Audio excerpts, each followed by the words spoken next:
Fu Chaoli, a native Muggle unaware of the unfolding narrative, was merely 11 years old when I was adopted and unexpectedly received my acceptance letter to Hogwarts. Upon becoming a member of Gryffindor, my daily life consisted of sneaking bites of cauldron cakes, eagerly learning new spells, and occasionally assisting friends in fisticuffs, even daring to approach Voldemort for a friendly exchange. After all, the charm of this place, with its beautiful people and sweet words, captivated my heart entirely. Chapter 1. The Arrival of a Letter. Today marked a rare day of splendid weather since the onset of summer not too hot, with a gentle breeze carrying a refreshing touch.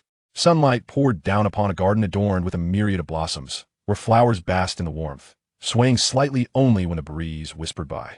The garden lay in tranquil silence until suddenly a bush began to stir, and from within emerged a girl clad in a white dress with dark hair. She lifted her face, joyfully gazing at the white flower clutched in her hand. Her complexion glowed almost ethereally under the sunlight, with a healthy blush blooming from her excitement, and her eyes, pure black, sparkled like shimmering obsidian in the light. With rosy lips and pearly teeth, her delicate features exuded a unique Eastern beauty, accentuated by the two adorable dimples that appeared when she smiled. "Grandma!" Fu Chaoli exclaimed happily as she dashed towards the house, rushing to the side of an elderly woman lounging leisurely in a deck chair. Affectionately resting her face upon the old lady's lap, she raised the flower to show her. "Look!" Mrs. Floss opened her eyes, her gaze warm and kind as she regarded the girl. She accepted the small flower handed to her, saying, "This is a daisy." "Daisy," Fu Chaoli repeated, practicing the word several times to reinforce her memory. The entirely foreign language proved quite challenging for an 11-year-old who had only arrived in this foreign land 2 months prior. She sprang to her feet and hurried upstairs to fetch a dictionary, returning to the table to find the new word, spelling it out and jotting it down in her little notebook.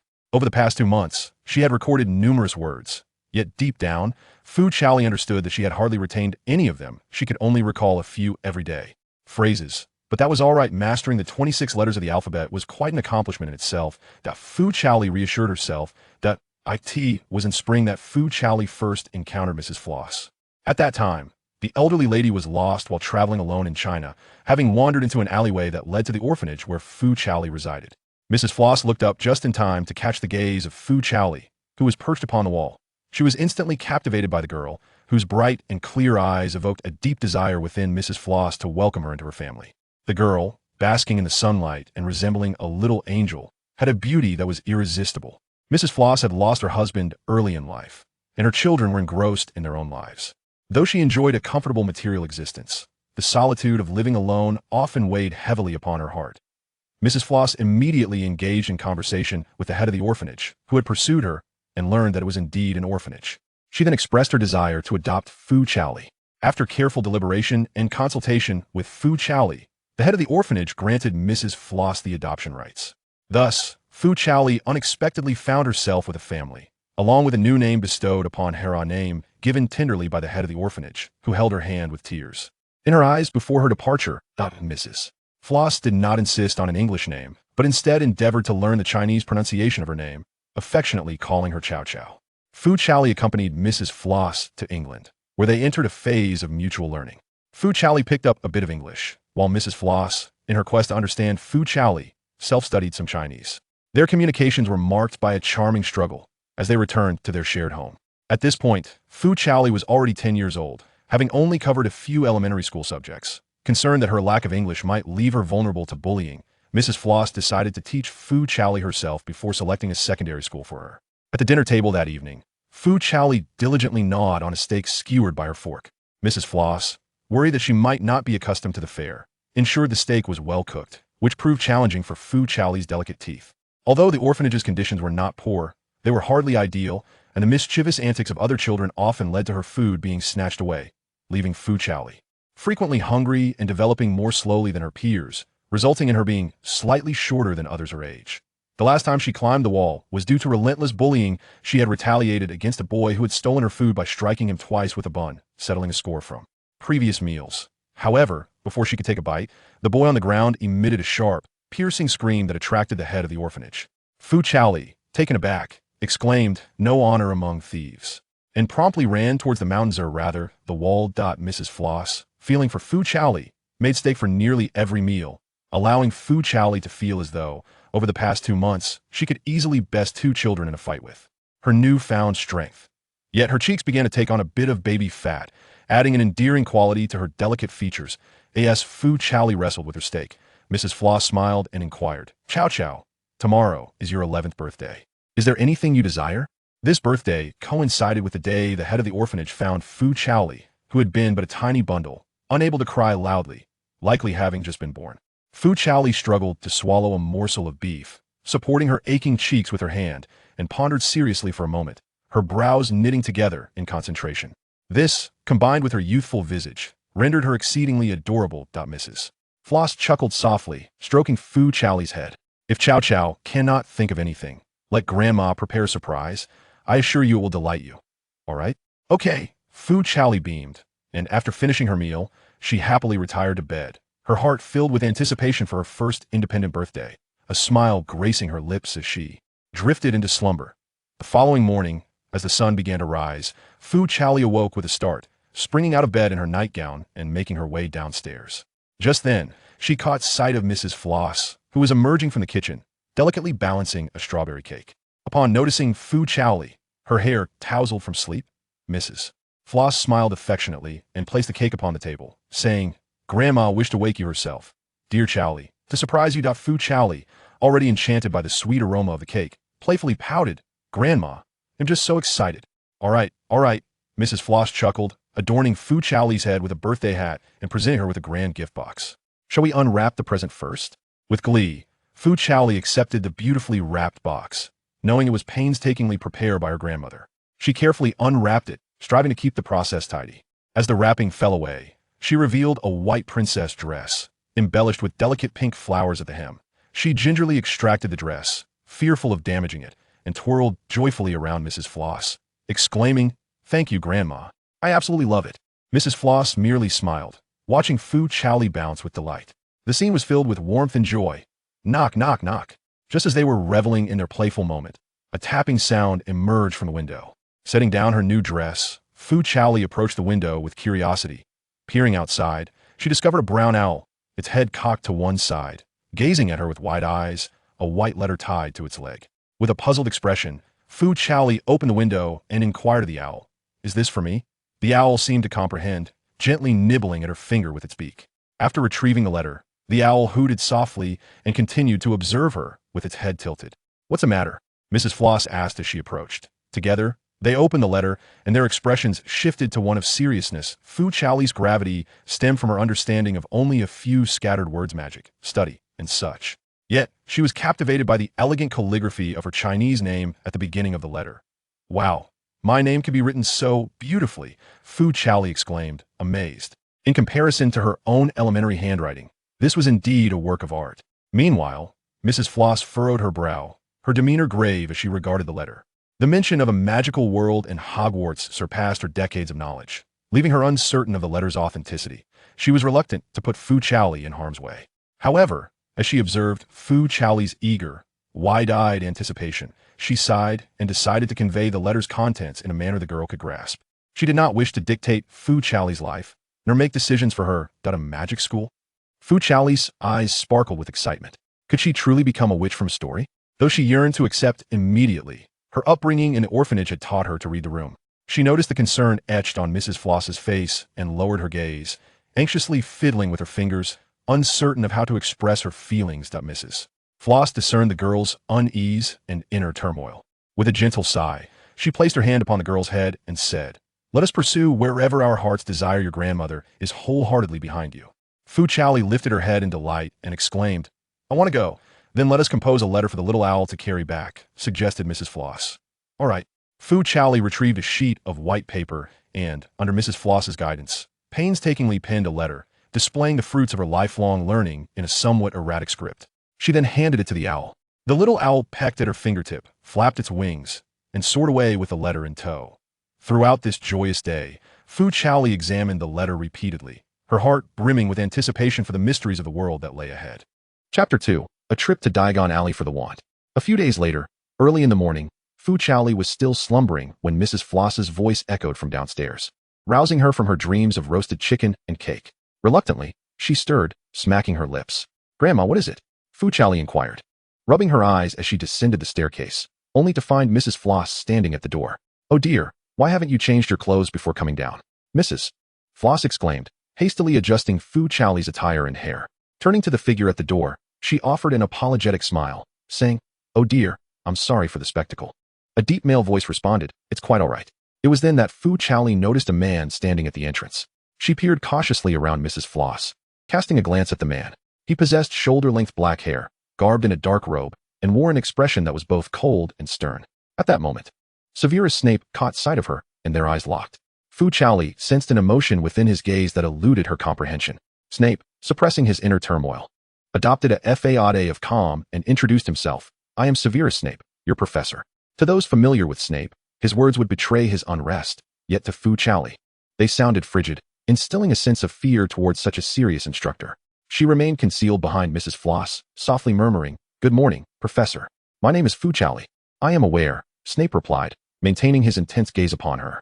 Feeling a touch uncomfortable, Fu Chaoli averted her eyes, feigning nonchalance as she gazed around. Snape sighed. It appeared she had no recollection of him. Had that particular event yet to unfold? Heaven knows the excitement he felt upon seeing that familiar name on the list. During her decades of absence, not a moment passed without thoughts of her occupying his mind. He had learned Chinese, with the first name he could write being hers, practicing her name countless times during that period. Yet, she had not returned.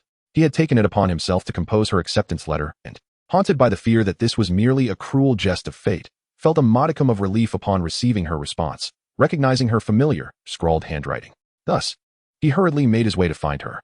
It was only upon standing before her that his heart finally found some semblance of peace. Indeed, it was she. She had returned. Though she did not recall him at all, he consoled himself with the thought that as long as he remembered her, that was sufficient. However, Fu Chaoli could not yet decipher the emotions reflected in his eyes. Observing the girl as trepidation, he sighed and softened his demeanor, saying, "I have come to escort you to Diagon Alley to procure your school supplies. Shall we depart?" If any of his students were to witness this version of him, they would surely be astounded. But if they did, it mattered not. He would silence them. Upon hearing his words, Fu Chaoli's eyes brightened instantly, and she dashed back upstairs. "I'm going to change." Noticing the joy in her tone, a subtle smile graced Snape's lips. He nodded slightly in response to Mrs. Floss's apology, indicating that it was of no consequence, and then followed her inside, taking a seat on the sofa while awaiting Fu Chaoli. Soon, Fu Chaoli descended the stairs after changing his attire and bid farewell to Mrs. Floss. Snape then escorted her to Diagon Alley. An eerie silence enveloped them as they walked. While tapping the bricks on the wall, Snape glanced back at Fu Chaoli trailing behind him and suddenly spoke. "The school has arranged for a scholarship, so you need not worry about acquiring your textbooks." Upon hearing this, Fu Chaoli quietly returned the small wallet she had just retrieved, her mind already concocting plans for delectable treats to share with her grandmother upon her return. As the incantation on the wall was lifted, the bustling scene of Diagon Alley unveiled itself before them. Every passerby donned wizard robes and towering hats, and the street was lined with enchanting magical shops, igniting a sense of excitement within Fu Chaoli. "Miss Fu, may I inquire if you have brought your school supply list?" Snape suddenly asked. Fu Chaoli hastily fished out the neatly folded list from her small bag, opening it up to display. "Yes, I have it." She had diligently researched the meanings of the words beforehand, adding small notes in Chinese beside them. Although Snape felt uneasy about her shopping alone, he was on a mission this time and could only advise her to procure her supplies independently, promising to return shortly to escort her home. Fu Chaoli nodded obediently, understanding his instructions. Having often helped the headmistress at the orphanage with errands, she believed it would not pose much of a challenge. However, when she found herself standing alone at the shop's entrance, she realized it was quite a predicament. The plethora of English words was incomprehensible, and she was at a loss for proper communication. Fu Chaoli could only match the words on her list to find a shop with a matching name, mustering her courage to step inside.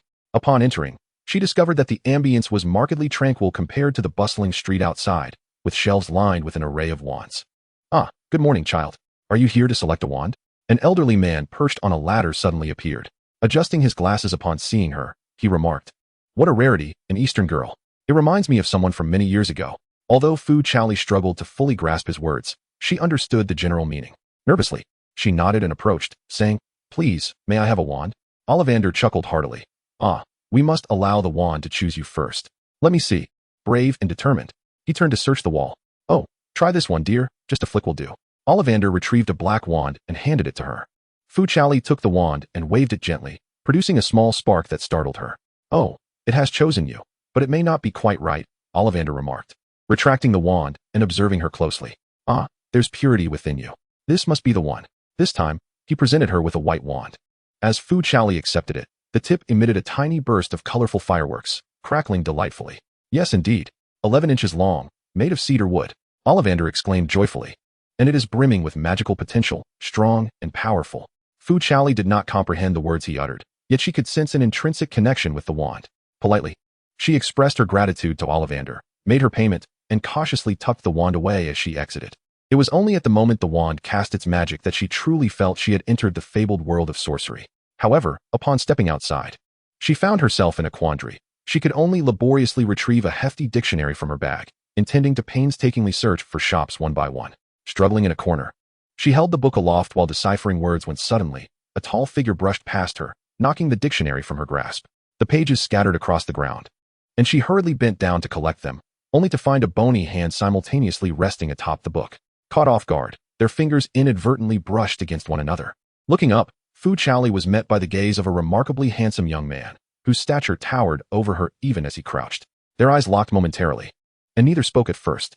Instinctively, Fu Chaoli retracted her hand, prompting the boy to apologize. I'm sorry if I bumped into you. Did it hurt? If the book is damaged, I can replace it. As he picked up the book and glanced at its title, surprise flickered across his face as he turned to Fu Chaoli. She sheepishly scratched her head and replied, My English isn't very good. The boy nodded in understanding. Quickly grasping the situation, he cradled the book in his arms, rose, and extended his hand towards Fu Chaoli, who, in her bewilderment, placed her palm in his, allowing him to gently pull her to her feet. As an apology, how about I take you shopping? He proposed playfully, winking at her with a smile in his voice. He deliberately slowed his pace, articulating each word with clarity. My name is Cedric Diggory. May I ask your name, dear Junior? Chapter 3, An Encounter with Papa. Fu Chaoli happily exchanged names with Cedric, who, with gentlemanly curiosity, inquired about her background.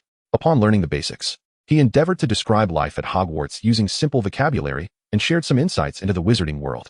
Observing the sparkle in Fu Chaoli's eyes, he felt a profound sense of satisfaction and assured her that regardless of which house she was sorted into, she could seek him out for assistance at school. Fu Chaoli was equally fond of him, captivated by his gentle demeanor and striking appearance. Cedric, holding her list, carefully guided Fu Chaoli through the crowd. Under his direction, they successfully arrived at Madame Malkin's robes for all occasions to have her school uniform tailored. Madame Malkin was delighted to see such a charming girl and warmly invited her to stand on the platform for measurements. Throughout the process, Cedric assisted her, his chivalrous behavior eliciting laughter from Madame Malkin. Once everything was concluded, Fu Chaoli sensed a newfound warmth in Madame Malkin's gaze towards them. Subsequently, they visited the apothecary to procure a cauldron, followed by a trip to Flourish and Blots, where they acquired the essential textbooks. Thanks to Cedric's handsome looks and gallant actions, as well as Fu Chaoli's unique yet refined charm, they received special treatment. Are you tired? Shall we take a break? Cedric inquired. Cedric observed the flushed face of Fu Chaoli and inquired about her well-being.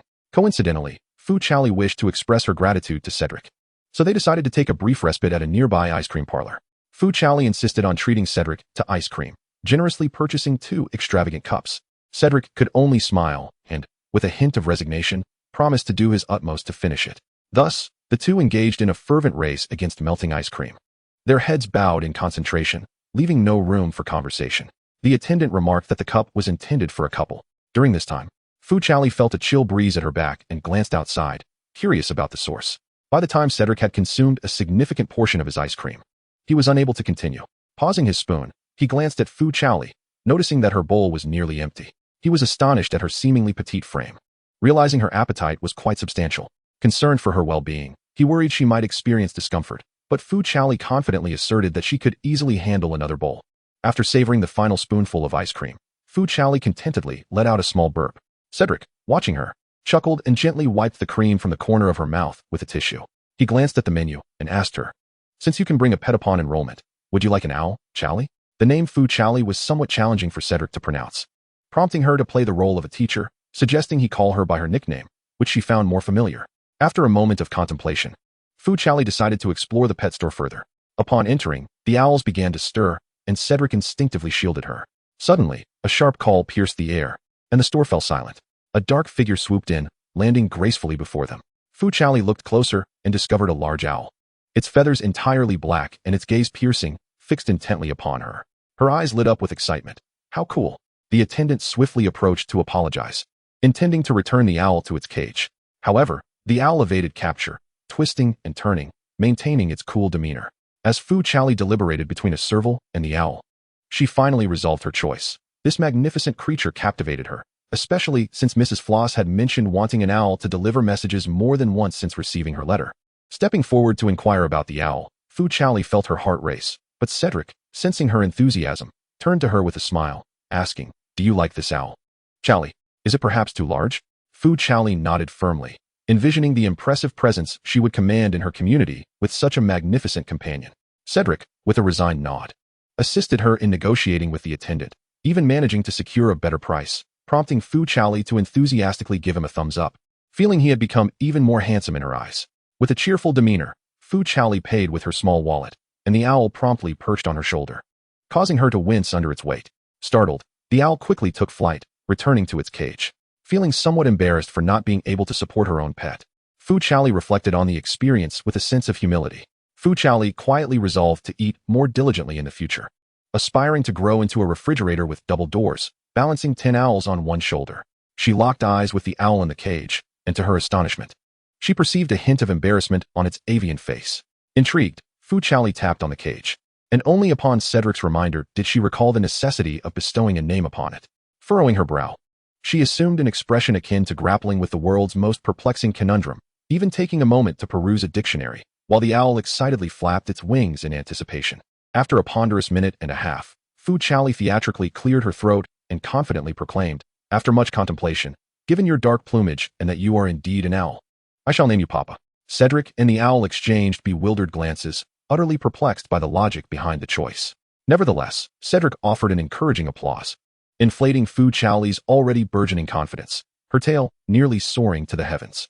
She playfully teased the owl, which had tucked its head beneath its wings, asking, "What do you think of your new name, huh?" To which Papa feigned slumber, while secretly having departed some time ago. After ensuring everything was in order, Fu Chaoli suddenly remembered Severus Snape, unsure if he had completed his tasks or where he might be waiting for her. After discussing this with Cedric, he suggested they reconvene at the spot where they initially dispersed, which was near the entrance and thus easier to locate. Cedric thoughtfully escorted her to the entrance, and they exchanged contact information. He mentioned that if she had any questions before the term commenced, she could write to him, even if there were no inquiries. Casual conversation would be welcome. Cedric affectionately ruffled her hair, adding a comment intended to familiarize Papa with the situation. The owl, long sulking in silence, angrily rattled its cage. Cedric chuckled softly, handed over her belongings, waved goodbye, and departed. Fu Chaoli stood obediently with an armful of items, her petite figure further accentuated. Passers-by, noticing the delicacy of her features, slowed their pace to admire her. A quick glance revealed a group of children gathered outside a shop window, and the innate curiosity inherent in her Chinese upbringing nudged her to approach them step by step. Chapter 4. Preparations for enrollment. When Severus Snape located Fu Chaoli, she was wedged among a throng of children, pressing her face against the glass, her features contorted in a comical manner as she intently gazed at the Nimbus 2000, exclaiming in awe. Snape, exasperated, advanced and roughly tugged her by the collar, extracting her from the crowd. Producing a handkerchief, he brusquely wiped her face, saying, "Miss Fu, if you so adore this broom, shall I procure it for you?" "No, that's unnecessary," Fu Chaoli replied, her face contorted from the rough treatment. Startled by his sardonic tone, she instinctively recoiled. "I merely came to take a look." Snape scoffed, retracting the handkerchief and crossing his arms, retorting, "Your nose was practically pressed against the broom's face. And you claim it was just a glance?" His irritation was palpable, and although Fu Chaoli did not fully grasp the colloquialism, she recognized his annoyance. Her cheeks flushed from embarrassment, she offered a sheepish smile in his direction. "Miss Fu, your athletic prowess is truly impressive," he remarked, a hint of sarcasm lacing his tone. Upon their sighting of me, they promptly cleared a path. Snape, irritated, chuckled slightly. "It seems Miss Fu possesses quite the charm." Fu Chaoli tilted her head, suddenly enlightened. "I thought they were merely afraid of bumping into me and being accused." Her voice dwindled further under Snape's piercing gaze, prompting her to lower her head and become as inconspicuous as a quail. "Alas, here I am, an old professor, running about in search of you, only to find you among a gaggle of little giants, fixated on a broom. I wish you could show some respect for your elders and have a little compassion for my frail frame." Snape took the items from her hands, verifying their contents while maintaining his stoic demeanor. Fu Chaoli could only muster an innocent smile, attempting an apology. "I'm sorry, Professor, I won't wander off next time." Snape shot her a sideways glance and strode towards the exit. "Are you not yet satisfied, Miss Fu?" Fu Chaoli hurried to keep pace, mimicking his steps closely. Observing her struggle to keep up, Snape felt a surge of irritation but reluctantly slowed his pace. Along the way, Fu Chaoli summoned the courage to engage him in conversation. Yet Snape merely grunted in response, his demeanor markedly different from their earlier dialogue filled with questions and answers. However, Fu Chaoli dared not inquire about his displeasure, sensing that such a question would only exacerbate the situation. Though Snape was vexed, he maintained a stern expression as he saw her to her doorstep. Standing at the threshold, Fu Chaoli looked at Snape, mustering the courage to raise a hand in farewell. "Thank you, Professor Snape. I shall head home now." Just as she was about to turn and open the door, Snape called out to her, tossing a vial of potion her way. Fu Chaoli caught it, puzzled. As he remarked, after indulging in such a large bowl of ice cream, "Are you prepared to endure a stomachache?" With a huff, he turned sharply, his robes billowing behind him as he departed. Elated, Fu Chaoli returned home, greeted her grandmother, and retreated to her room to organize her belongings. Eyeing the potion in her hand, she exclaimed with delight, "Professor Snape is truly a good person." She then uncorked the vial and downed its contents in one gulp. Ugh! How dreadful! It's worse than the fruit and vegetable juice concocted whimsically by the headmaster. That evening, Fu Chaoli grimaced as she brushed her teeth 10 times. But the taste lingered stubbornly. Fu Chaoli, would rather perish than ever consume another vial of Snape's potion. However, after sampling Snape's improved potion, she found it surprisingly delightful. Meanwhile, Snape sneezed, suspecting that Fu Chaoli was secretly disparaging him in her thoughts. When Snape passed by Cedric and Fu Chaoli enjoying ice cream, he scowled at the sight of her devouring a bowl larger than her face, exhaling a frustrated sigh. Nevertheless, he went to the apothecary to borrow a cauldron for her potion making. Previously, she had not enjoyed his potions, prompting him to alter their flavor. Yet this time he intentionally made it particularly unpalatable to instill a lesson in her. Yet, upon returning to find her absent, he pondered whether perhaps the flavor was still too mild. With just over a month until the start of the new school year on September 1st, Mrs. Floss has grown increasingly concerned about Fu Chaoli's ability to communicate and navigate life at school on her own. Consequently, she has intensified her scrutiny of Fu Chaoli's English studies. Presently, Fu Chaoli can manage daily conversations without much difficulty. However, her vocabulary continues to grow gradually, allowing her to engage in dialogues, albeit with some hesitation and a hint of innocent simplicity. The most vexing challenge for Fu Chaoli is reciting spells. Lacking proficiency in the necessary vocabulary, she relies on repeated attempts and rote memorization, even resorting to her family's traditional mnemonic techniques. Fortunately, whether due to her inherent talent or her wand's remarkable intelligence, she has managed to successfully cast spells. Over the past month, she has diligently studied her dictionary and beginner's spell book, the latter filled with cryptic symbols only she can decipher, resembling incantations more than English words. Each day, Fu Chaoli clutches her wand, spending her time either watering the garden with an endless flow of clear water or lounging in bed, lazily casting spells. The return of Papa home has also garnered Mrs. Floss's warm welcome, even resulting in the creation of a cozy little bed for him. Indeed, Papa is no ordinary bird. He falls asleep almost instantly upon landing on his bed, leading Fu Chaoli to initially wonder if he had knocked himself unconscious. Besides her English and spell studies, Fu Chaoli finds time to fuss over Papa. After reading a book, she confidently attempts to determine whether Papa is male or female, only to be chased about by him. Once she confirmed his male gender, she eagerly collaborated with her grandmother to craft various garments, producing no less than 10 ties of all sizes. Each morning, after preparing herself, Fu Chaoli rushes to tie a necktie around Papa's neck. Initially resistant, Papa has now adapted, comfortably flying even with a tie on, strutting about with a proud demeanor and even selecting his own tie colors. Papa is remarkably intelligent, understanding the conversations between Fu Chaoli and Mrs. Floss, and he particularly enjoys being close to Fu Chaoli. However, his substantial size makes playtime a challenge, often resulting in a playful tussle where Fu Chaoli finds herself outmatched. They spend their days nestled together in bed, with Papa fondly resting his head atop Fu Chaoli's. The small bed accommodates Fu Chaoli on one side and Papa on the other. Despite this closeness, Papa has yet to accept his name. After Mrs. Floss finishes reading the newspaper, he snatches it away, pecking at it until it is riddled with holes, before presenting the carefully chosen words to Fu Chaoli, arranging them into names like Sam and Gajia, teasingly suggesting that he understands English better than she does. Both Fu Chaoli and Papa are stubborn.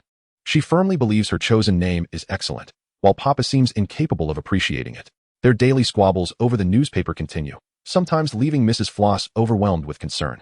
Their little war persists until the school year begins, with Fu Chaoli remaining steadfast.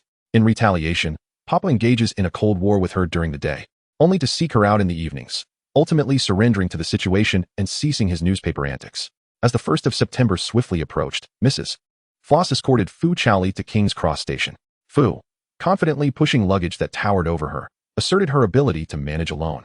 And the two shared a warm embrace outside the station. However, a glance at her ticket soon revealed her premature bravado. How could there still be platform 9 3/4? Bewildered, she clutched her ticket, anxiously standing amidst the bustling crowd. Kind-hearted passers-by noticed her confusion and offered assistance, yet upon seeing her ticket, they could only shake their heads in helplessness. She examined her ticket repeatedly, wondering if it had been issued in error.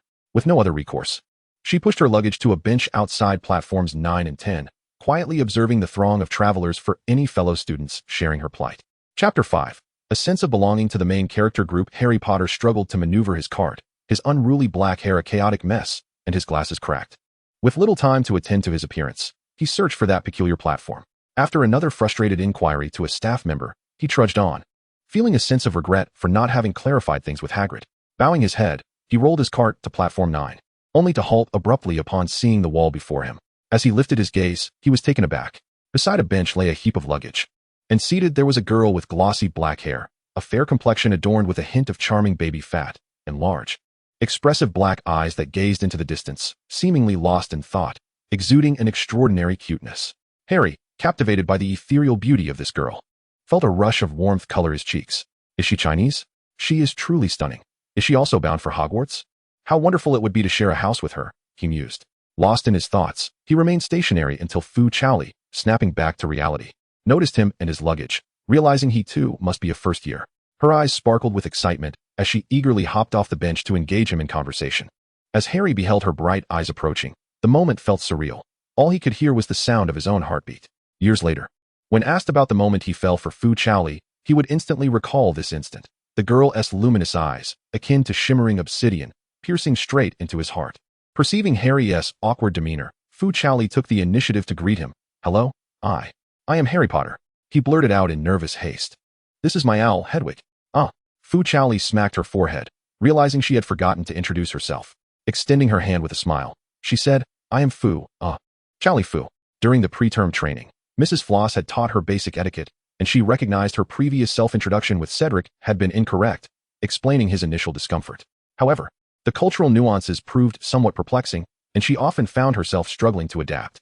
Meanwhile, Harry, feeling foolish, chastised himself for his reaction. Too shy to meet Fu Chaoli's gaze. However, a small hand reached out before him, accompanied by the warm, smiling voice of Fu Chaoli introducing herself. His heart raced even more fervently.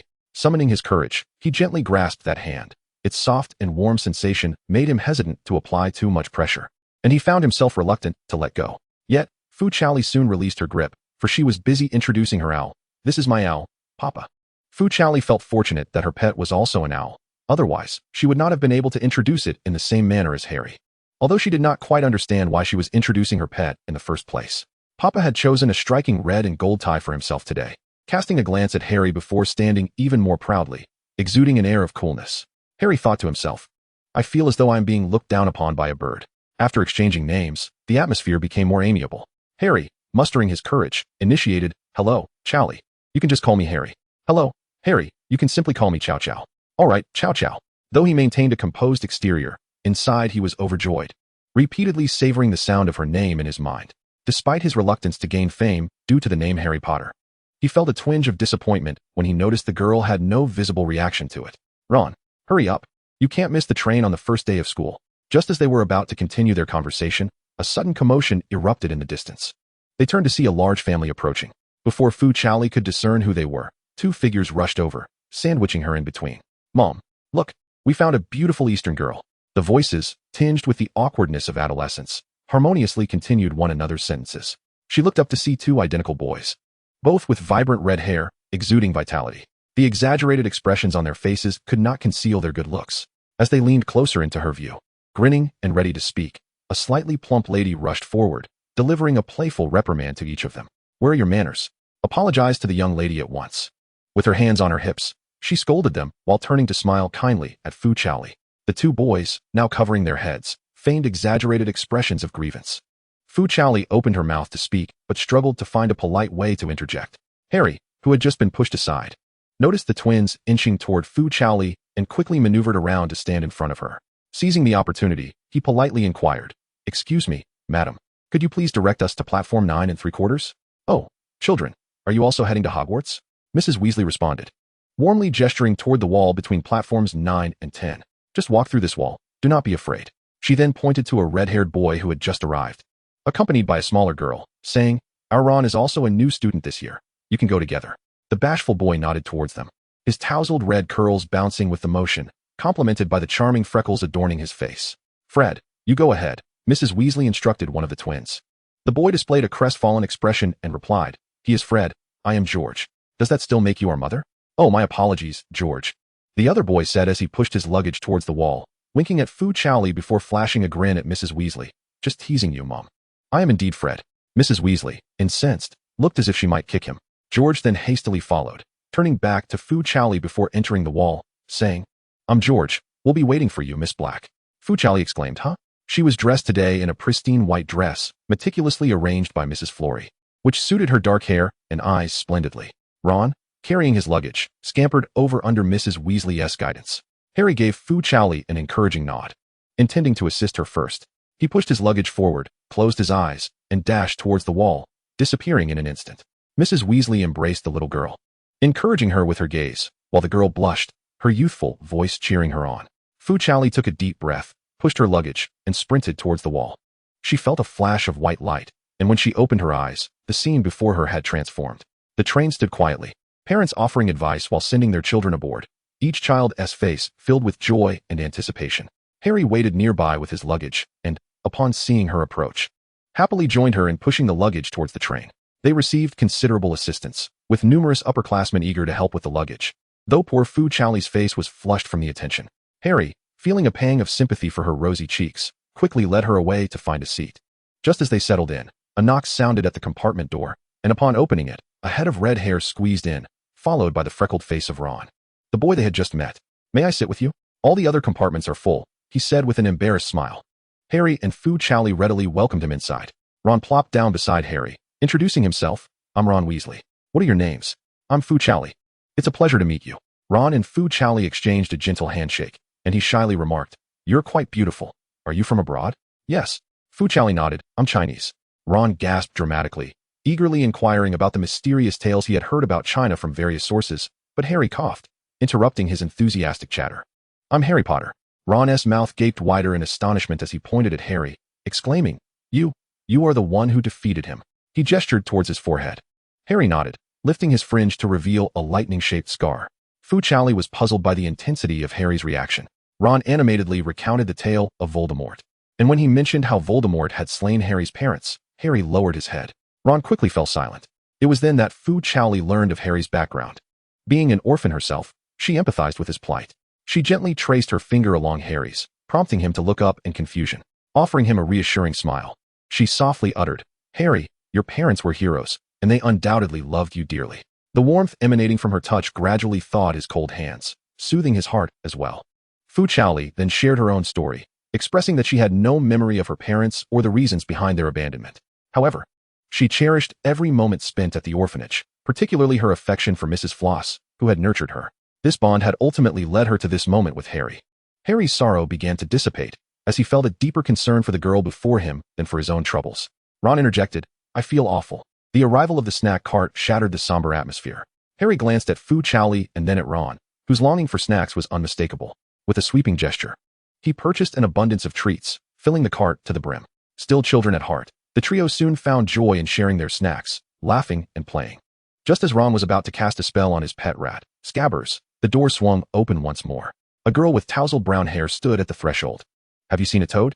Are you practicing magic? Let me see, she exclaimed, leaning against the doorframe, her curiosity piqued by Ron's wand. For some reason, Fu Chaoli felt as though they were witnessing a gathering of protagonists. Chapter 6, Arrival at Hogwarts. Ron cast a dubious glance at Harry and Fu Chaoli, then cleared his throat and began to recite a spell. However, nothing transpired. Instead, Scabbers, startled, leapt into Fu Chaoli's arms, though not particularly afraid of rodents. She was taken aback. Harry glared at Scabbers, inexplicably perceiving a sense of mischief in the little creature's face. He discreetly grasped Scabbers by the tail and tossed him back to Ron, who mistakenly believed Harry was lending assistance and gratefully caught the rat. The girl at the door tilted her head and remarked, It seems your spell isn't very effective.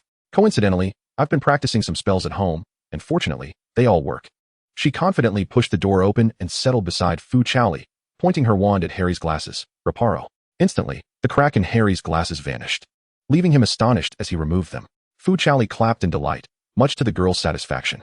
Turning to Fu Chaoli, the girl seemed to truly notice her for the first time, her cheeks flushing slightly. She tilted her head back and extended her hand, saying, I am Hermione Granger. If you wish to learn that spell, I would be happy to teach you. Really? Thank you. Fu Chaoli exclaimed, her eyes sparkling with excitement as she shook Hermione's hand. My name is Chaoli Fu, but you can call me Chow Chow. It's a pleasure to meet you. Hermione cleared her throat and turned her gaze to the two boys beside her, who appeared slightly dazed. Out of courtesy, she inquired about their names. After a brief introduction, she stood up to leave, pausing at the door to remind them, we are about to arrive at Hogwarts, so do not forget to put on your uniforms. Subsequently, the three of them took turns changing into their school robes within the compartment. Before long, the train came to a halt. Fu Chaoli followed the crowd off the train and spotted a particularly tall giant holding a lantern, welcoming the new students. Harry caught up from behind, grasping Fu Chaoli's hand. Before she could utter a word, he blushed, stating, there are too many people. This way, we won't get separated. Fu Chaoli nodded, about to respond, when they heard Ron shouting from behind, Harry, where are you? Don't push me. Someone stepped on my shoe. Harry's face turned crimson as he awkwardly covered his face with his hand and hesitated in his steps. Ron, sweating profusely, squeezed through the crowd, his hair more disheveled, and his clothes hanging loosely. With an accusatory gaze, he looked at Harry and Fu Chaoli, and upon noticing their intertwined hands, he took a deep breath in anger, exclaiming, You two, you didn't bring me along. His irritation propelled him forward as he seized Harry's other hand.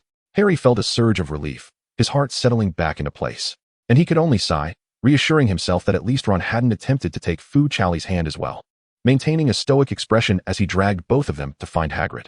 Oh Harry, how delightful to see you here. Hagrid exclaimed joyfully upon their arrival. Is this your new friend? It's a pleasure to meet you. Now, hurry along to the boats.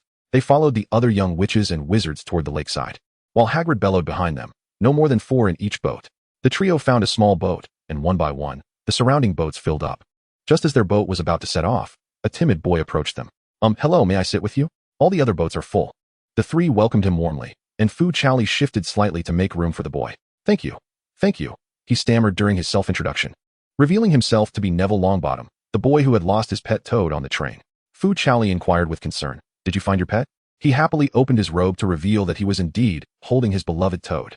As they conversed about pets, Neville relaxed a bit more and introduced his toad, Trevor, which prompted Ron to enthusiastically talk about his own pet rat, Scabbers. The four formed a delightful camaraderie, chattering animatedly as they crossed the lake. During the journey, Neville nearly toppled overboard, but Fu Chaoli's quick reflexes saved him, leaving Neville immensely grateful, his eyes glistening with tears as he clutched her hand, which made Harry feel somewhat uncomfortable. At last, their small boat reached the shore, and Hogwarts emerged from the twilight, its grand entrance illuminated and filled with the sounds of laughter. The sight ignited excitement among the young witches and wizards outside. A group of over a dozen new young wizards eagerly awaited outside the hall, animatedly discussing the impending commencement of their academic journey. At that moment, a boy with platinum blonde hair stepped forth, proudly holding his head high as he ascended the first step and turned to look down upon them. He cast his gaze toward Harry, who was engrossed in conversation with a girl beside him, and, displeased, cleared his throat to draw attention. Upon noticing Harry's glance, he arrogantly extended his hand and said, You are Harry Potter, are you not? I believe it would be most prudent for the Savior to befriend the illustrious Malfoy. Don't you think? He shot a disdainful look at Ron, who was glaring at him, and added condescendingly, rather than associating with the uncouth. At this juncture, Fu Chaoli, who had been lost in thought, lifted her head, casting a puzzled glance at the boy who introduced himself as Malfoy. Draco suddenly caught sight of Fu Chaoli's face, the light from behind illuminating her dark eyes, which sparkled, revealing a delicate, fair visage adorned with finely crafted features. He felt as though he had been struck mute, his thoughts evaporating, leaving only the image of her exquisite face and shining eyes in his mind. He even found himself wondering if she were a mischievous sprite from the East, known for enchanting the unsuspecting. It is my choice whom I befriend. Harry's voice rang out defiantly. This declaration jolted Draco from his reverie. He was incensed that anyone would dare to refuse a Malfoy. He glared at Harry, yet his gaze involuntarily flickered towards the girl, and when their eyes met, he hurriedly averted his gaze, too timid to maintain the connection. Humph! Draco, flustered and irate, descended the steps, ready to hurl threats at Harry and Ron when, all of a sudden, the doors of the hall swung open, revealing Professor McGonagall, who beckoned them inside for the sorting ceremony. Did they plan to engage in a duel with dragons in the hall? Ron, recalling the twins' playful taunts, surveyed the hall expectantly. However, there were no dragons present, only a multitude of students and professors, along with an old hat perched atop a high chair. The hat bore an abstract face and sang a peculiar tune with odd lyrics. Chapter 7. The sorting ceremony. As they entered the hall, the first years were met with the curious gazes of upperclassmen, with the most scrutiny directed toward Fu Chaoli and Harry. The news of the savior Harry Potter's enrollment had already spread, and the upperclassmen were keenly observing him. Fu Chaoli, with her distinctly Eastern features and iconic black hair and eyes, also drew attention for her delicate and charming appearance. Some had even wagered that she would be the new belle of Hogwarts. How infuriating. Fred and George have deceived me once again, causing me unnecessary anxiety for so long. Ron realized he had been tricked only after listening to Professor McGonagall's speech, almost hearing the triumphant laughter of Fred and George echoing in his mind. Professor McGonagall gestured for silence and proceeded to call names according to the list. One by one, the first years stepped forward, while Ron humorously prayed fervently to be sorted into Gryffindor. Hermione, her lips pressed tightly together, endeavored to maintain her composure. Yet Fu Chaoli could see her anxiously fidgeting with her fingers. Harry felt a twinge of anxiety as Fu Chaoli reached out, clasping his hand in a gesture of comfort. Surprised, he glanced at her before shyly lowering his gaze. Fu Chaoli, however, remained unperturbed, confident that the sorting hat would render the most suitable judgment for her. When Draco was called and found himself sorted into Slytherin, a satisfied smile graced his face. He leaped from his seat, pride swelling within him as he surveyed the new students still awaiting their fates. Upon spotting Fu Chaoli, he paused momentarily, contemplating her intelligence. She certainly possessed the qualities befitting Slytherin. He mused, accompanied by a hint of unrecognized anticipation. As the ceremony unfolded, Ron was elated to be sorted into Gryffindor, eagerly rushing to boast to the twins, having completely forgotten the previous deception they had played on him. Along the way, he encountered Hermione and Neville, both of whom were also welcomed into Gryffindor, joyfully making their way to the long table of their house. When it was Harry's turn, he ascended the stage, casting a nervous glance at Fu Chaoli, hoping to join her in the same house. Sensing his desire, the sorting hat deliberated before announcing his placement in Gryffindor. A sense of reassurance enveloped Harry at the thought of being in the same house as someone he knew. Amidst the thunderous applause and cheers of the Gryffindor table, he strode towards them, taking his seat while still gazing at the high platform. Miss Fu Chaoli. She turned her attention to Professor McGonagall, surprised by the familiar address she had not heard in quite some time. Professor McGonagall merely smiled at her, her gaze softening. As the last new student to be called, Fu Chaoli took a deep breath and approached the high chair. Hey, do not worry. We would wager that Miss Highhay is surely one of ours, the twins chimed in, peering over at the younger students who appeared even more anxious than Fu Chaoli herself. Why? Hermione inquired, puzzled. Well, you see, Miss Highhay resembles a little lion, a lion with a dark mane. And those dark eyes? She bears no resemblance to Ravenclaw, nor to Hufflepuff. They exchanged knowing glances and chorused. Certainly not Slytherin. At the commotion from the Gryffindor table, Draco clicked his tongue, feigning indifference while secretly wishing Fu Chaoli would not be foolish enough to join the lions, fearing she might be led astray. Oblivious to the chatter below, Fu Chaoli struggled to climb onto the chair, grumbling about its unsuitability for a Chinese student. Oh, I remember you, young lady, the sorting hat remarked, surprised as it touched her head, its tone tinged with nostalgia. Indeed, you remain as brave and resolute as ever. Go on, return to your house. Gryffindor, it proclaimed loudly. The Gryffindor table erupted once more in jubilant celebration, the twins turning to each other in a synchronized high five. Harry whispered excitedly, quickly making room for Fu Chaoli beside him. Hermione, Ron, and the others applauded gleefully, their faces flushed with excitement. Humph, Draco grumbled, slamming his fist on the table. When Pansy inquired about his mood, he merely simmered in silence, brooding alone. Cedric, seated at the Hufflepuff table, merely shook his head, his gaze sliding back in disappointment as he listened to his roommate lament the lost opportunity of sharing a house with the savior and the charming junior. Fu Chaoli dashed toward the Gryffindor table, and Harry looked at her expectantly, patting the seat beside him to invite her to join. Before she could settle down, she felt two figures approach her side, a sensation that seemed oddly familiar. Without allowing her to react, Fu Chaoli found herself lifted off her feet and carried toward the upperclassmen. Just as she was placed onto the bench, the twins sat down on either side of her. Harry could only watch in astonishment as Fu Chaoli was whisked from his left to his right, a certain Fred obstructing his view in the process. I knew we were destined to cross paths, Miss Dark Eyes. With no time to ponder the reason behind her abduction, Fu Chaoli curiously inquired about the origin of her newly acquired nickname. Because of you, your eyes are dark, your hair is dark, and your heart must surely be dark as well. Long before at the station, Fred and George had noticed her subtle laughter as they played tricks on Mrs. Weasley, identifying her by the initials on their luggage. They had seen her sneaking a grin, sly as a little fox. The twins invited her to join their prankster brigade. confidently proclaiming that the three of them would undoubtedly become the kings of mischief. Fu Chaoli offered no immediate reply, instead signaling for them to lean in closer. Their heads huddled together. She cryptically revealed, "Did you see the 12th boy from the left at the Ravenclaw table? I've already pranked him. It should be taking effect soon." The twins immediately turned their heads, counting and intently observing the boy. At that moment, Fu Chaoli swiftly ducked her head and crawled beneath the table. By the time the twins realized what had happened, she had emerged and settled into the seat Harry had prepared for her, leisurely brushing off the dust from her clothes. Seeing the twins' astonished expressions, she playfully stuck her tongue out at them. After all, in the orphanage, she was unbeatable, and even the matron affectionately chided her as a little eel. The twins exchanged glances and burst into laughter, giving her two enthusiastic thumbs up. Ron, Hermione, and the others who had witnessed the entire spectacle gazed in wide-eyed astonishment. Filled with admiration, Harry felt a surge of joy as Fu Chaoli chose to sit beside him. He took out a handkerchief and gently wiped the dust from her face, feeling as though his heart were filled with honey, bubbling over with delight. At that moment, the headmaster, Dumbledore, rose from his seat, uttering a few peculiar words before announcing the commencement of the feast. The older students were unfazed, while the newcomers were immediately captivated by the sumptuous food laid before them. Laughter and the clattering of dishes soon filled the hall. Fu Chaoli, her eyes sparkling with excitement, eagerly piled her plate high with all the dishes she desired. Observing her overflowing plate, Harry remarked that he would gladly assist her if she couldn't finish. Before he could finish his sentence, Fu Chaoli had already devoured 2 tarts and a slice of pie, and was reaching for the pudding. Upon hearing Harry speak to her, she turned to face him, her mouth stuffed full, managing only a tight-lipped smile in his direction. Harry, left with no choice, swallowed his remaining words and silently retrieved snacks from a distance for Fu Chaoli, who struggled to reach them.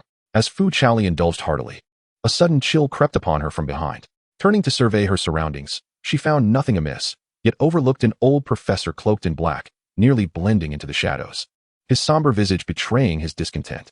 Observing that Fu Chaoli remained blissfully unaware of his presence and continued her unabashed feast, Snape's brow furrowed into a nearly impossible knot, prompting Professor Quirrell, who had attempted to engage him, to fall silent in trepidation. After finishing her snacks, Fu Chaoli found herself at a loss with the meats before her.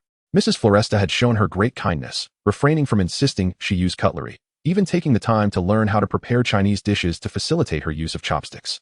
Thus, Fu Chaoli struggled with the knife and fork, finding it challenging to tackle the steak and lamb chop. It dawned on her, at last, why she often felt something was amiss upon enrolling. It was her beloved little chopsticks. Sighing in distress, she looked up just in time to see Ron voraciously gnawing on a chicken leg with both hands. Realizing Fu Chaoli was observing him, Ron sheepishly adjusted his crude mannerisms, only to discover she was actually eyeing his chicken leg. Tentatively, he offered it to her. Upon receiving the chicken leg, Fu Chaoli felt a stirring within her veins, prompting her to mimic Ron and eat directly from her hand. In that moment, she felt a connection to her ancestors, savoring the chicken leg as if it was imbued with a richer flavor. However, even amidst this revelry, Fu Chaoli's approach was distinctly her own, holding the chicken leg. She resembled an adorable squirrel gnawing on a pine nut. Hermione, disdainful of Ron's tempestuous eating, shifted away but turned to place a chicken leg on Fu Chaoli's plate. Harry thoughtfully wrapped the leg's bone in paper, ensuring Fu Chaoli could hold it more securely, unaware of his friend's double standards. Ron rejoiced at finally finding a kindred spirit who appreciated the delectable nature of chicken legs, already considering Fu Chaoli a true brother. A good brother indeed, with remarkable taste. Chapter 8. Classes at the Magical School. Fu Chaoli devoured an entire plate of food, leaving Ron feeling inadequate and causing Harry to furrow his brow in concern, fearing she might overindulge and suffer from a stomachache later. The twins approached, one after another, poking Fu Chaoli's belly in disbelief that such a petite figure could consume so much, speculating whether she had employed some form of magic. Hermione even suspected that Fu Chaoli had been starved at home, leading her to binge eat, planning to inquire about her circumstances later. During this time, Count Nicholas made an appearance, intending to frighten the newcomers with a traditional performance. However, upon seeing the eager anticipation in Fu Chaoli's eyes, he suddenly felt a pang of guilt, retracting his hand from his head and deciding to spare them for her sake. Yet, when Ron curiously pried into the matter, Nicholas clandestinely performed for him alone, causing Ron to drop his chicken leg in fright. Upon hearing Ron's anguished scream, Fu Chaoli looked up to investigate, only to be pressed down by Fred, while George casually remarked that Ron was merely under attack by a chicken leg. "I am your real brother," Ron shouted in frustration. During this commotion, Ron discreetly approached Harry to express his disdain for Snape, who had been frowning in their direction from the stage, and they both concurred that Snape did not appear to be a good person. After the meal, the first-year students followed their prefect to the dormitory. "Be cautious of these stairs," They will constantly change, so watch your step, Prefect Percy admonished from atop the steps, his tone tinged with arrogance. What a show-off, Ron muttered to Harry, lamenting that Percy, since becoming a prefect, seemed intent on managing their home as if it were a school, which had become unbearable for him.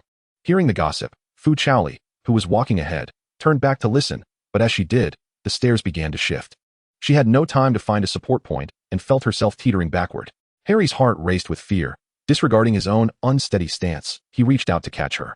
However, Fu Chaoli found herself lifted under the arms, and once the stairs stabilized, the hands gently set her down. Turning around, she discovered a serious-looking yet slightly flushed Percy, who had been attentively watching her, relieved that her position had been close to him. Next time, pay attention on the stairs, he admonished. Fu Chaoli promptly nodded, raising a finger to indicate that there would certainly be no next time. Harry, having shifted his hand to grasp Fu Chaoli's, felt his racing heart gradually calm once he secured her hold. Hermione squeezed in from the side, taking Fu Chaoli's other hand, reassuring Harry that she could also take care of her. Ron, trailing behind, rolled his eyes dramatically. Thus, Fu Chaoli was escorted to the common room, where the fat lady was delighted to see so many new faces. Oh, welcome to Gryffindor, children, she greeted them with a bow, her joy increasing upon seeing Fu Chaoli. What a lovely young lady. I remember a girl who was just as beautiful as you from long ago. As the fat lady began to reminisce, Percy politely reminded her to open the common room door. Right, you must be quite tired today, do go rest. Percy bowed to the fat lady and led the newcomers inside. Ron excitedly discussed the wonders of Hogwarts with Harry, marveling at the idea of portraits guarding the entrance, while Harry shared his enthusiasm, albeit with some skepticism regarding the fat lady's claim. Surely, there was no one as beautiful as Fu Chaoli, he thought. The belongings had already been placed in the dormitory by the house elves. As soon as Fu Chaoli entered the dormitory, she was embraced by Hermione, who quickly released her, blushing and coughing slightly to indicate that it was merely a gesture of welcoming her new roommate. Parvati, who was already tidying her bed, exclaimed, "How was I not aware of this?" Hermione had taken a liking to Fu Chaoli from the moment she first laid eyes on her. She was not only beautiful but also intriguing, showing no displeasure at Hermione's somewhat peculiar mannerisms, and treated everyone with kindness. Every time Hermione spoke, Fu Chaoli would pause his activities, his beautiful dark eyes fixed on her as he listened attentively. She wished to forge a deep friendship with Fu Chaoli. Soon, the last girl in their dormitory joined them, and they joyfully exchanged names. The girls tidied their beds and lay chatting, sharing their excitement about the classes scheduled for the following day, as well as engaging in light-hearted conversations typical of young girls. Parvati even lavishly praised Fu Chaoli's exquisite appearance for half an hour, causing him to shyly bury his face in his blankets, which elicited peals of laughter from the others. Thus, the first night at Hogwarts passed amidst the girls' cheerful banter. Early the next morning, Fu Chaoli was roused from sleep by an excited Hermione. Their first class was Transfiguration. "Wake up, it's the headmaster's class, we cannot be late. You still need to have breakfast." Hermione's seriousness regarding their studies was palpable. Dragged from her slumber, Fu Chaoli, still half asleep, clung to Hermione as they made their way to the dining hall. "Oh dear, I haven't adjusted from vacation to school yet," she lamented. Hermione pulled her along and stuffed a sandwich into her mouth. Instinctively, upon encountering food, Fu Chaoli began to chew with her eyes still closed, propping her head with one hand while mechanically shoving the sandwich into her mouth with the other, yawning as she ate, drawing the curious glances of others in the hall. Hermione eyed her with concern. Had she not watched Fu Chaoli fall asleep the previous night, she might have suspected her of sneaking out for snacks in the dead of night. After sipping some milk, Fu Chaoli finally began to awaken. Chewing her sandwich, she scanned the room, but did not spot any familiar faces. "Where are Harry and Ron?" she inquired, leaning closer to Hermione. Hermione, having already finished her meal, had taken out their Transfiguration textbook and was perusing it while waiting for Fu Chaoli. Nonchalantly, she replied, "I don't know, maybe they skipped breakfast. Or perhaps those two lazybones woke up late." Hermione was certain it was the latter. Indeed, the Transfiguration classroom was filled with students, and Harry and Ron had yet to arrive. Fu Chaoli and Hermione had come early, witnessing Professor McGonagall transform into a tabby cat, quietly perched on the podium. As everyone prepared in silence, a commotion erupted at the door. "Damn those stairs. They led us astray," Ron's loud voice echoed. Fu Chaoli and Hermione exchanged glances. "Oh no." Hermione covered her face in frustration. She did not wish to lose points on the very first class. Harry and Ron rushed in, and Ron, relieved that the professor had not yet arrived, was startled by the sudden transformation of McGonagall. After receiving a reprimand from Professor McGonagall, Harry and Ron obediently took their seats, positioned in the front row just ahead of Fu Chaoli and Hermione. As soon as Harry sat down, he twisted in his seat to speak with Fu Chaoli, only to be met with an annoyed thump on the head from Hermione's book, leaving him looking aggrieved as he turned back around. Meanwhile, Ron, reveling in their misfortune, drew the attention of Professor McGonagall, who called upon him to answer a question. Flustered and unable to articulate a response, Ron was ultimately spared from further scrutiny. As soon as he sat down, he received a light slap. Fu Chaoli, stifling her laughter behind her hand, quickly adopted a serious demeanor upon noticing Hermione's gaze. Resting her hands on the desk and paying close attention to the lesson, she feared that Hermione, in her fervor, might administer a similar reprimand to her. Consequently, her earnest appearance pleased Professor McGonagall, who rewarded her with an additional 5 points.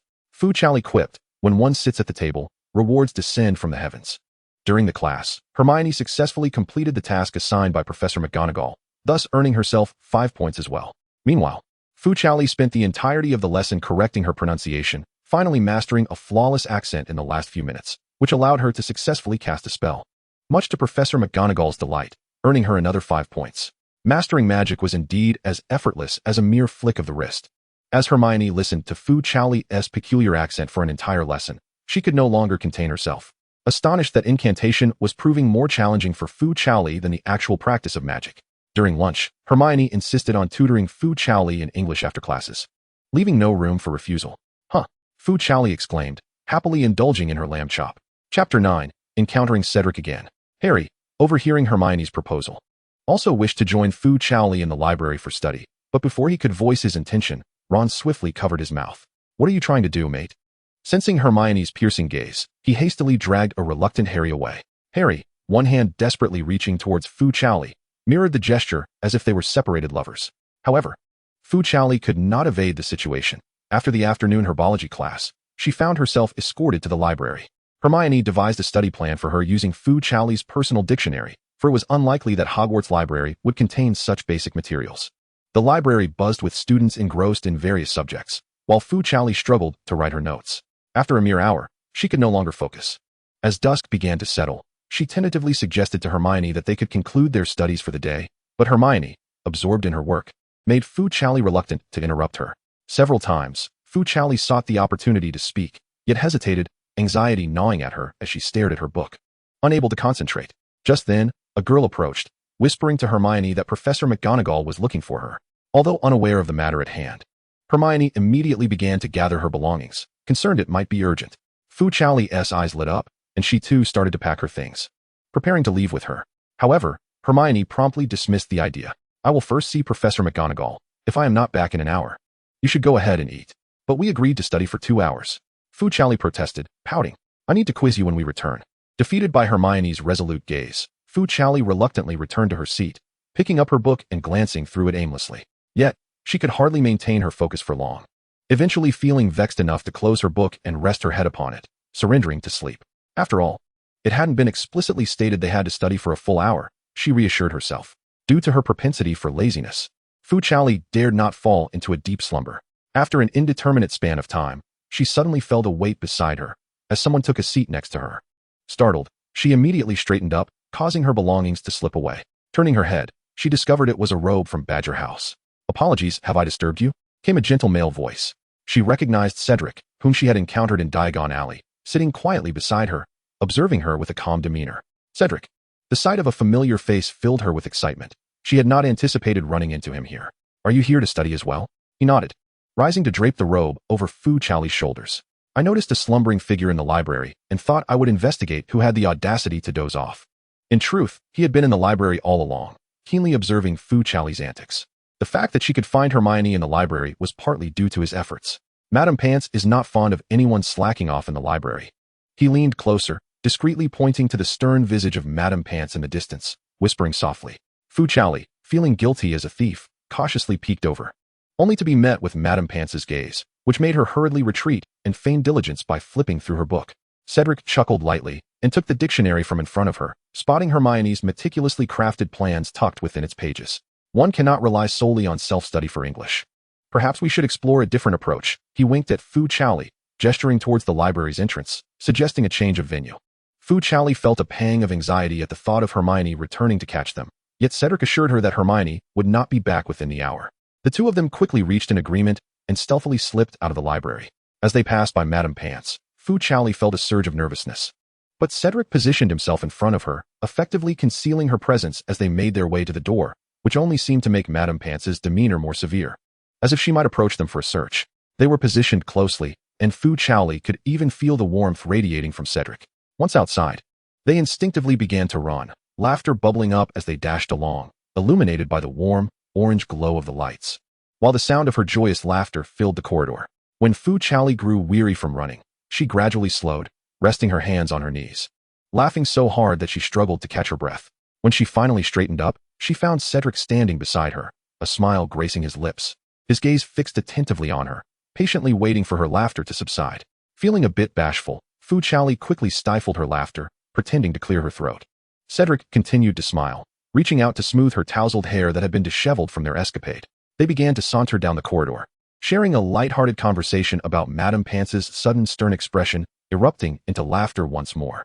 Fu Chaoli had a bad habit of not paying attention to her surroundings when she was engrossed in conversation, so by the time she realized it, Cedric had already taken her hand and guided her to the dining hall. She looked at Cedric in confusion, but he simply led her naturally to the Hufflepuff long table. Here, we can enjoy our meal without the worry of disturbing others with our studies. Hyacinth, tea it's splendid. Seating Fu Chaoli comfortably, he leaned back, casually bringing over a plate of apple pie and placing it before her. Would you prefer steak or lamb chops? He inquired. No. I meant to ask why I am seated at Hufflepuff, she replied, as this arrangement allowed her to teach him more conveniently. He tilted his head innocently, deliberately omitting the fact that he could also join the Gryffindor table. Fu Chaoli, oblivious to any underlying tension, simply nodded foolishly, consulting the dictionary while she took a bite of the pie, simultaneously reading aloud. Cedric, seated beside her, attentively cut her steak into bite-sized pieces, keenly listening to her pronunciation and correcting her whenever necessary. As a prominent figure within the school, Cedric naturally drew curiosity towards the newly arrived Fu Chaoli, and their surprisingly harmonious interaction intrigued a group of students who whispered among themselves. Cedric's friends at the long table exchanged knowing glances and playful nudges, speculating about their relationship. Cedric, however, merely advised Fu Chaoli to remain undisturbed, turning to his friends with a gesture to be silent. His companions, demonstrating restraint, offered him a thumbs up with playful grins before resuming their hushed discussions. Feeling somewhat embarrassed by Cedric's attentiveness, Fu Chaoli turned to him and said, Cedric, thank you for your help. No problem. Aren't we friends? Cedric replied, pausing to wipe his hands with a napkin. He leaned closer to her, gazing intently into her eyes. It feels too formal. Just call me Ced. Cedric's handsome visage loomed closer, his expression earnest and resolute. Although his tone was inquisitive, Fu Chaoli felt an unexpected pressure from his mature demeanor, causing her cheeks to flush as she averted her gaze. See Ced. Satisfied, Cedric reclined once more, continuing to leisurely serve her dessert. Hey, Harry, is that Fu Chaoli? What is she doing over at Hufflepuff? Ron, just entering the cafeteria, attempted to nudge Harry with his elbow, but found only air, realizing that Harry had already set his sights on Fu Chaoli. Upon entering, Harry searched for Fu Chaoli, but upon not finding her at the Gryffindor table, he turned to discover her seated at Hufflepuff, just in time to witness Cedric leaning closer to her. A surge of jealousy welled within him, and without hesitation, he strode purposefully towards them. Chaoli, what are you doing here? Harry initially intended to confront them about their relationship, but he feared it might come across as overly possessive. Harry, are you here to eat as well? Fu Chaoli exclaimed, delighted to see him, although concerned about neglecting Cedric beside her. This is Cedric. Ced, this is Harry. By introducing them, she deftly alleviated any potential awkwardness. I'm pleased to meet you, Harry, Cedric said with a warm smile, appearing particularly handsome. Could we allow Chaoli to finish her meal first? He lifted the last piece of steak and brought it to Fu Chaoli's lips. She had no time to react and instinctively opened her mouth to take a bite. Cedric beamed with delight. He had previously placed the steak on Fu Chaoli's plate with remarkable restraint, but this time, he had deliberately fed it to her. Even his laughter while conversing with Harry was a rehearsed performance, every gesture meticulously crafted. Harry's irritation grew. He now regarded Cedric as a cunning fox. I'm sorry, Chaoli. It seems your friend is not particularly fond of me. I'm not. No worries, I've just finished eating. Perhaps you should go and keep your friend company. I'll be fine. Cedric gently took Fu Chaoli's napkin and wiped her mouth with tenderness, then rose to help her organize her books, embodying the image of a devoted house husband. Halfway through wiping her mouth, Fu Chaoli remarked, Why do I smell tea? Just then, Ron arrived, and Cedric flashed him a perfect smile before placing a hand on Fu Chaoli's shoulder and guiding her gently towards Harry. Cedric, thank you for spending so much time teaching me today. Fu Chaoli genuinely appreciated Cedric. He had been exceedingly kind to her. Upon hearing her affectionate address, Harry's frustration peaked, and he angrily pulled Fu Chaoli toward the Gryffindor table. He had definitely seen a glimmer of pride and mockery in that fox's eyes. Fu Chaoli was oblivious to Harry's urgency and could only hastily wave goodbye to Cedric. During their meal, She had noticed Cedric's fondness for biscuits and meat.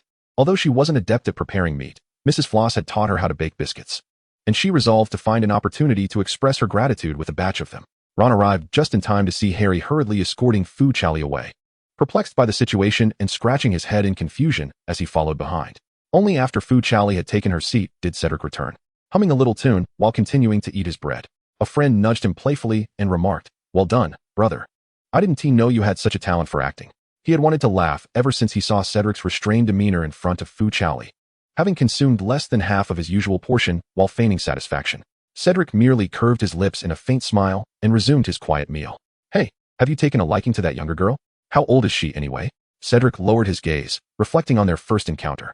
That was precisely why he had refrained from speaking up, he thought to himself. Chapter 10. What? How did you know? Seated at the table, Harry remained sulky and silent, stabbing at the bread in front of him with his fork as if venting his frustrations. Fu Chaoli sensed his low spirits and asked with concern what was troubling him. Harry glanced at her, and upon meeting her clear gaze, he merely let out a huff before turning back to continue his assault on the bread. He did not wish to confront Fu Chaoli aggressively for an explanation, yet he could not shake off the recent incident, feeling a suffocating frustration, and could only resent himself for not being as mature and gentlemanly as Cedric in winning a girl's affection. Fu Chaoli cast a questioning glance at Ron, who was engrossed in his meal, merely shaking his head in confusion at her inquiry. I noticed Harry rushing over as soon as he entered, despite having been fine moments before. He looked at the bread, mangled beneath Harry's fork, shaking his head in sorrow over the wanton waste of food. Harry had hoped Ron would articulate his feelings, but when he realized Ron was equally perplexed, he felt even more aggrieved. In a fit of anger, he tossed his fork aside and lay his head on the table, tears brimming in his eyes. Fu Chaoli observed his flushed cheeks, puffed from his sulking, and the disheveled black hair falling limply, evoking a deep sense of sympathy. Though she was somewhat oblivious to the situation, she approached Harry and gently embraced him, patting his head. "I'm sorry, Harry. No, you are not at fault," came Harry's muffled voice. "No, I failed to notice my good friend's emotions, and I caused him pain." Fu Chaoli sincerely apologized, lowering her gaze to meet Harry's teary eyes. "Please forgive me, all right?" Her tender tone moved Harry profoundly. Throughout his life, he had never received such unqualified affection, especially from a girl he admired.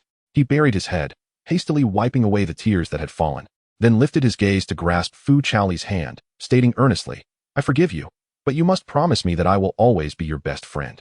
"Of course," Fu Chaoli replied with a smile, linking her pinky with Harry's, promising, "You will forever be my best friend." Harry felt elated and was about to seize Fu Chaoli's hand when a sudden applause erupted from across the table. "Oh, how touching!" Ron exclaimed, sausages in his mouth, clapping fervently. "Now can we eat in peace?"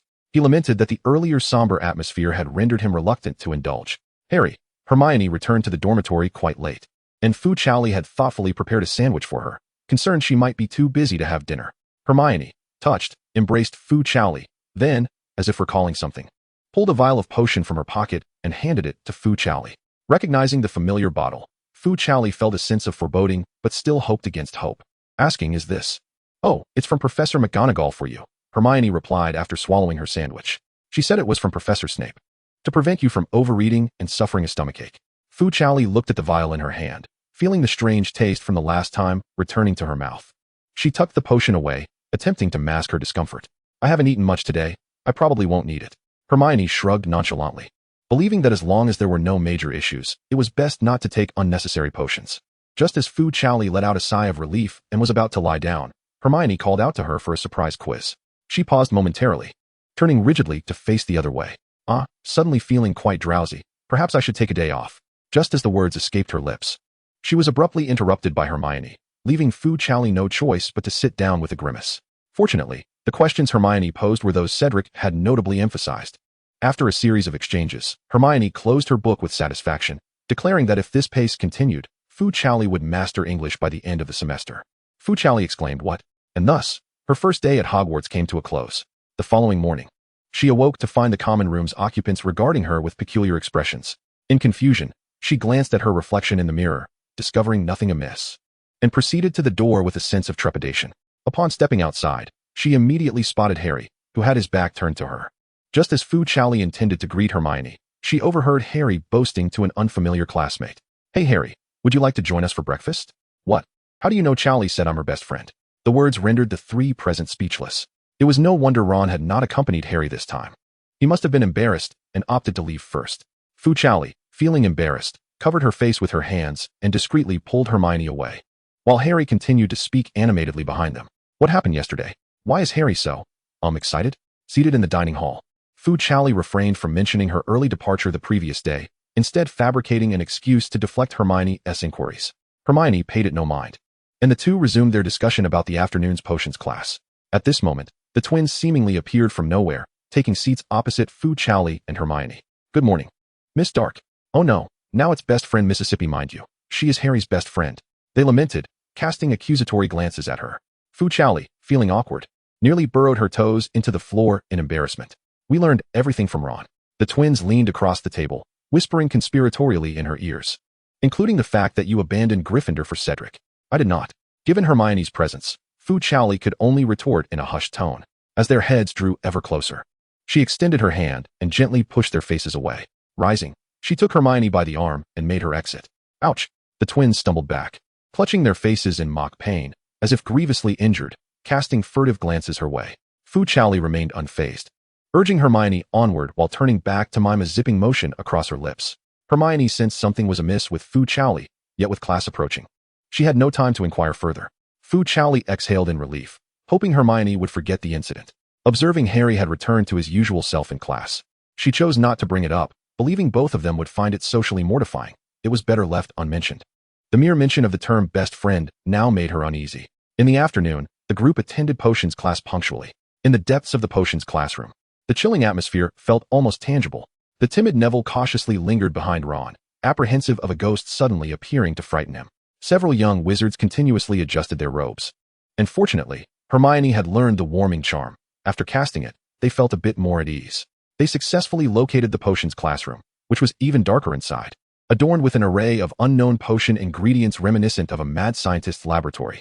Look, the little lions have arrived, Draco taunted as they entered, pointing at them, while his two lackeys dutifully erupted into laughter, fulfilling their role as the ambience enhancers. You shouldn't be at Hogwarts. You should be in kindergarten or a nursery. I wonder if they would even accept you dimwits. Harry and Hermione glared angrily at the Slytherins, and Ron was about to charge at them, but Neville restrained him, persistently reminding him that Snape was the head of Slytherin and they wouldn't fare well. Fu Chaoli stepped forward, brandishing her wand at Draco. Taken aback by her readiness to confront him, Draco puffed out his chest defiantly towards her wand. You want to fight? Don't you know that using magic on classmates is against school rules? Before he could finish, Fu Chaoli shouted, Caterpillar attack, and with lightning speed, hurled a white object at him, striking Draco on the neck and causing it to tumble down from his collar. What in the world? Draco exclaimed, feeling something fuzzy crawling on him, his voice cracking in fright. Crab, Goyle, quickly come help me, he commanded his bewildered companions as the three of them flailed about, trying to swat the offending object off their clothes. Did you really use magic on him? What if you get in trouble? Hermione anxiously inquired of Fu Chaoli, while Harry stepped forward, resolutely choosing to stand by her side. Ron, oblivious, watched with delight and gave Fu Chaoli a thumbs up in admiration. Fu Chaoli had acted so swiftly that only a few had discerned her movements, mistakenly believing the object had been conjured by a spell. In a corner, a boy who had been quietly reading curled the corners of his mouth in amusement, keenly observing Fu Chaoli. Don't worry, I'm just teasing him. Fu Chaoli reassured her friends calmly. I'll tell my father. Draco's face flushed crimson with fear as he inspected his clothing for any signs of the creature, all the while threatening her. Class is about to begin. What is all this ruckus? Just then, Snape strode in with an air of authority. Chapter 11. Ups and Downs. Snape entered with purpose, his expression stern as he surveyed the room, locking eyes with Draco, who stood obediently before him, who acted out, fuming. Draco stepped forward and pointed at Fu Chaoli. She used magic on me. You were the one who insulted us first, Hermione retorted, with Harry stepping protectively in front of Fu Chaoli. Faced with the encircled yet resolutely innocent Fu Chaoli, Snape rubbed his temples in exasperation. Although she had long harbored some foreboding, she was still taken aback when Fu Chaoli caused a commotion right at the start of the school term. Just as he was grappling with how to handle the situation, a white object on Draco's person fell to the ground as he stood motionless. Observing its lack of movement, Draco cautiously approached to pick it up, only to discover it was merely a ball of white yarn, twisted into the shape of a caterpillar. His incessant fidgeting had led him to mistakenly believe it was crawling. This yarn had been idly plucked from Fu Chaoli's clothing and had conveniently formed a ball in his pocket. You. Draco's face flushed crimson as he pointed at her. Speechless with indignation, silence enveloped the room, save for Fu Chaoli's innocent remark. I didn't use any magic. Draco felt as though he might faint from rage, trembling as he moved forward to argue, only to be interrupted by Snape. Enough. What is this chaos during class? Draco, where's your decorum? Draco, shamed, lowered his gaze, though his eyes continued to glare at Fu Chaoli. Noticing his expression, Fu Chaoli stuck out her tongue at him. As it seemed that Draco was on the verge of an outburst, Snape intervened. Miss Fu Chaoli, for disrupting the order and bullying a classmate. You are to report to my office for detention for 1 week, starting today. After a moment's thought, Snape chose not to deduct points from Fu Chaoli. Without allowing them the opportunity to retort, Snape turned and ascended to the podium. Now, it is class time. Everyone, open your textbooks. Seated at his desk, Harry felt a wave of concern for Fu Chaoli, yet she remained unfazed, even attempting to comfort him in return. In truth, she had braced herself for a harsher punishment. But to her surprise, no points were deducted, leaving her with a sense of victory. However, Harry's moment of respite was short-lived as he found himself at the receiving end of Snape's interrogation. One question after another, he struggled to respond, while Hermione, who eagerly raised her hand, was deliberately overlooked. It appears you have not prepared for today's lesson, the illustrious Mr. Potter. Due to your ignorance, Gryffindor loses points, Snape declared, ignoring Harry's pleading gaze. But he did notice Fu Chaoli's displeased expression and altered his words slightly. 5 points. Draco, observing the spectacle, withdrew his head in disappointment, having expected at least a 10-point deduction. He squeezed the ball of yarn in his pocket, grinding his teeth in frustration, determined to report this to his father. After a brief session of textbook instruction, Snape divided them into groups for potion brewing. Draco's group swiftly completed their potion, earning high marks from Snape. He proudly raised his chin, anticipating a look of envy and admiration from Fu Chaoli, but she remained focused on the steps with Hermione, offering him no attention whatsoever. Humph, the young master was fuming. Fu Chaoli and Hermione also progressed smoothly, becoming the second group to finish their potion. When Snape came over to glance at their work, he awarded them a second-tier score, further aggravating Hermione. Upon completing their potion, Fu Chaoli idly observed her classmates around her when suddenly, her ears perked up at a strange noise emanating from a nearby cauldron. With her keen hearing, she had always been the lookout at the orphanage. She approached Neville's group, but halfway there, an unexpected incident occurred. Their cauldron suddenly began to boil and then exploded. Scalding liquid splattered everywhere, and the most frightening aspect was its potency. Fu Chaoli was close to Neville. She had no time to ponder and quickly pushed him away, the liquid splashing onto the very spot where he had just stood. Fortunately, Neville managed to escape in time, only getting a bit of the potion on his clothing. However, Fu Chaoli was not so fortunate. Unable to retract her hand in time, the potion splashed onto her arm, though her clothing provided some barrier.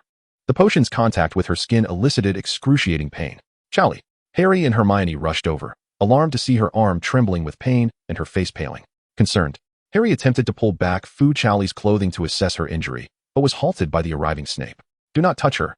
I will take her to the hospital wing. The rest of you clean up the classroom. Snape swiftly scooped Fu Chaoli into his arms and strode purposefully towards the hospital wing, his expression dark and foreboding. Feeling the intensity of Snape's ominous gaze, Fu Chaoli shrank back, nearly wishing to disappear into the floor. Who would have thought Miss Fu so noble, risking her own safety to save a classmate? I am truly moved to tears. Snape's voice dripped with sarcasm. Hearing his biting words, Fu Chaoli dared not breathe a word, instead offering him a sheepish smile, hoping he might show her some leniency due to her condition. Snape merely snorted, turning his head away from her. At that moment, Madame Pomfrey arrived, efficiently tending to Fu Chaoli's wounds and applying a bandage. Concerned she might not withstand the pain, she kindly brought her a pain-relieving potion. Faced with Madame Pomfrey's kindness, Fu Chaoli pinched her nose and drank it down, pleasantly surprised by the taste. Is it good? Snape's voice broke through. Confused, she nodded and replied honestly, yes, it's good. Humph. Snape's expression softened with a hint of a smile, yet Fu Chaoli sensed an underlying irritation. It seems Miss Fu has grown quite bold, daring to refuse my potion. Stunned, she could not fathom how he had come to know this. As the potion's drowsiness began to take effect, her head grew heavy. Observing her fatigue, Snape felt a sense of relief, exchanged a glance with Madame Pomfrey, and turned to return to the classroom. There was still time before classes ended. He could still scold that foolish student. Fu Chaoli slept until evening, and when she opened her eyes, she found Harry, Ron, Hermione, and Neville surrounding her. Their little heads clustered around her. Upon witnessing her awakening, they were all filled with joy, and Neville, akin to a long-lost relative, grasped her hand, tears streaming down his face as he expressed his gratitude. Thank you. Thank you. It's all my fault that you were injured, and I even caused Gryffindor to lose points. Several individuals hurriedly rushed to cover Neville's mouth, yet Fu Chaoli's attention remained fixated on the point deduction. How many points were deducted? Fu Chaoli asked, clutching her heart in distress. 20-some, came the cautious reply from the group. 20. Fu Chaoli, just regaining consciousness, swayed dangerously, nearly fainting once more. Immediately, chaos ensued. Harry shook Fu Chaoli, Hermione pinched her to revive her, and Neville wept in regret for his slip of the tongue. While Ron at the foot of the bed cursed Snape, pointing at the ceiling. Ultimately, they were all expelled from the infirmary. Fu Chaoli declined Madame Pomfrey's invitation to stay and exited the room. Upon leaving, she inquired with Hermione about the location of Snape's office. Hermione informed her that Snape had agreed to postpone detention until the following day, but under Fu Chaoli's persistent questioning, she relented and revealed the information. Seeing Fu Chaoli's serious expression, Hermione watched as she dashed out. The others exchanged glances, filled with curiosity yet concerned enough to follow her. As they made their way, Fu Chaoli wore a stern expression, striding purposefully, and encountered Draco, who was chatting with his lackeys. The trio was laughing uproariously about Snape's berating of Neville and the point deduction. Upon noticing Fu Chaoli approaching, Draco stood, hands in pockets, blocking her path with a smirk, saying, "Given your serious injury and the point deduction, I shall let it slide this time. However, you owe me an apology." Without acknowledging him, Fu Chaoli simply walked past. Ignored, Draco seethed, shouting after her, "Fu Chaoli, I want to let this go." The others, hurrying past Draco, had no time to heed his furious outburst, only escalating his annoyance as he declared the impending chill of autumn. Upon reaching Snape's office, they found Fu Chaoli at the door, peering through the crack, crying out, "I don't deserve those 20 points. Please, don't deduct our points." Snape, already exasperated and fearing he might inadvertently harm Fu Chaoli while attempting to close the door, gritted his teeth and instructed the newcomers, "Take her away immediately, or Gryffindor will lose another 5 points." Initially, the group struggled to move Fu Chaoli, who immediately released her grasp and collapsed into Harry's arms, crying, "Please, no more point deductions. I can't bear it." Snape slammed the door shut, and the group quickly led Fu Chaoli away, assuring her that 20 points would be manageable and that they would certainly earn them back in due time. Ron and Neville were taken aback by Fu Chaoli's profound concern for their collective honor, even going so far as to seek Snape's intervention, which earned her their admiration. During mealtime, they busied themselves serving her drinks and food. Fu Chaoli, burdened with a sense of foreboding that losing even a single point would lead to an unceasing cascade of misfortune, ate her meal in solemnity. Chapter 12, The First Flying Lesson. Fu Chaoli's arm was, in fact, not severely injured, and by the following day, it had minimally affected her daily life. Nevertheless, Harry and Hermione remained exceedingly cautious, with one assisting her in retrieving books while the other took notes on her behalf. Fu Chaoli found herself unable to refuse their help, which only elicited envy from Ron. However, that evening, she was compelled to attend detention alone in Snape's office, fearing that a larger group would result in him deducting points. Upon arriving, she tentatively knocked on the door. "Come in," came the response. Upon her entrance, Snape merely glanced up momentarily before gesturing towards a heap of items in the corner, instructing, "Finish processing that bucket of slugs. You may leave once you have completed it." Fu Chaoli approached, and, upon observing the writhing creatures, felt her scalp prickle with discomfort. Turning back, she cautiously inquired, "My arm still aches a bit. May I take a break?" "2 buckets," he replied. "Oh, suddenly it doesn't hurt anymore." She resignedly sat down, her brow furrowed as she began her task. Snape continued correcting assignments, a slight smirk playing at the corners of his mouth. It took her a full hour to finish processing the 2 buckets of slugs, leaving her exhausted and sore. Turning around, she noticed Snape remained engrossed in his work. Upon seeing her rise, he glanced up and remarked with a sardonic tone, "If everyone worked at this pace, the entire wizarding world would have to resort to theft for potions." After this, he gestured with his quill towards the door, indicating she could leave. Fu Chaoli quickly stepped outside, and as she joyfully closed the door, Snape's low voice echoed behind her. "Do not forget, you must return tomorrow. There are still 6 days remaining." The smile she had just raised instantly fell. The thought that potions would have to be stolen lingered in her mind. Throughout her journey back, she amused herself by mimicking Snape's tone. Just as she was enjoying her performance, she turned a corner and collided with someone. Fu Chaoli, clutching her sore nose and with tears of pain welling in her eyes, looked up to meet the soulful gaze of the person she had bumped into. Blaise had just returned from the dining hall, and, hearing a girl murmuring incessantly, suspected it was an imitation of their head of house. Finding it amusing, he approached to investigate, only to have her stumble directly into his embrace. With his dark complexion and enchanting eyes, Blaise appeared charming to anyone, relishing in the attention of girls who admired him. Yet now, he found himself captivated by the first girl who truly stirred his heart.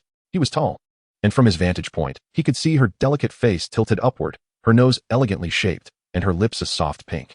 Particularly striking were her adorable black eyes, which appeared even more luminous due to the tears they held. He had noticed her during class, where her mischievous antics had provoked Draco into a fit of anger, while she maintained an innocent facade. At that moment, he found her amusing, but reflecting on it now, he realized that interest had blossomed into infatuation. Upon recognizing the green robes he wore, Fu Chaoli instinctively took a step back, while Blaze raised his hands in a gesture of innocence. She cautiously relaxed her defenses. Having seen him in Draco's company before, concerned that they might be allies, Blaze bent gracefully, performing a gentlemanly bow, and raised his head to meet Fu Chaoli's gaze with his enchanting peach blossom eyes. "Dear miss, I apologize for bumping into you. I am Blaze Zabini. Shall we set aside our prejudices and get to know one another?" Out of politeness, Fu Chaoli simply introduced herself, her apprehension stemming from the fear instilled by the Slytherin house, worried that Snape might suddenly appear and deduct points from them. With a courteous nod, she maintained an air of aloofness and walked away, a stark contrast to her earlier animated imitation of Snape. Blaze turned, watching her retreat until she vanished at the end of the corridor, a smirk gracing his lips as he picked up the handkerchief Fu Chaoli had accidentally dropped, tucking it neatly into the pocket of his chest before humming a tune and returning to the common room with a light step. Why the sudden cheer? Off to chase after girls again? Draco cast him a sidelong glance, his irritation evident. He was busy writing a letter home, filled with grievances about Fu Chaoli. The way to write her name had been taught to him by Theodore, who sat nearby engrossed in a book. Blaze swaggered back to the dormitory, declaring, "I found my true soulmate." Draco scoffed dismissively, regarding him as if he were speaking nonsense. However, Theodore lifted his gaze from his book and regarded Blaze with interest.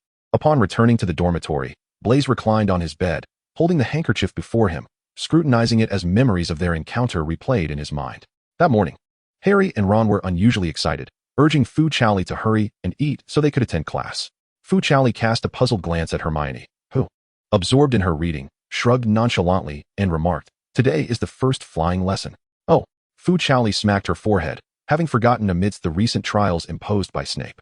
Faced with the eager anticipation of her two companions, she hastily stuffed her breakfast into her mouth and, with cheeks full, rose to join the throng heading towards the field. The area was already filled with exuberant young wizards, animatedly discussing amongst themselves. Among them stood Draco, proudly boasting about how he had expertly navigated his broomstick to avoid a collision with a flying object.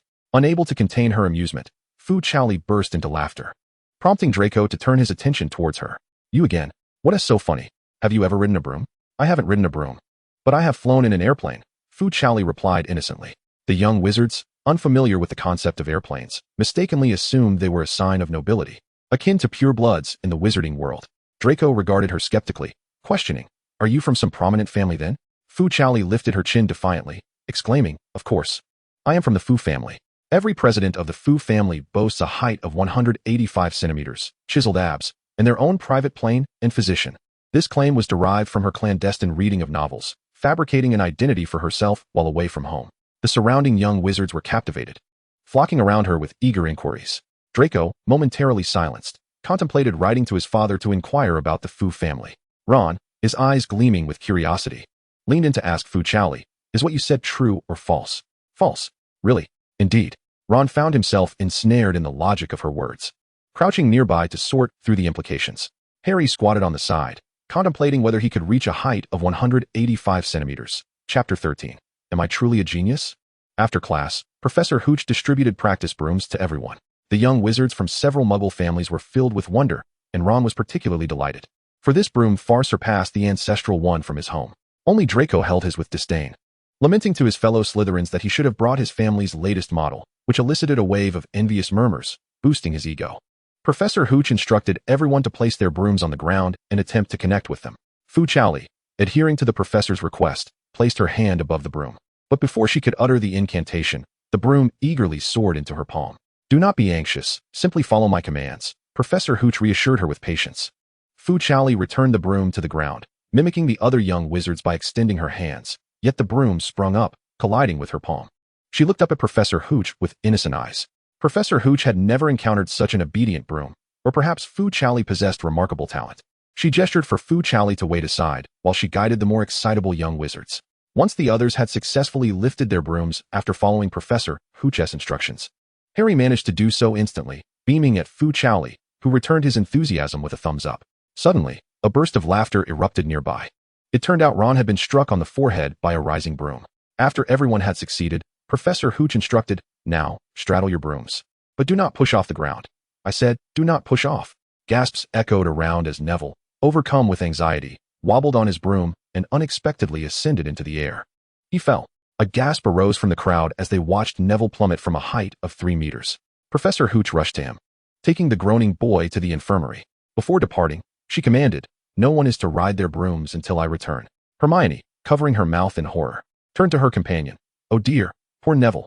I hope he is all right. We should be cautious. Chaoli. Chaoli. She turned around, scanning the area but failing to spot Fu Chaoli, and hurriedly ran to find Harry. Harry, have you seen Chaoli? But before she could reach him, Draco, accompanied by a group, blocked Harry's path. Holding Neville's memory orb, he glanced around, not seeing Fu Chaoli, and scoffed before provocatively challenging Harry. Ignoring Professor Hooch's warning, Harry mounted his broom and pursued Draco, while Ron cheered him on from below, gesticulating enthusiastically. Hermione, furious, stomped her foot, exclaiming that both of them were utterly unreliable. Meanwhile, Fu Chaoli had taken advantage of Professor Hooch's momentary distraction during her lesson and successfully mounted her broom, soaring into the sky. She circled the building at a rapid pace, maneuvering with such skill that she hardly resembled a novice. She could even steer the broom away from windows to avoid detection by the professor. Could it be that I am truly a genius? She mused. After indulging herself, she returned to the training ground, stealthily landing on the ground, only to discover that everyone had gathered, gazing up at the sky. Clutching her broom and intending to blend in discreetly, she was suddenly met with Hermione's furious shout. Fu Chaoli. Fu Chaoli halted, rigidly turning to face Hermione, who stood with arms crossed, poised to demand answers. She contemplated fleeing, but Hermione swiftly seized her by the collar. Did you just secretly ride your broom? Hermione inquired. Observing Fu Chaoli's bangs tousled by the wind, her anger intensifying upon realizing that Fu Chaoli had not only ridden, but had done so at great speed. Of course not, Fu Chaoli stammered, her eyes darting away, unable to meet Hermione's gaze.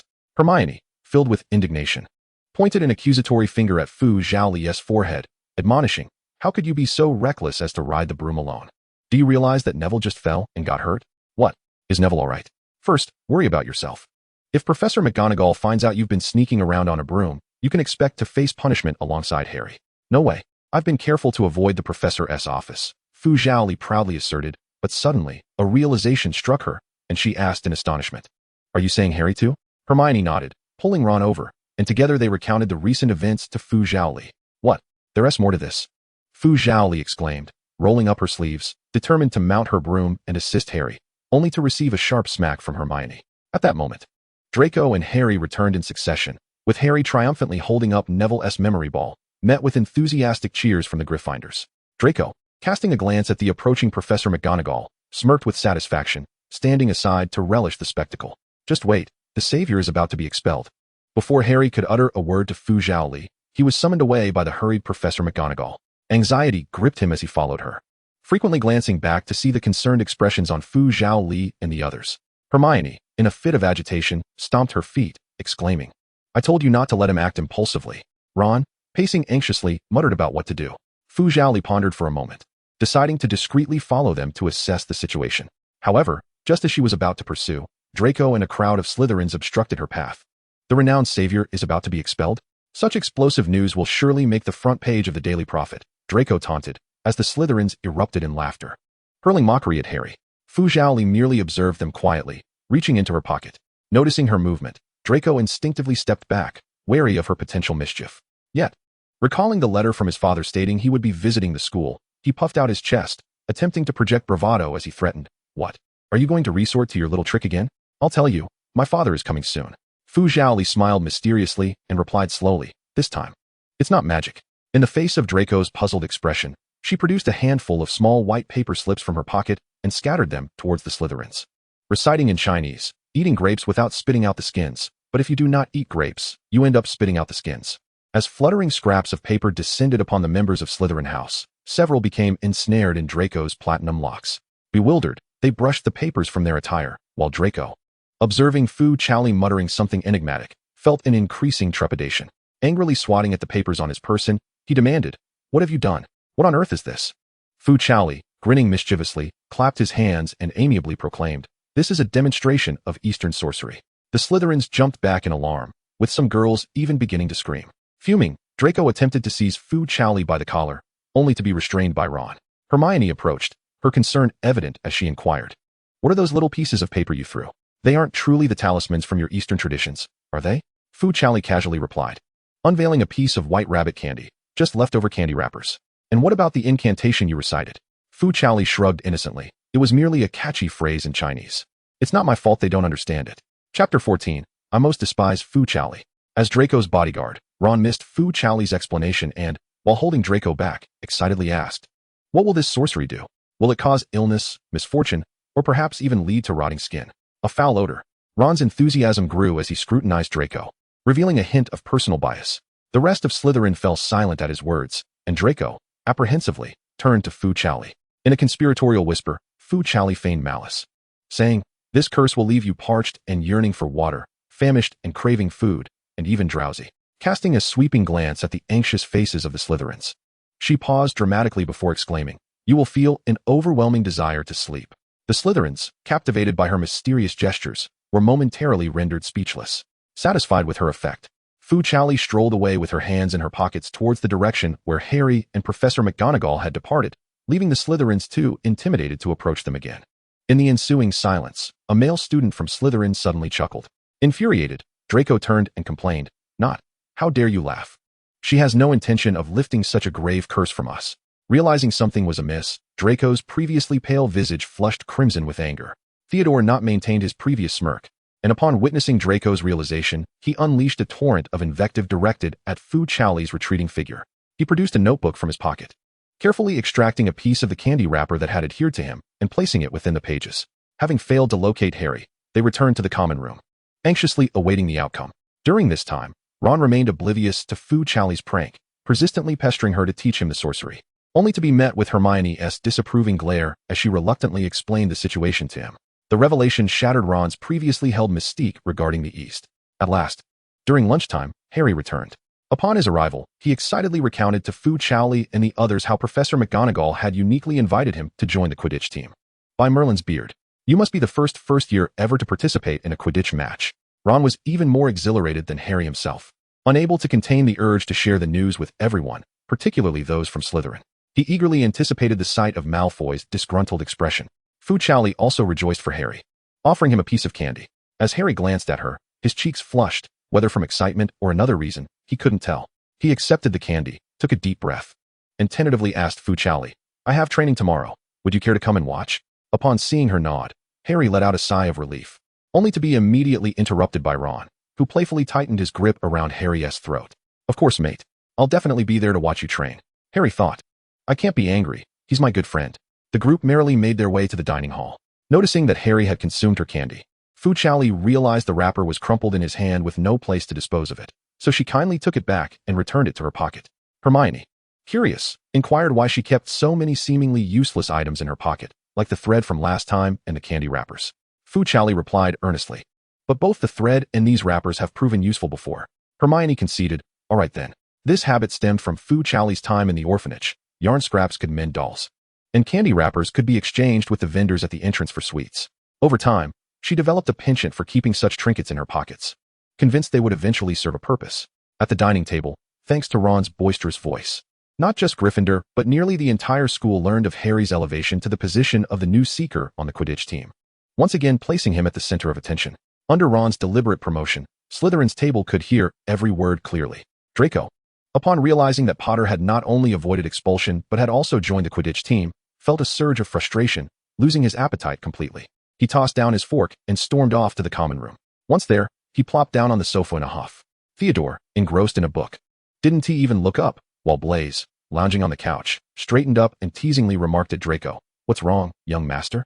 Let me guess, Potter didn't he get expelled?" Not only that, he even made it onto the team.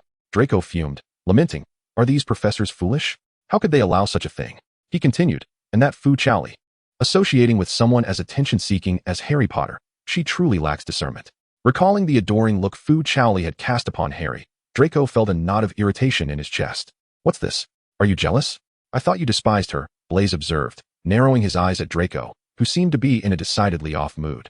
"Jealous? Nonsense. I loathe Fu Chaoli even more than Harry Potter." The young boy, unable to withstand Blaise's taunting, seemed to be convincing someone as he awkwardly cursed under his breath and quickly retreated to the dormitory. "Yet I rather like her," Blaise remarked, reclining back on the sofa. Crossing his legs and casting a sidelong glance at Theodore, who appeared indifferent, gently turning a page in his book. Blaise then averted his gaze with a scoff. Returning to the dormitory, Draco opened his drawer and found the very ball of yarn Fu Chaoli had previously used to tease him, lying innocently in the box. Draco picked up the letter, took a glance, and petulantly tossed it back into the drawer.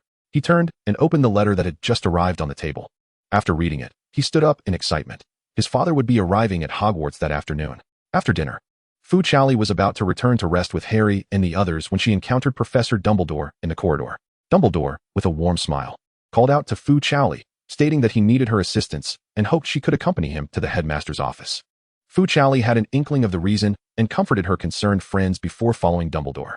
Upon reaching the sculpture at the entrance of the headmaster's office, Dumbledore exclaimed "Lemon drop," causing the sculpture to turn and reveal the hidden door. Observing Fu Chaoli's astonished expression, Dumbledore mischievously winked at her. "All my sweets are inside. One must employ a few tricks to protect them." Fu Chaoli accompanied Dumbledore through the door and was greeted by a strikingly handsome man with the same golden hair as Draco, exuding an innate nobility. "Apologies for the wait. I believe it is more sincere to invite someone in person," Dumbledore said as he brought Fu Chaoli before the man, then returned to his seat with a smile. The man remained silent, merely gazing at Fu Chaoli, who felt increasingly uneasy under his scrutiny. The room fell into an awkward silence, while Dumbledore sipped his tea, seemingly uninterested in breaking the quiet. "This is quite different from my previous experiences with parental invitations," Fu Chaoli thought to herself. Just as she was on the verge of feeling uncomfortable, the man spoke, his tone unexpectedly gentle. "Hello, Miss Fu Chaoli. I am Lucius Malfoy, Draco's father." Lucius's manner was surprisingly familiar, as if they were long-lost friends. "Good day, Mr. Malfoy," Fu Chaoli replied politely. However, upon hearing her distant tone, Lucius appeared somewhat disheartened. "I am aware of the situation between you and Draco." Fu Chaoli immediately perked up, her mind racing with thoughts. "On behalf of Draco, I apologize." "It was Draco who," she began, but her words faltered. This was not what she had imagined. Lucius continued apologetically, "That boy has been spoiled by me. I hope you can forgive his impetuousness."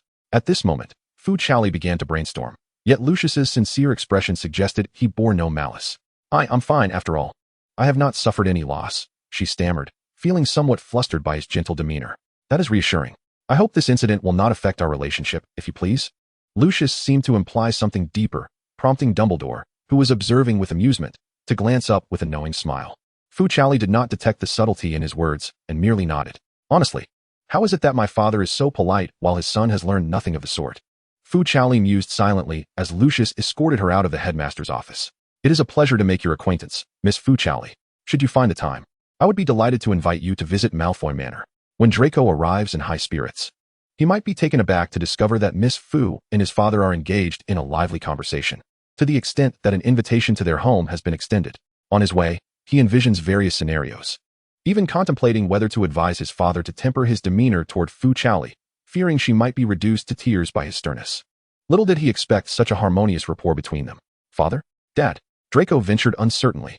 "Draco, you have arrived," Lucius responded, his tone imbued with paternal authority. As a scion of the Malfoy family, it is unbecoming to display such harshness toward a young lady. Draco, filled with shame, lowered his gaze, catching a glimpse of Fu Chaoli peeking from behind Lucius, nodding with a semblance of false bravado. Draco felt a surge of indignation. "But father, she enough. This matter ends here," Lucius declared with an air of finality. He turned to Fu Chaoli, bidding her a polite farewell. "I must take my leave now, Miss Fu. We shall meet again, for I have long awaited this day." As he spoke, he cast a lingering glance at her. Watching Lucius depart, Draco shot a glare at Fu Chaoli before hastily following his father. To his surprise, the situation had resolved itself quite effortlessly.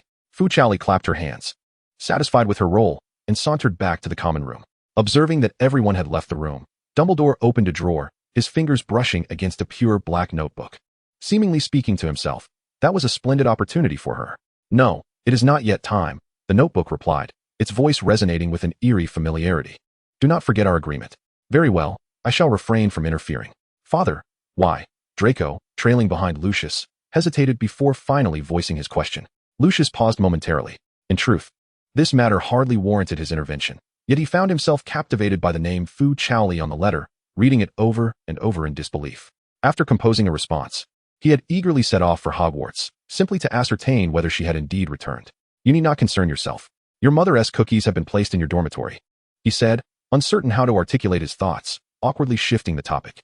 Fortunately, Draco, fixated on the cookies, did not probe further into the matter. Lucius sighed with relief, though his brow remained furrowed in contemplation. Upon returning to the common room, Fu Chaoli animatedly recounted the events to those who awaited her, even mimicking Draco's exasperated yet helpless expression, which elicited hearty laughter from Ron. Hermione, however, expressed concern that the other party might be biding their time for a cunning retaliation. Can you believe that Malfoy actually wrote to his parents? What a childish move. Ron scoffed. Suddenly, recalling something, Fu Chaoli's expression shifted from delight to alarm as she sprang to her feet, slapping her forehead, startling Harry in the process. What is it, Chaoli? I forgot about Papa, she exclaimed, hastily making her way to the Ollery. As she stepped into the owl's shed, a dark shadow rushed towards her. Yet it slowed down just before colliding with her, for after all, Fu Chaoli was quite small and could easily be knocked over. Papa lightly bumped into Fu Chaoli and then, flapping its wings, settled nearby, tilting its head and sulking, refusing to look at her. Fu Chaoli offered a sheepish smile and reached out to stroke Papa, only to have it evade her touch. I'm sorry, Papa. I've been so busy these past few days that I forgot to visit you. Hoo-hoo. If you have something to discuss, come to me. If not, just forget about me. Fu Chaoli scratched her head in embarrassment. She had only remembered to seek Papa out when writing to her grandmother on Monday, and indeed, she had neglected it since then, feeling quite apologetic. Here, brother, have some cookies. She produced the cookie crumbs she had brought for Papa from her pocket, holding them above her head with both hands and bowing respectfully. Who? Papa reluctantly turned its head, striking a pose before finally bowing down to munch on the cookies. Quickly devouring a good portion, Fu Chaoli sighed in relief and turned to Hedwig, presenting another packet of cookies before it. Hello, Hedwig, would you like some cookies as well? Hedwig remained motionless until a large dark shadow bounded over, snatched the cookies from Fu Chaoli's hand, and consumed them entirely. Fu Chaoli turned, discovering that it was the obviously guilty Papa who had tilted its head away. Hedwig merely cast a disdainful glance at Papa before shutting its eyes to resume its slumber. Papa. Fu Chaoli felt a tinge of anger. Aren't the owls fed in the shed? Haven't you had enough? Hoo. Then you shouldn't be stealing Hedwig's food. Who? Papa appeared despondent, as if the sky had fallen. Had her beloved no longer favored it? Humph. You ought to apologize to Hedwig. Fu Chaoli disregarded Papa and turned to leave. As she stepped outside, she exhaled a sigh of relief, patting her chest. Phew, I'm glad I managed to wriggle out of that. Fu Chaoli successfully shifted the burden of conflict onto Papa, transferring the pressure to the other. Papa looked forlornly at Fu Chaoli's departing figure and then angrily flapped its wings at Hedwig. It's all your fault. I'll blow away the air around you so you can't breathe. Hedwig remained unbothered, retreating its neck and opening its eyes to glance dismissively at the jumping Papa. Hedwig, Divine Gold. Chapter 16, Wood's Invitation. The following day, Harry, brimming with excitement, hardly slept at all and finished preparing early, stepping out of the dormitory to find Fu Chaoli nestled on Hermione, dozing off and yawning. He felt a pang of concern. Was it too early? Should Chaoli go back to sleep for a while? No, it's fine. Fu Chaoli rubbed her eyes and shook her head to wake herself up. It's your first training session. We must accompany you. The group made their way to the training ground, where they discovered that the other team members were already practicing in the air. Harry greeted Fu Chaoli and the others, and after seeing Fu Chaoli settle down, he mounted his broom to seek out Wood. Look who's here. It's the talented seeker from Gryffindor and a dear friend. Upon hearing the synchronized utterance, Fu Chaoli sensed that something was amiss, and she awkwardly covered her face. The twins descended from the heavens, alighting beside her, one on her left and the other on her right. They leaned closer to her ear and whispered, You rode a broomstick in yesterday's flying lesson, didn't you? You even soared around the school. You must be mistaken. It couldn't have been me, Fu Chaoli replied, her voice laced with unease. Impossible. We saw it quite clearly. They insisted. You saw it. Fu Chaoli exclaimed in disbelief. I specifically avoided the windows. The twins exchanged glances, grinning as they leaned in closer. You may have evaded the windows, but you certainly did not escape the corridor. You know, we love to linger in the corridors, observing all the peculiar happenings, such as the audacious little lion soaring through the skies. Frightened, Fu Chaoli glanced around and, noticing that Hermione was not paying attention, breathed a sigh of relief. She raised a finger to her lips. Don't let Hermione hear. I've already been reprimanded once.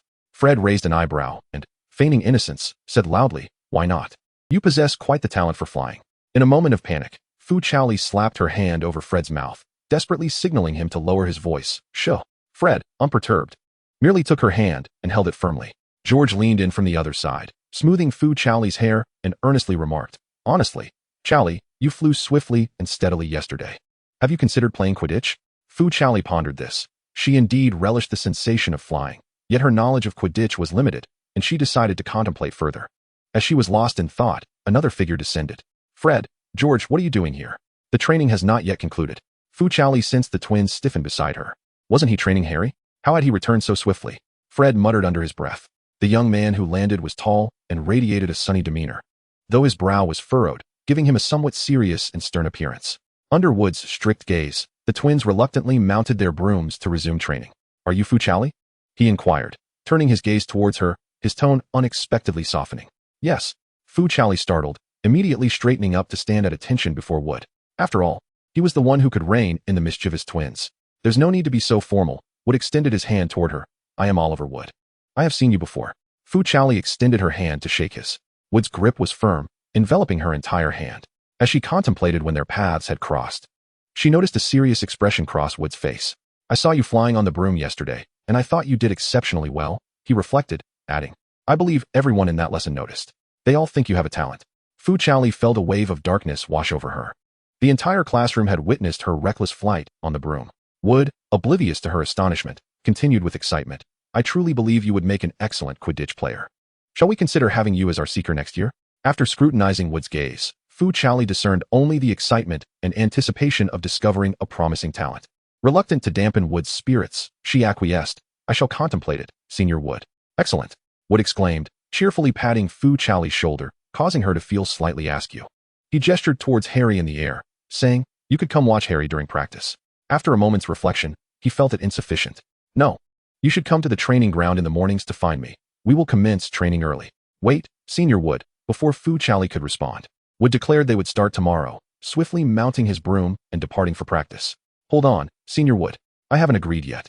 Ron had been waiting nearby, observing Wood's departure. He leaned towards the forlorn Fu Chaoli and remarked enviously, you're impressive. Wood has invited you to join the team. When will I have the chance to join the Quidditch team? He began to daydream, envisioning himself as part of the team. Hermione, I just can't rise early. Fu Chaoli flopped onto Hermione, pouting in frustration. Without lifting her gaze from her book, Hermione replied calmly, whose fault is it that you rode the broom yesterday? She then raised her head, pinching the soft flesh of Fu Chaoli's belly, adding, a bit of exercise would do you good. You truly eat too much. Fu Chaoli had a hearty appetite, consuming generous portions at every meal. However, having been somewhat frail previously, she had not gained much weight over the past week. Her face merely appeared a tad rounder, enhancing her charm. With a sulky pout, she fidgeted with her fingers, only mustering a forced smile when Harry glanced her way. Yet, as Harry's glances became more frequent, her smile became rigid. At last, the morning practice concluded, and a perspiring Harry landed beside Fu Chaoli. He had long perceived her disquiet, but with Wood supervising, he could only approach her once the session ended. What is the matter, Chaoli? With her head bowed, Fu Chaoli listlessly recounted Wood's request for her to train in the mornings, leaving Harry momentarily speechless. Shouldn't we prioritize training me, regardless? Harry had no choice but to promise that he would rise early with her for practice. At noon, overwhelmed by her gloomy mood, Fu Chaoli could only manage 2 plates of food. Anxiously, Harry kept serving her meat. Passing by, Snape furrowed his brow. Eating so little, is she unwell? He pondered, before turning and handing Fu Chaoli a potion to stimulate appetite. Hermione remarked, you all just indulge her. Chapter 17, Draco declares war.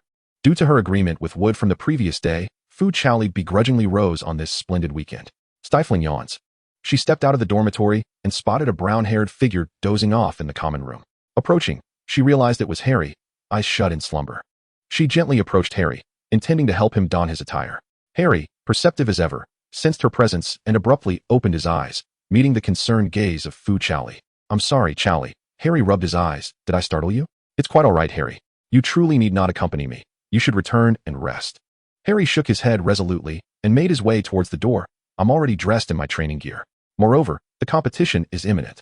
I cannot afford to let our house down. The pair arrived at the training ground, where the clock approached 7:30. The gentle morning sunlight cascaded down, mingling with the crisp air, lifting Fu Chaoli's spirits. Chaoli, you're here. Wood approached, appearing to have been exercising for some time, wiping the sweat from his brow. Upon noticing Harry, he exclaimed, Oh Harry, are you here for training as well? Good morning, Senior Wood. I apologize if we're late. Wood waved his hand nonchalantly, indicating that he had merely warmed up. In truth, his routine morning practice commenced at 6:30, and today he had arrived early, yet unlike usual. He trained with a sense of anticipation, frequently glancing towards the entrance. Wood produced the quaffle and introduced it to Fu Chaoli before handing it over for her to try her hand at throwing. Fu Chaoli took the ball, aimed at the distant mound of grass, and threw it with great force, striking the center of the highest pile. Bravo! Wood, shielding his eyes from the sun, whistled in appreciation at Fu Chaoli's precise throw. Fu Chaoli sensed the warmth of Wood's gaze upon her. He dashed to retrieve the ball, bringing it back to her and encouraging her to continue practicing. Usually, it's hard to borrow a broom, but we can train on them during the next team practice. Observing Harry sitting idly, Wood tossed him a golf ball, saying, You're off duty today. Go have fun. Harry, Wood, thrilled by Fu Chaoli's evident talent, urged her to throw the ball repeatedly. Fu Chaoli nearly hit her target every time, while would scurry back and forth to collect the balls, perspiring profusely yet relishing the activity, utterly oblivious to whom the training truly benefited. The scene unfolded as Fu Chaoli threw and would retrieved. It seems rather unorthodox, Fu Chaoli remarked, her perception of Wood shifting as she increasingly likened him to a large dog. After what felt like an eternity, her arms fatigued, and as she stretched her shoulders, pain etched across her face. Wood, returning with the ball, noted her weary demeanor, along with Harry's forlorn expression as he cradled the golf ball. Contemplating for a moment, he ultimately decided it best to send them back. Observing Fu Chaoli stretching her shoulders, he called out to her. Fu Chaoli paused in confusion, turning to see Wood sprinting towards her. He placed a hand on her shoulder and, with a gentle squeeze, inquired, "Are you all right?" "Ow." In that instant, Fu Chaoli felt as if she had encountered a long-lost ancestor, and she began to ponder anxiously. Had her earlier performance displeased him? "I'm sorry." Wood had tempered his strength, yet he was unprepared for the softness of the girl's frame. Observing her grimace in pain, he felt a twinge of guilt and offered an apology, suggesting that she might feel better the following day. "Thank you, Senior Wood," Fu Chaoli replied, forcing a smile as she leaned on her shoulder. "Rest well, and no need to come in tomorrow. We shall practice together when the team trains," Wood stammered. Fu Chaoli did not notice his unusual demeanor and hurriedly led Harry away. Behind them, Wood's face flushed, and he felt his heart racing intensely. Could it be that he had exerted himself too much that morning? He pondered, unable to shake the memory of the softness he had just encountered. Upon returning to the dormitory, Fu Chaoli immediately flung herself onto her bed. Hermione was already awake, seated at the edge of her bed, engrossed in a book. "Have you had breakfast, Chaoli?" Hermione inquired with concern, observing her fatigued countenance. "No, let me sleep for a bit. I will go directly for lunch later," Fu Chaoli mumbled. Burying her face in the pillow, her eyes already closed, Hermione set aside her book with a sigh, rose gently to cover Fu Chaoli with a blanket, and decided to fetch some snacks from the dining hall. As she exited the common room, Hermione spotted Harry and Ron waiting on the sofa. "Is Chaoli not going for breakfast?" Ron asked, puzzled, as he supported Harry, who was on the verge of dozing off. "Let her sleep.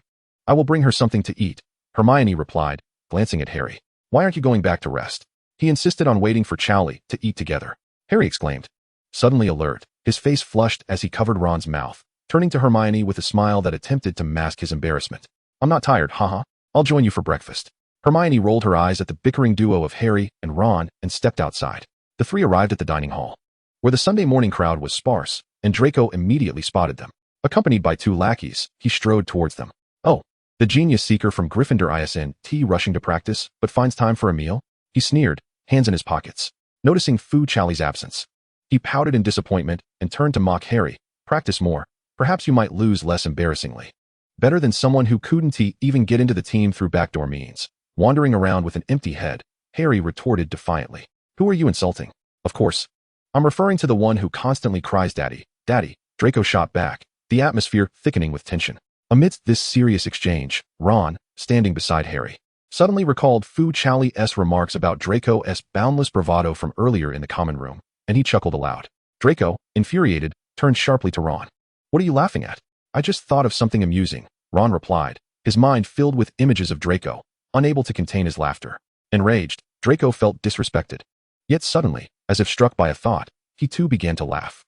"That evening, do you dare to engage in a duel among wizards, armed solely with your wands, to see if your prowess matches the bravado of your words?" He tilted his head arrogantly, issuing the challenge. Ron, provoked, rushed forward. "Bring it on." Sensing his plan was succeeding, Draco smirked with satisfaction and declared, "The trophy room it is. I shall bring 3, and you should bring 3 as well. Let it not be said that we are bullying you."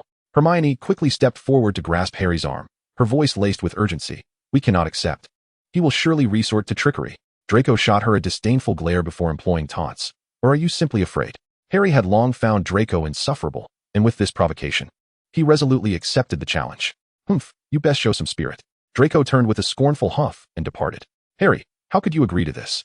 Hermione fretted, pacing anxiously. "Being caught out at night would surely result in point deductions. Yet we cannot allow Slytherin to gloat." Ron retorted indignantly. Harry, regaining his composure, addressed Hermione. "You must not inform Zhao Zhao. It will suffice for Ron and me to go." "But he has 3. Hermione protested. "Fear not. The 2 of us can easily defeat them," Ron interjected confidently, clasping Harry's shoulder. "Indeed," Harry nodded. "Do not involve you and Zhao Zhao in this. We shall handle it." With both Harry and Ron unyielding, Hermione, exasperated, stomped her foot in frustration, dismissed them, and retreated to the dormitory with some food. Come on, brother, Ron said, patting Harry's shoulder. Our task now is to build our strength. Then we shall thoroughly trounce them tonight. Agreed. Chapter 18. Encountering the Three-Headed Dog. As night fell, Draco lounged comfortably in the common room, leisurely toying with his brooch. Goyle approached, puzzled. Aren't we going to duel? Fool, Draco chastised, striking his head lightly in exasperation. Of course, we are deceiving them. Once they venture out at midnight and get caught, Gryffindor will undoubtedly lose points. Besides, that Fu Chaoli is absent. There is no point in going, Draco muttered. Later that night, Harry and Ron sat in the common room, anxiously glancing at the clock. What time did Malfoy say to meet? Ron wondered. The two conspired quietly, concerned that arriving too early would seem undignified, while arriving too late might expose them to Draco's ridicule for backing out. Thus, they found themselves waiting until the early hours of the morning. We must go now. We can no longer hesitate, Harry exclaimed, springing to his feet. Where are you going? A voice from the corner startled Harry and Ron, causing Ron's knees to weaken. Zhao. Zhao? Harry illuminated the area with his lantern, revealing Fu Chaoli, who was rubbing her eyes, accompanied by a visibly distressed Hermione. How can you go to fight without inviting me? Fu Chaoli complained, somewhat irate. Hermione, did we not agree not to inform Zhao Zhao? Harry said, anxiety creeping into his tone. Hermione raised her hands in exasperation. I did not tell Zhao Zhao. I just sneaked out, and when I turned around, I found her fully dressed. I overheard Peeves. Fu Chaoli stifled a yawn, having endured a sleepless night. There was no alternative. Harry and the others had no choice but to bring Fu Chaoli along. Yet, this meant their numbers had increased. Ron counted the heads, a hint of anxiety creeping into his demeanor. Why engage in a duel when they could have a group confrontation? Fu Chaoli remained remarkably composed. Having witnessed the frequent brawls among the children at the orphanage, which often devolved into chaotic melees, for little ones stealthily slipped out of the lounge and made their way toward the trophy room. However, as soon as the door swung open, Ron stepped onto something soft, eliciting a startled scream as he leapt into Fu Chaoli's arms. The sudden weight nearly overwhelmed her. Harry quickly intervened, rescuing Fu Chaoli before turning to the shadow on the floor, which turned out to be a slumbering Neville. Neville, what are you doing here? Hermione roused him. Oh my goodness, finally someone opened the door, Neville exclaimed, rising with delight. I forgot the password. The fat lady wouldn't let me in. Only then did he notice the four of them prepared for a late-night escapade, and he curiously inquired, what are you all doing out so late? You could lose points for this. With no choice but to divulge their plan for a duel, Harry explained, to which Neville insisted on accompanying them. Throughout their journey, Neville appeared anxious, walking tremulously beside Fu Chaoli. She comfortingly patted his shoulder, prompting him to turn and gaze at her radiant beauty under the moonlight, a self-deprecating smile gracing his lips. Chaoli, am I utterly useless? I'm timid and always seem to cause trouble, he murmured, lowering his head in shame. I suppose you only speak to me because I'm in Gryffindor. Sensing Neville's insecurity and despondency, Fu Chaoli paused, tentatively taking his hand. He froze at the warmth and softness of her touch, feeling an unexpected warmth in his eyes. No, Neville, you are not foolish, Fu Chaoli asserted, meeting his gaze earnestly. Even though you worry about losing points, you still came with us out of concern for our safety. You are a truly good friend. Neville's heart raced wildly, nearly leaping from his chest. His face flushed as he felt the heat of her hand in his, contemplating whether she might feel uncomfortable, yet reluctant to release her grasp. Suddenly, Harry stepped between them, somewhat forcefully extracting Fu Chaoli's hand to hold it himself. Neville said nothing, lost in a foolish grin as he stared at his own hand. Humph, Harry thought, feeling a twinge of dissatisfaction at Neville's foolishness. If only he had left him behind. When Fu Chaoli inquired about his actions, Harry averted his gaze, fabricating a lie. I have a light. Holding on to you makes it safer. Fortunately, the darkness concealed Harry's wandering eyes and flushed cheeks. Thus, the group proceeded in a tightly knit formation, hoping to avoid a confrontation with Filch. Upon reaching their destination, they found no sign of Draco and his companions. Did we arrive too early? Ron wondered aloud, his eyes scanning the vicinity with surprise. Or perhaps Malfoy and his lot are too frightened and have fled. It is possible that we have been deceived, murmured Fu Chaoli, gesturing towards the cat sitting at the door. Oh no, it is Filch's cat. The group held their breath, their gazes fixated on the feline. It elegantly licked its paw, suddenly widening its eyes and emitting a sharp, piercing sound. Run, Harry shouted, and the five immediately turned to dash towards another door. Behind them, Filch's furious roar echoed. I told you, Malfoy must be toying with us. Hermione chastised Harry and Ron as they ran. He just wants to get us points deducted. That scoundrel. When I see him, I will. The stairs are shifting. Ron's voice cracked in terror. Chaoli. Harry quickly reached out to Fu Chaoli, grasping her firmly. Fu Chaoli seized Harry's hand, which he clutched tightly. Neville had been holding onto the banister, but Ron yanked him down. At last, the staircase came to a halt, revealing a door they had never seen before. Chaoli, are you hurt? Harry anxiously examined Fu Chaoli, relieved to find only a smudge of dust on her robe. Behind them, Neville quietly brushed off the dust clinging to Fu Chaoli's back. Where has this staircase brought us? I've never seen this door. Ron, who had fallen to the ground, grimaced as he got back up, curiously approaching the evidently ancient door. Don't touch that. Hermione swatted Ron's hand away. At that moment, Filch's voice reverberated through the empty castle, sending shivers down their spines. Without a moment's hesitation, Hermione drew her wand and cast Alohomora at the lock, successfully opening the door. The group hurried inside. Phew, that wretched Malfoy. I knew he was up to no good. Ron gasped, shaking his fist in frustration. You should pray that Filch doesn't find us here. Hermione shot him a disapproving glance. Guys, we might be facing a bit of trouble, Neville trembled, pointing towards a large shadow in the corner. Fu Chaoli peered closely, discovering a gigantic creature with 3 heads lying there. Awakened by their voices, the heads stirred one by one, 6 fierce eyes glaring at them, 3 massive mouths drooling. Is this a bit of trouble? The 5 cried out in unison. Rushing towards the door, Harry pushed Fu Chaoli out first, and after following her, he quickly locked the door behind them. They did not dare to pause for a moment. Sprinting back to the common room, collapsing onto the sofa, panting heavily. Fortunately, they did not encounter Filch again. Why are there such monsters in the school? Harry asked, bewildered. The 3-headed dog must be guarding some treasure, Hermione calmly deduced, noticing a trapdoor on the floor. Something might be hidden inside. Harry recalled the package Hagrid had taken from Gringotts when he accompanied him. He voiced his speculation, and the group resolved to inquire with Hagrid at a later time. After the night's excitement and the events leading up to bedtime, Fu Chaoli felt utterly exhausted. They set the matter aside for the moment and returned to their respective dormitories to rest, as the following day was Monday, and classes awaited them. Fu Chaoli fell into slumber almost instantly, even dreaming of throwing balls and running. Chapter 19. Is there a hint of ambiguity between us? On Monday evening, Fu Chaoli appeared punctually in Snape's office, seated in the corner while tending to the slugs. She wondered where so many slugs had come from. In truth, Snape was reluctant to allow Fu Chaoli to handle other materials, thus bringing forth a half-year's worth to ensure she remained quietly occupied in the office for a few days. Over these days, their communication was sparse. Snape was aware that Fu Chaoli still harbored resentment over the points he deducted from Gryffindor, but he remained indifferent. The mere sight of her petite figure occasionally lifting her head brought him a sense of profound happiness. You need not come any more starting tomorrow. As Fu Chaoli was midway through her task, she heard this mellifluous announcement. After several days of handling slugs, she had nearly grown accustomed to it. Hermione had mentioned that she even peeled and chopped in her sleep. Really? She exclaimed, turning around in surprise, inadvertently losing her grip on a slug, which fell to the floor with a splat. Snape took a deep breath, suppressing his irritation. Finish today's work first, otherwise, your time will be extended. In truth, Snape was merely trying to frighten her, as there were no slugs left in stock.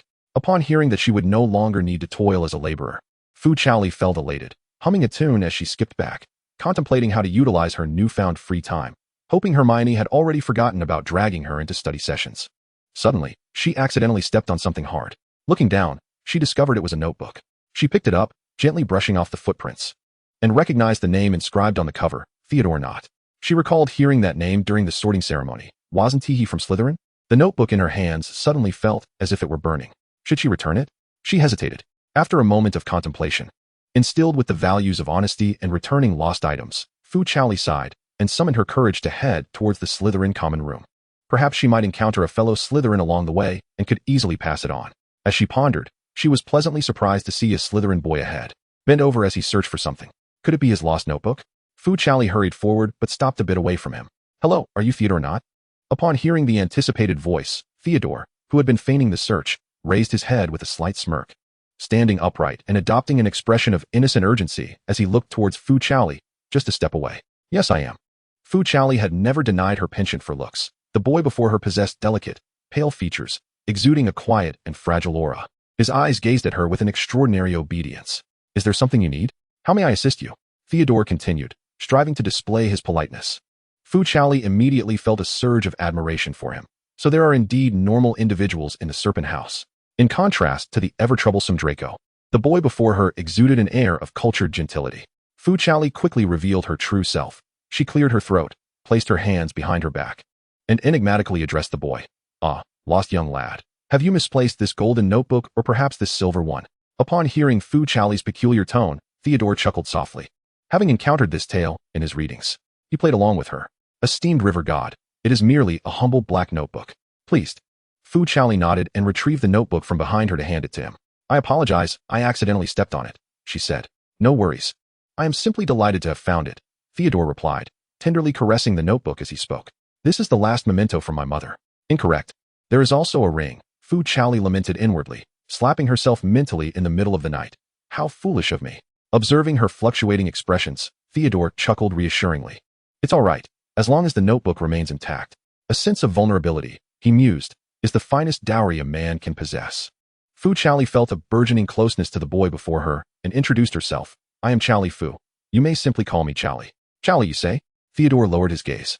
He recalled hearing Potter and Weasley refer to her as Chow Chow. However, he concealed his thoughts and responded amiably. It is a pleasure to meet you, Chaoli. You may call me Theodore. As Fu Chaoli planned to return to her dormitory, Theodore mentioned he was headed to the library, suggesting they could walk together for a while. Is the library really on the way to the common room? Fu Chaoli pondered, not delving too deeply. They strolled side by side along the corridor, where most students were occupied with meals or exercise, leaving the castle's underground unusually serene. Just now, when I answered a question, shouldn't you have given me both the golden and silver notebooks? Theodore jested. No, I can only commend your honesty, Fu Chaoli replied candidly, eliciting a light-hearted laugh from Theodore. Their interaction was harmonious. Theodore's well-mannered demeanor and balanced social grace made Fu Chaoli feel at ease. Upon reaching the library entrance, Fu Chaoli waved goodbye. Theodore stood still, watching her vanish at the staircase's end, before allowing his smile to fade, reverting to his former aloofness as he turned briskly to head back. In the common room, he opened the notebook and began to write, though his expression remained stoic. His childhood companion, Blaise, sensed a shift in the atmosphere surrounding him. What are you up to? Blaise inquired, curiosity piqued. Without looking up, Theodore replied, writing a diary. Humph. Blaise scoffed, retracting his gaze. Never knew you kept a diary before. Theodore's pen continued to glide across the page as he recounted his initial encounter with Fu Chaoli, a diary uniquely dedicated to her. He even fantasized about allowing her to glimpse the notebook, eager for her to witness the burgeoning feelings he harbored for her. Theodore's thoughts spiraled into a fervent obsession. Unburdened by after-school detention, Fu Chaoli returned to the lounge with a sense of ease. Hardly had she settled down when team members clad in crimson training attire made their entrance. The twins, striding at the forefront, immediately spotted Fu Chaoli lounging on the sofa and approached, wedging themselves beside her. Once lively and energetic, they collapsed onto her, rendering her immobile. Wait, I'm trying to do my homework, Fu Chaoli exclaimed, nearly submerged beneath the weight of the two large figures, desperately extending her hands for freedom. Chow Chow. We've trained all afternoon. Can we rest in your embrace, please? Fred buried his face in the crook of Fu Chaoli's neck, inhaling the scent of her hair. George took the feather quill from her hand, gently placing it on the table before turning to lean against her, subtly toying with her fingers. Defeated in her resistance, Fu Chaoli surrendered, leaning back against the sofa, her gaze fixed on the ceiling in despair. You've all drenched me in sweat. I don't want to take a shower. We've refreshed ourselves, Fred insisted, while George pinched the edge of his shirt, bringing it closer to Fu Chaoli's nose. Right? You can't smell a thing. Indeed, Fu Chaoli detected nothing but the scent of laundry detergent mingled with the warmth of the boys' bodies. Finding amusement in the slight twitch of her nose, Fred and George tightened their embrace around her, forming a tight trio on the sofa. Hallie arrived a moment too late, having been detained by Wood at the back of the line, discussing tactics. Upon entering, he spotted Fu Chaoli's head peeking out from between the twins and felt a surge of frustration, unable to dislodge the two bulky figures. He sulked on the adjacent sofa. Is there a hint of ambiguity in our relationship? Fu Chaoli mused, her mind weary but her tongue still playful, pondering the novel she had been secretly reading. Although the twins remained silent, she could sense their muffled laughter, sending delightful shivers down her shoulders. George shifted, tightening his grip around her waist. Chapter 20, Cedarwood. Training resumes tomorrow afternoon at this time, Wood announced as he entered, adjusting his gloves. He caught a glimpse of Fu Chaoli's struggling face peering out from between the twins and swiftly approached, tugging at their ears and pulling them away from her. Only then could Fu Chaoli breathe normally. Wood settled beside her without a glance at Fred's antics, instead focusing intently on Fu Chaoli. Has detention concluded? It has. And I won't have to attend any longer. Then come for training tomorrow afternoon. I knew it. Faced with Wood's resolute gaze, Fu Chaoli had no choice but to nod in agreement. Wood's expression brightened visibly. After confirming their arrangement, he stood to leave, only to pause and glance back at Fu Chaoli. Granger should be in the library. As the twins began to inch back toward her, Fu Chaoli quickly rose, evading their grasp.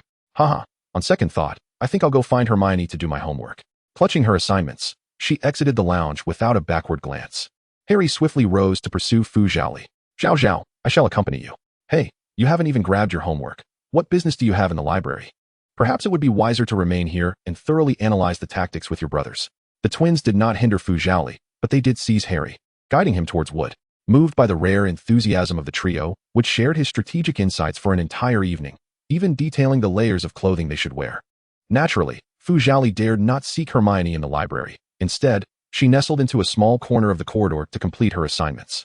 Isn't it uncomfortable to do homework here? A figure stood beside her, and upon looking up, she discovered it was Percy, wearing an expression of disapproval. Senior Percy. Fu Chaoli greeted with a smile. It's quite comfortable sitting here. Percy extended his hand, gently squeezing the nape of her neck through her clothing. Bending your neck like that must be tiring. Why not do your homework in the common room? Considering the individuals present in the common room, Fu Chaoli's expression shifted slightly as she deliberated her response. It's a bit noisy in the common room. Is it Fred and George causing the ruckus? Percy furrowed his brow, his demeanor growing serious as he spoke of his mischievous brothers, even appearing somewhat pained. It seemed he needed to manage them more diligently. No, they are quite entertaining.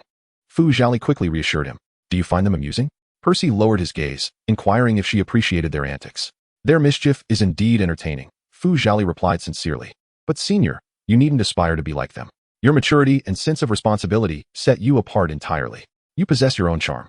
Listening to Fu Chaoli's words, Percy felt a warmth fill his heart, as the grievances that had weighed upon him vanished in that moment. He chuckled softly, gazing at her face, and gently said, Thank you. Percy stayed with Fu Chaoli in the corridor until she completed her homework, occasionally offering guidance. If the twins were to witness his gentle demeanor, they would surely be taken aback.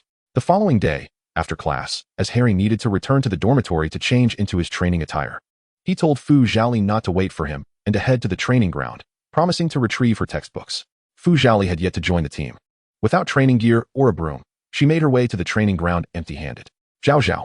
Upon reaching the entrance of the training ground, Fu Chaoli spotted the Hufflepuff team members emerging. Cedric, leading the group, immediately noticed her and rushed over with his broom. Zhao, are you here to watch the Gryffindor team's practice? Cedric was delighted to see her. Sort of, but I'm actually here to train. Faced with Cedric's puzzled expression, Fu Chaoli offered a nervous chuckle. Said, we should head back. Cedric's teammates approached, nudging him with their elbows and exchanging knowing glances. Well, you all can head back first. Cedric bid them farewell before turning to Fu Chaoli. I'll train with you. We can go eat together afterward. Aren't you tired? Perhaps you should rest first. No worries. I'm not tired. Cedric shook his head and followed Fu Chaoli as they walked side by side towards the training ground. Upon entering, they spotted Wood standing by with a broom, his enthusiasm instantly waning upon noticing Cedric's presence. It was now Gryffindor's training time. Wood regarded Cedric with a serious expression, issuing an unspoken eviction order. At present, I am merely Chaoli's friend, not the captain of Hufflepuff. Cedric, however, was unyielding, returning Wood's gaze defiantly. Caught in the middle, Fu Chaoli glanced back and forth, unsure of how to navigate this tense situation, feeling as though she had stepped into a battlefield. What if you spy on our tactics? We Hufflepuffs do not resort to such underhanded methods. I am merely here to observe Chaoli's training. Realizing that prolonging the standoff was a waste of time, Wood reluctantly acquiesced, but directed Cedric to a distant corner of the field. Never mind him. Let us proceed with the training. Wood extended his hand to Fu Chaoli, stating that today she would practice shooting at the real hoop. Cedric frowned and questioned, how can Chaoli fly up without a broom? Of course, I will carry her. No way, Cedric disagreed, offering his broom to Chaoli. She can ride mine. Ignoring Cedric's protest, Wood swiftly took hold of Fu Chaoli, placing her on his broom in front of him. With one hand expertly steering the broom, he used the other to steady her waist, ensuring her safety. It's fine, said. I can calm Cedric for now, but before she could finish her sentence, Wood lifted her into the sky. Even in his irritation, Cedric could not disrupt their training, so he resigned himself to the corner Wood had indicated, sitting alone in solitude. Wood soared with Fu Chaoli to the opposite hoop, encouraging her to attempt shooting while in motion, focusing intently on controlling the broom. Even while perched atop the broom, Fu Chaoli demonstrated remarkable accuracy, sinking shot after shot. Wood's excitement mounted as his speed increased. With another swift and accurate throw from Fu Chaoli, Wood exuberantly shouted, Chaoli, you are undoubtedly the most gifted chaser. The wind roared past her ears, and as she reveled in the exhilaration of flight and the joy of scoring, Fu Chaoli's heart raced with excitement. The sturdy figure supporting her from behind provided an overwhelming sense of security. Embracing the air, Fu Chaoli could not help but shout with glee. Hearing the melodious laughter of the girl before him, combined with the soft sensation in his arms, Wood felt his face grow warmer, his heartbeat resonating in his ears. Below, Harry, having just changed, hurried over and spotted the twins standing aside with their brooms, glowering at the sky. Where's Captain Wood? Harry inquired, scanning the area for Fu Chaoli and Chaoli but finding them absent. Up there, Fred gestured with his chin. That one in Wood's arms, George added. Feeling a twinge of jealousy, Harry exclaimed, "Ah!" Just then, Wood descended with Fu Chaoli, and Harry was about to rush over when a tall figure clad in yellow training attire unexpectedly dashed out from somewhere.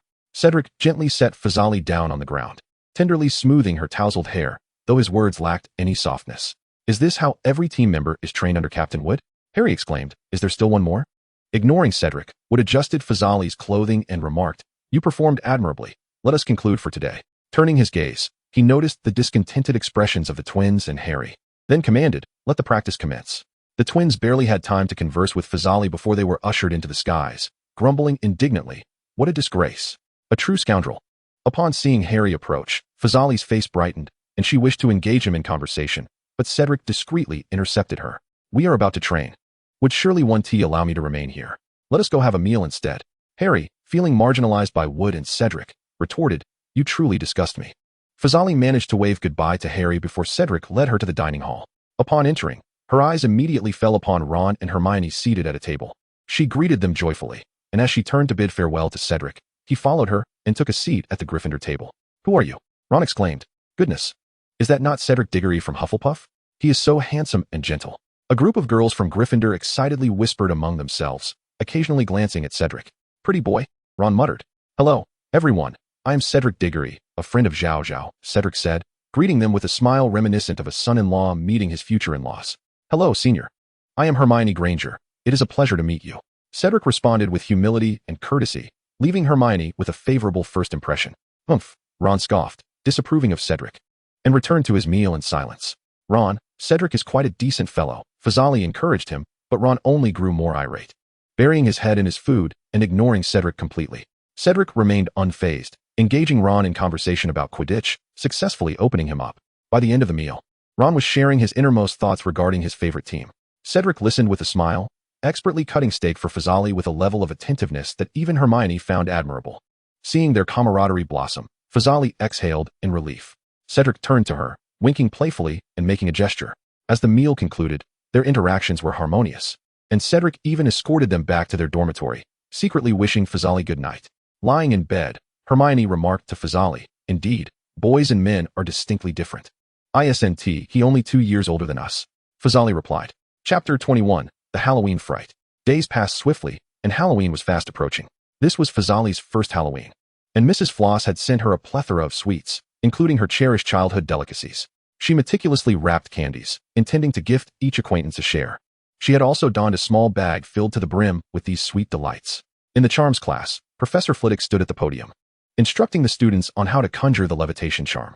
Harry and Fu Chaoli sat behind Ron and Hermione, mimicking the professor as he waved his wand over a feather resting upon the desk. Fu Chaoli propped her chin on her hand, contemplating a casual attempt at the incantation, and to her astonishment, she succeeded on the first try, the feather floating daintily into the air. "Oh, everyone, look at Miss Fu," Professor Flitwick exclaimed with excitement. Praising her success, overjoyed, he awarded Gryffindor 5 points. Suddenly, a loud bang erupted from the adjacent table, causing Fu Chaoli's hand to tremble and the feather to plummet. Harry, who had been gazing at Fu Chaoli with admiration, turned to see Seamus, whose face was covered in soot from the explosion, and raised his hand to signal the professor. "Professor, could we have another feather for Seamus?" At that moment, a quarrel erupted between Ron and Hermione, as Hermione pointed out Ron's mistake while teaching him the spell. She demonstrated the incantation, and the feather soared once more, earning Gryffindor another 5 points. Ron, feeling miffed, found Hermione's assertiveness somewhat overbearing and sulked away. After class, Ron stormed out with Harry, ignoring Hermione entirely. Fu Chaoli did not follow them. Instead, she tidied her belongings and waited for the visibly dejected Hermione. "Chaoli, aren't you leaving with Harry and the others?" Hermione turned, surprised to find Fu Chaoli still waiting for her. Without a word, Fu Chaoli quietly walked alongside Hermione, offering her silent companionship. "Chaoli, do you think I'm bothersome too?" Hermione muttered, her gaze fixed on the ground. Fu Chaoli shook her head, about to offer comfort, when suddenly, Ron's disgruntled voice echoed ahead. "It's Leviosa, not Leviosar." Ron mockingly imitated Hermione's speech. Who could stand her like that? If it weren't for Chaoli, who would want to be around her? Harry, Seamus, and the others laughed along with Ron. Hearing this, Hermione buried her face further into her chest, quickening her pace. After forcefully bumping into Ron, she stormed off. "Hermione," Fu Chaoli called after her, hastening to catch up. As she passed Ron, she glared at him. "Ron, Hermione was merely correcting your mistakes. You shouldn't mock her from behind." I was just speaking the truth, Ron retorted stubbornly, but Fu Chaoli felt disheartened by both of them. Ignoring Ron and Harry, she hurried in the direction Hermione had fled.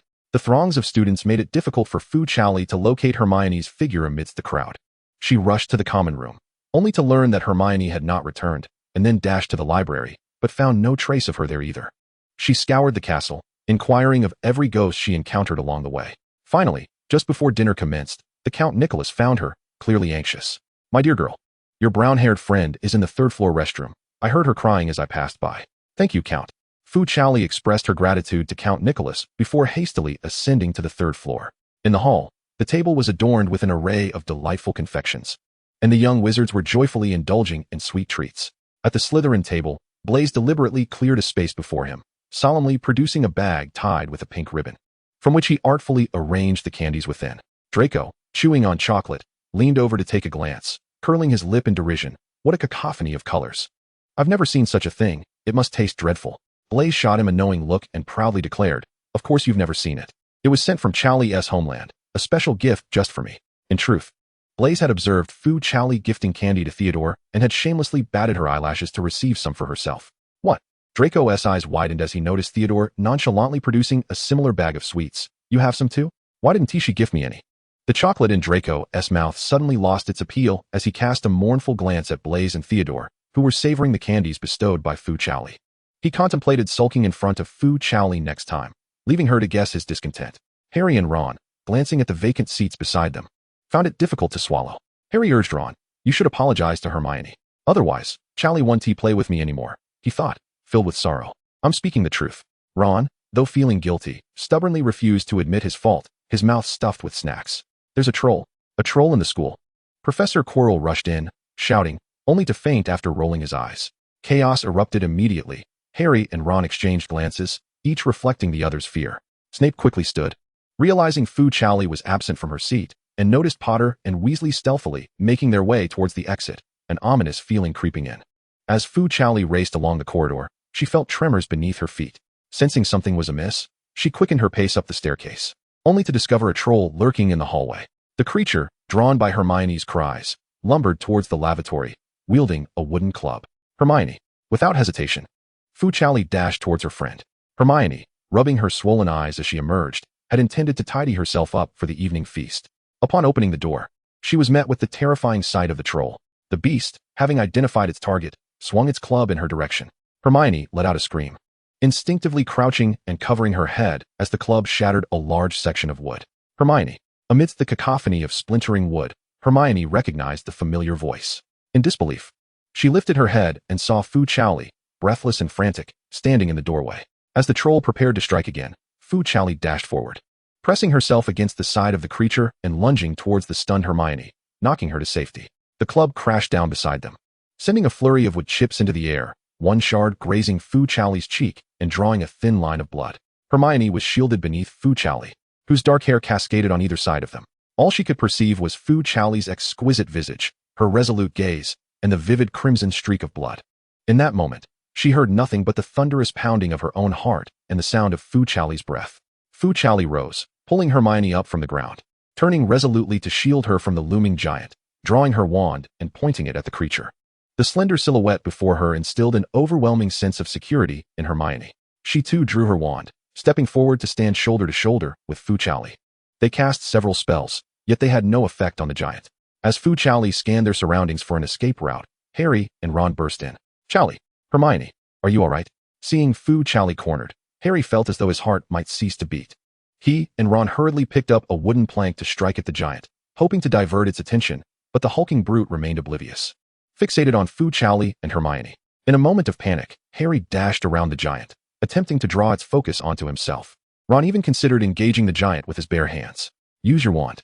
You are a wizard, Ron," Hermione urged, pulling Fu Chaoli aside while shouting to the bewildered Ron. "Remember, Leviosa." At last, Ron recalled, retrieving his wand and, recalling the motions from class, successfully cast the levitation charm, causing the giant's club to float and crash down upon its own head. They all held their breath, watching as the giant's small eyes rolled back and it collapsed, stirring up a cloud of dust. Harry rushed over, protecting Fu Chaoli and Hermione, his gaze fixed on the giant, fearful it might rise again. Fortunately, the giant lay still, unresponsive. Finally, Dumbledore arrived with a cadre of professors. Snape bypassed the fallen giant, going directly to Fu Chaoli. Though she was covered in dirt, he was relieved to see she had not sustained serious injuries, but his brow furrowed upon noticing the blood beneath her eyes. What transpired? Snape inquired, turning to Harry. At a loss for words, Harry stammered, but Hermione stepped forward, saying, "I apologize, Professor. I heard about the giant and insisted on confronting it." She positioned Fu Chaoli behind her, taking full responsibility. "Fu Chaoli, Harry, and Ron only came to find me. It is not their fault. It is due to your recklessness." "Miss Granger," Professor McGonagall said sternly, her gaze fixed upon her. 5 points from Gryffindor. Hermione lowered her head in shame. Snape frowned disapprovingly, believing the penalty too lenient.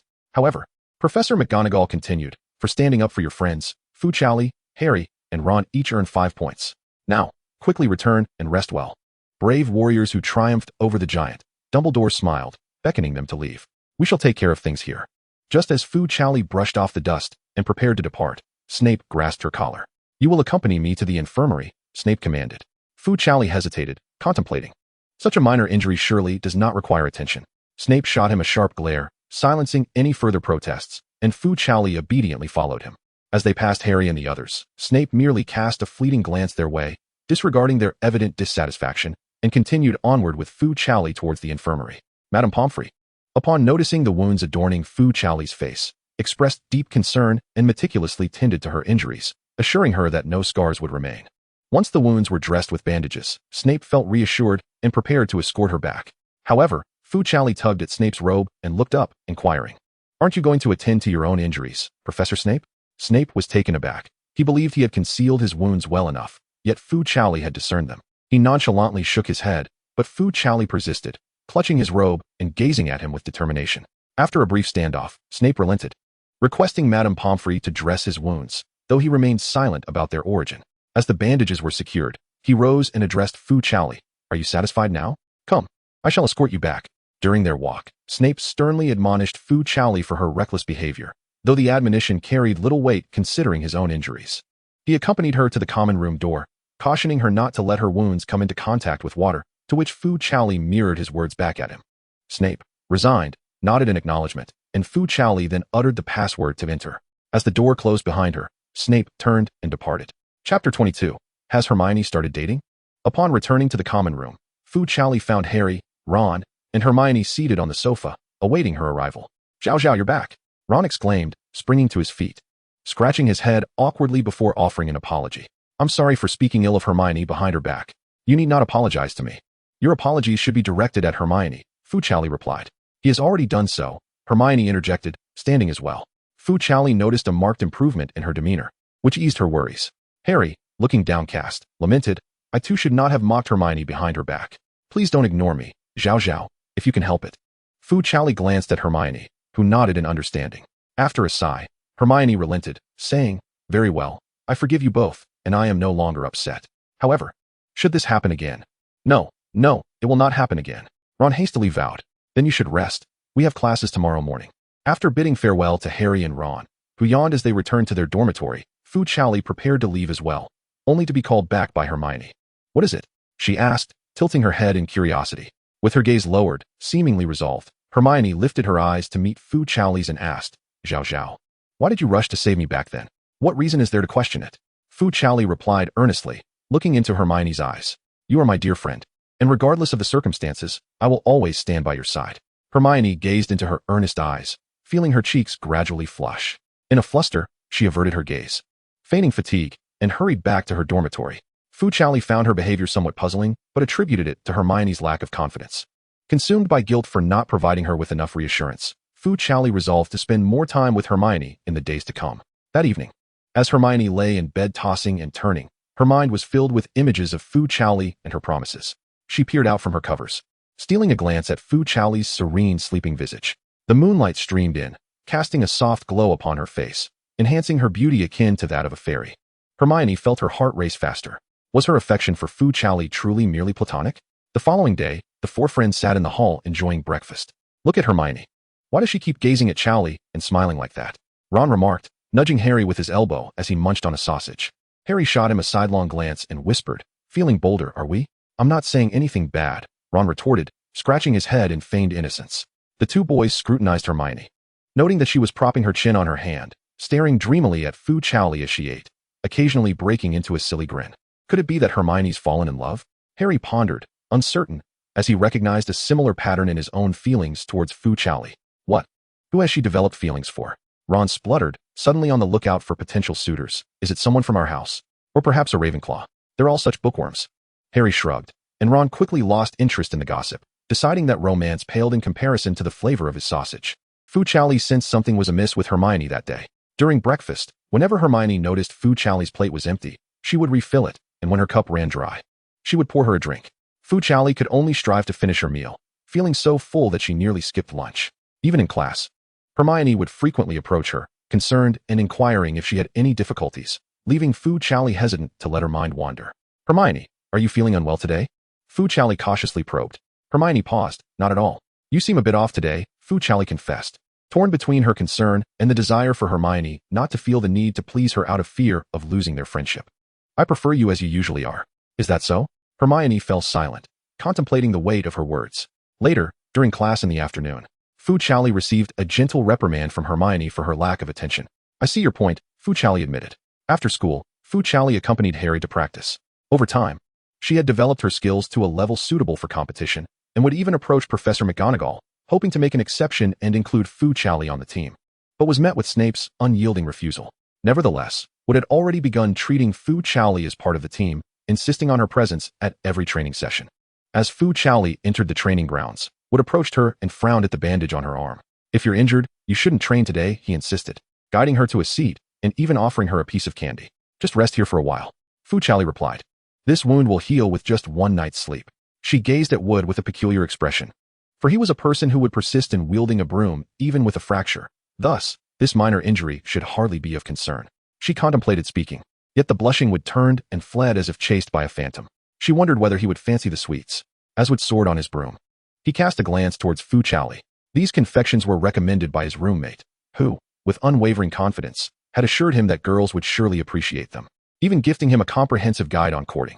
During his leisure moments, he often found himself engrossed in its pages. While he perused the book, the twins had caught sight of him and jested that the tome he ought to be reading was a guide to pursuing Quidditch fame. During the intermission, the twins reappeared beside Fu Chaoli with their characteristic stealth, startling her so much that she nearly choked on the candy in her mouth. They hastily patted her back. With such little courage, how could she dare to confront a giant? Fred frowned, casting an irritated glare in her direction. George gently brushed the wound on her face, asking with genuine concern, does it hurt? Fu Chaoli, undeterred, retorted with bravado, fortunately, I am an athlete. A mere punch has only left me with a slight bruise. Before she could finish her sentence, the soft flesh of her cheeks was pinched. If you venture to such perilous places again, you shall be in dire trouble. All right, I yield, Fu Chaoli quickly pleaded, prompting the twins to release their grip on her face. I was wrong. I shall not do it again. The twins, noticing her eyes darting mischievously, understood that she had not heeded their warning. They settled for a compromise, extracting a promise from her to include them in any future escapades. Meanwhile, Harry, training high above with the devil, observed their camaraderie below, his teeth clenched in frustration. I could obliterate this world with a single punch, he seethed repeatedly. Chapter 23. The Quidditch match. With the Quidditch match approaching, Wood intensified the training regimen, and Harry always appeared fatigued at the end of each session. Chaoli, I am uncertain if I can perform well in this match, he confessed during a break, seated beside Fu Chaoli. He feared losing the game, which would expose Gryffindor to ridicule, leaving Professor McGonagall unable to hold her head high. More importantly, he did not want to disappoint Fu Chaoli. You absolutely can, Harry. Just relax, Fu Chaoli reassured him. I believe in you. At lunch, Harry broached the subject of the three-headed dog they had encountered. We should find a moment to inquire with Hagrid about this matter, he suggested, glancing cautiously at Snape nearby. I suspect someone might attempt to steal that creature. Hence the schools need to conceal it. Harry had inadvertently caught sight of the bandage wrapped around Snape's leg, leading him to suspect that the injury was inflicted by the three-headed dog. Fu Chaoli disagreed with this notion but could not articulate how Snape had sustained his wound. Just as they were conversing, Snape approached, prompting them to fall silent. With a derisive snort, Snape remarked, It seems the illustrious Mr. Potter has been concocting tales about his poor old professor with his dear friends. He scrutinized Fu Chaoli's injury, noting only a faint white scar, which put his mind at ease. 50 points from Gryffindor. Upon finishing his words, Snape turned sharply and departed. Ron, fuming, remarked, he must have been stung by our remarks. Infuriated. All right, keep your voice down, Hermione cautioned. He hasn't gone far yet. Suddenly, An owl bearing a package swooped in through the hall's doorway. The owl dropped the parcel onto the table before Harry and his friends, and as the curious onlookers gathered to inspect it, the owl flapped its wings and returned to Professor McGonagall. Fu Chaoli glanced at the name on the package. "It's for you, Harry. Open it quickly," Ron urged with curiosity. Harry carefully unwrapped the package, and the assembled crowd erupted in excitement upon seeing its contents. "It's a Firebolt 2000. I begged my dad for ages, but he refused to buy it for me. Harry, may I touch it just once?" At Fu Chaoli's prompting, Harry turned to see Professor McGonagall smiling as she stroked the owl. He mouthed a thank you to her, and she nodded in response, making a shushing gesture. Seated beside Professor McGonagall, Snape noticed Fu Chaoli joyfully admiring the broomstick next to Harry. After a moment of contemplation, he hurriedly rose and exited.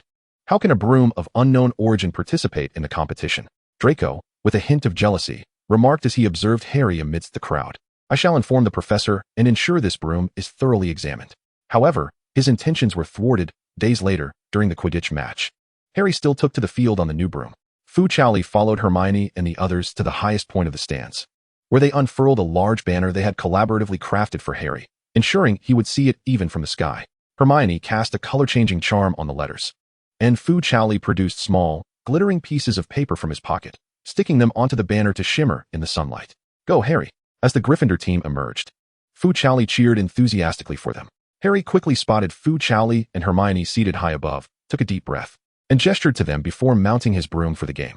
As both teams positioned themselves in the sky, the whistle from Professor Hooch signaled the start, and Gryffindor's chasers seized the ball first, scoring 10 points with a swift throw. Gryffindor. The students from the Lion House erupted in excitement, cheering even louder. Slytherin, unable to contain their frustration, resorted to riding their brooms and physically colliding with Gryffindor players. Now we witnessed the devious Slytherin players diverting their attention from the ball to their opponents. Lee Jordan, from the commentary booth, remarked sarcastically at this unfair display, only to be interrupted by Professor McGonagall. Harry hovered higher in the air, incensed by Slytherin's underhanded tactics, his fists pounding the air in frustration. Wood had devised a strategy for Harry to remain airborne, preventing him from becoming a target. Observing Harry's inactivity in the air, Draco mocked, "Look at the so-called savior. Too frightened to move. I bet he can't even see where the golden snitch is." As the score gap widened, the batsman from Slytherin unexpectedly struck the ball towards Wood. The keeper, Wood. Gasps erupted from the crowd as Fu Chaoli rose to witness Wood being struck and collapsing to the ground. "Damn Slytherin!" Ron exclaimed in fury. "Isn't anyone going to do something about them?" Hermione, watching Wood being carried away, expressed her concern. "I hope Wood is all right. With one less player." Gryffindor soon found themselves overtaken by Slytherin. At that moment, the golden snitch appeared before Harry, prompting him to swiftly maneuver his broom to pursue it. However, to his astonishment, his broom began to shake violently, forcing Harry to grip it tightly, unable to focus on the elusive snitch. Laughter erupted from Slytherin, as Draco mocked Harry's predicament. "Look at Gryffindor's seeker, he can't even control his broom. What is happening?" Ron shouted anxiously. Neville, terrified, buried his face in Hagrid's side. "Let me take a look," Hermione exclaimed, peering through her binoculars anxiously. Suddenly, her gaze shifted to the professor's area, where she saw Snape watching Harry in distress, murmuring incantations. She suspected that Snape had placed a spell on Harry's broom. "I must stop him," Hermione declared, hastily abandoning her binoculars and sprinting towards the teacher's stand. Fu Chaoli followed closely, eager to join her, but Hermione refused, fearing that too many people might inadvertently push Fu Chaoli down. "If you use magic against the professor, you'll be expelled," Fu Chaoli protested, deeming the plan too perilous, and doubting that Snape was behind the mischief. After a moment of contemplation, she resolved to adopt a gentler approach, suggesting that Snape sit beside them to clear his name. "Just tell him I fell. The professor will surely come to check," Fu Chaoli proposed. Hermione, skeptical, questioned, "Will that really help?" "Oh, come on, just say I fell and died. The professor will definitely want to see." Ron, overhearing, was taken aback by Fu Chaoli's bluntness and gave her a thumbs up in admiration. As Harry struggled to maintain control, Hermione, without further deliberation, dashed towards the professor's seats. Professor Snape, while Hermione pondered a more delicate approach, merely shot her a sideways glance, remaining still. In her urgency, Hermione shut her eyes and echoed Fu Chaoli's words. "Fu Chaoli has died." "What?" Snape turned pale, hastily rising and colliding with Professor Quirrell, who toppled over. Harry's broom stabilized. Hermione exhaled in relief, opening her eyes to see Snape vanish with a disapparition. Recalling Fu Chaoli's position, he materialized behind her. As Fu Chaoli noticed Harry's broom no longer shaking, she relaxed and began to enjoy the snacks Ron had shared. "Is this what you meant by died, Miss Fu Chaoli?" A voice filled with ire emanated from behind her. And Fu Chaoli, with the snack still in her mouth, dared not turn her head. Did Hermione really just say I died? Severus Snape grasped her by the collar, lifting her to meet his gaze. Fu Chaoli, observing his pale face and the cold sweat on his forehead, swallowed the snack in her mouth and forced a smile, saying, "Ha ha, it was merely my pet mosquito that met its unfortunate demise. There was no need to alarm Professor Snape." Initially, Fu Chaoli intended to feign an injury, but now she found herself compelled to act as though she were dead. Snape, filled with fury that morphed into sardonic laughter, seated himself beside her, causing the surrounding Gryffindor wizards to instinctively distance themselves from him and Fu Chaoli, creating an immediate void around them. "Let us mourn together for this poor mosquito," Snape declared through clenched teeth, emphasizing the word poor with notable intensity. Despite the absurdity of the situation, Snape's irrationality took hold whenever matters concerning Fu Chaoli arose, leaving him no time to ponder the inconsistencies. Fu Chaoli, drenched in cold sweat, shrank beside him, too frightened to move. Upon Hermione's return, she and Ron also found refuge nearby, casting guilt-ridden glances at Fu Chaoli. Fortunately, it was not long before Harry executed a daring dive to the ground, capturing the golden snitch with his mouth as the final whistle of the match echoed, signaling Gryffindor's victory in the Quidditch match. Harry held the golden snitch aloft, and the Gryffindor house erupted in excitement, rising to cheer for him. Chaoli, Harry, clutching the golden snitch, was the first to rush towards Fu Chaoli. In his exhilaration, he failed to notice the icy presence of Snape beside him, and he leapt forward, enveloping Fu Chaoli in a jubilant embrace. Before Harry could utter a word, he felt a tug at his collar, pulling him away. He looked up to find it was Snape. "Professor Snape," Harry greeted obediently, though not without reluctance. "If you're overly joyful, go celebrate with your comrades," Snape retorted disdainfully, disapproving of Harry's choice to exploit his champion status to gain favor with a young lady. Fu Chaoli, wishing to interject, was restrained by Harry, who was halted by Fu Chaoli's smile directed at Snape. "My sincerest apologies, Professor Snape. We must be off to our victory celebration," she said, tugging at Harry in an attempt to make their escape. "Miss Fu Chaoli shall attend my office for tutoring starting tonight," Snape replied with a twisted smile, intending to prevent her from wallowing in sorrow over her lost pet and falling behind in her studies. "What?" Fu Chaoli exclaimed in despair. But Snape offered her no chance to respond, brushing off his robes before turning with an air of arrogance and departing. "Chaoli, what do you mean about losing a pet? What is happening?" Harry inquired, perplexed, as Fu Chaoli led him toward the common room, her expression one of silent lament. Along the way, they encountered classmates who, upon seeing Fu Chaoli's mournful visage, approached her with kind-hearted consolation, stating, "Do not grieve too much. Your pet in heaven would surely wish to see you happy." "What nonsense is this?" Fu Chaoli retorted. "Papa, I heard you've been telling everyone I have died." As they rounded the corner, Snape, with an air of nonchalance, turned away, concealing his true feelings. Chapter 24, The Celebration Feast. Fu Chaoli and Harry returned to the common room, and before they even entered, they could hear the lively commotion within. The fat lady, upon spotting them, greeted them with a smile, saying, "We've been waiting for you. Come and join the celebration." Fu Chaoli smiled and thanked the plump lady, and as she opened the door, everyone fell silent in unison. Upon recognizing Harry, the atmosphere erupted in jubilant celebration. "Harry, you are simply remarkable. May I have a glimpse of the golden snitch?" The crowd gathered around, each person showering Harry with compliments, causing his cheeks to flush with excitement. As Fu Chaoli watched with a smile, the twins approached her, hoisting her up and placing her onto their shoulders. "Wait, you've mistaken the person. Harry is still inside," Fu Chaoli exclaimed in surprise, quickly stabilizing herself. "Harry has plenty of people to celebrate with. We are here to express our gratitude for your contributions." The twins supported her, parading her around the room with great fanfare. "Me? I haven't done anything," Fu Chaoli replied, perplexed. "Come on, you are our Gryffindor mascot. Who else could so effortlessly solve Harry's broomstick dilemma? Let us cheer for our mascot, miss." The twins lifted her high, reminiscent of the Lion King, and Fu Chaoli felt the cheers resonate in her ears. "Oh," the crowd readily joined in, cheering for her, making Fu Chaoli wish she could vanish into a crack in the ground. Finally, after a spirited display, the twins set her down on a high stool, winking at her before turning their mischief toward Harry. Fu Chaoli let out a sigh of relief and discreetly reached for a cocktail on the table. Just as her hand grasped a particularly enticing drink, a gentle hand clasped her wrist. "You are too young. You cannot have alcohol."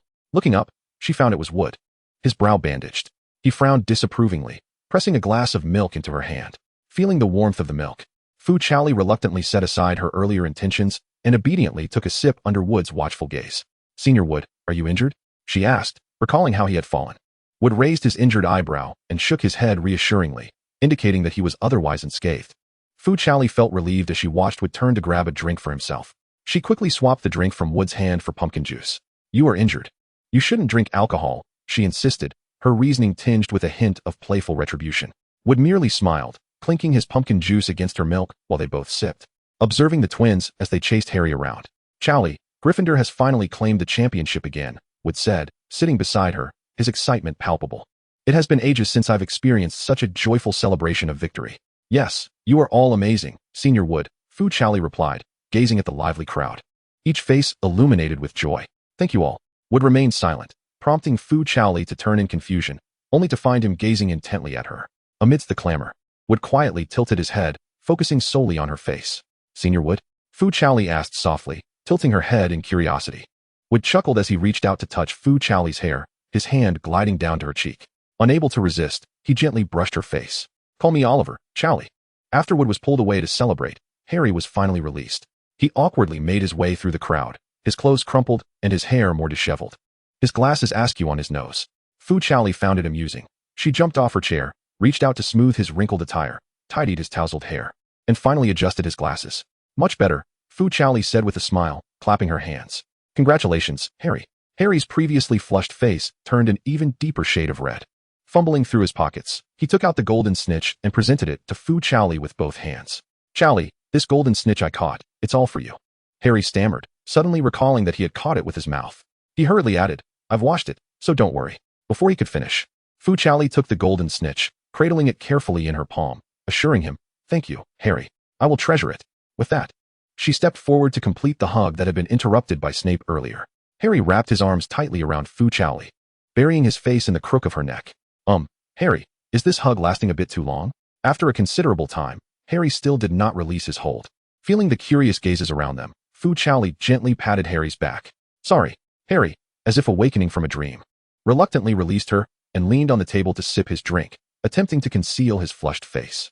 As Hermione returned to the dormitory to do her homework, she happened upon Harry tightly embracing Fu Chaoli, and a pang of discomfort surged within her. She hurriedly navigated through the crowd, only to find Harry had already let go by the time she arrived. Did Snape scold you? Hermione asked Fu Chaoli anxiously. Recalling that she had to visit Snape's office tonight, Fu Chaoli's expression fell. He called me to his office again, she replied despondently. Oh, is it that serious? Ron, who was indulging in food nearby, caught the key words and leaned in, holding a chicken leg. Fu Chaoli nodded heavily, burying her face in Hermione's embrace. I really don't want to go. Harry, confused by the situation, inquired about the details, feeling touched by Fu Chaoli's willingness to make such a significant sacrifice for him. The celebration continued throughout the afternoon, and as fatigue set in, everyone began to tidy up. Fu Chaoli glanced at the time and realized it was time to see Snape. Rising to her feet, she was surrounded by Harry, Hermione, and others as they accompanied her to the door. Neville looked at her with admiration, surprised by her courage to enter Snape's office once more. The group watched her leave reluctantly, her back resolute as though she had made a firm decision. Fu Chaoli thought to herself, is it too late to jump down the stairs? Chapter 25, The Philosopher's Stone. Fu Chaoli dawdled all the way to Snape's office, ultimately arriving at his door. Before she could knock, Snape's voice emanated from within, bidding her to enter. With a sense of trepidation, Fu Chaoli pushed the door open and stood squarely before him. I was beginning to think Miss Fu had lost her way and would have to venture out to find you myself. Fu Chaoli offered a forced chuckle in response. Must I invite you to take a seat? Snape did not lift his gaze, merely glancing at her with a slight raise of his eyelid. Fu Chaoli hurriedly scanned the room for a chair, only to discover that she would be sharing a desk with Snape himself. Ah, this is unexpected. Snape turned his attention back to his work, prompting Fu Chaoli to sheepishly take a seat beside him. The chair he had prepared for her was perfectly aligned with the desk, providing a comfortable height. We shall complete this section today. Snape slid a potions book toward her, resuming his grading of assignments. I will set questions for you shortly. You may leave only upon answering them all correctly. Snape's eyes flickered in her direction as Fu Chaoli, lacking in resolve, picked up the book and gazed at it with a look of despair.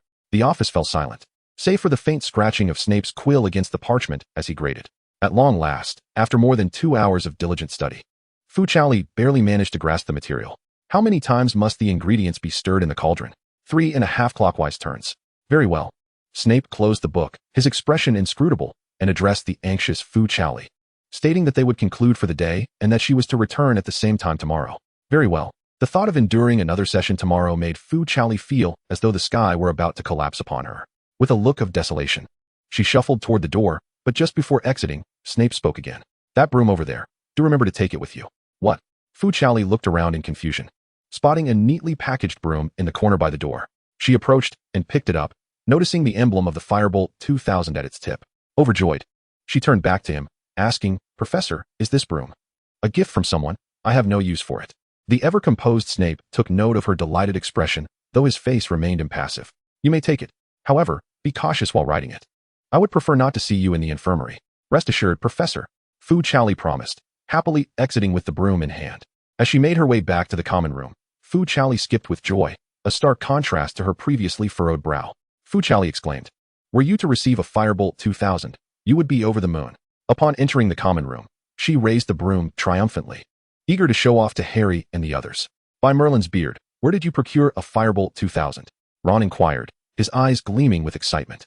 After receiving Fu Chaoli's consent, he eagerly examined the broom from top to bottom. "You may find it hard to believe, but this was a gift from Professor Snape." "What?"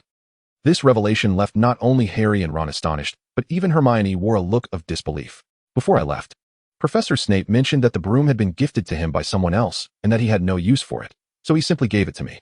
Such a magnificent broom, and he chooses not to use it." Ron huffed in discontent. "That is indeed a waste. Who would bestow such a valuable gift upon him?" Hermione pondered while Harry, filled with joy, relished the thought of riding broomsticks alongside Fu Chaoli, their bond akin to that of a couple. "But why did you take so long today?" Harry inquired with concern, having waited for her in the common room for quite some time, even completing his homework under Hermione's vigilant supervision. "Oh, don't mention it." Fu Chaoli's cheerful visage quickly faded at the thought of how long it would take in the future. The memory of spending 2 hours on potion knowledge today made her head throb. However, she was fortunate to have completed some assignments there. Upon returning to the dormitory, all she desired was to snuggle in bed and blissfully drift into a deep slumber. The following day, with no classes scheduled for the afternoon and the conclusion of the match, Harry and Fu Chaoli were free from Wood's training sessions. The four friends deliberated and resolved to seek out Hagrid for inquiries regarding the treasure. "It is such a delight to see you all." Hagrid warmly welcomed them into his hut, offering freshly baked rock cakes. Ron eagerly grabbed one and took a bite, nearly dislodging his front tooth. Observing Ron's anguished grimace, Harry quietly set aside the cookie he had raised to his mouth. Hermione, watching, felt fortunate that she had declined the treat out of fear of dental pain. This cookie was beyond a mere toothache. The trio discreetly tucked away the cookies and shifted the conversation towards their inquiries about the treasure, also sharing their suspicions regarding Snape. Meanwhile, Fu Chaoli remained silent, clutching a rock cake that was nearly the size of her face.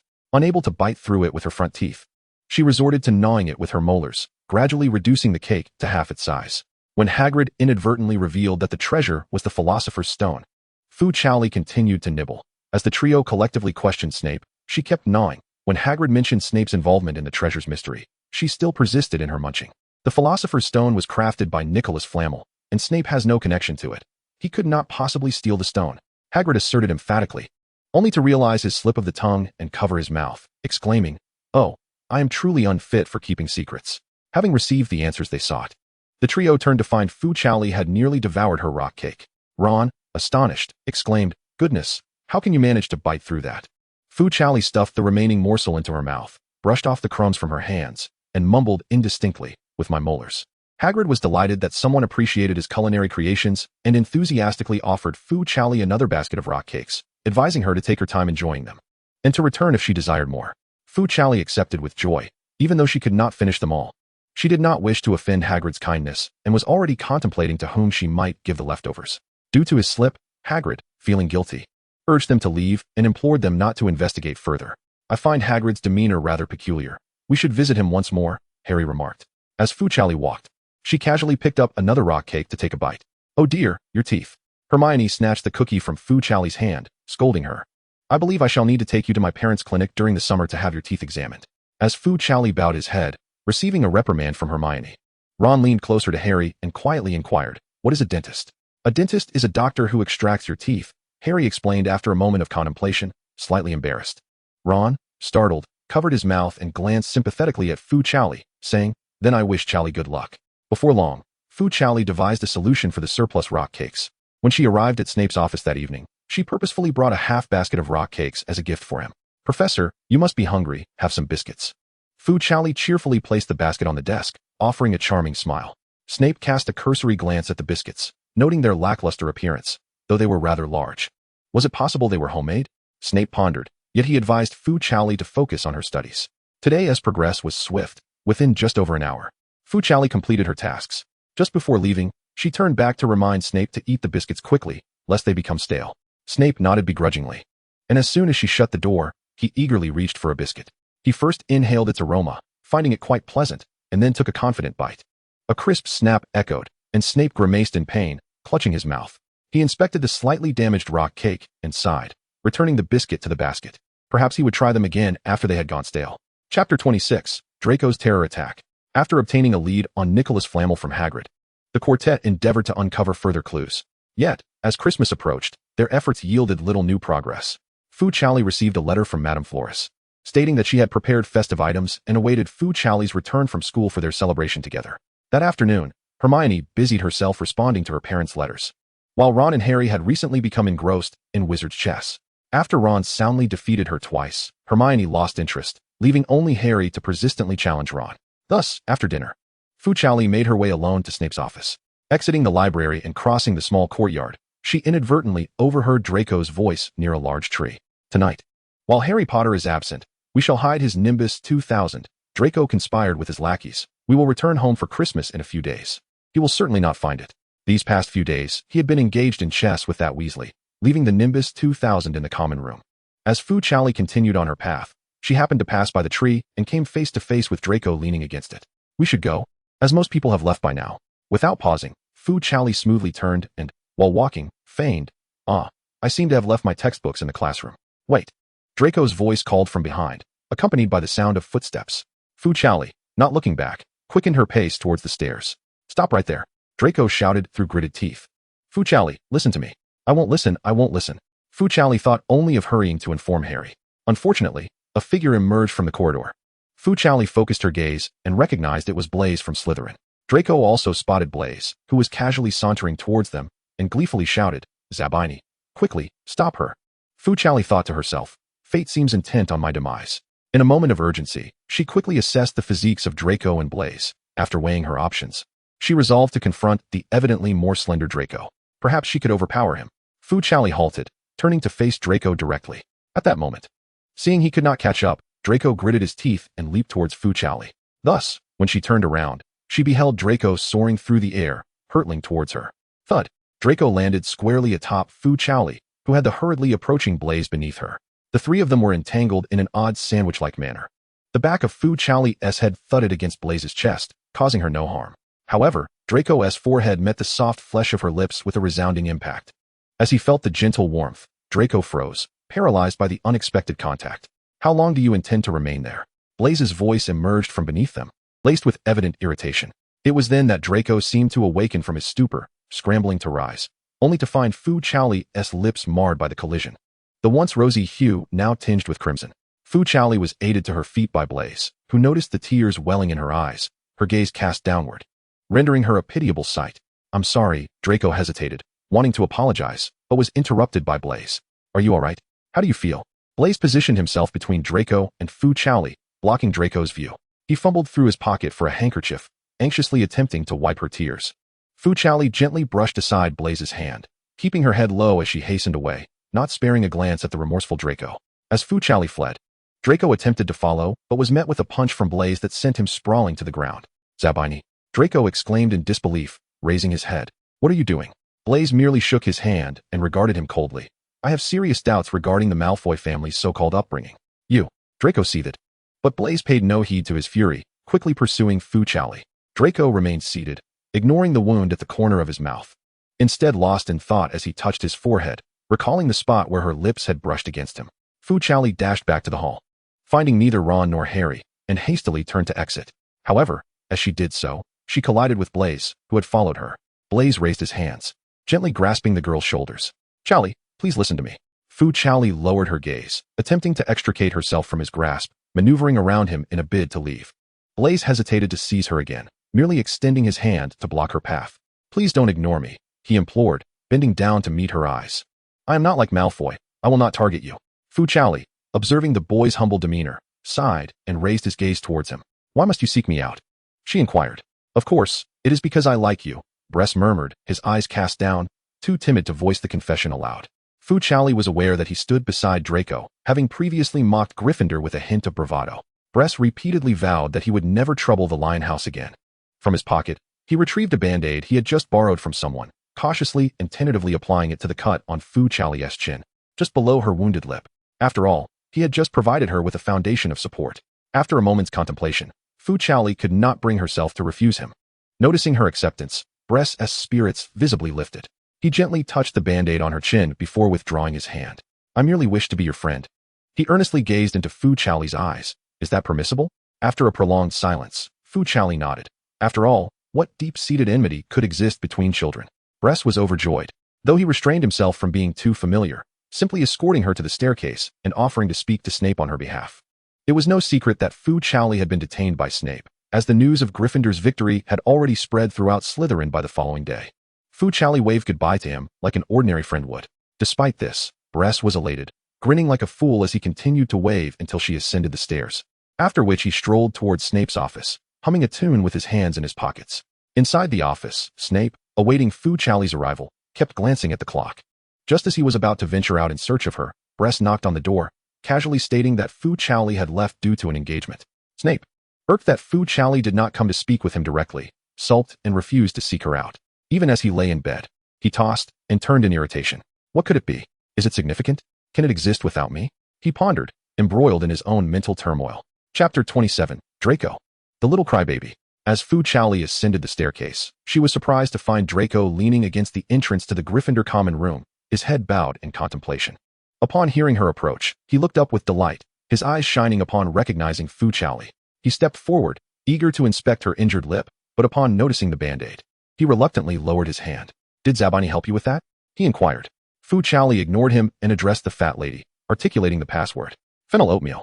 Draco's expression dimmed. My dear, this little serpent has been waiting for you for quite some time, the fat lady winked at her, adding that he had been discreetly wiping away tears just moments before. I have not, Draco retorted indignantly, glaring at her with his reddened eyes. Fu Chaoli could only look at him with a mix of exasperation and politeness, inquiring, might I ask what brings you here, Mr. Malfoy? Listening to Fu Chaoli's distant tone, Draco felt a surge of anger. Memories of Fu Chaoli's unkind behavior towards him since the beginning of the school year flooded his mind, and a sense of injustice overwhelmed him. Unable to contain himself, Draco burst into tears and accused, why do you always treat me so poorly? Tears streamed down his face as he sobbed. You are so nice to Potter and Weasley. Fu Chaoli was taken aback. It was the villain who cried first. Who told you to keep causing trouble for us? I never troubled you. I was only going after Potter, Draco retorted, his argument sound. But you always help him bully me. Faced with the tearful boy before him, Fu Chaoli felt a headache coming on. Harry is my friend. Of course. I will support him. I don't care. Why are you friends with him and not playing with me? If you didn't come to bully us, we could be friends, right? Fu Chaoli endeavored to maintain a calm tone, attempting to reason with the young master. Then I promise not to bully you. Draco paused, struggling to stifle his sobs, and looked up at Fu Chaoli with tear-filled eyes, his delicate features making him appear incredibly endearing. Fu Chaoli, who valued appearances, thought. So soft and cute. No, he ultimately declined. You must promise not to cause any more trouble for Gryffindor. If I promise, will you agree to be my friend and stop treating me poorly? Okay, then I promise not to trouble Gryffindor. Draco immediately acquiesced. But you must also swear not to get angry with me anymore. All right. Fu Chaoli sighed in relief, finally managing to pacify him. Seeing Draco secretly wiping his tears and still sniffling, Fu Chaoli reluctantly opened his arms, mimicking how the headmistress used to comfort children. Enough crying, come here. Sister Fu will give you a hug. I am older than you. Draco protested, I'm not satisfied. But his body betrayed him as he flung himself into Fu Chaoli's embrace, holding her tightly. He buried his face in her shoulder and secretly nuzzled against her. You want to wipe your snot on me, will you? In the warm atmosphere, Fu Chaoli suddenly remarked, a hint of distaste in her voice. Are you disgusted by me? Draco asked in disbelief, turning his head to lean into Fu Chaoli's face and biting her cheek playfully. Ouch! What are you doing? Fu Chaoli jumped in surprise and pushed him away. You pushed me. Before Fu Chaoli could even retort, Draco accused her. You promised not to be angry with me. You bit me. Fu Chaoli rubbed her face, incredulous as she looked at Draco, who was standing his ground. I don't care. You just pushed me after we made a promise. Are you going to scold and hit me from now on? Draco asserted, as if he could already envision Fu Chaoli abandoning him in the future. Since you made the first mistake, I will punish you by making you give me a Christmas gift. Draco resumed his haughty demeanor, tilting his head back with his hands clasped behind him as he strolled to the edge of the stairs. After a moment of contemplation, he added, and you still owe me Halloween candy from last time. That was ages ago. Humph, if others have it, I want it too. All right, just leave already. How childish. Fu Chaoli wiped his face with his right hand, dismissively waving his left hand to urge him to depart. Remember, It was you who suggested we could be good friends today. As Draco turned halfway to leave, he added, and don't you dare tell anyone that I cried. Draco's stubbornness was evident. Once he had successfully sent this imposing figure away, Fu Chaoli helplessly glanced at the amused fat lady and inquired, "May I enter now, madam? This child is quite endearing. Perhaps we should consider it," the fat lady cheerfully replied as she opened the door. Before stepping inside, Fu Chaoli requested that she keep this incident confidential, as both he and Draco had their pride. Upon entering the common room, Fu Chaoli intended to discreetly sneak back to the dormitory while covering his face, but he was caught by Harry, Hermione, and Ron, who were seated on the sofa. "Oh, you're all here." Fu Chaoli laughed awkwardly. "What happened to your mouth, Chaoli?" Harry asked, pulling Fu Chaoli down to sit beside him, concern etched on his face. Sweating profusely, Fu Chaoli tried to shield her mouth with her hand. "I'm fine." Suddenly, 2 gusts of wind swept past her, lifting her face and forcing her hand away. "Hold still. Let me see the wound on your mouth," Fred and George said in unison, their expressions turning serious as they exchanged knowing glances and nodded in agreement. "What is going on?" Ron, taken aback by the twins' unusual solemnity, speculated wildly that perhaps Fu Chaoli was an imposter that they had discovered. "Who bit you? Was it the same person who left the marks on your lips?" they inquired, leaving Harry and the others bewildered. "No, I bumped it," Fu Chaoli clarified. "Then it's true that you were bitten," Fred exclaimed, leaping up in a frenzy. Who dared to bite my Chaoli?" He turned to Harry, who quickly shook his head in fear, before pointing at Ron. "Was it you? Who was it?" He even interrogated Hermione. Fred's antics escalated in the common room, jumping, rolling, and crawling dramatically, making sure everyone was aware of the situation, even stopping Wood, who had just entered with a broom, to shake him in a frenzy. Meanwhile, George sat beside Fu Chaoli, vigorously wiping her face with his sleeve, muttering about how no man should dare sully her face with their saliva. Feeling the weight of everyone's gaze, Fu Chaoli desperately covered her face. "Help me, please." Chapter 28. The death of social standing comes in 0 or infinite instances. Listening to Fu Chaoli's tearful lamentations about never allowing other boys to take advantage of her again, the twins finally clapped their hands in satisfaction, exchanging a knowing high five. Rivals must be dealt with at the root, though the common room was not crowded. The absurdity of the situation was soon whispered about. "Have you heard? The little flower of Gryffindor was bitten." "What? That beauty was kissed by someone." "What? The most beautiful junior was forcibly kissed?" Truly beastly. The next day at the dining hall, as the increasingly outrageous rumors circulated, Fu Chaoli wished she could weld her scarf to her face. Just moments before, while walking to the hall, she had wrapped her entire face in the scarf.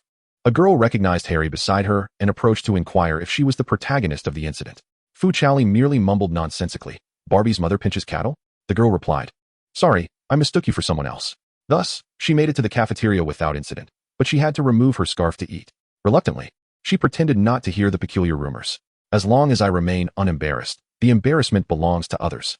Harry and his friends were indeed in an awkward position, as more than one person believed Harry had secretly kissed Fu Chaoli, leaving his face flushed. Some even suggested that Ron, driven by hunger, had taken a bite out of her. In truth, Draco's bite was not severe. It was merely that Fu Chaoli's skin was so delicate and her face so pale that the imprints of his teeth were starkly visible. "Thank you, Zhao Zhao, for informing me that Malfoy had hidden my broom." Under the scrutiny of Harry and the others yesterday, Fu Chaoli had no choice but to recount the events. Of course, humanely omitting the part where Draco had cried. "I have placed the Nimbus 2000 in its proper place.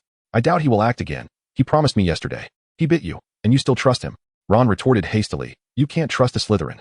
At lunch, Fu Chaoli found the adhesive bandage on her lip rather odd and decided to remove it, thinking a minor injury would not hinder her. However, as she stuffed a sauce-covered pork chop into her mouth, the sauce came into contact with her wound, eliciting a grimace of pain. Still, she refused to relent, awkwardly chewing on the meat with pursed lips. "Honestly, if you can't eat, then don't," Hermione scolded, taking the meat away and returning with a few small potatoes. "Have something lighter." "Potatoes can't compare to meat," Ron said, heartily devouring his meal without a care, only to be silenced by Hermione's disapproving glare. Harry, cleaning his hands, began peeling the potatoes for Fu Chaoli. She could only stuff the potatoes into her mouth, her cheeks bulging, making the bite marks on her face even more pronounced. "Is this what you referred to yesterday, as having matters to attend to?" Snape's ominous voice came from behind. Fu Chaoli paused mid-bite, mechanically turning her head to find Snape, his expression dark, scrutinizing the marks on her face. It was then that Fu Chaoli realized that Blaise had requested a leave of absence for her, not a sick leave. "I misspoke yesterday, Professor," Fu Chaoli explained with a nervous chuckle. "I was actually feeling unwell and intended to request a sick leave." "Unwell enough that you couldn't come in person to request it?" Snape scoffed, noticing Fu Chaoli's reluctance to explain the origins of her injuries, which only fueled his anger further. Miss Fu Chaoli's detention was supposed to conclude by Christmas. Snape turned to leave, deliberately ignoring her, adding, "It seems it must be extended until Miss Fu learns proper social etiquette." The potato in Fu Chaoli's hand fell onto the table, leaving her looking as though the sky had fallen. It's all Draco's fault.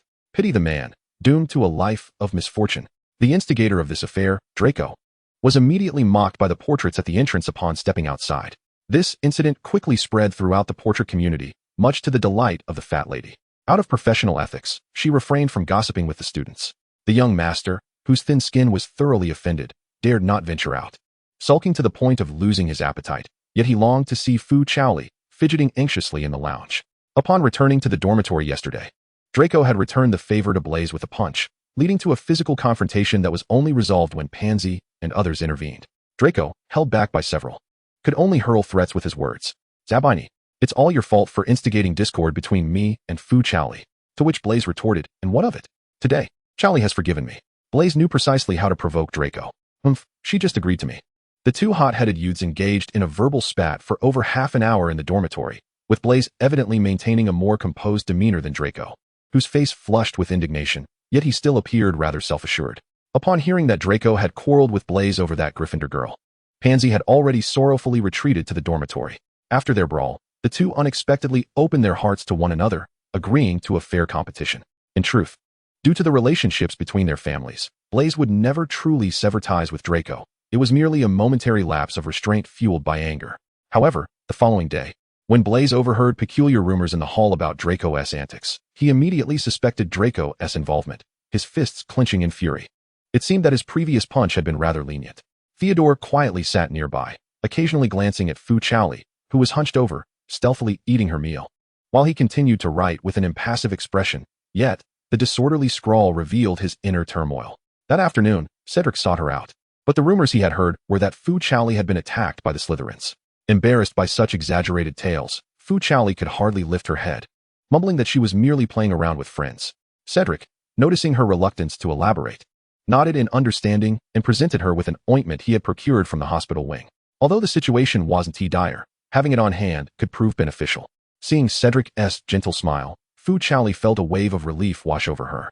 Wood, upon hearing that the Slytherins had the audacity to assault his future chaser, had been incensed, declaring his intent to confront them. Cedric, maintaining a warm demeanor, engaged Fu Chaoli in conversation for a while and escorted her to the classroom door. As she entered, he promptly made his way to Professor McGonagall's office, willingly taking on the task of grading the Slytherin assignments, meticulously correcting the myriad grammatical errors, leading to a paper filled with red marks. When he returned the assignments, he wore a beaming smile, exuding gentlemanly charm.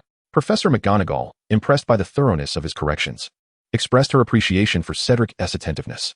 She then decided to assign the Slytherins an additional task for revision, given the multitude of mistakes they had made. The Slytherins lamented. What a vindictive reprisal. Chapter 29, Christmas. On the morning of Christmas break, Fu Chaoli, carrying a suitcase and Papa's cage, followed closely behind Hermione as they made their way to the hall, where they found Harry and Ron still engrossed in a game of wizard's chess. Remember to search for clues about Nicholas Flamel and the Philosopher's Stone at school, Hermione advised. Ron, resting his chin on his hand and carelessly moving pieces, replied lethargically. We've already scoured the library. There's hardly any information. We haven't checked the restricted section yet, Hermione softly reminded them. Fu Chaoli waved her hand at them from behind, smiling as she said, Be wary of Filch when you go. Good luck. As Hermione led Fu Chaoli away, Ron shrugged at Harry, remarking, It seems we've led them astray. Upon returning to the station by train, Fu Chaoli spotted Mrs. Floss waiting for her in the sunlight, smiling warmly. She bid farewell to Hermione and, with arms outstretched, ran towards Mrs. Floss, like a fledgling returning home, embracing her with tender affection. Grandma has prepared a feast for us, Mrs. Floss said kindly. And there's a Christmas gift for you, dear. Mrs. Floss's children enjoyed traveling during the Christmas season, but she did not want Fu Chaoli to spend her first Christmas alone, thus declining their invitation. Bouncing alongside Mrs. Floss, Fu Chaoli curiously observed the lively atmosphere on the streets, where joy radiated from the faces of passers-by, reminiscent of the happiness found during New Year's celebrations back home. Upon entering her home, Fu Chaoli was enveloped by the sweet aromas wafting through the air. She inhaled deeply the scent of freshly baked cookies as Mrs. Floss, with a loving smile, offered her a cookie to taste. That evening, Fu Chaoli and Mrs. Floss adorned the Christmas tree together. She excitedly shared tales of the magical world and the happenings at school, mentioning her numerous friends and her dilemma over what gifts to bestow upon them. Mrs. Floss listened attentively, her face aglow with affection, and with a playful wink, she suggested, "Perhaps Grandma can offer you some advice."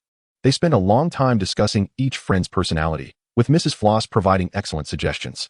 They resolved to venture out the following day to procure gifts. The next day, Fu Chaoli, with a small backpack slung over her shoulder, accompanied Mrs. Floss into the largest department store, where the vast array of merchandise dazzled her, allowing her to easily gather everything she needed. After writing heartfelt notes for each gift, she patted Papa and tied a colorful black tie, a Christmas gift for him, before sending him off to deliver the presents. Christmas swiftly approached and filled with anticipation. Fu Chaoli awoke early the next morning, rubbing her eyes. Excitedly, she discovered gifts from Santa Claus nestled in her Christmas stocking, including a delicate silver bracelet, accompanied by a note that read, "To the most adorable girl in the world." Fu Chaoli adorned her wrist with a bracelet and excitedly dashed downstairs, planting a grand kiss on Mrs. Floss, who was still busy in the kitchen. "Thank you, the world's best Christmas grandmother." The two shared a hearty laugh. Fu Chaoli then unveiled a gift for Mrs. Floss, a bracelet purchased during their time in Diagon Alley. The gemstones embedded in it were enchanted, capable of changing colors according to the weather and time, which delighted Mrs. Floss, and she promptly wore it on her wrist. "Your friends have sent you gifts, Mrs." Floss pointed to a towering pile of Christmas gift boxes beneath the tree, the sheer number of which astonished Fu Chaoli. She settled on the floor, methodically unwrapping each present. Harry had gifted her a beautiful white woolen hat, soft to the touch. She tried it on, finding it perfectly snug and warm. She wondered if Harry would like the gloves she had sent him. As she opened Ron's present, it was no surprise that it contained a plethora of packaged snacks, along with his treasured Quidditch player postcard. Fu Chaoli gasped, carefully stowing the postcard away, planning to return it to him on another occasion, as he had expressed his fondness for it multiple times in their presence. Without needing to unwrap it, Fu Chaoli instantly recognized Hermione's gift as a book. However, the bold title Happy English on the cover still startled her, evoking dreadful memories of her past winter and summer vacations. Wood's gift was a pair of Quidditch gloves and a miniature Quidditch pitch model, the gloves thoughtfully chosen in a vibrant pink. Fu Chaoli awkwardly tried them on, the bright hue nearly blinding her. Yet, she adored the model, which not only replicated the Quidditch field but also featured tiny models of the players, magically flying around and tossing the ball, as if she were witnessing a miniature Quidditch match. Cedric had sent an exquisitely crafted pen, weighty in her hand, engraved with Fu Chaoli's name, adorned with a tiny heart at the end, though she hardly noticed. Percy had gifted her his meticulously crafted notes for every subject, a substantial stack. The twins presented what they claimed were their own magical candies, each possessing a different effect. Fu Chaoli cautiously sampled one, only to find it sweet and delicious without any peculiar side effects. Mrs. Weasley had also entrusted the twins with a hand-knit sweater featuring her initials, which Fu Chaoli joyfully donned. She carefully stored away the small trinkets and charms sent by Neville, Hagrid, and others.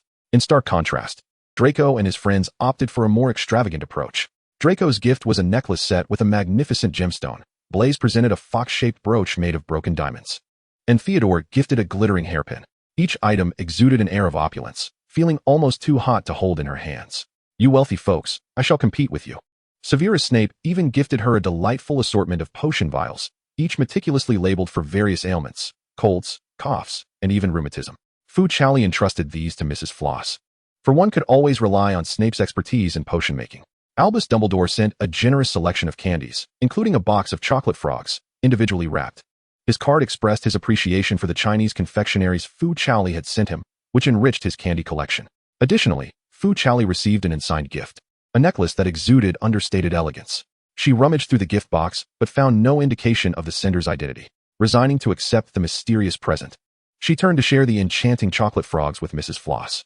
After indulging in the sweets, she discovered a card inside, which fortuitously bore Dumbledore's handwriting. To her surprise, it mentioned Nicodemus. She promptly tucked the card away, intending to share this intriguing tidbit with Harry and the others upon her return to school. As the joyful day swiftly passed, Cedric and Draco both wrote to invite her to their homes during the remaining days of the holiday.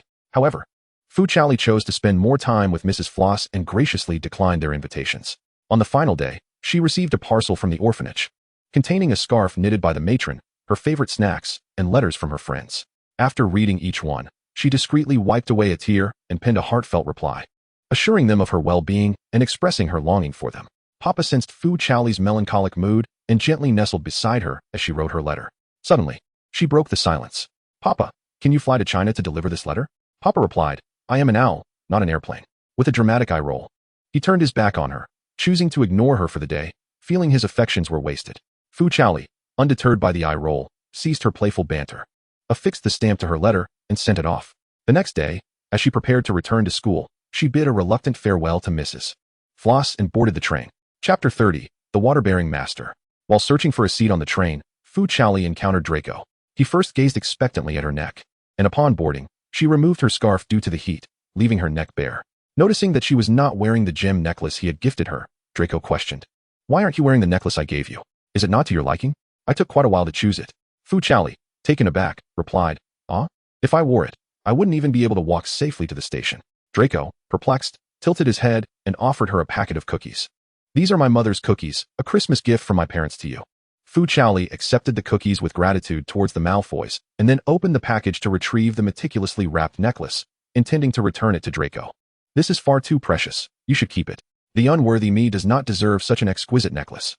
Upon seeing Fu Chaoli carrying the gift he had given her, Draco's expression softened slightly, but it furrowed again upon hearing Fu Chaoli's subsequent words. "Humph, my gift has never been returned." Draco walked away with his head held high, imperiously declaring, "The next time I see you, I expect to see it around your neck." Back in the carriage, Draco thought to himself, "Fortunately, I read some novels at home. She must think I'm quite handsome." Fu Chaoli hesitated, ultimately refraining from revealing the truth to the young master. After Draco departed, Blaise and Theodore approached once more. "Chow Chow, do you like that brooch?" Blaise inquired, lowering his gaze to focus intently on Fu Chaoli's face. Theodore stood silently beside him, also looking at her with eager anticipation. As expected, when Fu Chaoli attempted to return the item, they refused. "It truly suits you, don't you like it?" Blaise feigned a look of grievance, adding, "I want to see how you look wearing it." Theodore nodded in agreement, wearing a similarly sorrowful expression. "So do I." Fu Chaoli was at a loss for words, merely watching the two retreating figures. Was this a tradition for Christmas?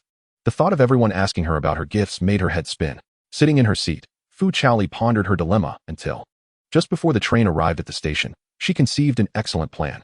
Upon disembarking, she hurriedly rushed toward her dormitory with her suitcase in tow. Entering the dormitory, a flustered Fu Chaoli startled Parvati, who was in the midst of packing. "Chow Chow, why are you in such a hurry?" Parvati asked, puzzled. "Parvati, do you happen to have a camera?" Seeing Parvati produce her magical camera, Fu Chaoli's eyes brightened, and she asked, "Could you help me take a photograph?" "Of course." "Just a moment," Parvati replied, beginning to tidy up. Thus, Parvati watched in astonishment as Fu Chaoli extracted one gift after another from her bag, each one received for Christmas. Before long, Parvati gazed in bewilderment at Fu Chaoli, who donned a white hat and a sweater knitted by Mrs. Weasley. Her hands adorned with flamboyant pink gloves gifted by Wood. In her left arm, she cradled the joyful English book from Hermione and notes from Percy, which included a postcard from Ron. In her right hand, she clutched a large bag filled to the brim with sweets from Dumbledore and the twins, while her feet were scattered with trinkets. Notably, she wore two dazzling necklaces around her neck, a brooch and a pin pinned to her chest, and a hairpin from Theodore nestled in her bangs, presenting a rather ostentatious appearance. "Are you certain you wish to dress like this, Chow Chow?" Parvati tentatively inquired. "Isn't it a tad too trendy?" Fu Chaoli nodded, thinking that she certainly couldn't wear those flamboyant pink gloves outside. In front of the camera, Fu Chaoli wore a resolute expression, her fashionable ensemble providing a comical effect in the photograph. After receiving the photo, Fu Chaoli promptly stowed away her extravagant attire and magically duplicated the image multiple times.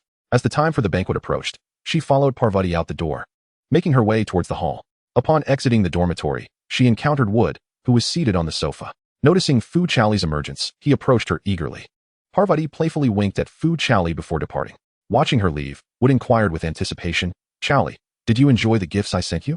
Fu Chaoli, wearing an expression of expected amusement, promptly produced a photograph and handed it to Wood. "Take a look." The attire depicted in the photograph was indeed quite shocking. Fu Chaoli could not bear to witness Wood's reaction and hurriedly excused herself.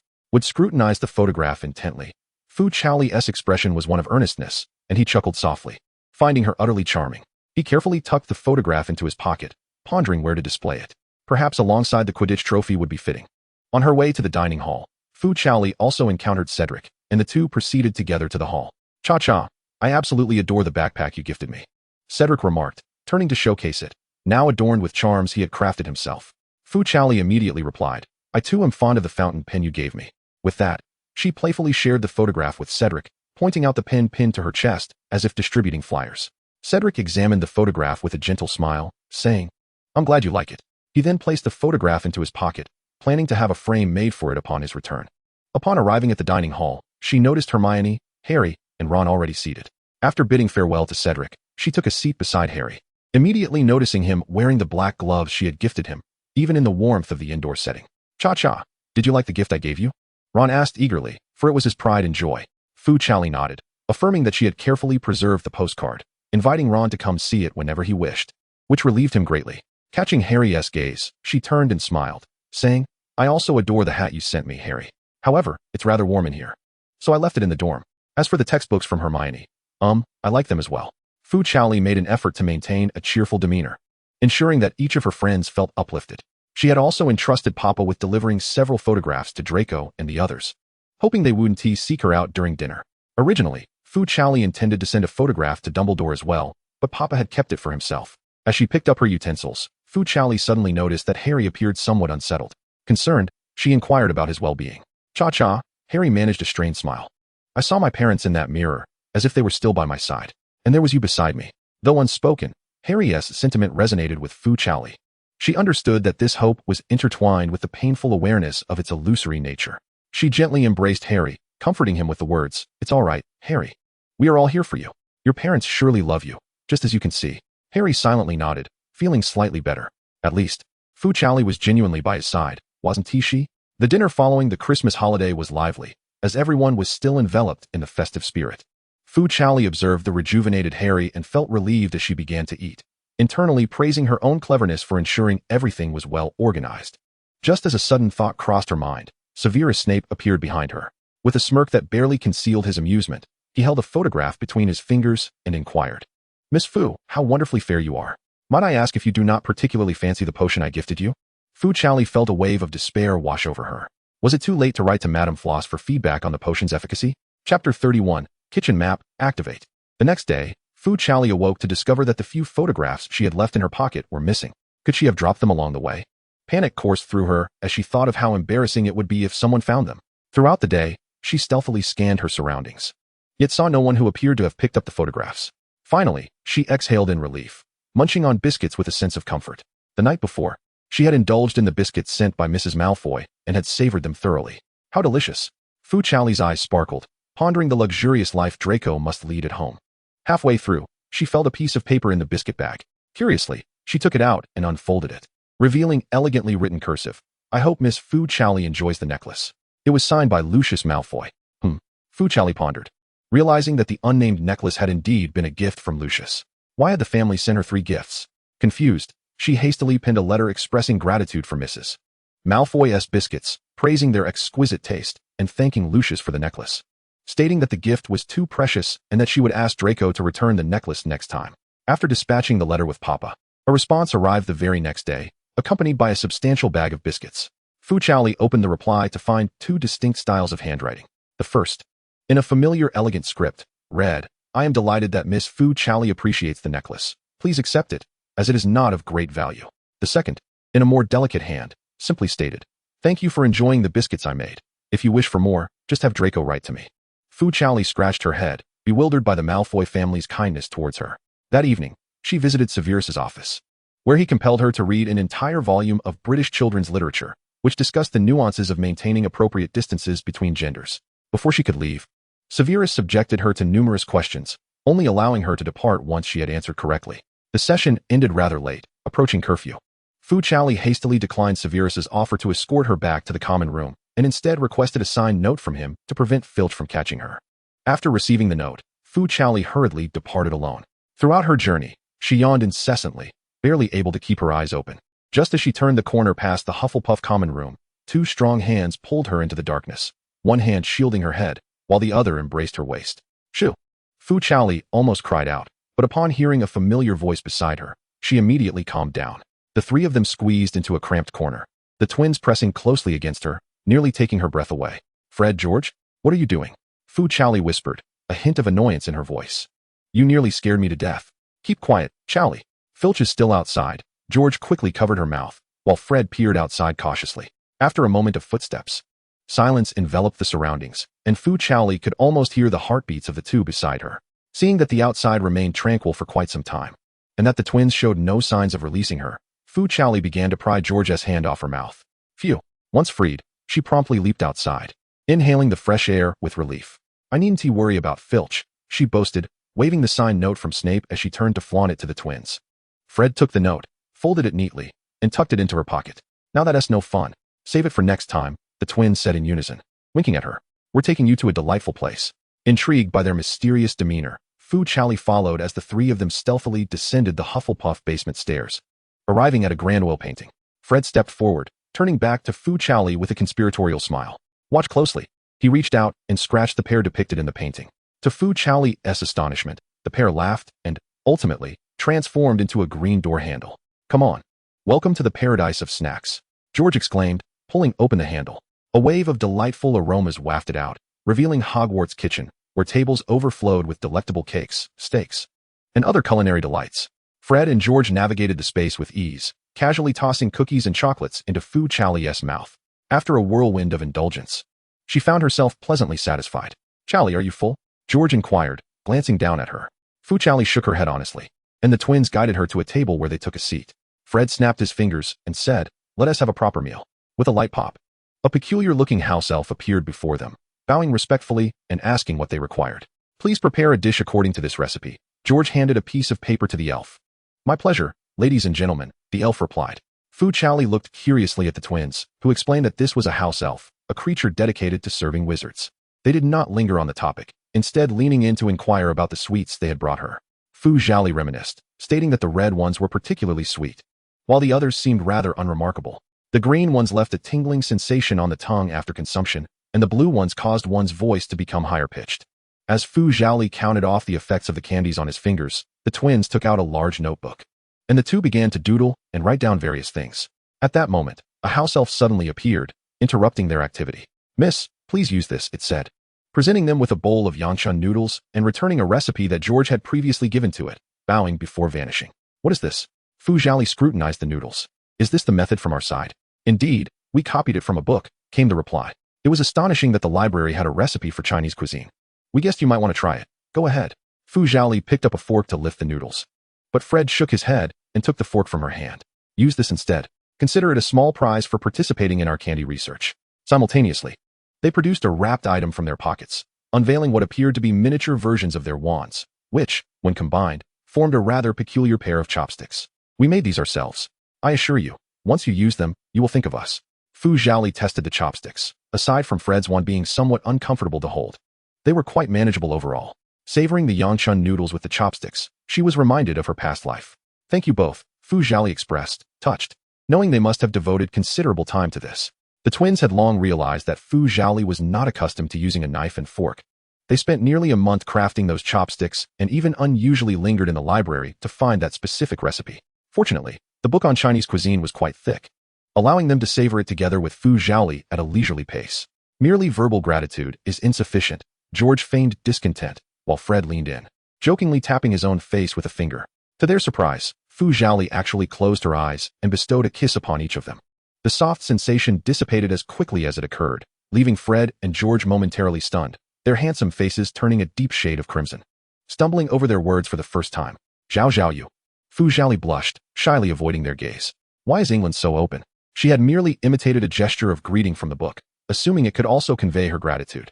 Severe as Snape, the burdened heart finally found relief. Chapter 32, The Dragon Egg. During self-study, Fu Chaoli handed her card to Harry and the others. Nicholas Flamel is an alchemist, and so on. I remember now. Hermione suddenly recalled something, leading them to the library, where she retrieved a book nearly as large as herself and slammed it onto the table. This is what I borrowed for leisure a few weeks ago. Let us see. Nicholas Flamel has been alive for over 600 years. Hermione opened the book and began searching through its pages. You cannot become like this, Zhao Zhao, Ron whispered fearlessly to Fu Chaoli. You must not turn into a bookworm reliant on encyclopedias for entertainment. Unsurprisingly, he received a glare from Hermione. And what about the Philosopher's Stone? Harry inquired. The Philosopher's Stone, crafted by Nicholas Flamel, possesses the extraordinary ability to transmute base metals into gold and even grant immortality. Ron exclaimed that Snape must have stolen it in pursuit of eternal life, drawing the attention of others in the library. Fu Chaoli shook his head disapprovingly, sensing an air of world weariness about Snape, making the notion of him seeking immortality rather unlikely. They resolved to inquire with Hagrid at a later time. Shortly thereafter, Harry received a note inviting them to witness the hatching of Hagrid's dragon egg. A dragon egg? Where did Hagrid acquire it? Hermione furrowed her brow. Let us hurry. This is a dragon egg, Ron exclaimed excitedly, urging the others along. How many times in our lifetime can we witness a dragon hatching? Perhaps only this once. Harry shared in the anticipation. Thus, the four of them rushed to Hagrid's modest hut as soon as class ended. Merlin, it's sweltering in here, Ron exclaimed as he stepped inside, panting from the heat. You've arrived. Hagrid, clad in cooking gloves, removed a pot from the fire, revealing a dark red dragon egg that was on the verge of cracking open. The group gathered around the table, their eyes fixed intently on the subtly trembling egg. As dusk fell, Ron grew impatient. How much longer? He asked. No sooner had he spoken than a faint crack resounded, and a small winged dragon emerged, wobbling precariously. Oh my goodness, look how adorable it is. Hagrid squinted with affection, calling, Nobber, come to Mama. Nobber, Mama? Harry and Ron exchanged bewildered glances. Yet the little dragon ignored Hagrid, wobbling instead towards Fu Chaoli, who was delighted to see it sneeze a tiny flame upon reaching her. Little one, do you fancy this? Fu Chaoli said, producing her wand to conjure a small flame, playfully enticing it like a cat toy. Hagrid watched enviously as Fu Chaoli and the little dragon reveled in their playful interaction. It truly adores you, Chaoli. Harry and the others admired the bond forming between Fu Chaoli and the dragon, now comfortably perched atop her head. What will you do to raise it, Hagrid? Hermione inquired, noting a flaw in the plan. What happens when it grows? Your hut won't accommodate it. Fu Chaoli, with the little dragon perched on her head, turned to face him, their gazes locking in a moment that softened the hearts of those present. Hagrid, his eyes wandering, merely promised he would find a way. Amid their merriment, Fu Chaoli suddenly glanced at the sky and recalled something urgent. Oh no, I must go to Snape's office. Gently, she cradled Nobber from her head and handed it back to Hagrid. If I don't go, he may come looking for me. You all continue to play for a while. With that, she made her way towards the exit, politely declining Harry and Hermione's offers to accompany her, promising to return to visit Hagrid and Nobber soon. Hastily, Fu Chaoli made her way back to the school when she heard a faint rustling in the grass. Curiously, she approached but found nothing amiss. After her departure, Draco cautiously emerged from his hiding place, squinting towards the direction Fu Chaoli had exited. Eyeing the hut of the Forbidden Forest's caretaker, he stealthily approached the window and, as expected, caught sight of Harry and his companions inside. Humph. Bringing her to such a place again, Draco scoffed, a sinister smile creeping onto his face. With Professor McGonagall conveniently absent, he seized the opportunity to inform her about Harry, Hermione, and Ron sneaking into the Forbidden Forest at night. Inside, Harry and the others were engaged in speculation, believing that Snape was attempting to steal the Philosopher's Stone for immortality. No, he wouldn't do that, Hagrid said, cradling Norbert, who was playfully nibbling on his fingers. Just then, Draco arrived with Professor McGonagall in tow, prompting Hagrid to hastily attempt to conceal the dragon, but Draco spotted it nonetheless. They are even secretly raising a dragon. Professor McGonagall, with a stern expression, escorted the trio and Draco to her office, warning Hagrid that she would inform Dumbledore about the dragon. In the office, McGonagall reprimanded them sharply for their nocturnal escapade into the Forbidden Forest, deducting 50 points from each of them and assigning them to patrol the forest with Hagrid. You four will serve detention in the Forbidden Forest tomorrow night. Draco, who had been enjoying the spectacle, suddenly lost his smile and approached incredulously. Wait, Professor. You said 4 people. Though you did provide valuable information, Mr. Malfoy, McGonagall replied sternly, you also violated the school rule against entering the Forbidden Forest at night. This time, we shall not deduct points from your house. The 3 left the office dejectedly, apprehensive about the reaction of their fellow Gryffindors upon discovering the sudden loss of 150 points. Thankfully, Chow Chow left early, Harry remarked, relieved that Chow Chow would not have to face detention in the Forbidden Forest. Damn Malfoy, Ron exclaimed upon seeing Draco emerge. TCH, if I'm punished too, Draco thought. His mood soured, and he provocatively raised an eyebrow at them before turning away. Let us not tell Chow Chow about this, Hermione suggested, fearing she would insist on joining them in the Forbidden Forest. The other 2 agreed. The following day, the drastic reduction in points indeed sparked an uproar among the Gryffindors, with Neville nearly fainting. Who stole my points? That damn point thief, I'll report you. They lamented during mealtime, while Harry and Hermione dared not raise their heads. Only Fu Chaoli looked on in confusion, inquiring whether something had transpired after his departure. Harry quickly shook his head in denial, while Ron, unable to lie, stuffed his mouth with food. Observing the Gryffindor point total significantly diminished compared to Slytherin, the latter began to celebrate. Draco approached with his cronies, beaming with pride. Potter, thanks to you lot, we Slytherins. But upon noticing Fu Chaoli's skeptical gaze, he swiftly altered his words. Thanks to you unfortunate souls in Gryffindor, our luck remains intact. Draco, Fu Chaoli said, somewhat annoyed. Humph, for her sake, Draco scoffed, leaving with that insinuating remark. What on earth happened? Fu Chaoli turned to ask Hermione, but they had resolved not to share. Zhao Zhao, will you still be visiting Snape's office tonight? Harry quickly changed the subject. Fu Chaoli, Perplexed, merely nodded. After the office visit, I still need to find Papa, Fu Chaoli added, thoughtfully inquiring if Harry had anything to deliver to Hedwig. I can take it for you tonight. Harry shook his head, but at Hermione's prompting, he quickly nodded again. Fu Chaoli raised an eyebrow. Are you two keeping secrets from me? Chapter 33, The Perilous Forbidden Forest. That evening, upon leaving Snape's office, Fu Chaoli carried an enormous bag of treats that Harry had prepared for Hedwig as she made her way to the Ollery. To delay Fu Chaoli, Harry expressed a desire for her to watch Hedwig finish her meal. As Fu Chaoli gazed at the oversized food bag, reminiscent of a dog licking a bowl clean or a chicken pecking at grains, she fell into contemplation. Upon reaching the Ollery, Papa looked at the bag with eager anticipation. But Fu Chaoli merely rummaged through it and retrieved a fist-sized packet of biscuits. This is for you, Papa, she said, presenting the biscuits before handing the remainder of the substantial bag to Hedwig. These are from Harry for you, Hedwig. Papa glanced between their respective provisions, astonished. Who? Look at her, and then look at you. However, Fu Chaoli remained unfazed, focused on her task of observing Hedwig eat as Harry had requested. Feeling neglected, Papa, in a huff, flapped her wings and flew out the window. Papa? Fu Chaoli rushed to the window and peered outside, discovering that Papa had flown towards the Forbidden Forest. I'm sorry, Hedwig, but I must go find Papa, she apologized to Hedwig, who responded with a couple of hoots. Fu Chaoli hurried downstairs, racing towards the Forbidden Forest. I need Yaya to follow me. At the entrance of the Forbidden Forest, Draco took the initiative to accompany Yaya into the woods. All right, then Harry can join you. I'll take Hermione and Ron. Hagrid shrugged nonchalantly, but I must warn you, it can be quite timid. Draco's smile vanished abruptly. My father will hear of this, he said, holding a lantern as he walked, his voice laced with indignation. Harry merely rolled his eyes, dismissively retorting, Are you scared? I am not afraid, Potter. The two glared at each other, their mutual disdain palpable. Suddenly, Draco halted, a tremor in his voice. Wait, did you hear that? What? He pointed shakily towards the bushes nearby. There is something moving there. Yaya stepped forward to investigate. Could there truly be something lurking?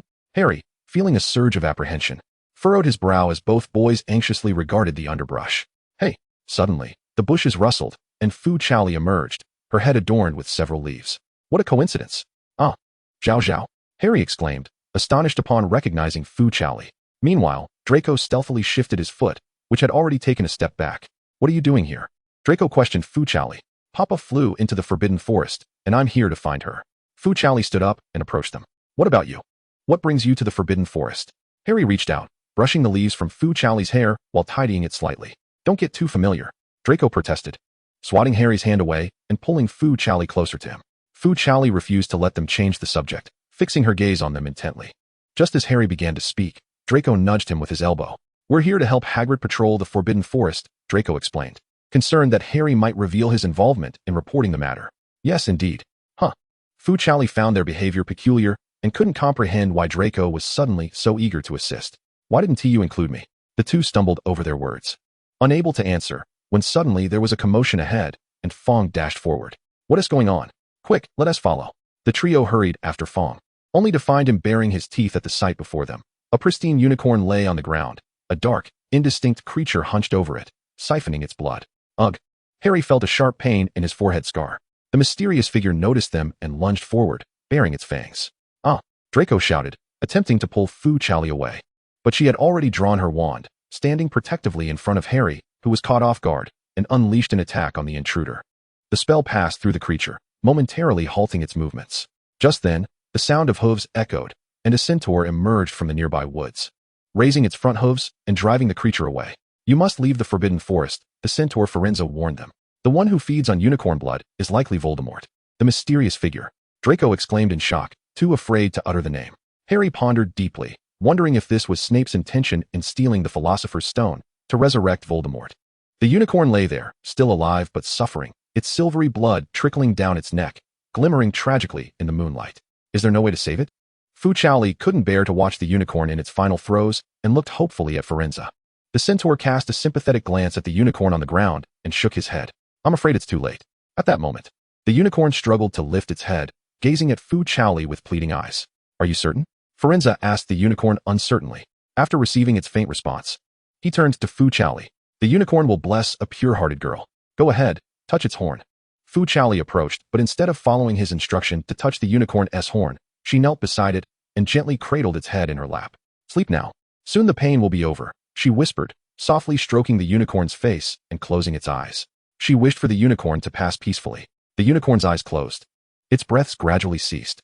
In its final moments, a single crystalline tear fell from its eye, landing gently in Fu Chaoli's hand. Harry and Draco beheld Fu Chaoli, who seemed to radiate a luminous glow under the moonlight. Her entire demeanor transformed into an aura of purity and sanctity. The two stood transfixed, unable to divert their gaze from her. Did you truly receive a blessing? Firenze mused to himself. A bird's call pierced the stillness as Papa emerged from the shadows, gently landing beside Fu Chaoli, leaning against her delicate form, silently accompanying her as before. Chapter 34, Final Review. Firenze guided them to the entrance of the Forbidden Forest. Just as Hagrid and his companions were exiting, "Zhao Zhao, what brings you here?" Hermione exclaimed, astonished at the sight of Fu Chaoli. Furrowing her brow, Fu Chaoli questioned, "Why do you all seem so averse to my presence here? Are you concealing something from me?" "No, not at all." Firenze briefed Hagrid on the situation within the Forbidden Forest, and Hagrid, with a grave expression, insisted they return. "That's enough for today. Stay away from the Forbidden Forest for a while." Papa flew back to the Ollery, while Fu Chaoli and the others made their way toward the castle. As they walked, Fu Chaoli casually inquired of Ron, "Is it just one night of detention you all have to serve?" Ron, caught off guard, replied nonchalantly, "Professor McGonagall said it's only for tonight." It was only when Harry covered his mouth that he realized his error. "I knew it." Fu Chaoli immediately deduced the reason. Was that 150 points deducted for their nocturnal visit to Hagrid? Unable to hide the truth any longer, Hermione and the others could only nod in acknowledgement. Draco, grinning widely, was not spared either. "It was Malfoy who informed Professor McGonagall about us. Now Norbert is to be sent away because of him." Ron pulled Draco into the fray. "Wait a minute, Zhao Zhao, I only reported it because I didn't see you there." Draco's voice faltered under Fu Chaoli's furious glare. "You promised me you wouldn't trouble Gryffindor again." Draco stammered, unable to find words, while Ron fanned the flames beside him. "You all too. This was clearly something we four did together." Fu Chaoli, hands on her hips, admonished Hermione and the others. "Even if I miraculously escaped a deduction of 50 points, I will certainly endure detention alongside you." Fuming, Fu Chaoli strode ahead, followed by the dispirited quartet. Fortunately, no one was aware that they were responsible for the deduction of those 150 points. Acknowledging his fault, Draco refrained from causing any further trouble for Fu Chaoli during this time and did not spread word of the incident. As the final exams approached, Hermione initially intended to study with Fu Chaoli, Harry, and Ron, but Ron's reluctance to read led to chaos in the library, where he built a card tower with exploding snap cards, igniting a novel that Harry had brought. The two were promptly expelled by Madame Pants. "I knew they wouldn't last," Hermione remarked, sitting opposite Fu Chaoli as she meticulously crafted a review schedule. "Hermione, is this a week's worth of study tasks?" Fu Chaoli queried tentatively, holding a fully packed schedule. "No, just for today," Hermione clarified. Hermione lowered her head, engrossed in her book, for tomorrow held its own plans. Fu Chaoli could only open the Transfiguration textbook before him, diligently reviewing as per his schedule. "Are you studying, Chaoli Granger?" Upon hearing the familiar voice, Fu Chaoli looked up to see Percy, who was also holding a book. "Hello, Percy." The two greeted him, and he pulled out the chair to Fu Chaoli's left, inquiring, "May I sit here?" "Yes, of course." Fu Chaoli quickly moved her book aside to make space for Percy, noticing Fu Chaoli using his notes for her revision. Percy couldn't help but chuckle softly and asked, "So, how are the notes working for you?" "They're excellent." Fu Chaoli nodded. "Even Hermione says they're great." Hermione lifted her head and expressed her gratitude to Percy. "Thank you, Percy." "Not at all. I'm glad to be of assistance," Percy replied as he settled into the chair beside Fu Chaoli. Just as he placed his book down, another figure approached from Fu Chaoli's right. "Chaoli, what a coincidence." Cedric, with his backpack slung over one shoulder, pointed to the chair on Fu Chaoli's right, asking, "Is this seat taken?" "No." Cedric pulled out the chair and sat down, nonchalantly retrieving his books from his bag. "Hello, Granger," he greeted Hermione politely. Percy coughed slightly, as if just noticing him, and returned Cedric's greeting. Fu Chaoli suddenly found herself sandwiched between the two, who were seated rather close, almost as if in competition. Lowering her head to study, she was unaware of the silent tension brewing above her between Cedric and Percy. "Hermione, could you help me with this? Which part do you need help with?" "Let me see." Hermione extended her hand, but before she could grasp the notebook, it was firmly held down from both sides. "I'm afraid, Diggory, our Gryffindor Jr. only requires my assistance." Percy frowned, casting a discontented glance at Cedric. Cedric was equally unyielding. "That sounds a bit presumptuous, Weasley. Chaoli and I share a good rapport." Fu Chaoli felt caught in the middle, unsure of how to navigate the situation. "Is this the problem, Chaoli?" Hermione opened her notebook, pointing to the very question Fu Chaoli had intended to ask. Yes. Then you should sit next to me so I can explain it to you." Fu Chaoli stood up, apologizing to both Percy and Cedric as she moved to sit beside Hermione. Percy and Cedric exchanged glances, seemingly incredulous at being outmaneuvered by a girl. Hermione, lifting her gaze, cast a triumphant glance at them. After explaining the problem, Hermione suggested that Fu Chaoli remain in her current seat for ease of questioning. Meanwhile, Cedric and Percy maintained their positions, leaving a seat between them, resolutely refusing to draw closer. Not long after, Cedric stealthily passed a note to Fu Chaoli, which read, "Chaoli, could I borrow some ink? I've run out." It was accompanied by a little crying emoji. Seeing the charming emoji made Fu Chaoli smile. She scribbled a quick sure on the paper and handed over her ink bottle along with the note to Cedric. Their eyes met, and they both shared a quiet laugh. "I'm sorry, Diggory, but please do not disrupt our studies." Percy cast a discontented glance at Cedric, asserting his authority as the head boy of Gryffindor. Realizing he had been caught in the act, Fu Chaoli hastily lowered his head, feigning diligence. "My apologies, Senior Weasley," Cedric politely apologized. "I did not intend to disturb your earnest study." The remark dripped with sarcasm. Percy huffed, the atmosphere thickening with tension. During the subsequent revision session, Percy outlined the key points of transfiguration for Fu Chaoli, while Cedric handed over his notes on potions, their rivalry creating a lively exchange. Hermione, however, remained composed, devising a study plan for herself and Fu Chaoli amid her reading. Fu Chaoli mused, "Is this the price of forcibly joining the elite study group?" After an afternoon of intense study, Fu Chaoli felt his head brimming with knowledge, his steps heavy and unsteady. Once he gathered his belongings, he linked arms with Hermione, intending to head out. "Chow chow, shall we dine together? Chaoli, it's time for dinner." Faced with the simultaneous outstretched hands of Cedric and Percy, Fu Chaoli felt overwhelmed. "Next time, perhaps I shall study in secret." Chapter 35. Norbert is to be sent away. I overheard Professor McGonagall discussing with Professor Dumbledore the decision to send Norbert away. After class, Ron leaned in close to Fu Chaoli and the others, speaking in hushed tones. "Oh, poor Hagrid. He must be heartbroken," Hermione remarked sympathetically. Fu Chaoli took a bite of the biscuit Harry had offered and inquired, "Where will they send Norbert?" "I don't know," Ron shook his head. "But since we have no classes this afternoon, let us ask Hagrid." "But last time he told us to stay away from the Forbidden Forest," Harry frowned, recalling the dangers that lurked there. "Don't say that name, Harry," Ron interrupted in alarm. "It's all right, it's still daytime." Fu Chaoli calculated the time.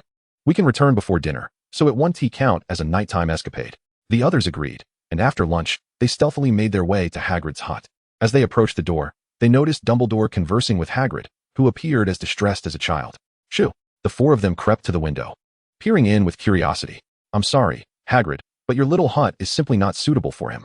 Perhaps we can provide a better life elsewhere," Dumbledore compassionately urged. "I know, Professor Dumbledore," Hagrid replied, wiping away his tears, "but Norbert is still so young. He cannot be separated from his mother." The four friends turned to see Norbert, already the size of a calf, nestled by Hagrid's feet. Where else could Norbert go? They wondered. "Perhaps we should consult our little Mr. Weasley," Dumbledore smiled, glancing towards the window, prompting the four to realize they had been discovered and sheepishly entered. "Ron, your brother is in Romania studying dragons, isn't he?" Ron was astonished that Dumbledore knew this, nodding vigorously. "Could you perhaps ask your brother to come collect our poor little Norbert?" Dumbledore remarked that perhaps living among dragons would greatly benefit its growth. Hagrid pondered for a moment and nodded in agreement. "Very well, I shall write a letter immediately," Ron exclaimed, delighted that he could be of assistance one day. "No need to hurry. You may linger a while longer," Dumbledore said, preparing to leave, and mischievously winked at them. "I suspect you wish to spend a bit more time with Norbert. Do remember to return before dinner." As Dumbledore departed, the others hurried to comfort Hagrid. Norbert, upon seeing Fu Chaoli, was overjoyed and struggled to climb onto her. Fu Chaoli awkwardly embraced him, settling into a wooden chair, while Norbert nestled against her like a kitten. "Hagrid, where did you acquire this dragon egg?" Hermione inquired, her brow furrowed as she noted Hagrid's calm demeanor. She had long sensed something amiss, considering the legality of the situation. "A mysterious stranger gave it to me while I was drinking at the pub," Hagrid recalled. "He asked how to soothe a three-headed dog, and I told him music would suffice." "Oh no." Harry and Hermione exchanged glances, concern etched on their faces. Could it be related to the Philosopher's Stone? The group remained in Hagrid's hut until dusk, and Fu Chaoli reluctantly set Norbert down to depart with Harry and the others. "Goodbye, Hagrid." "Farewell, Norbert." Upon returning to the common room, Ron produced paper and quill to write to his brother Charlie. Fu Chaoli tidied up before heading to Snape's office, where he had been training her in potion-making daily. "Turn counterclockwise twice," Snape instructed as he observed her concocting a potion. Noticing her distraction, he promptly reminded her. However, it was too late. The potion, which should have been a golden hue, had turned murky and thick. "Excellent, Miss Fu Chaoli. Due to your inattention, this batch of ingredients has been wasted," Snape said, relaxing his protective stance, but not sparing her with his words. "You should be praying to pass your potion exam, rather than pondering peculiar matters." "My apologies, Professor Snape," Fu Fu Chaoli hastily apologized. Hesitating, she ventured, "Do you know about Voldemort?" The mysterious figure, Professor? Snape's brow furrowed, unsure of her intent. "I imagine no one in the wizarding world is unaware of him. And what would you think if someone wished to resurrect him?" She inquired cautiously, observing Snape's expression closely. Yet, Snape remained impassive, busily tending to the failed potion. "That is not a matter for you to concern yourself with, Miss Fu Chao," he replied. "And do not doubt me. Handling your potions has already proven to be quite taxing." Dazed from Snape's scathing remarks, Fu Chaoli returned to the common room and shared her findings with Harry and the others. "I don't believe Professor Snape intends to resurrect the Dark Lord, but I saw him threatening Professor Quirrell," Harry interjected, recalling the incident in the restricted section where he had witnessed the confrontation, only narrowly avoiding being discovered by Snape at a crucial moment. Fu Chaoli pondered for a moment before tentatively suggesting, "Could it be possible that Professor Quirrell is the one attempting to steal the Philosopher's Stone? Just him?" Ron disdainfully pursed his lips, expressing a preference to believe that Scabbers was merely a minion of that individual. In the modest realm of Gryffindor, two prophetic figures had emerged. "I feel you need not worry excessively," Hermione reassured them, "for Dumbledore still stands tall among us. He is, after all, the greatest of white wizards." With this, the group felt a sense of relief, ultimately deciding that the upcoming potions class held greater significance. They bid each other farewell and returned to their respective dormitories. A few days later, Ron received a letter from his brother Charlie, stating that he had set off towards Hogwarts and would likely arrive by the following evening. With the letter in hand, Ron and his friends sought Hagrid once more. Hagrid, cradling Norbert, candidly expressed his desire to savor this remaining day of companionship. Time swiftly passed, and Harry and his friends intended to bid farewell to Norbert, but Hermione intervened. "It is already past curfew. Do you wish to lose points again? We have the invisibility cloak. It will be fine." Yes. This time we will remain at the castle entrance, avoiding the Forbidden Forest." Unable to dissuade them further, Hermione could only urge them to be cautious. The two cloaked figures ventured outside, inadvertently encountering Fu Chaoli, who was returning from Snape's office. Noticing the floating edges of the cloak, she recalled Harry mentioning the invisibility cloak and tentatively called out, "Harry, is Ron with you?" "Chaoli, how did you see us?" Ron emerged from beneath the cloak, astonished. Fu Chaoli pointed to the protruding hem of Ron's cloak, remarking, "In fact, your entire back is exposed." "What? We thought we were concealed quite well." "This feels akin to running naked," Fu Chaoli remarked sharply. "Are you going to see Norbert? May I join you?" Fu Chaoli gazed at them eagerly, her eyes sparkling. "All right, fine. 3 of us might be a bit cramped." Harry found it impossible to refuse Fu Chaoli's request and suggested she stand between him and Ron, a position that would ensure the cloak adequately covered her and kept her safe. Thus, the small invisibility cloak was stretched to accommodate 3. Chapter 36. The farewell to Norbert. The trio squeezed beneath the cloak, and Harry felt the warmth radiating from his companions, his cheeks flushing crimson. "Ron, you're stepping on my foot," Fu Chaoli gently reminded him. "Oh, my apologies." Ron, unaccustomed to such proximity with girls, became aware of the soft strands of her hair brushing against his neck. How delightful the scent of a girl could be, he mused, his steps growing somewhat unsteady. Together, they wobbled their way to the castle entrance, where Hagrid appeared, also carrying Norbert. "Hey, Hagrid." The 3 emerged from beneath the cloak, startling him. "What are you doing here?" Hagrid asked, eyeing the trio adjusting their garments with confusion. Harry fanned his face with his hand, while Ron nervously rubbed his neck. Fortunately, under the cover of night, their flushed faces were not easily discernible. "We came to see Norbert off." Fu Chaoli stepped forward, playfully teasing Norbert with her fingers. The little dragon seemed to sense it was time to part ways, nuzzling against Fu Chaoli's hand. Ron desperately sought a distraction to divert his thoughts from the enchanting fragrance surrounding him and the slight tickling sensation at his neck. He imitated Fu Chaoli, reaching out to touch Norbert's head. Norbert looked up and playfully nipped Ron, fortunately only intending to frighten him, without applying much force. Nonetheless, Ron's hand turned slightly red. "Why can't I touch him?" Ron asked, gazing at Fu Chaoli with a sense of grievance. Norbert, undeterred, continued to act like a good baby under Fu Chaoli's hand, gazing up with big, watery eyes. "You know, I left my mother when I was very young. If I were you, I wouldn't reach out to touch the little dragon." Little Ron. A hearty laugh erupted as 2 tall figures landed on the ground. The man in front had a resolute face adorned with small scars. It was Ron's brother, Charlie, followed by his companions. "Long time no see, little Ron," Charlie said, stepping forward and warmly draping an arm over Ron's shoulders, his large frame almost overwhelming Ron, who still hadn't grown much.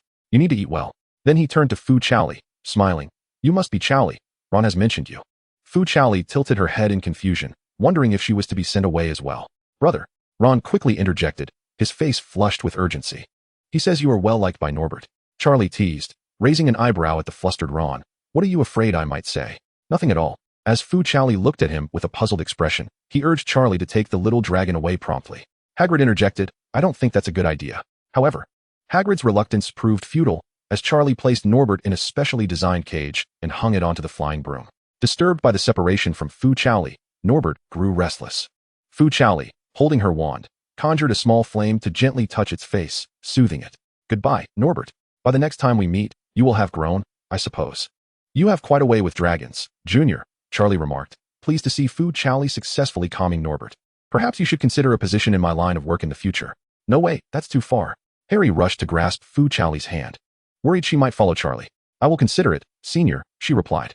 Charlie chuckled at Harry and Ron, shaking his head, choosing to leave the details unsaid, as it made the moment all the more enjoyable. Goodbye, little Ron, and everyone else. Charlie mounted his broom and, with Norbert, vanished into the night sky. Hagrid, reluctantly trailing behind, called out, Norbert, Norbert, how can I live without you? As Hagrid gradually ran out of sight. Fu Chaoli and the others decided to quickly don the invisibility cloak and return, concerned that Hagrid's lamentations might attract Filch. By the time they returned to the dormitory, it was deep into the night. Harry and Ron stowed away the invisibility cloak, hastily bidding Fu Chaoli good night before fleeing. Exhausted, Fu Chaoli hardly noticed, swaying as she made her way to her bed, collapsing into sleep. Chaoli, you're back. Hermione had been waiting for them, her sleep light. So she woke as soon as Fu Chaoli returned. Fu Chaoli mumbled, burying her face in the covers. Relieved, Hermione turned and drifted back into a deep slumber. The following day, confronted with Hermione's invitation to study, Fu Chaoli could hardly awaken. Hermione, could you allow me a bit more sleep? Observing Fu Chaoli glued to the bed, Hermione sighed. I shall head to the library first. When you awaken, have breakfast, and then join me. All right. Before Hermione could exit, Fu Chaoli had drifted back to slumber. Good morning, Granger. Cedric greeted as he entered the library, noticing Fu Chaoli's absence. Politely, he inquired, is Chaoli still not up? Good morning, Diggory. Hermione took a seat diagonally opposite Cedric, as the library was devoid of vacant tables. She refrained from mentioning Fu Chaoli's impending arrival, hoping that Cedric would leave before her friend showed up. However, to her dismay, Cedric remained quietly engrossed in his studies until Fu Chaoli yawned her way in. My apologies. Hermione, am I rather late? And said, Good morning, Chaoli. Cedric immediately looked up, offering a warm smile to Fu Chaoli. Have you had breakfast? At the mention of breakfast, Fu Chaoli's expression contorted slightly, feeling the fullness in her stomach. Of course, I've had our specially prepared heartfelt breakfast. Fred and George suddenly materialized, holding a box of goodies. Chaoli, you've only eaten 13 dumplings. How can you study if you're not full? The twins flanked Fu Chaoli, shoving dumplings toward her mouth. I'm really quite full.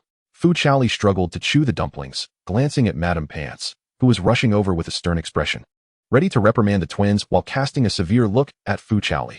In a panic, Fu Chaoli hurriedly swallowed her food, eager to prove her innocence, fearing that Madame Pants would expel her as well. Madame Pants dragged the protesting twins away, who continued to call out for Fu Chaoli to join them for their heartfelt lunch later, only to be met with another admonition from Madame Pants. No loud noises in the library. With a sigh of relief, Fu Chaoli turned to see Hermione and Cedric gazing at her expectantly. She patted the seat beside her. Perhaps Madame Pants should take me along too. Chapter 37, Final Examinations. I've eaten a tad too much. I think I shall stand for now, she chuckled, holding her book to obscure her face, perspiration beading as she pondered her strategy. What to do? Suddenly, her eyes darted to the side, spotting Wood approaching with a book in hand. Oliver. She waved gently at him. Chaoli. Wood's eyes brightened upon seeing her, and he strode over with large strides. Hello, Granger, Diggory. Hello, Wood. The three exchanged greetings. Noticing Fu Chaoli's gesture, Wood obediently leaned down, mimicking her, bringing his face close behind the book as they shared whispers. What's the matter? Oliver, could you discreetly take me outside? Fu Chaoli winked at him. Feeling that the atmosphere here was a tad peculiar, Wood raised his head, glancing surreptitiously over the top of his book at Hermione and Cedric, who were intently engaged in conversation with him and Fu Chaoli. Understanding the situation, he lowered his gaze and nodded at Fu Chaoli. Thus, the two began their performance. Chaoli, would you like to join me for a revision of flying? Sure, she replied eagerly. Cedric looked at Fu Chaoli with a puzzled expression and asked, Chow, didn't you excel at riding your broom? Hermione's gaze remained fixed on her. Fu Chaoli swallowed hard, searching for an excuse. My skills are too advanced. I need to learn how to slow down. With that, she slung her bag over her shoulder and pushed Wood out the door, continuing. What a coincidence to run into Oliver today. Apologies, Hermione, Cedric, but I'll study other subjects with you next time. Wood obediently followed her outside, and as they stepped through the door, Fu Chaoli let out a sigh of relief. Watching her leave the library, Hermione gathered her books and politely said to Cedric, "Well then, goodbye for now, senior degree." She intended to return to the common room to study, which would also allow her to keep an eye on Harry and Ron. Cedric nodded and politely bid Hermione farewell before lowering his head to continue his studies. Reflecting on Fu Chaoli's slightly troubled expression earlier, he sighed, wondering if he had pressured her too much. Fu Chaoli guided Wood to a corner, leaning against the wall to observe the library entrance. Upon seeing Hermione emerge with her belongings, she instinctively ducked back behind the wall. Wood chuckled at her and said to the timid Fu Chaoli, "Granger is likely heading to the common room." Fu Chaoli slapped her forehead, realizing that she could no longer return to the common room. "Thank you, Oliver," she said, turning to express her gratitude, unsure of where to wander next. Wood bent down, resting on his knees, and gazed directly into her eyes, his dog-like eyes sparkling with mirth. "Then let us truly go practice flying together. I guarantee you'll ace the flying class." Wood and Fu Chaoli spent the morning soaring through the air, breathing in the fresh atmosphere, and Fu Chaoli felt the fatigue of her recent studies dissipate. As the final exams approached, during the charms exam, Fu Chaoli successfully cast a spell to make a pineapple traverse the table, even managing to make it dance and sing with a voice reminiscent of a minion, much to Professor Flitwick's delight, who awarded her on the spot. The transfiguration exam required transforming a mouse into a snuffbox, and with no knowledge of what a snuffbox resembled, Fu Chaoli could only transform it into a beautifully crafted box. Seeing her wide, innocent eyes, Professor McGonagall still awarded her high marks, reasoning that a snuffbox was, after all, a type of box. The final exam was potions. "You are to brew a forgetfulness potion in my presence," Snape said coldly. Harry and Ron groaned, while Fu Chaoli secretly celebrated with a silent cheer. After all, she had practiced the forgetfulness potion the most in Snape's office. "Do you think Snape will taste the potion to grade us?" Ron whispered to Harry during the waiting period. "What if he forgets it during the exam?" Harry replied, and both of them broke into laughter, a moment observed by Snape, who had just finished supervising a student. 5 points were deducted from Gryffindor. Under Snape's scrutinizing gaze, Fu Chaoli successfully concocted the potion. She handed it to Snape, her eyes sparkling with anticipation, as if seeking praise. Snape, after sniffing the potion and meeting Fu Chaoli's hopeful gaze, begrudgingly offered a compliment. "Not bad." Fu Chaoli's expression fell, and she walked towards the door, her head bowed. Watching her forlorn figure, Snape nonetheless marked her paper with a note and placed the potion she had prepared into another drawer, filled with her previous concoctions. "What's wrong?" Harry inquired, noticing Fu Chaoli's despondency. "Did Snape give you a hard time?" Fu Chaoli shook her head, replying that it was fine. At least she had successfully brewed the potion, so her score shouldn't be too low. The final exams passed smoothly, and now the students awaited their grades and the holiday. "Why must we receive our grades before the break?" Ron grumbled, as he played wizard chess with Harry. "At least let us enjoy a joyful summer." Hermione, engrossed in her book, did not look up. "Only you would have your holiday ruined by your grades." Harry, recalling his return to that unkind household after the break, furrowed his brow tightly. "Unlike me, I doubt my holiday will be joyful in any way." Fu Chaoli had long heard of how poorly Harry was treated by his aunt and uncle, and she offered him sympathetic comfort. "If you don't want to stay with them, you can come to my house. My grandmother and I will always welcome you. My home is open too." Ron chimed in. "We can play Quidditch together all summer. You and I will team up and surely defeat Fred and George." "Who are you planning to defeat?" The twins suddenly appeared, wrapping their arms around Ron's shoulders, one on each side. "You'll make your brothers very sad with such talk." After teasing Ron, the twins settled beside Fu Chaoli, squeezing her in between them. "Chaoli, we have a secret to share with you. It's about Quirrell." The twins leaned closer to Fu Chaoli's ear, ignoring Harry's displeased expression. Fu Chaoli, intrigued by the gossip, asked, "What is it?" "We suspect that there is another creature beneath the turban that Quirrell always wears on the back of his head." They spoke with conviction, and Fu Chaoli, her brow furrowed in skepticism, listened intently as they whispered. "During Christmas, we hit the back of his head with a snowball. To our astonishment, it even made a noise." The twins, synchronously thumping their chests, feigned terror as they exclaimed, "It truly scared us. Moreover, we just passed by their office and heard him talking to someone," Fred continued. While George recalled, "It sounded like they were planning to act tonight." Remembering her suspicions about Quirrell, Fu Chaoli felt the truth was on the verge of revelation. But her immediate priority was to ensure the safety of the treasure. "Thank you, Fred and George." Fu Chaoli stood up, expressing gratitude to the twins, and hurriedly called Harry and the others to rush outside. "Hey, Chaoli, you can't just use it and throw it away." The twins feigned sorrow from behind. Chapter 38, Solving the Riddle of the Philosopher's Stone. 1. What's wrong, Chaoli? Fu Chaoli led Harry and the others to a corner of the common room, and Harry, noticing her anxious demeanor, asked in confusion, "I suspect Quirrell will attempt to steal the Philosopher's Stone tonight." Fu Chaoli replied solemnly, and Harry and Hermione exchanged worried glances. Ron recalled, "I heard the ghost say Dumbledore hasn't been at the school lately." "Oh no, He must have chosen this very moment. We must stop him. The group decided that as soon as curfew arrived, they would make their way to the room containing the three-headed dog. True to Gryffindor spirit, not a single one thought to inform a professor. Later that evening, the four of them stealthily approached the common room, only to find Neville waiting for them on a sofa in his pajamas. I heard what you said. Neville mustered his courage to block their path. I won't let you deduct points from Gryffindor anymore. I'm sorry, Neville. Fu Chaoli stepped forward to reason with him. But this is truly important. But our house has already lost so many points. Neville refused, looking torn. Fu Chaoli sighed and turned to Hermione, saying, well, let us proceed. Hermione immediately drew her wand, pointing it at Neville, Petrificus Totalis. Neville's body stiffened, and he began to topple backward. Fu Chaoli quickly caught him, though she lacked the strength. Harry, Ron, come help me get Neville onto the sofa. Harry and Ron, wide-eyed, rushed forward, and together they lifted him onto the couch. Neville would have to endure lying there for a while. Fu Chaoli said apologetically to him, turning to give Hermione a high five. You're terrifying, Ron gulped, awed by their seamless teamwork. We can't waste any more time, hurry. The four donned Harry's invisibility cloak, huddling together as they made their way to the stairs. In their haste, the cloak billowed, causing their silhouettes to flicker into view. Look what I've found. Peeves floated down in a lounging manner. Perhaps I should let Filch see these disobedient little mice.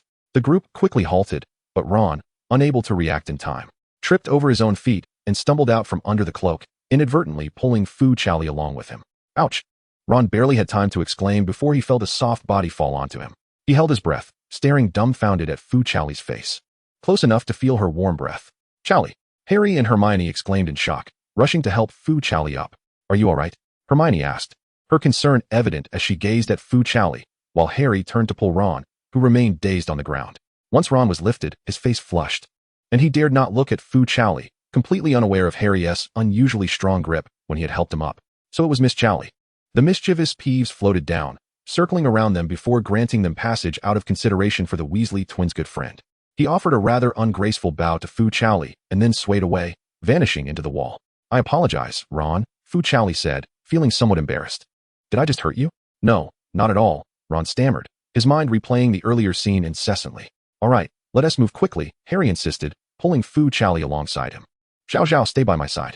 Ron, lost in thought, trailed behind, secretly gazing at Fu Chaoli's back, his heart pounding fiercely. After a considerable search, they finally located the staircase from earlier.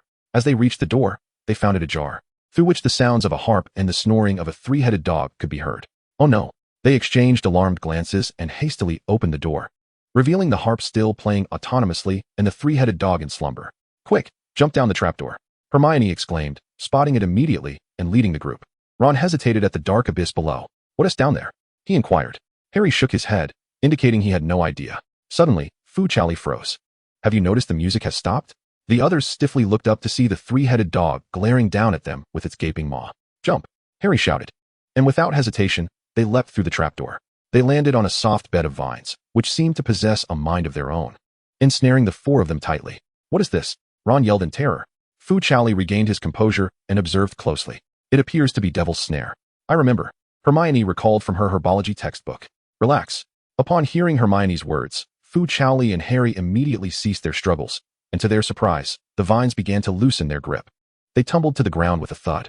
Ouch! Fu Chaoli groaned, rubbing his backside as he looked at Ron, who was still writhing in the clutches of the Devil's Snare. Relax, Ron, he shouted. I can't relax, Ron exclaimed, flailing in a panic. Think, Hermione fretted, recalling the text. Light. The Devil's Snare is afraid of light. All right. Fu Chaoli drew his wand, pointing it at the entangling vines. Lumos. A brilliant white light erupted from the tip of his wand, causing the Devil's Snare to recoil as if burned, retreating swiftly into the shadows. Ouch! Ron fell, quickly scrambling to his feet, brushing off the dust. I did pretty well, didn't I? Harry shot him a glance. If it weren't for Zhao Zhao and Hermione, you'd still be stuck up there. The group hurried onward until they reached a door.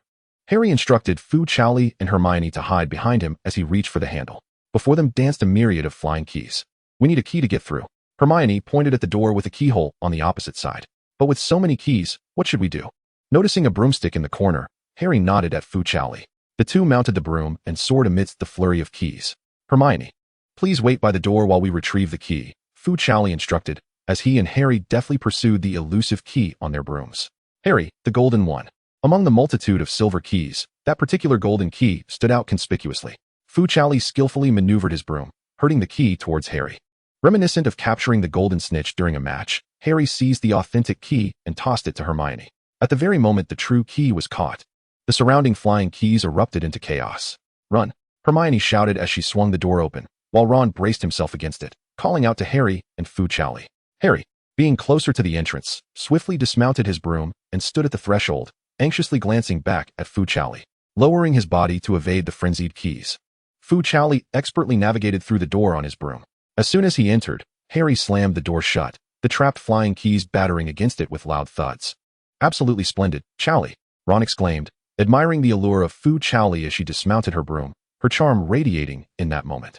Chapter 39. Solving the Riddle of the Sorcerer's Stone, 2. "Everyone, come and see this." Hermione's astonished voice rang out as they surveyed the room, filled with statues that loomed silently, creating an eerie atmosphere. "What are these?"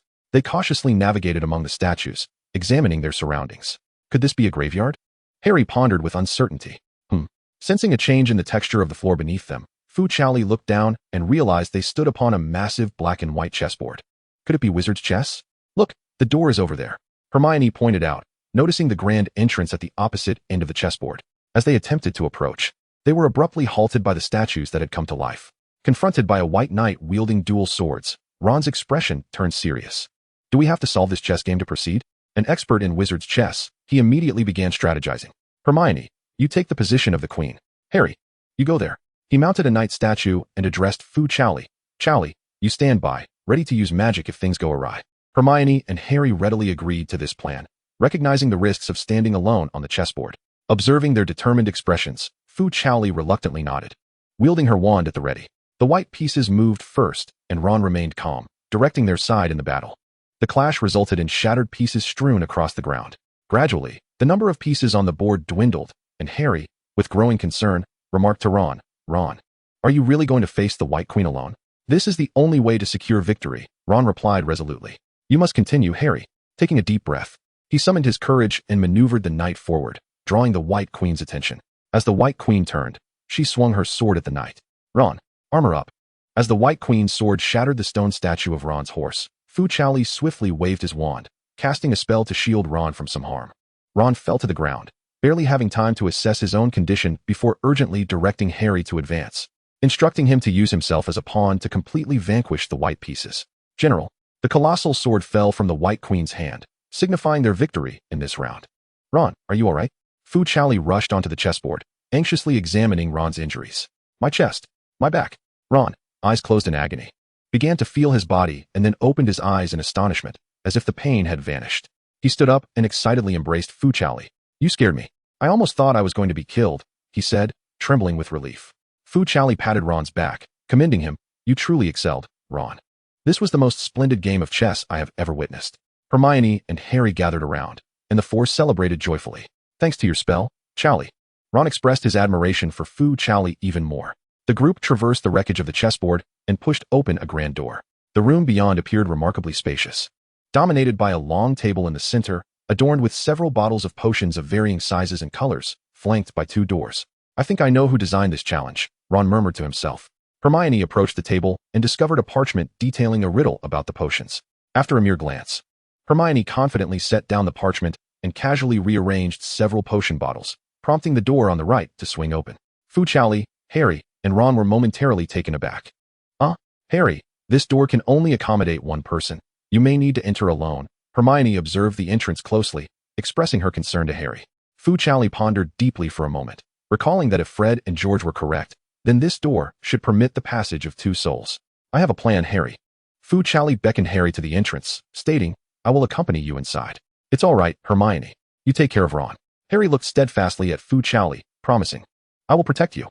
He then turned to Hermione and Ron, urging, "Quickly write to Dumbledore." "What shall we do, Chaoli?" Harry inquired, placing his trust in her. "Let us proceed then." Fu Chaoli waved casually to Hermione and Ron before stepping back a few paces and then sprinting towards Harry, leaping into the door and successfully passing through. "Harry," Hermione and Ron exclaimed, "can we really enter?" After they traversed the threshold, they landed on the ground, with Harry tightly cradling Fu Chaoli in his arms, looking up at her with concern. "Are you all right, Chaoli?" "Shoo." Fu Chaoli placed a finger over Harry's mouth. For the light at the entrance was dim, and the individuals inside had not noticed the arrival of two newcomers. "Harry Potter." The figure before the mirror turned at the sound of Harry's voice. It was none other than the usually timid Professor Quirrell. Harry swiftly placed Fu Chaoli in a corner nearby, rising alone to confront the brooding Quirrell. Hidden in the shadows, Fu Chaoli held her breath in anticipation. Did you orchestrate all these events? Harry inquired, both of them acutely aware of the underlying truth. Indeed, the troll was unleashed by me. And I was the one who cast the spell on your broom, Quirrell confessed, oblivious to the notion that villains often meet their demise through verbosity, divulging all his previous misdeeds.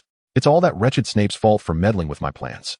Growing increasingly agitated, he turned to vent his frustrations at the mirror, exclaiming, "And this cursed mirror, just when I thought I had evaded Snape and Dumbledore, he refuses to hand over the Sorcerer's Stone, insisting that Harry Potter must be the one to try." A sinister voice echoed, and Harry felt a sudden, sharp pain in his forehead, clutching it in agony. "Yes, master."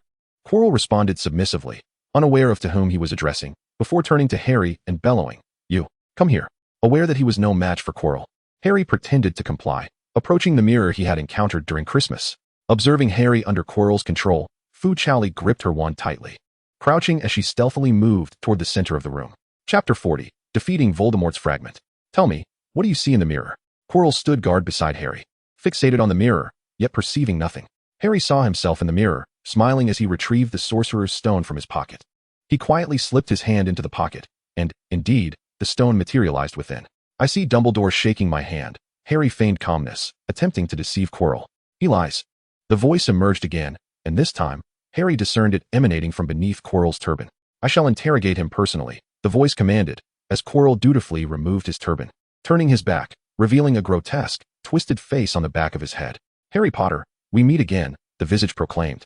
And Harry's throbbing forehead served as a reminder of this man's identity, Voldemort. "I no longer wish to be a mere parasite in another's body," Voldemort commanded. "Hand over that stone." "No, not a chance." Harry realized the dire consequences of surrendering the Sorcerer's Stone to Voldemort and turned to flee with it. "If all else fails, let Chaoli take the stone out," he thought. "Stop right there." A wall of fire blocked Harry's path, and he watched in horror as the flames reached the very spot where Fu Chaoli had just concealed herself, his heart racing in terror. "No, don't." He stumbled towards that direction, murmuring to himself. Quirrell lunged at him, seizing Harry by the throat and pinning him to the ground, causing the Sorcerer's Stone to roll out of his pocket. Struggling for breath, Harry desperately clawed at Quirrell's hands. To his astonishment, upon contact, Quirrell's skin began to sizzle. Stunned by the spectacle, Quirrell began to chant a spell, an invisible force prying Harry's hands away. At a critical moment, Fu Chaoli burst forth from the shadows, colliding directly with Quirrell, compelling him to release his grip on Harry and halting the dark magic. Quirrell stumbled back several paces, and Fu Chaoli swiftly retrieved the Philosopher's Stone from the ground, stowing it in her pocket before brandishing her wand at Quirrell, shielding Harry behind her. "Chaoli, are you all right?" Harry exclaimed, joy overwhelming him as he nearly embraced Fu Chaoli, momentarily forgetting his own pain. "Damn it," Quirrell cursed, his mind dominated by Voldemort. "Eliminate that little rat first." "You fool." Quirrell swung his robes and advanced menacingly towards Fu Chaoli. "Stupefy," she cast, attempting to impede Quirrell's advance. But he effortlessly deflected her spell with a wave of his hand. "Harry, seize the moment," Fu Chaoli managed to utter just before Quirrell tightened his grip around her neck. Chaoli, Harry, frantic, sought any weakness in Quirrell's defense. "Today, I will annihilate you all," Quirrell spat venomously, lifting Fu Chaoli high, his intent clear, to celebrate his master's resurrection. "You shall not." Fu Chaoli's face flushed crimson, and she noticed Harry positioning himself behind Quirrell. Summoning all her strength, she delivered a powerful kick to Quirrell's chest. He lost his balance, stumbling backward, and Harry seized the opportunity, thrusting both hands against the back of Quirrell's head, driving him into the visage of Voldemort. A simultaneous scream of anguish erupted from Quirrell and Voldemort, accompanied by a hissing sound as Quirrell began to disintegrate into ashes. Breathless, Fu Chaoli collapsed onto the ground. Gasping for air, Harry struggled to his feet, swaying as he approached her. "Chaoli, are you all right?" Damn it, damn it." The soul of Voldemort emerged from the ashes of Quirrell, seething with rage. "I will kill you." In his impotent fury, he could only hurl his soul against Harry's body. Harry felt a jolt that pierced his very essence, and then darkness enveloped him. "Harry." Fu Chaoli unleashed every spell she had learned. Yet none could harm Voldemort in his spectral form, and she could only watch helplessly as he vanished into the shadows. She touched the Philosopher's Stone in her pocket, feeling a wave of relief wash over her, then mustered all her strength to lift the unconscious Harry and stagger toward the exit. "Chaoli, Harry." Upon exiting, she encountered Hermione and Ron, who had arrived with Dumbledore and other professors. "How are you?" Fu Chaoli, expending her last ounce of energy, entrusted Harry to the professors and handed the Philosopher's Stone to Dumbledore, finally succumbing to unconsciousness. Time passed, and Fu Chaoli suddenly opened her eyes. "You are finally awake, Chaoli." Hermione, who had been vigilantly watching over her, called for Madame Pomfrey in excitement, inadvertently waking Ron, who had been dozing by Harry's bedside. Madame Pomfrey meticulously examined Fu Chaoli's condition, smiling as she informed her of her excellent recovery, presenting her with a vial of potion. Strawberry flavor. Fu Chaoli gulped down the potion and smacked her lips. "You are truly remarkable, Chaoli," Ron excitedly exclaimed to her. "I heard from Harry that you two have defeated the Dark Lord. How is Harry?" Fu Chaoli touched the bandage around her neck, concerned that Harry's injuries were more severe than hers. "Harry woke up a little earlier. He has already taken the potion and is now asleep," came the reply. "That's good." Fu Chaoli sighed with relief, nodding. "Did Professor Dumbledore say anything?" Professor Dumbledore visited Harry. He told him that it was the protective magic left by his mother that drove Voldemort away. "It's the Dark Lord," Ron nervously corrected Hermione, aware that Voldemort's soul had returned. Hermione rolled her eyes in exasperation and turned to fetch water for Fu Chaoli. As Fu Chaoli drank, she listened to Ron animatedly recount the events that had transpired during her unconsciousness. "You wouldn't believe how furious Snape was. I thought he might resurrect Quirrell just to kill him again," Ron said, patting his chest, realizing that Snape had once shown them some leniency. "These are the gifts left by those who came to see you." Hermione pointed to a pile of items at the head of the bed. That large box was brought in by Fred and George, along with gifts from Diggory and Wood. The items at the bottom are from Malfoy and his Slytherins. With Ron on guard, Draco, Blaise, and Theodore could only leave their gifts outside, as they couldn't step inside. Speaking of Wood, Fu Chaoli suddenly remembered something and tentatively asked Hermione, "How long have Harry and I been unconscious?" 3.5 days, Hermione promptly replied. "Harry has been out for nearly 3 days. That's bad." Fu Chaoli felt her vision darken. "What about our Quidditch match against Hufflepuff?" Ron, munching on something, gossipingly remarked. "We couldn't find a substitute seeker, and Wood was desperate enough to consider splitting himself in two. Unfortunately, we lost in the end." He shook his head regretfully, satisfied enough that they had avenged their previous defeat to Slytherin. Fu Chaoli could almost picture Wood, alone with his broom, looking pitifully heartbroken. Chapter 41, The House Cup. Today marked the final day of the academic year, and all the students gathered in the hall, awaiting the announcement of this year's House Cup winner. However, there was no suspense. The ceiling of the hall was already adorned with the banner of Slytherin. "Look at all this green," Ron grumbled as he surveyed the surroundings, scrunching his nose in distaste. "It's truly hideous. What can we do?" "They have the highest scores," Hermione sighed. "Listen, who's being so sour?" "Oh, it's the bottom-ranking Gryffindors," Draco strutted over, casting a disdainful glance at the fuming Ron before turning to Fu Chaoli. "You're still not healed. Why aren't you resting?" "I'm nearly better," Fu Chaoli replied, touching the bandage on her neck.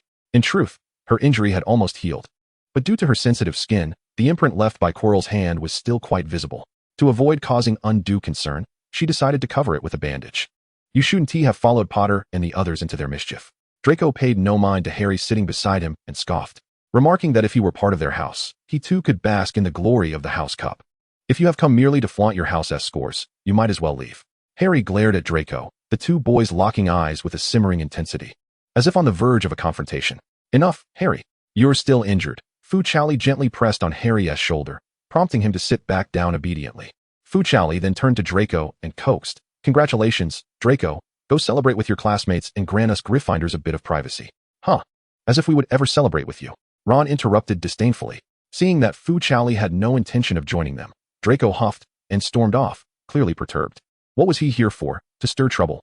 Ron grumbled as he adjusted his hat. "Calm down. There's no need to be angry," Fu Chaoli said, reaching out to straighten Ron's hat. Noticing Harry leaning closer, she also tidied his tie. "By the way, Chaoli, how did you manage to defeat the Dark Lord?" Ron had long been eager to inquire about this.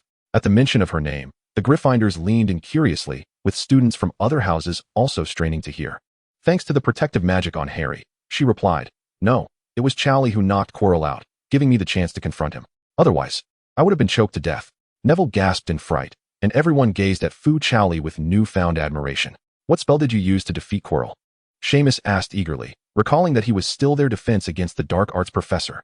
Fu Chaoli tilted her head in contemplation, deciding to bestow a name upon her unique technique.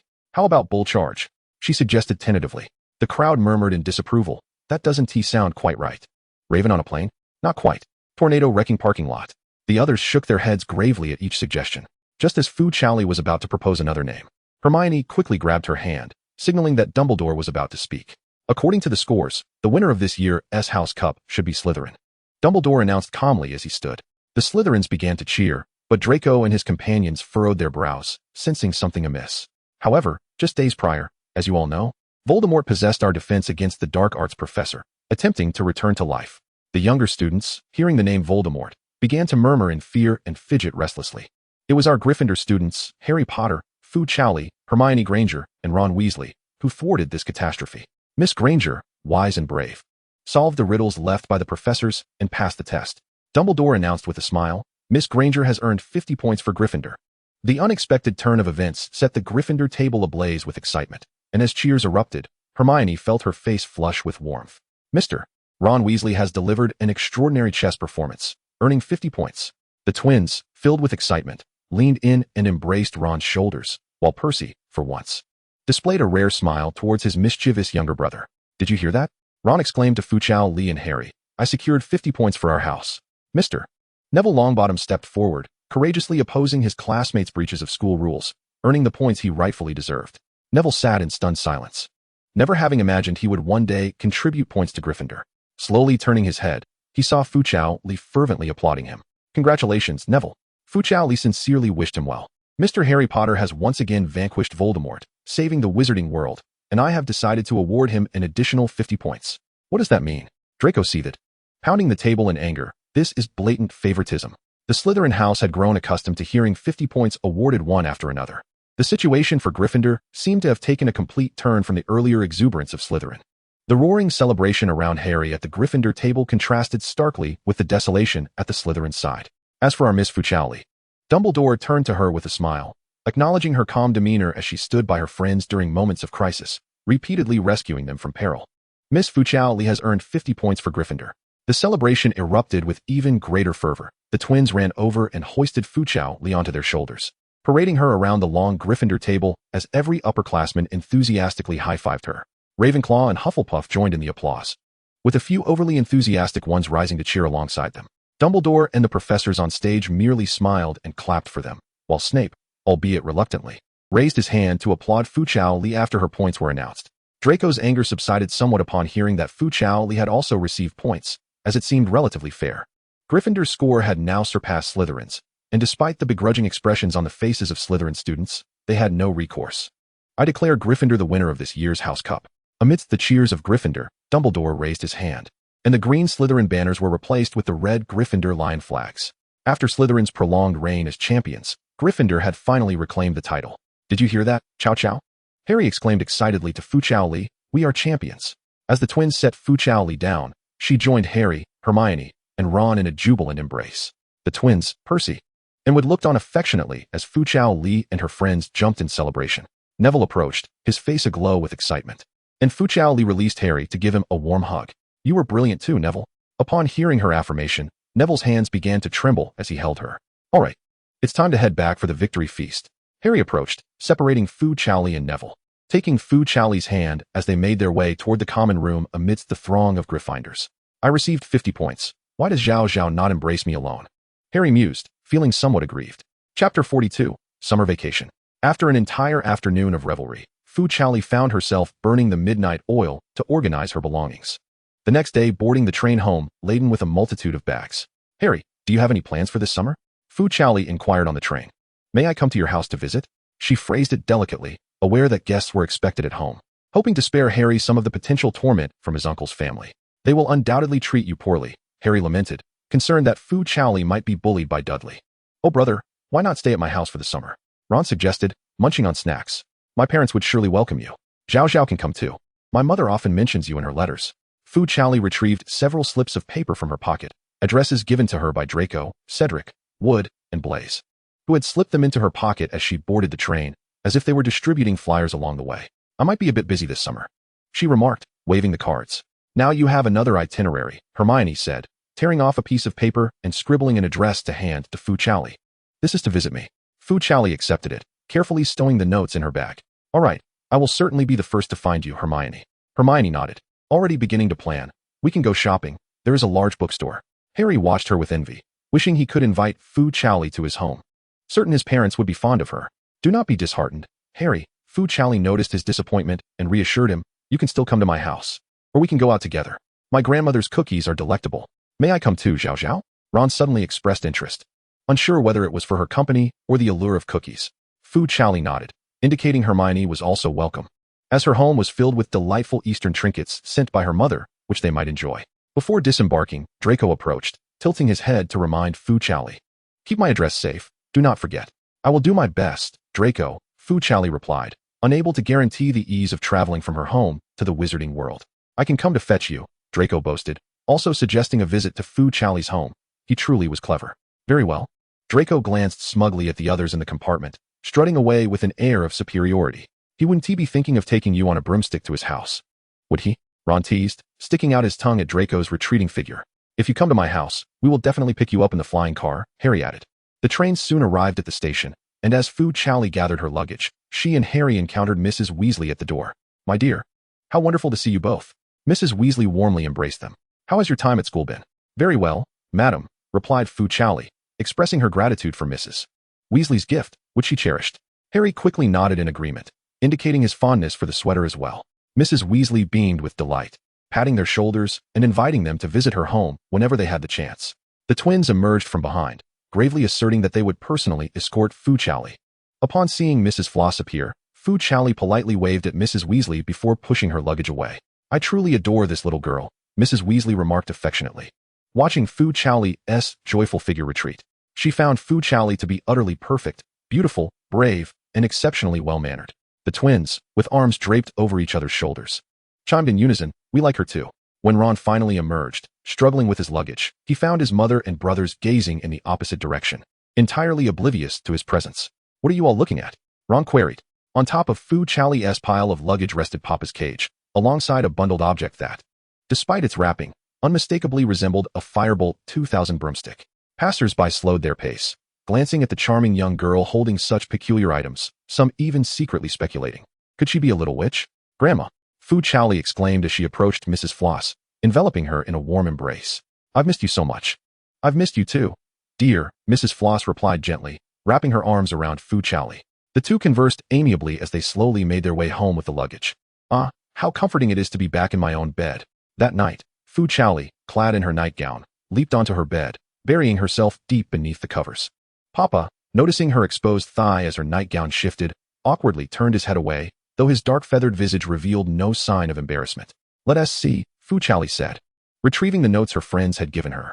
Propping her legs up on the bed, she mused, "Hermione's house seems quite nearby. Perhaps I shall visit her in a few days." After a few days of enjoying tender moments with Mrs. Floss, Fu Chaoli prepared to venture out on her own one morning, donning her small backpack. "Be careful on your way, Chaoli," Mrs. Floss cautioned at the door. Fu Chaoli assured her that, after a year of practice, her English skills were now adequate for solo outings. Mrs. Floss unconditionally trusted Fu Chaoli, but still purchased her a mobile phone for emergencies. "Don't worry, Grandma," Fu Chaoli said, confidently clutching her self-made route map as she boarded the bus. However, as the journey progressed, she observed that the scenery outside the window grew increasingly unfamiliar. "This doesn't seem like a residential area," Fu Chaoli murmured, repeatedly checking her route map against the address Hermione provided. The bus glided through a bustling commercial street before halting at her designated stop. "Excuse me, sir. Is this the correct location for this address?" Fu Chaoli inquired of the driver before disembarking. "Yes, miss. Just a few steps ahead, and you will arrive," he confirmed. The bus driver was more than willing to assist Fu Chaoli, hoping to be of help. After expressing her gratitude, Fu Chaoli disembarked and, by comparing the address, located the entrance of a hospital. Observing the sophisticated design of the facility and the scene of children entering with smiles and exiting in tears, she felt an ominous premonition. Something was amiss, profoundly so. "Chow chow." Hermione had been waiting downstairs for her and promptly greeted her upon arrival, leading her to the top floor. "This is my friend, Mother," Hermione said to the capable woman in a white coat seated on a chair, "and while you're at it, could you check her teeth? She consumes far too many sweets." Fu Chaoli. Chapter 43. Cedric comes to visit. Despite her overwhelming fear, Fu Chaoli lay down on the treatment chair with her eyes closed. Upon opening them, the harsh glare of the overhead lights intensified her trepidation as she anxiously awaited the results. "Ah, well, there are no cavities. It appears you maintain excellent dental hygiene." Fu Chaoli breathed a sigh of relief, only to hear Mrs. Granger continue. "However, there is a loose tooth here. It would be best to extract it." Under the hopeful inquiries of Mrs. Granger and Hermione, Fu Chaoli, with tears in her eyes, reluctantly nodded. Fortunately, Mrs. Granger's expertise made the extraction process relatively painless. As Fu Chaoli tremulously sat up to pay, she was gently refused by Hermione and Mrs. Granger. "Oh dear. Consider it our treat. What kind of gracious host invites a guest for a tooth extraction? Mother, we shall take our leave now. Goodbye, Mrs. Granger. Thank you ever so much. Watching Mrs. Granger nod kindly, Hermione led a somewhat dejected Fu Chaoli, who was covering her cheek, out of the hospital. They emerged with nothing but the absence of a tooth. Chow Chow, would you prefer to visit the bookstore or the accessory shop? Hermione inquired thoughtfully. I want to go to the ice cream shop. Oh dear. Before she could finish her sentence, Fu Chaoli received a gentle tap on the head from Hermione. The two little girls walked hand in hand down the street, ultimately deciding to select a birthday gift for Harry. How was your day, Chow Chow? What did you do? Mrs. Floss asked tenderly as Fu Chaoli returned. I had a tooth extraction. Her tongue explored the vacant space in her mouth, and Fu Chaoli felt a surge of resentment. Finding her mood somewhat dampened during mealtime. Knock, knock. The familiar sound of tapping on glass echoed, and with a fork in her mouth, Fu Chaoli rose to retrieve a letter from the owl at the window. Dear Chow Chow, hello, may I inquire if you have some free time recently? My parents are eager for you to visit our home, and I miss you dearly. Should travel pose an issue, I can come to fetch you. I hope to hear from you soon. Cedric Diggory. Fu Chaoli opened the letter and informed her grandmother of her intention to visit Cedric's house. Then grandmother, prepare some snacks. You may invite your friends to sit for a while at our home. Fu Chaoli took up her pen to write a reply to Cedric, indicating that she had no plans during this period and asked Papa to deliver the message. The following day, a response arrived, detailing the time of the visit, to which Fu Chaoli simply wrote an affirmative reply, allowing the returning owl to carry the letter back. A few days later, in the morning, the doorbell rang. I shall open the door, exclaimed Fu Chaoli, dashing down the stairs to greet the visitor. At the threshold stood Cedric, impeccably dressed and holding a bouquet of fresh flowers. Good morning, Chaoli, he smiled warmly, extending the flowers towards her. I hope you like them. There was an unusual hint of nervousness in Cedric's tone, and his strikingly handsome face bore a touch of shyness. Thank you, said. Fu Chaoli replied, her joy evident as she accepted the flowers and ushered him inside. Grandma, Cedric has arrived. Mrs. Frost stepped out of the kitchen, a plate of pastries in hand, inviting Cedric to take a seat. Hello, Grandma, Cedric greeted politely, seamlessly echoing Fu Chaoli's call. What a handsome young man, Mrs. Frost thought to herself, pleased with Cedric's manners and upbringing. How did you arrive? Fu Chaoli inquired curiously once they were seated. I took the night bus, Cedric explained, sharing that it was a mode of transport designed for wizards in the magical realm. How cool. Shall we take the night bus to your house later? Fu Chaoli asked with anticipation. However, the ride can be a bit wild, Cedric pondered, choosing his words carefully. But if you wish to experience it, I would be delighted to accompany you. Cedric had always been unconditionally compliant with Fu Chaoli's wishes. Mrs. Frost insisted that Cedric stay for lunch, and Fu Chaoli led him to her room. Entering a girl's room for the first time, Cedric felt somewhat awkward, obediently sitting on the bed with his hands resting on his knees. The petite bed accentuated his stature. These are some snacks my headmaster's mother sent me, Fu Chaoli said, retrieving a treat marked with Chinese characters from a box and offering it to Cedric. Curiously, Cedric examined the characters, prompting Fu Chaoli to translate them into English for him. Is this your photo album? Cedric asked, noticing an album placed on the bedside table. Yes. It was given to me by Mrs. Frost when she adopted me. Fu Chaoli replied, flipping open the album and sitting beside Cedric, sharing its contents with him. This is me when I first arrived at the orphanage. And this was when I turned 1. Cedric smiled as he looked at each photograph, which chronicled Fu Chaoli's growth from a swaddled infant to the lively little girl she was now. She excitedly showed him a family portrait taken shortly before her adoption, introducing her little companions within the images. Cedric listened patiently, nodding in acknowledgement after each introduction. This one is Chin Chin. I don't like him because he always steals my food, Fu Chaoli said, pointing to a chubby boy who had squeezed into the frame beside her, pouting slightly. Cedric gazed at Fu Chaoli with sympathy, realizing why she had appeared so frail when she first entered school.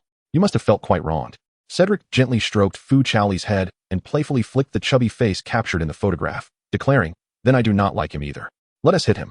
Fu Chaoli, with a sense of pride, lifted his chin and recounted how he often intentionally revealed his hiding spot during their games of hide and seek, sharing that on the day Mrs. Floss adopted her, he had playfully punched him twice. Cedric merely smiled indulgently, applauding Fu Chaoli.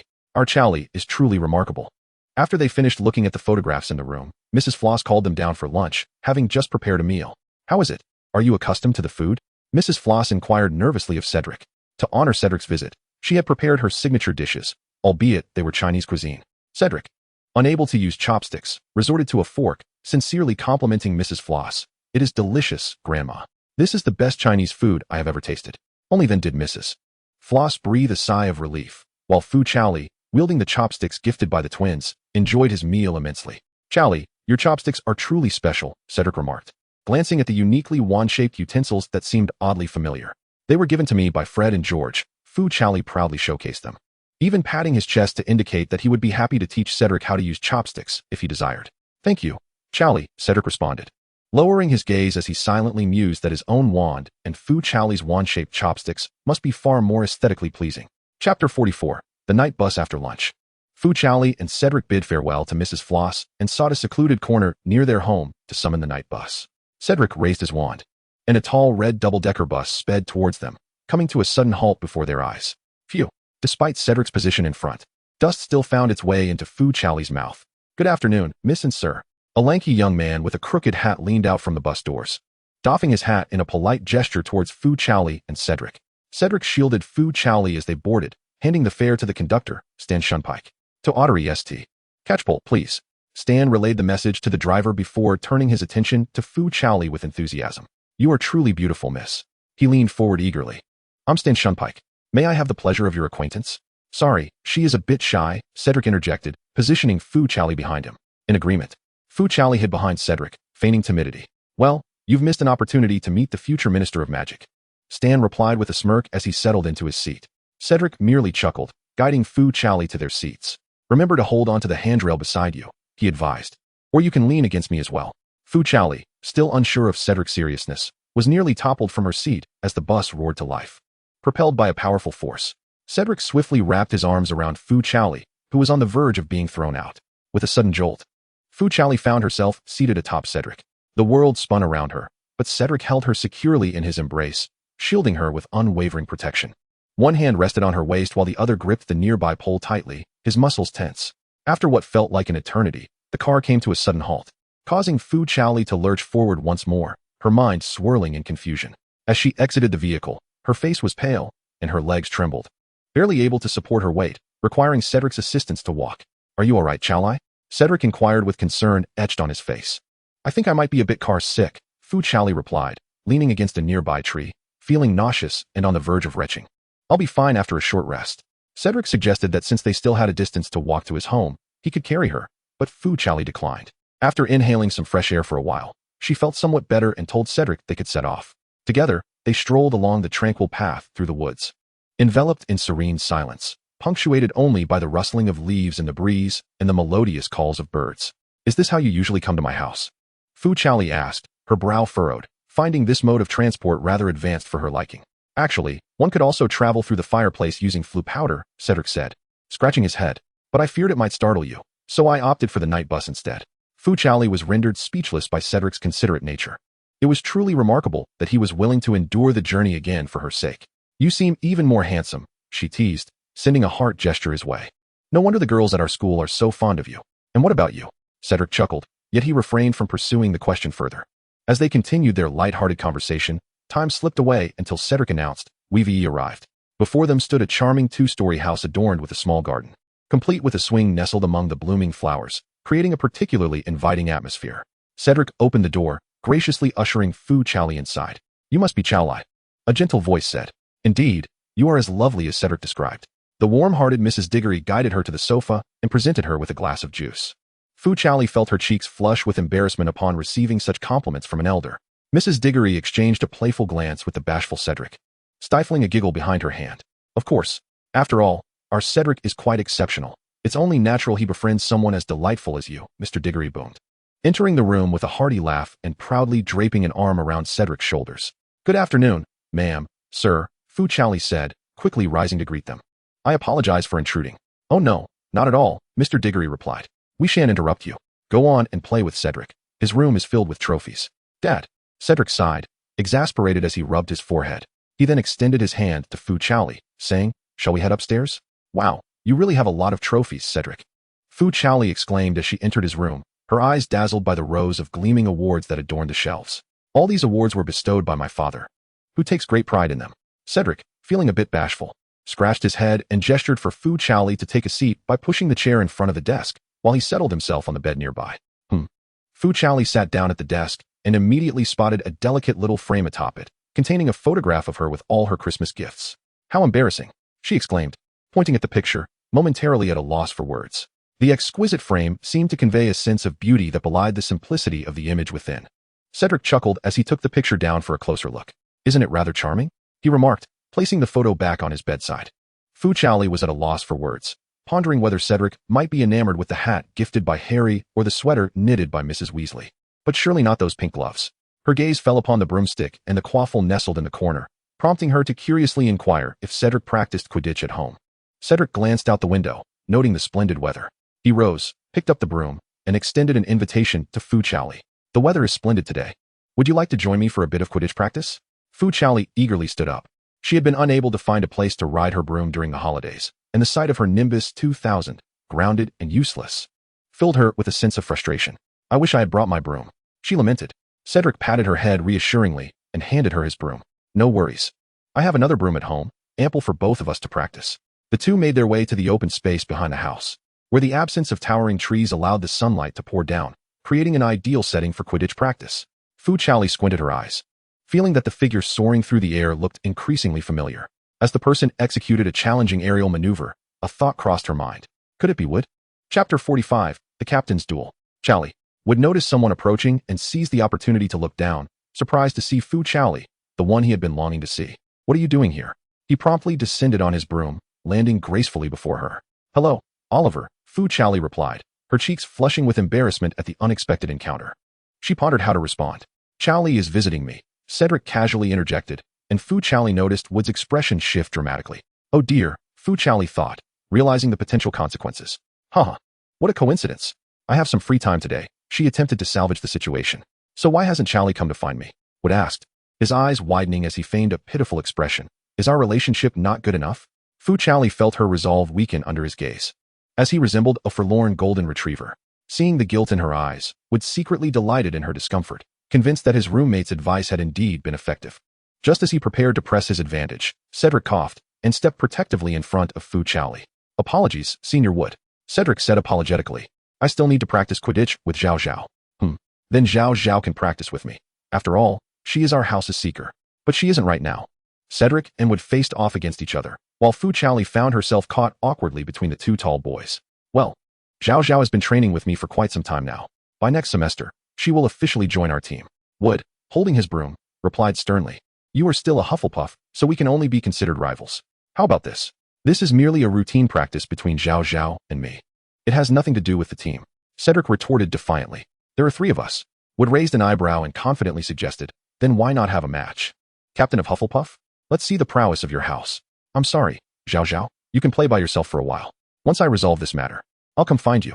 Cedric apologized to Fu Chaoli and turned to accept Wood's challenge, brimming with youthful enthusiasm. Bring it on, Senior Wood. I will give it my all. Fu Chaoli watched speechlessly as the two boys soared into the sky on their brooms, racing against each other. Are all boys at this age so combative? She sighed, unable to comprehend why they couldn't practice together. Having a keeper, a chaser, and a seeker wouldn't hinder anything. She mounted her broom and leisurely chased after butterflies. Just as Fu Chaoli had caught up with the fifth butterfly, the two boys finally returned on their brooms. Zhao Zhao, I flew 2 miles to fetch you these flowers, Wood said breathlessly, excitedly handing Fu Chaoli the small white flowers he held. You were left behind. He cast a triumphant glance at Cedric, who was landing behind him, raising an eyebrow.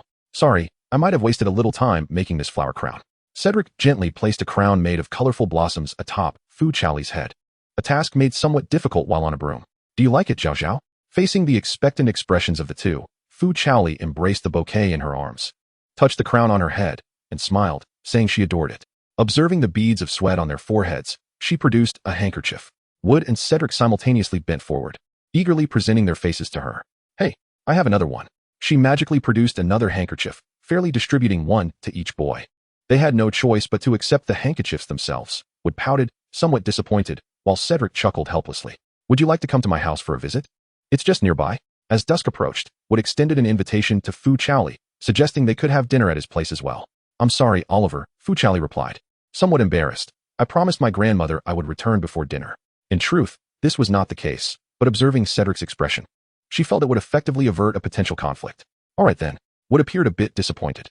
Next time, you must come to my house. We can practice Quidditch together. He cast a fleeting glance at Cedric beside him and added, just the two of us. All right then, I shall escort you home, Zhao Zhao. Cedric grasped Fu Chaoli's hand, suggesting, or we could use the flu powder at my house. Reminded of the dreadful experience on the night bus, Fu Chaoli shivered and hastily opted for the flu powder. Well, we shall take our leave now. Goodbye, Oliver.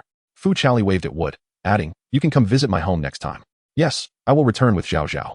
Cedric politely bid farewell to Wood, his words laced with subtle provocation.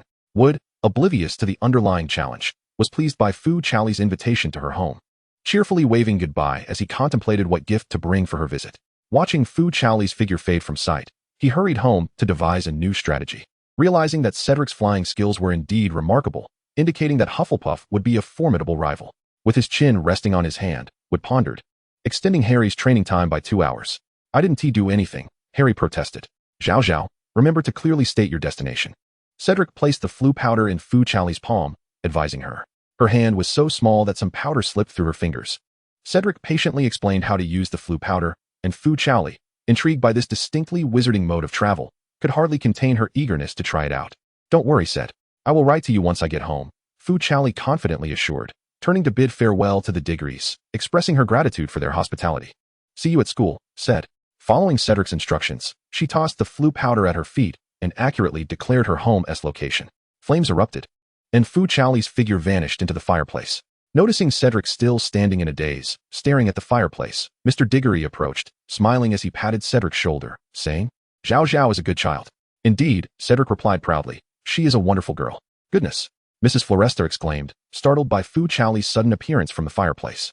She moved closer to brush off the soot from her, inquiring with concern, why are you back so early?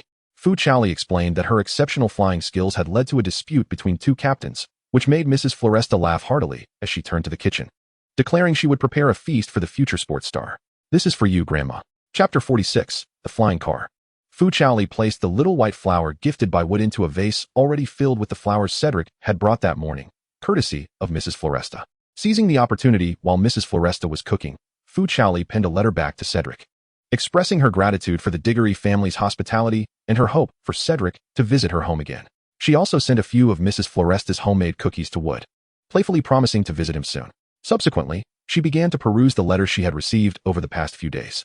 The first letter she opened was inscribed in striking gold ink, sealed with the Malfoy family crest. Is this how the crest is used? Fu Chaoli has gained a new perspective and plans to have a seal made for herself, which she believes to be far more sophisticated than a mere postage stamp. Upon opening the envelope, she finds intricately patterned stationery adorned with Draco's elegant, yet shaky handwriting, each letter's tail trembling with effort. Lately, there have been numerous family gatherings, and she intends to visit him in August, insisting that he must come to her home as a guest. Fu Chaoli curls her lip, already envisioning Draco's pretentious, affected voice. The letters from Blaise and Theodore convey a similar sentiment, yet it seems they will be quite occupied in August. Theodore has included several photographs, seemingly candid shots of Draco and the others. Strikingly, only Theodore is captured in a formal suit with a charming smile, while Draco is caught in an unflattering moment, startled by a flying insect, and Blaise is depicted in a breezy artistic pose with his chest exposed. Fu Chaoli muses, wondering if this is some new form of commercial rivalry. Reflecting on the stark differences in noble lifestyles, she suspects that this summer, they will be too busy to invite her over. Upon examining her belongings, she discovers letters from Hermione and Ron, along with a brief note from Snape urging her to focus on her studies. She grows increasingly concerned for Harry, as he has not responded to any of her letters. Could he be confined by his uncle? Revisiting Hermione and Ron's letters, she notes their inquiries about Harry's well-being, indicating their shared concern. After deliberation, she resolves that if she receives no news from Harry by his birthday, she will visit his home to ensure his safety. In the following days, Fu Chaoli enjoys a worry-free existence at home, indulging in sleep and sustenance, her height noticeably increasing, yet her homework remains untouched. She feels justified in postponing her assignments until the last possible moment, confident in her ability to create a miracle in a single night. As Harry's birthday approaches, she dispatches the gift she had chosen with Hermione, anxiously awaiting news. However, that evening, instead of Hedwig, it is a Weasley owl that arrives at her window. Colliding with the glass, Fu Chaoli retrieves the letter, gently stroking the little owl's head. The note, filled with recognizable scrawls, conveys that Ron and the twins are worried about Harry and have decided to bring him to their home for a few nights. They inquire if Fu Chaoli would like to join them, offering to come and escort her. She takes the letter downstairs to find Mrs. Floss, who has recently been perusing travel brochures and appears quite interested in the upcoming August tour. Grandma, may I stay at a classmate's house for the remainder of my time? She leans against Mrs. Floss, suggesting that this would allow her to embark on her travels. It sounds appealing. After a moment of contemplation, Mrs. Floss asks if it would be too much trouble for the Weasley family. Fu Chaoli shows her the letter, and Mrs. Floss, donning her reading glasses, manages to decipher its contents. The twins deliberately emphasized that Mrs. Weasley particularly hoped that Fu Chaoli could stay at their home for a while, allowing them to attend school together. Isn't that wonderful, Grandma? That way, you can travel without worrying about me. Fu Chaoli was not particularly inclined to go out. After all, so much had transpired this semester, and she wished to indulge in a month of restful slumber. Very well, Mrs. Floss chuckled, gently patting her head. When will your friends be arriving? Grandma would love to prepare some cookies for them. Fu Chaoli recalled that the letter mentioned picking up Harry in the evening, which she surmised was not a very conventional hour. I think it might be around midnight. It seems they are quite unique children, Mrs. Floss remarked as she rose and headed to the kitchen. I've already prepared the cookies and placed them on the table. They can help themselves when they arrive. Would you like me to assist with packing your luggage? She inquired. No need, Grandma. Fu Chaoli affectionately linked her arm with Mrs. Floss's. You're the best. Considering the twins' proactive nature, Fu Chaoli diligently packed all her belongings that evening, though she wondered if they could manage her and Harry's luggage. After sending off her letter of agreement, Fu Chaoli was awoken the following night by the roaring of a car outside her window. Rubbing her eyes and peering out, she indeed spotted the twins seated in the front of a car, which astonishingly floated just outside her window. Why so late? Fu Chaoli yawned, her voice slightly hoarse. The boys in the car sounded delightfully playful. Rise and shine, little sleepyhead. We're taking you on an adventure. The twins coaxed as they maneuvered the car closer to the window. In the back seat, Ron and Harry beamed at Fu Chaoli through the window. Can we come in? Harry pointed toward her room. Ron leaned forward, adding, we can help you with your luggage. Fu Chaoli nodded and opened the window. Be careful coming in. She gestured toward the pile of boxes on the floor before turning toward the door. Thank you so much. I'll get you some cookies. She paused at the door, reminding them, don't forget Papa. Descending the stairs, she retrieved the cookies and left a note for Mrs. Floss on the table. By the time Fu Chaoli returned, Harry and Ron had nearly finished moving her belongings. Ron was stuffing items into the trunk while Harry waited for Fu Chaoli in her room. As Fu Chaoli approached, holding a bowl of cookies while still clad in a somewhat thin nightgown, Harry's face flushed. It's a bit chilly tonight. Should you wear something warmer? Fu Chaoli fetched a jacket from her wardrobe, prompting Harry to halt his gesture of removing his own shirt to lend to her. Everything is packed, Ron exclaimed, clapping his hands in delight. He climbed into the car seat by the window and extended his hand toward Fu Chaoli. Come on, Chaoli. Fu Chaoli grasped Ron's hand, and he gently pulled her into the car while Harry ensured her safety from behind. Seeing Fu Chaoli settled comfortably in her seat, the twins joyfully snapped their fingers. Fred grasped the steering wheel, pressed the accelerator, and exclaimed, let us set off. The car surged forward, almost as if it were taking flight. Chapter 47, The Humble Abode. Fu Chaoli, clutching a bowl of cookies, sat in the back seat alongside Harry and Ron. The rear was particularly cramped due to the luggage that could not fit in the trunk, leaving the three of them nearly shoulder to shoulder. Harry and Ron awkwardly glanced around, feigning busyness. Would you like some cookies? Fu Chaoli raised the bowl, proclaiming it was made especially by her grandmother. Ron immediately reached for a piece, popping it into his mouth and giving a thumbs up. These are truly delicious. Fu Chaoli then extended the bowl towards Harry, encouraging him to take a piece as well. We can't go back there to eat, Chaoli. Could you feed us? The twins occupied the front, with Fred at the wheel and George cradling Papa and Hedwig. All right. Fu Chaoli took a cookie, attempting to offer it to Fred. But the darkness made it difficult to see ahead. She could only rely on her instincts. Fred felt the cookie poking his face, and at last, it found its way into his open mouth. He even sneakily kissed Fu Chaoli's palm. Unaware, she offered another piece to George. George gently grasped her wrist, finishing the cookie from her hand, which caused Papa to flap its wings incessantly, leading Fu Chaoli to assume it wanted some as well. Delicious. I hope my mother can learn to make these. Why did you come out so late? Fu Chaoli inquired while munching on a cookie. We haven't heard from Harry, and our family is quite worried about him, Ron responded, still holding a cookie. So we decided to sneak over and fetch him. We miss you too and can't wait to bring you to our home. The twins chimed in from the front. Harry, are you all right? Fu Chaoli turned to Harry, expressing her concern. I haven't received any news from you and have been quite worried. Sorry to make you worry, Harry mumbled, feeling ashamed. When he hadn't received any letters, he thought Fu Chaoli had forgotten him and felt a pang of resentment. It turned out that all his correspondence had been hidden by that pesky house elf. He lamented, Hedwig has also been confined, and they locked me in my room without food. Harry couldn't help but share his grievances with Fu Chaoli. They even installed iron bars outside my window. Ron exclaimed indignantly, pointing toward the iron mesh in the trunk.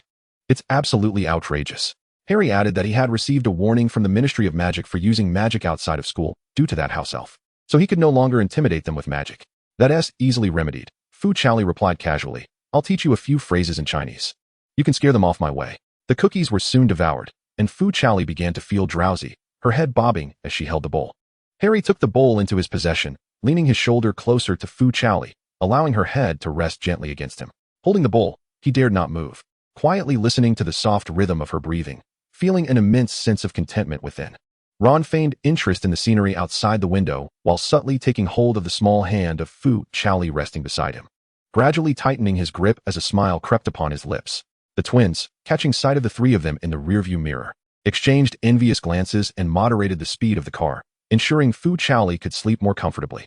Time passed, and when Fu Chaoli finally opened her eyes, dawn had begun to break, yet they remained in the vehicle. "Apologies, Harry," Fu Chaoli exclaimed, realizing her head had been resting on Harry's shoulder.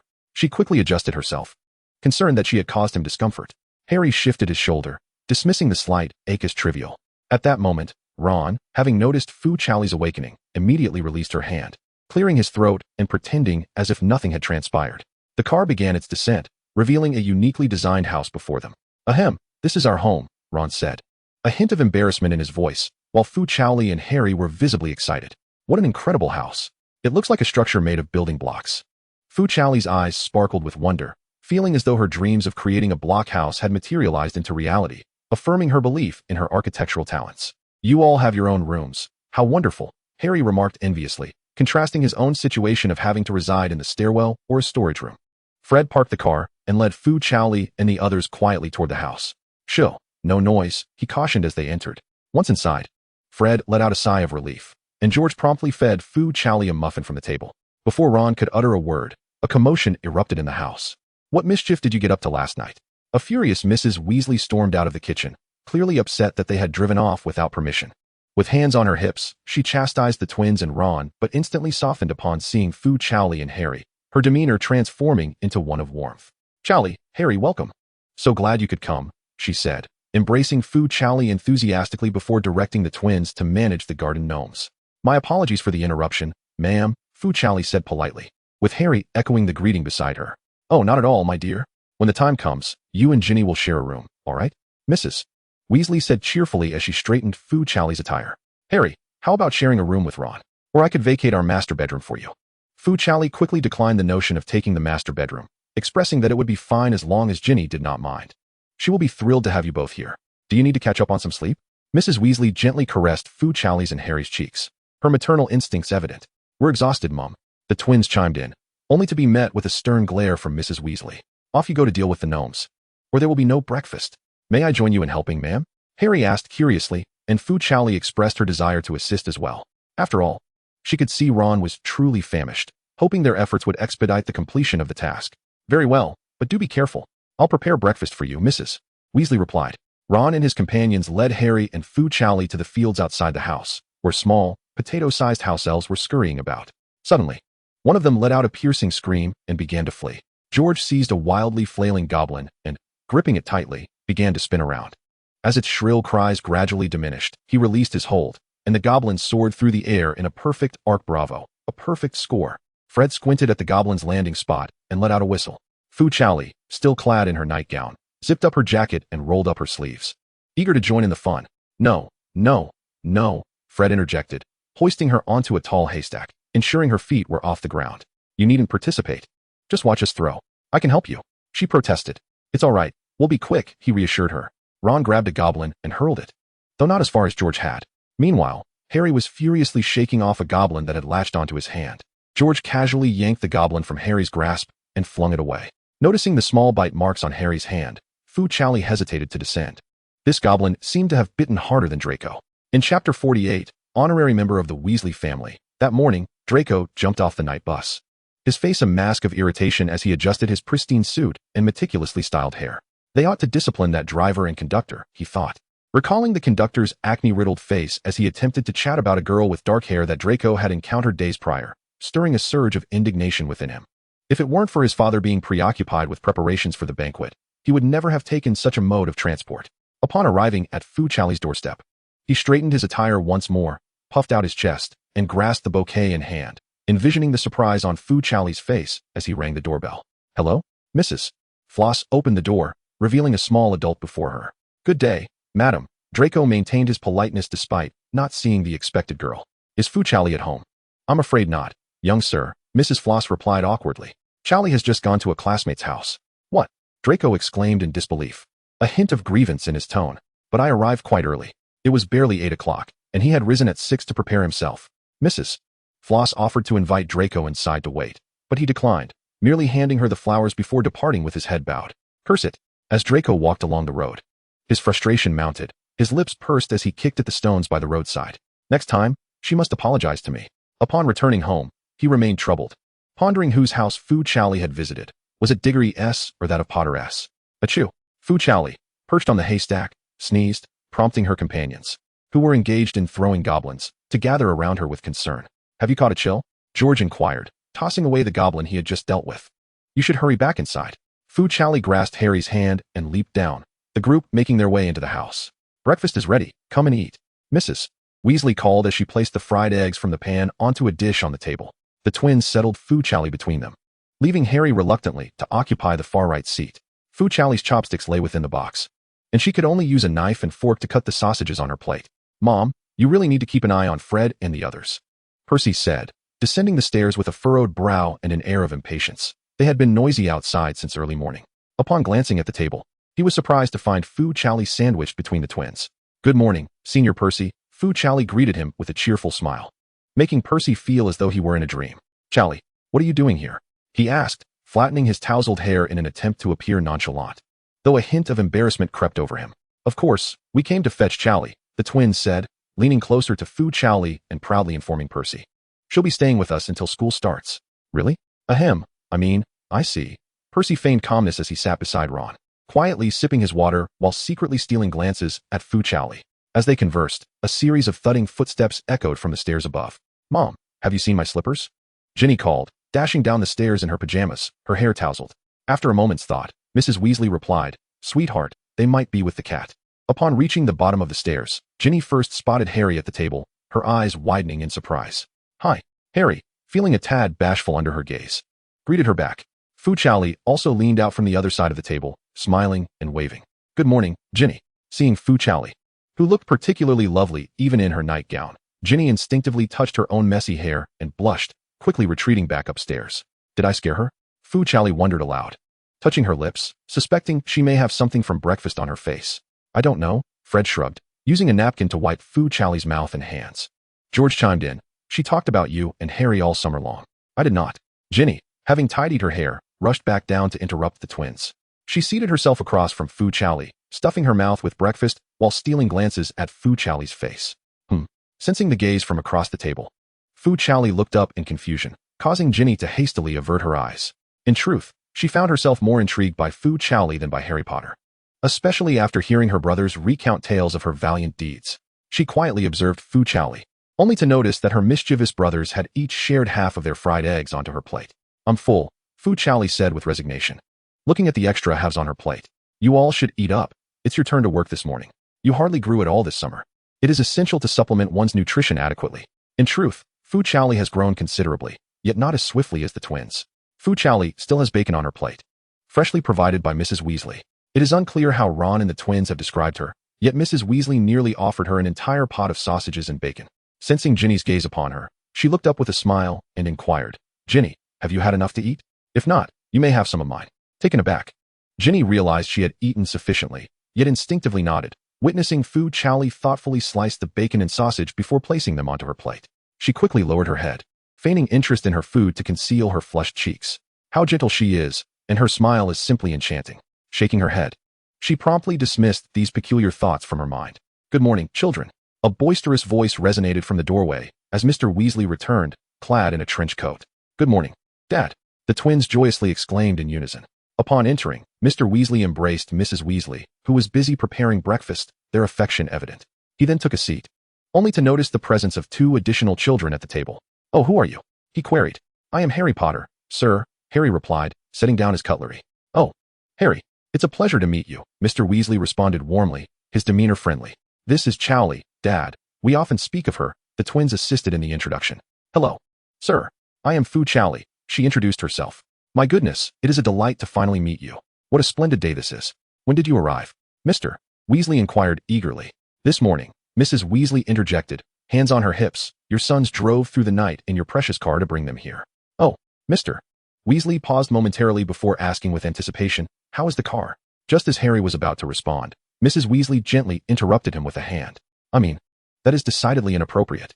Fu Chaoli stifled a laugh, thoroughly enjoying the warm atmosphere of the Weasley family. Chapter 49, Luna. During the meal, the Weasley family's owl delivered the book list for the new term. Who exactly is this Lockhart, and why are all his books included? Ron exclaimed, tearing open the envelope and staring in shock at a list of Gilderoy Lockhart's works. Gaddying with ghouls. Travels with trolls. What on earth are these?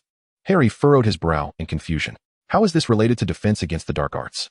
Fu Chaoli glanced at the book list and set it aside, for such academic matters reminded her of her unfinished homework. In a few days, we shall go to Diagon Alley to purchase school supplies, Mr. Weasley proposed, eliciting unanimous agreement from the twins and Ron. Chaoli, have you completed your homework?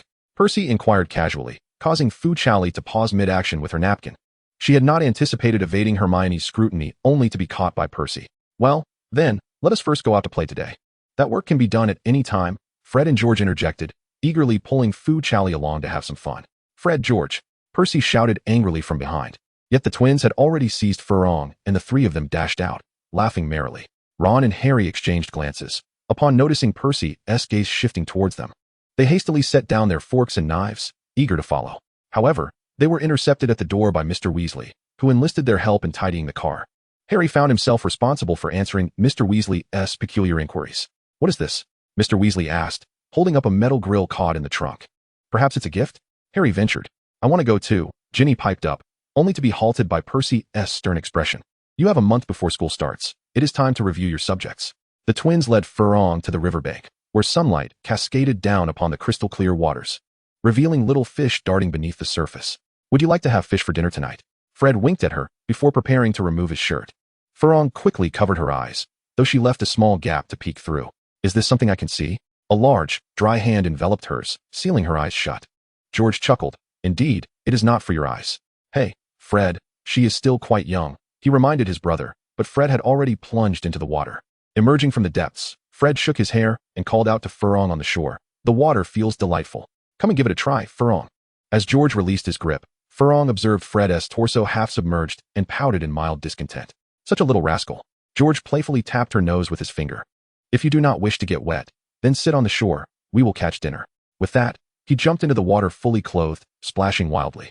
Furong felt a twinge of envy as she had not brought suitable attire for swimming, so she settled at the riverbank, dipping her feet into the water. Watching George and Fred revel in their fun, a mischievous thought struck her. She scooped water with her hands and splashed them, igniting a playful counterattack that escalated into a mini water battle. All right, we surrender. Furong wins. The twins quickly restrained her, playfully indulging her antics. Don't get your clothes wet. George inspected Furong's nightgown, discovering that only the hem had become slightly damp. The consequence of their exuberance was that Furong's athletic shoes, left on the shore, were now thoroughly soaked. Fred donned the wet clothing he had left behind and joined George on the bank. Looks like we can only have sausages for dinner tonight, Fred lamented, shaking his empty hands. Let us go. The sun is getting high. As Furong stood up, she realized her shoes were drenched. She could only balance one foot on the grass while resting the other atop it. My shoes are wet, she said, her voice tinged with dismay. The twins, witnessing her pitiful state, felt their hearts soften, though their faces bore teasing smiles. Shall I carry you back, dear sister? Fred bent down, grinning. Just don't get Furong wet with your soggy self. George lifted Fu Chaoli and placed her on a nearby stone, instructing, wait here. We will fetch you some dry shoes. All right, she replied, realizing that this was the only course of action.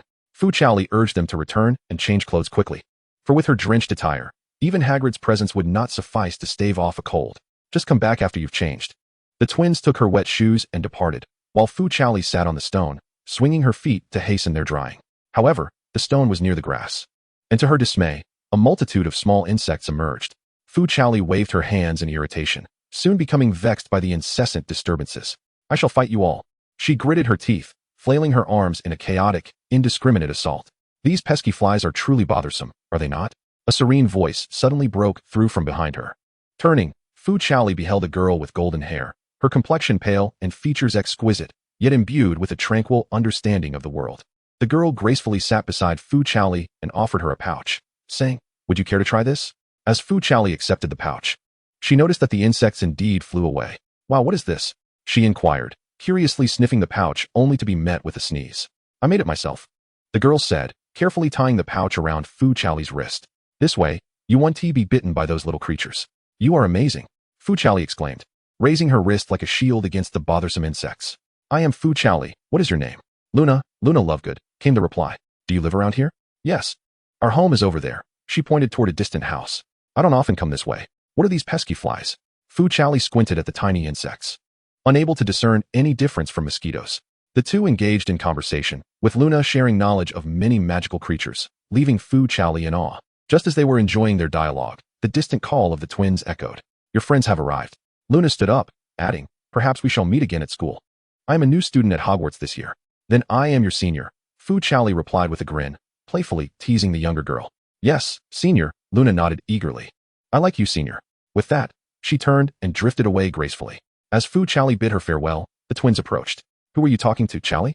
Fred squatted down to inquire, as he and George did not recognize the girl who had just departed. They naturally took hold of Fu Chaoli's feet, preparing to assist her in putting on her shoes. Oh, Fu Chaoli pulled her feet back shyly, quickly retrieving the shoes to wear them herself. She is a little sister who will soon be starting school. Once she donned her shoes and stood up, she gleefully proclaimed, I am also a senior now. Very good. Chaoli the senior. They laughed, playfully teasing her. Time for senior Chaoli to return home. The three of them walked back together, while at that moment, Harry and Ron sat at the entrance, eagerly awaiting her return. Why hasn't Chaoli come back yet? Harry wondered. Why haven't we had lunch yet? Ron added. Chapter 50, New Western Guidance. In the evening, Mrs. Weasley magically prepared a bed for Fu Chaoli in Ginny's room. After finishing a letter to Mrs. Floss, Fu Chaoli entered the room to find Ginny already making up the bed. I'm sorry to intrude on you for a while, she said, hastily joining Ginny and tidying up. It's quite all right. Ginny, glancing at Fu Chaoli beside her, felt her cheeks flush and spoke softly. I'm really glad you came to my home. In truth, Ginny thought her bed was quite spacious. There would be no issue with Fu Chaoli sharing it with her. Once they tidied up, Fu Chaoli quickly slipped into the blankets, the comfort instantly lulling her into drowsiness. She yawned, a tear forming at the corner of her eye. Today had been exhausting, having been dragged around by the twins for various activities. I met a girl today who will be entering school with you, Fu Chaoli shared with Ginny. Her name is Luna, and she lives nearby. Luna? Ginny pondered, tilting her head as she combed her hair. But she didn't recognize the name. I haven't seen her before. Is that so? Perhaps you both haven't crossed paths. Fu Chaoli's eyelids began to droop, her voice growing softer. If you both join Gryffindor, we'll be in the same house. Upon noticing Fu Chaoli's voice fading away, Ginny waited until her breathing became steady. She leaned down sneakily to observe Fu Chaoli's face. Even from such a close distance, Fu Chaoli's complexion was flawless, strikingly beautiful, as if she were not of this world. Her eyelashes cast delicate shadows on her face, occasionally fluttering. Ginny propped her chin in her hand, gazing for a while, a subconscious smile gracing her lips as she murmured, then I must surely join Gryffindor. This way, I can be closer to you. The following day, Fu Chaoli awoke, stretching luxuriously, reflecting on how wonderfully she had slept the night before. Turning her head, she noticed that Ginny was already awake, though dark circles under her eyes were quite pronounced. Do I snore? Fu Chaoli asked, feeling guilty as she repeatedly apologized to Ginny. Blushing, Ginny felt embarrassed, as she had been secretly getting up at night to check on Fu Chaoli, not daring to confess the truth. After Fu Chaoli finished her morning routine and stepped outside, she was promptly seized by Percy to complete her homework. Good morning, Chaoli. Percy settled her at a table, watching her eat breakfast. Let us use today to tackle your assignments. I can keep you company. Concerned about the twins' potential interruptions, Percy took Fu Chaoli to his room, directing her to lean over his desk to work while he read nearby. Weren't you saying you just had a bit left? Percy frowned at Fu Chaoli's nearly blank assignments. Fu Chaoli could only raise her head and grin foolishly at him. Am I dreaming, or did Papa steal my homework? Papa? Percy shook his head in exasperation, though a smile slowly crept onto his lips behind the book. This way, she could linger in his room a little longer. Where's Chaoli? Harry asked during breakfast, noticing Fu Chaoli's absence and inquiring of Ginny across the table. Ginny pointed upstairs and said, she was taken by Percy to do her homework. Then she lowered her head and continued her meal. Ron, sitting nearby, discreetly swallowed and silently wished for Fu Chaoli's success. If they catch her, they can't catch me, he thought. When Fu Chaoli finally completed her assignment, it unexpectedly coincided with the day they were to go to Diagon Alley for supplies. During this time, the twins Ron and his friends had attempted to visit her, but were promptly dismissed by Percy. Have you all finished your assignments? He asked, frowning at the boys loitering at the door, with little Ginny hidden in the corner. Seeing their persistent interruptions to Fu Chaoli, Percy called for their mother, resulting in Ron and the twins being dragged away by Mrs. Weasley for homework. Realizing there was no other option, Harry joined Ron in doing their assignments. Can I go in and study with Chaoli? Ginny attempted to protest. No need, Percy replied coldly, preparing to close the door. You can enjoy yourself for now. Just don't disturb him and Fu Chaoli.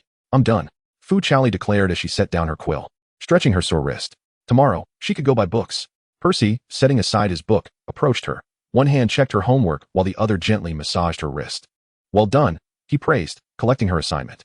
Now you have the next few days free to play. Fu Chaoli adjusted her backpack and playfully thanked Percy. I must first thank my senior, Percy, for helping me finish my homework. Percy merely smiled at her antics, shaking his head as he led her downstairs. Just in time for dinner. Ah, the senior finally allows Chaoli to come out? The twins teased Percy, their irritation flaring when they noticed him preventing Fu Chaoli from joining them. Harry had hardly seen Fu Chaoli in recent days. Upon her arrival at the table, he hurriedly took a seat beside her. I haven't seen you in days, Chaoli, he said, pouting slightly. Fu Chaoli leaned in to whisper to him and Ron. I've finished my homework. Ron's eyes lit up. So can we? Understanding his implication, Fu Chaoli winked at them, signaling with her fingers. Yay, Ron cheered, only to be silenced by Percy's disapproving glance. Children, prepare yourselves, Mrs. Weasley announced as she brought dinner to the table. Tomorrow we shall go out to buy books. The table buzzed with excitement as Mr. and Mrs. Weasley smiled at the delighted children. Harry, remember to clearly state the destination. Mrs. Weasley patiently reminded him about using the Floo powder. Holding the Floo powder, Harry nodded earnestly. Diagon Alley. As the flames ignited, the adults quickly shielded the younger ones. And Fu Chaoli found herself enveloped by the twins. It's not necessary, she remarked. What did he just say? Mrs. Weasley inquired suspiciously. Diagon Alley, they echoed. The remaining few hurriedly used the Floo powder, and the entire family emerged, covered in soot, in Diagon Alley. Fu Chaoli appeared composed.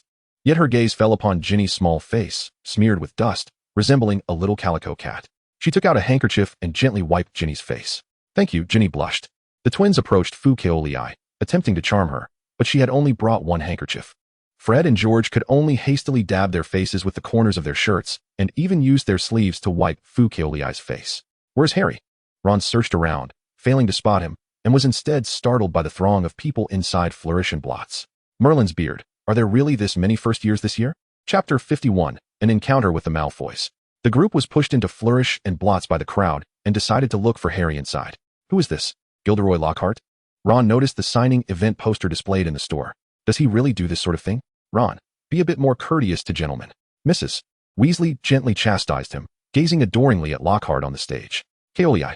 At that moment, a dusty Harry squeezed in from outside the bookstore, finding Fu Chaoli and the others. Harry, where have you been? Fu Chaoli hurriedly brushed the dust off him. You don't look very well. Chaoli, you're here too. Hermione entered, her face lighting up upon seeing Fu Chaoli. I accidentally wandered into a rather dreadful shop, Harry complained to Fu Chaoli. I even saw Malfoy and his lot. Welcome, everyone, to my signing event. Lockhart suddenly proclaimed from the stage, flashing a rehearsed smile at the blinding camera flashes. The witches in the audience clapped enthusiastically, with the Weasley family particularly fervent, and Hermione and Ginny were among them. What is going on? Harry wondered, glancing around. Aren't we here to buy textbooks? Ugh, Ron grimaced, eyeing the enthusiastic witches around him, glaring at Lockhart on stage. It seems Mum and Ginny are quite taken with him. Thankfully, our Chaoli isn't. The twins leaned down and whispered to Fu Chaoli, making her chuckle. Fu Chaoli looked at Lockhart on stage. He was indeed handsome, but there was an off-putting self-awareness to his charm, a sense of trying too hard. Not like Cedric and the others, who exuded a refreshing allure. Noticing Fu Chaoli's gaze, Lockhart flashed her a toothy grin, making her shudder with discomfort. I think you are far more handsome than he is, she whispered to the twins, which delighted them immensely. What about me? Harry leaned in, looking expectantly at Fu Chaoli, only to be pushed aside by the twins. Little ones should stay out of the spotlight. This push caught Lockhart's attention, and he exclaimed, Goodness, the illustrious savior Harry Potter has graced my signing event. He feigned surprise, pulling Harry beside him. Quick, take a picture. He signaled to a nearby photographer. Make sure to capture me looking dashing. Harry, bewildered, was pulled onto the stage, his dusty appearance starkly contrasting with Lockhart's meticulously styled persona. He was handed a hefty stack of books that Lockhart had signed, and in a daze, he was pushed off the stage. Harry, please hand me the book.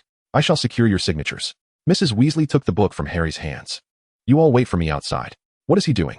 Ron grumbled as they made their way out, casting a disapproving glance at the flamboyant figure on stage. How could Dumbledore invite such a showy individual to teach at our school? What's so strange about it? The ostentatious Harry Potter was also summoned to the school. A haughty voice interjected. Draco descended the staircase from the second floor of Flourish and Blots, surveying Harry and his companions from his elevated position. Draco, do refrain from being so impolite, Lucius remarked, directing a mocking tone at Mr. Weasley. Though, I must admit, you speak the truth. I can only surmise that you will be rummaging through the second-hand book piles upstairs shortly. Or does your family possess an entire collection of the latest Harry Potter series? Mr. Weasley exhaled sharply and swung his fist towards Lucius's face, which was narrowly blocked by Lucius's wand. Observing the close proximity of the fist, Lucius finally abandoned his calm demeanor, glaring angrily at Mr. Weasley. Fight him, Dad. Punch him. The twins exclaimed as they emerged from the crowd, rallying behind Mr. Weasley in support. What is happening? Fudge finally squeezed through the throng, having been pushed to the back due to her petite stature, thankfully rescued by Percy. Miss Fudge? Lucius, taken aback by her presence, cleared his throat and deftly pushed aside Mr. Weasley's fist with his wand, restoring his usual composed expression. Draco, not as skilled at concealing his emotions as Lucius, was taken aback upon realizing Fudge was present, his expression betraying a hint of guilt. Did you hear? He stammered, prompting Lucius to shake his head. Hear what? Fudge furrowed her brow, observing the Weasley family's demeanor towards the Malfoys, suspecting it was not a pleasant matter. Are you causing trouble for Harry again? Not at all. Draco quickly denied, fearing Harry might inform her of his antics. This is a misunderstanding, Miss Fudge, Lucius interjected, restraining Draco. We were merely reminiscing. Huh, Ron shouted in frustration. You clearly came here to stir up trouble. I simply saw my colleague purchasing books and came over to greet him. He discreetly slipped a notebook into Ginny's bag, but the motion was too subtle for anyone to notice. Since you do not welcome us, we shall take our leave. Farewell, Miss Fudge. With a series of fluid movements, Lucius departed with a reluctant Draco, who was still eager to confront Fudge about her previous no-show. As Lucius and his son exited, Harry and Ron finally processed the events that had just unfolded, speaking animatedly about what had transpired. He just mocked Harry on purpose, Ron exclaimed. He even spoke ill of the Weasleys. Harry and Ron fumed, while Ginny's face turned red with indignation. Fudge had no choice but to comfort them one by one, assuring them that she would assist in their quest for retribution. What shall we do? Of course, we shall employ the mysterious magic of the East. As Ginny gazed at him with a look of confusion, Fu Chaoli playfully winked at her. Harry and Ron exchanged glances, both well aware of Fu Chaoli's penchant for mischief. With Fu Chaoli in action, one was worth two. This was a sure thing. The group squeezed out of the leaky cauldron, where the street outside was markedly less crowded than inside. Was he truly that popular? After all, he appeared to be merely a pretty face. Ron shook his head in bewilderment, earning a sharp glare from Hermione. However, Gilderoy Lockhart's appeal extended beyond mere looks. He possessed considerable talent. Hermione opened the book in her hands and began to eloquently articulate her thoughts, reminiscing about the time he cleverly devised a plan to confront a troll. Ron covered his ears and shrugged at Fu Chaoli and the others. All right, Hermione, Fu Chaoli said, catching Ron's pleading glance. How about we head over there for some cauldron cakes? I'll treat us as a celebration for Ginny's school enrollment. Fu Chaoli had just received a financial grant from the school, and she was feeling quite affluent. Chapter 52, the beginning of the second year. Chaoli, shall we go play Quidditch? The twins surrounded Fu Chaoli's bed, having been charming her for quite some time. It was still early, and Fu Chaoli reluctantly cracked her eyes open to check the time before pulling the blanket over her head and turning away. Let me sleep a bit more. Come on. Come on. The twins leaped onto the bed, pinning her down beneath the covers, one on each side. Then let's all sleep in. Fred closed his eyes, while George deliberately began to snore beside him. I'm so hot. Fu Chaoli, her cheeks flushed from the heat, struggled out from under the blanket and finally awoke. Fine. I'll go. Yay. Fred quickly pulled her out of the covers, leading her to brush her teeth, while George handed her a towel to wash her face. Once adequately prepared, Fu Chaoli reluctantly followed the exuberant duo downstairs, where she spotted Harry and Ron, both neatly dressed. And even Ginny had donned athletic attire and tied her hair in a ponytail. The three of them looked at her with eager anticipation. With a resigned sigh, Fu Chaoli grabbed her broom and signaled for them to head out. Let's go, let's go. Wait, Chaoli. Harry stuffed a slice of bread spread with jam into Fu Chaoli's mouth. You haven't had breakfast. Chaoli, can I go outside? The twins had already started to soar on their brooms, frolicking in the air. Ginny approached, a tad shy as she asked Fu Chaoli, can I ride your broom? The remaining broom at home was in Ron's possession, and it flew slower than a butterfly. Go ahead. Fu Chaoli handed her the broom, cautioning, be careful. Afterward, she glanced at Harry and Ron, who were still tugging at the Nimbus 2000, along with the rambunctious twins in the sky. Feeling at ease, she discreetly sought out a shady spot to catch up on some sleep. Where's Chaoli? Harry, who had swapped brooms with Ron, leisurely rode his broom, looking around in confusion. Fred shielded his eyes with his hand, squinting as he scanned the vicinity before promptly spotting their target. I know where that little sleepyhead is. Fred and George stealthily descended beside the tree where Fu Chaoli lay, leaning against the trunk as they observed him leisurely napping with his hands tucked beneath his head. They exchanged mischievous glances, bent down, and whispered conspiratorially into Fu Chaoli's ear, What's coming? Startled by this devilish whisper, Fu Chaoli sprang up in alarm, scanning his surroundings in terror, only to discover Fred and George playfully pranking him, which incited his fury to leap up and retaliate. Fred, George, the twins, chuckling merrily, dashed ahead, teasing the irate Fu Chaoli who pursued them. Meanwhile, Harry and Ron soared in the air, trailing behind Fu Chaoli as they cheered him on with their hands cupped like trumpets. Amid their playful ruckus, George suddenly halted, and Fu Chaoli, unable to stop in time, collided directly into his embrace. George produced a handkerchief to wipe Fu Chaoli's brow, then invited him to mount the broomstick. Hold on tight, Chaoli, and let's chase after Fred. How utterly unfair, Fred retorted with a laugh, soaring into the sky on his broomstick, as the group engaged in a spirited frolic above. Caught you. With Harry and Ron blocking the way and Ginny lending her assistance, Fu Chaoli, perched on George's broom, finally grasped the fleeing Fred's clothing. At that moment, Mrs. Weasley emerged from the house, calling them in for lunch. Fred feigned distress, dramatically exclaiming as he gradually descended to the ground. I concede. Chaoli's blow was too powerful. I yield. With a grin, Fu Chaoli was brought down by George, who raised his fist in jest, delivering a playful punch to Fred's chest. Here's another for you. Laughter erupted among the group as they playfully made their way inside. Time flew by, and soon it was the day to return to school. Hurry, Ginny, grab your things and head in. Indeed, the Weasley family's back-to-school preparations were quite chaotic. After 3 trips back home for forgotten items, they finally arrived at the station. Chaoli, you go ahead, Harry urged Fu Chaoli, who followed Ginny through the barrier. After crossing, Fu Chaoli sighed in relief, only to realize that Harry and Ron were not behind him as expected. Perhaps they had been separated by the crowd.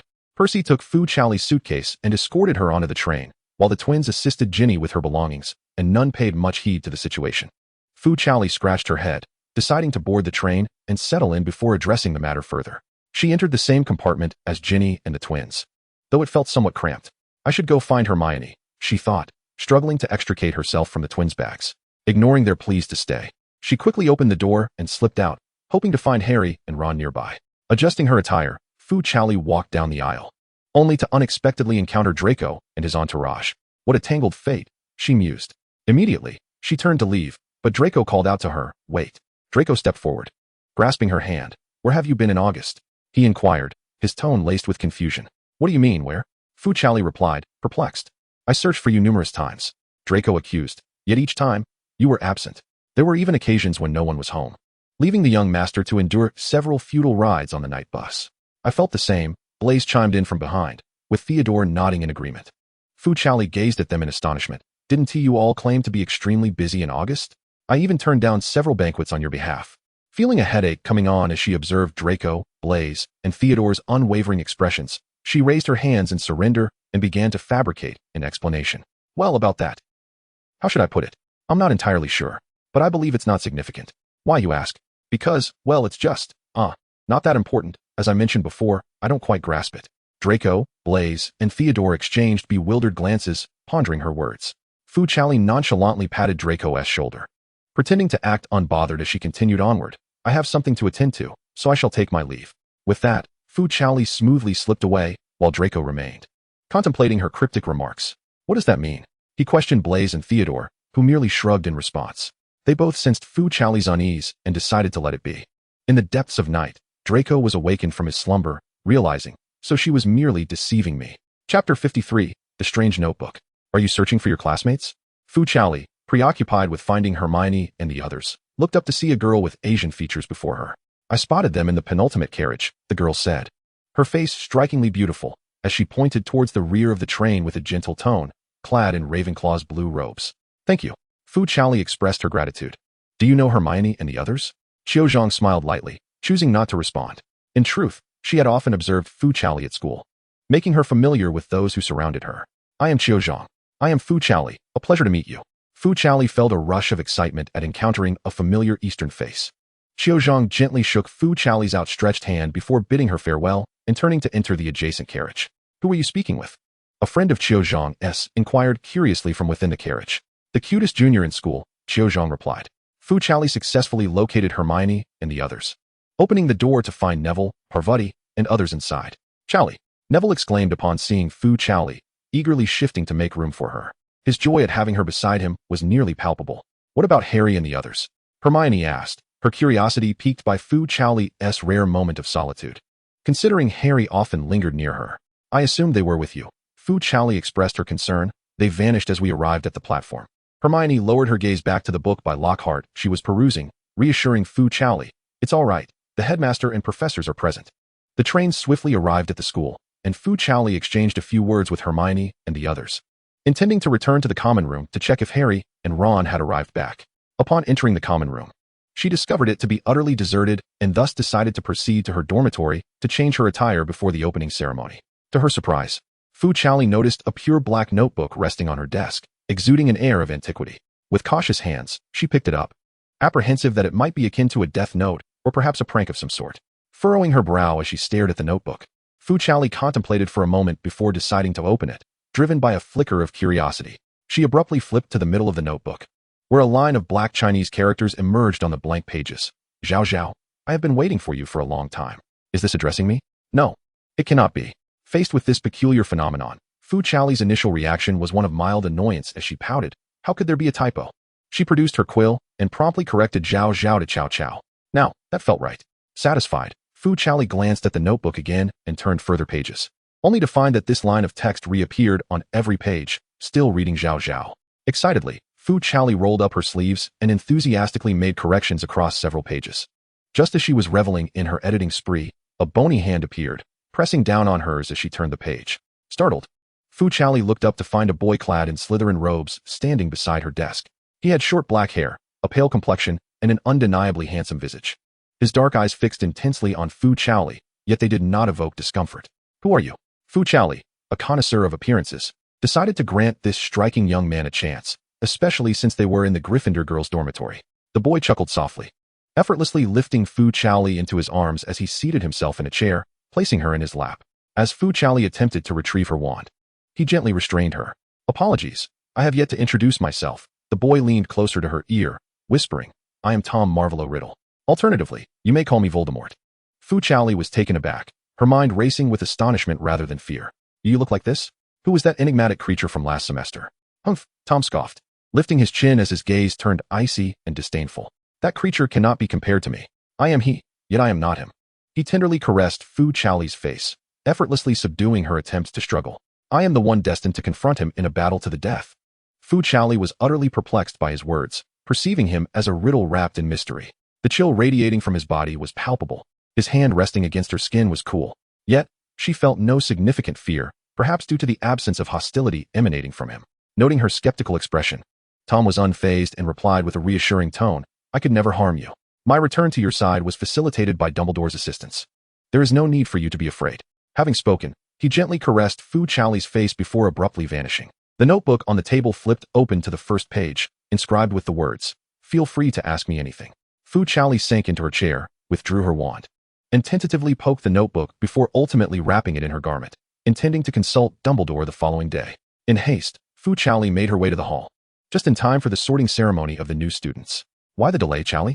Hermione, noticing her absence, expressed concern. Encountered a minor issue, Fu Chaoli replied dismissively. Glancing at the long table, haven't Harry and Ron arrived yet? Hermione shook her head, uncertain of what to do next. At that moment, the sorting ceremony commenced. Ginny, delighting in her placement in Gryffindor, joyfully dashed down and was the first to embrace Fu Chaoli. This is wonderful, Chaoli. We are in the same house. Ignoring the twins and Percy's gestures, Ginny chose to sit beside Fu Chaoli. The twins, having their spot taken, remarked, Our sister has grown up. Luna, whom they encountered during the summer, was sorted into Ravenclaw, appearing somewhat dazed as she glanced in Fu Chaoli's direction after taking her seat. Upon finally meeting Fu Chaoli's gaze, she offered a faint smile before proceeding to her house table. During the banquet, Hermione and Fu Chaoli initially intended to seek Professor McGonagall to inquire about Harry and the others, yet they failed to spot her until the end. Reluctantly, they returned to the common room, only to find a disheveled Harry and Ron. Where have you been? Fu Chaoli promptly brushed the dust off them, relieved to find they were uninjured. The entrance to the platform suddenly closed, Harry said dejectedly, revealing that he and Ron had just been reprimanded. Hermione frowned and asked, How did you manage to get here? We flew here in the enchanted car. Ron puffed out his chest, proudly declaring, I handled it remarkably well. Though the landing was a bit problematic. We collided with the Whomping Willow, Harry added. This is disastrous. Fu Chaoli and Hermione exchanged glances, both aware of each other's thoughts. How many points were deducted? 50. Fu Chaoli felt a wave of despair wash over her. It would be rather embarrassing to seek out Dumbledore the next day. Chapter 54, The Howler. Before class, Fu Chaoli, Clutching the notebook wrapped in her garment, sought out Dumbledore. As she stood at the door, recalling the password, the door to the headmaster's office opened on its own. "I presume you have something to inquire about, Miss Fu," Dumbledore said, a gentle smile adorning his face. "Headmaster Dumbledore." Fu Chaoli placed the notebook on the desk, pondering how to begin. "The man inside claims to be Voldemort." Dumbledore maintained his smile, responding, "That notebook was originally yours. Miss Fu, he has been awaiting you for quite some time. I'm afraid I don't comprehend what this means. Perhaps you should ask him yourself when you return?" Dumbledore winked playfully. "I assure you, he will not harm you." Fu Chaoli approached in a daze, only to retreat in the same bewilderment, hastily stowing her notebook in her backpack before heading to her first herbalism class of the semester. "Chow Chow, you've arrived," Harry greeted her eagerly, placing a black ear muff over her ears. "I brought you an ear muff." Today's lesson focused on Mandrake. Hermione helped her open the textbook, flipping to the page dedicated to the Mandrake. "Thank you both. The Mandrake possesses the ability to cure petrification." Professor Sprout stood at the front, elucidating the herbs in the pots before the students, explaining that their task for the day was to transplant them. Fu Chaoli observed the Mandrake before her, which bore a wrinkled visage, resembling a small old man. "It looks just like my great-grandfather," Ron remarked, wrinkling his brow in mild disdain. "Despite its juvenile state, its screams are beyond our endurance. Remember to secure your ear muffs." Under the professor's guidance, everyone placed their hands on the leaves of the Mandrake, preparing for the transplantation. "I don't understand why you all are studying this." Fu Chaoli faintly heard someone speaking from behind. Turning around, she discovered Tom had emerged from her notebook. "How did you get out?" Fu Chaoli instinctively glanced around, concerned by the crowd. He raised an eyebrow nonchalantly, stating, "As long as I wish, they cannot see me." "What's the matter, Chow Chow?" Harry inquired, noticing her sudden glance around. "Nothing. Now, pull it up and place it in another pot." Fu Chaoli focused on the class, following the professor's instructions to uproot the Mandrake. As soon as it was freed from the soil, it emitted a piercing scream that could be heard even through the ear muffs. The chaotic writhing of the shrieking Mandrake sent shivers down Fu Chaoli's spine. Just as she began to feel uncomfortable, a pair of hands steadied her slightly loosened ear muffs. She felt a wave of relief wash over her. "Don't worry. I'm here," Tom whispered in her ear, his voice resonating directly in her mind. Suddenly, a thud caught her attention. She looked up to see Neville had fainted across the room. "Professor, Longbottom has collapsed," Seamus signaled to the professor. Professor Sprout sighed. "It seems our Mr. Longbottom did not secure his ear muffs properly. Let him rest for a moment." Seamus glanced at Neville sprawled on the floor. "Look at that fool." Draco mocked alongside Goyle, afraid of such a thing. Noticing Fu Chaoli's gaze upon him, he seemed to show off by placing his finger into the Mandrake's mouth. The Mandrake, which had been crying out, suddenly bit down hard on his finger. Draco yelped in pain, yet feigned indifference, acting as if it did not hurt at all. "Huh." Ron, who had witnessed the entire scene, covered his mouth. "Can I laugh?" Fu Chaoli replied, "Merlin forgive you." "One," Ron said. "One," Harry added. "One," Hermione chimed in. "All right. Now place it into the other pot." As the Mandrake was returned to the soil, tranquility was restored, and the crowd finally exhaled, removing their earmuffs. Watching Fu Chaoli carefully replant the Mandrake, Tom returned to his notebook. "You seem to be in good spirits," Fu Chaoli remarked. "That racket was enough to give me a headache." During lunch, Ron, haphazardly wrapping his broken wand with tape, grumbled about the utility of such a subject. Fu Chaoli took the wand from him, meticulously winding the tape, and inquired, "What happened?" "The flying car lost control," Harry explained to Fu Chaoli. "We crashed into the Whomping Willow. That wretched tree assaulted us." Ron crossed his arms, fuming at the memory of Snape's reprimand from the previous day, indignantly noting that they were the ones in danger. While they conversed, a soft click echoed, and the flash of a camera blinded Fu Chaoli and Harry. The photographer was a first-year student, brimming with excitement. "I finally met you, Harry Potter. I'm your fan, Colin." Taken aback by such fervent admiration, Harry shyly scratched his head and greeted him hello. Suddenly, the Weasley family's owl swooped in through the door, crashing onto the table before them, clutching a crimson letter in its talons. "Oh, that bird is utterly dreadful," Ron said, disdainfully removing the letter. "There's something even more terrifying." "Ron," Seamus shouted, reveling in the chaos. "Everyone look." Ron received a howler. "What is a howler?" Fu Chaoli asked curiously, observing Ron tremble as he held the letter. Harry merely shook his head. "I don't know." "You should open it, Ron," Neville advised anxiously. "I forgot to open mine last time, and the consequences were severe." With trembling hands, Ron opened the envelope, and the letter sprang to life, transforming into a gaping mouth. "Ron Weasley, how dare you steal that car? Do you have any idea your father is under investigation by the Ministry of Magic because of this?" Fu Chaoli was astounded by the volume of the howler. Fortunately, Percy was nearby and quickly came to cover her ears. "If you dare to do anything like this again, I guarantee I will take you away from Hogwarts." After reprimanding Ron, the howler turned its attention to Ginny, softening its tone. "Dear Ginny, We heard you were sorted into Gryffindor, and we are very proud of you. Ginny, feeling embarrassed, averted her gaze. After addressing Ginny, the howler flew back to Ron, stuck out its tongue, and angrily tore itself apart, scattering bits of paper across the table. I'm doomed, Ron lamented, gazing helplessly at Fu Chaoli and Harry. Fu Chaoli thanked Percy and shook her head in exasperation, wishing she had brought her earmuffs from her biology class. Chapter 55, Gilderoy Lockhart's Defense Class. All right, let us quickly eat. We have defense against the dark arts this afternoon. Hermione urged the group to hasten their meal. What is wrong with defense against the dark arts? Ron, still looking glum, asked curiously. Perhaps it's due to Lockhart's presence. Came the reply. Fu Chaoli stuffed a sandwich into his mouth, treating it as a solution to his lunch dilemma. Prompted by Hermione, the group arrived at the classroom early. Both Fu Chaoli and Harry were taken aback by the opulent decorations adorning the room. Wasn't this place shrouded in darkness just last semester? Ron, still chewing on bread, emanated a strong scent of garlic. And what about that painting in front? Did it have any relevance to the lesson? Harry furrowed his brow, gazing at the grand oil painting that Lockhart had created of himself, where he was grinning broadly, revealing his prominent teeth. Hermione tugged Fu Chaoli to a seat in the front row, resting her chin on her hand, gazing adoringly at the painting. This artwork is splendid. It truly captures his essence. Noticing that Harry and Ron were about to speak, Fu Chaoli shook his head and gestured for them to remain silent, choosing instead to sit beside Hermione. Welcome, everyone, to my class on defense against the dark arts, taught by the illustrious Gilderoy Lockhart. Lockhart, donned in a resplendent golden robe, descended the staircase with a smile, relishing the attention of the crowd. Before you stands the professor personally appointed by the great wizard Dumbledore himself. He continued to boast of his numerous accolades, standing at the podium with a commercial grin. As Fu Chaoli noted that even the Daily Prophet had lauded him for possessing the most charming smile among wizards. A chorus of gasps erupted from the female students, prompting Fu Chaoli to glance around, hesitantly covering his mouth with his hand and mimicking a scream. Lockhart, pleased with the reaction, began distributing test papers. Let us assess whether you have prepared for this course over the holiday. As he passed out the papers, he winked at Fu Chaoli and her companions, reassuring them. Don't worry, these are merely my personal inquiries. Hermione, with a beaming expression, received her paper and immediately leaned over her desk to write fervently. Fu Chaoli, however, was dismayed by the first question regarding his favorite color. What a ridiculous question, Ron exclaimed, voicing her unspoken thoughts. Watching Hermione answer swiftly, she hesitated to pick up her pen, unsure of what to write. In desperation, she scribbled something random. After collecting the papers, Lockhart began grading them at the podium. Initially delighted that Hermione had scored full marks, our very own Miss Granger from Gryffindor has achieved a perfect score. I shall award you an additional 5 points. He winked at Hermione, who blushed with excitement. My favorite color is lilac. I mentioned it in my third autobiography. He became quite irate upon realizing that a significant portion of the class had failed to remember his preferences, with some even scoring 0. Ron, having received his 5-point score, proudly showcased it. Witnessing Ron's success, Fu Chaoli confidently opened her paper, only to find a glaring 0, the golden ink glinting in the light. Oh dear. It turns out I am the one with a 0.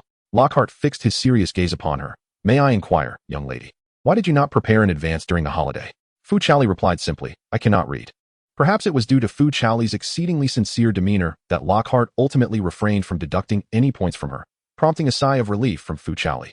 Subsequently, he announced his intention to instruct them on how to confront the most formidable and terrifying monster in existence.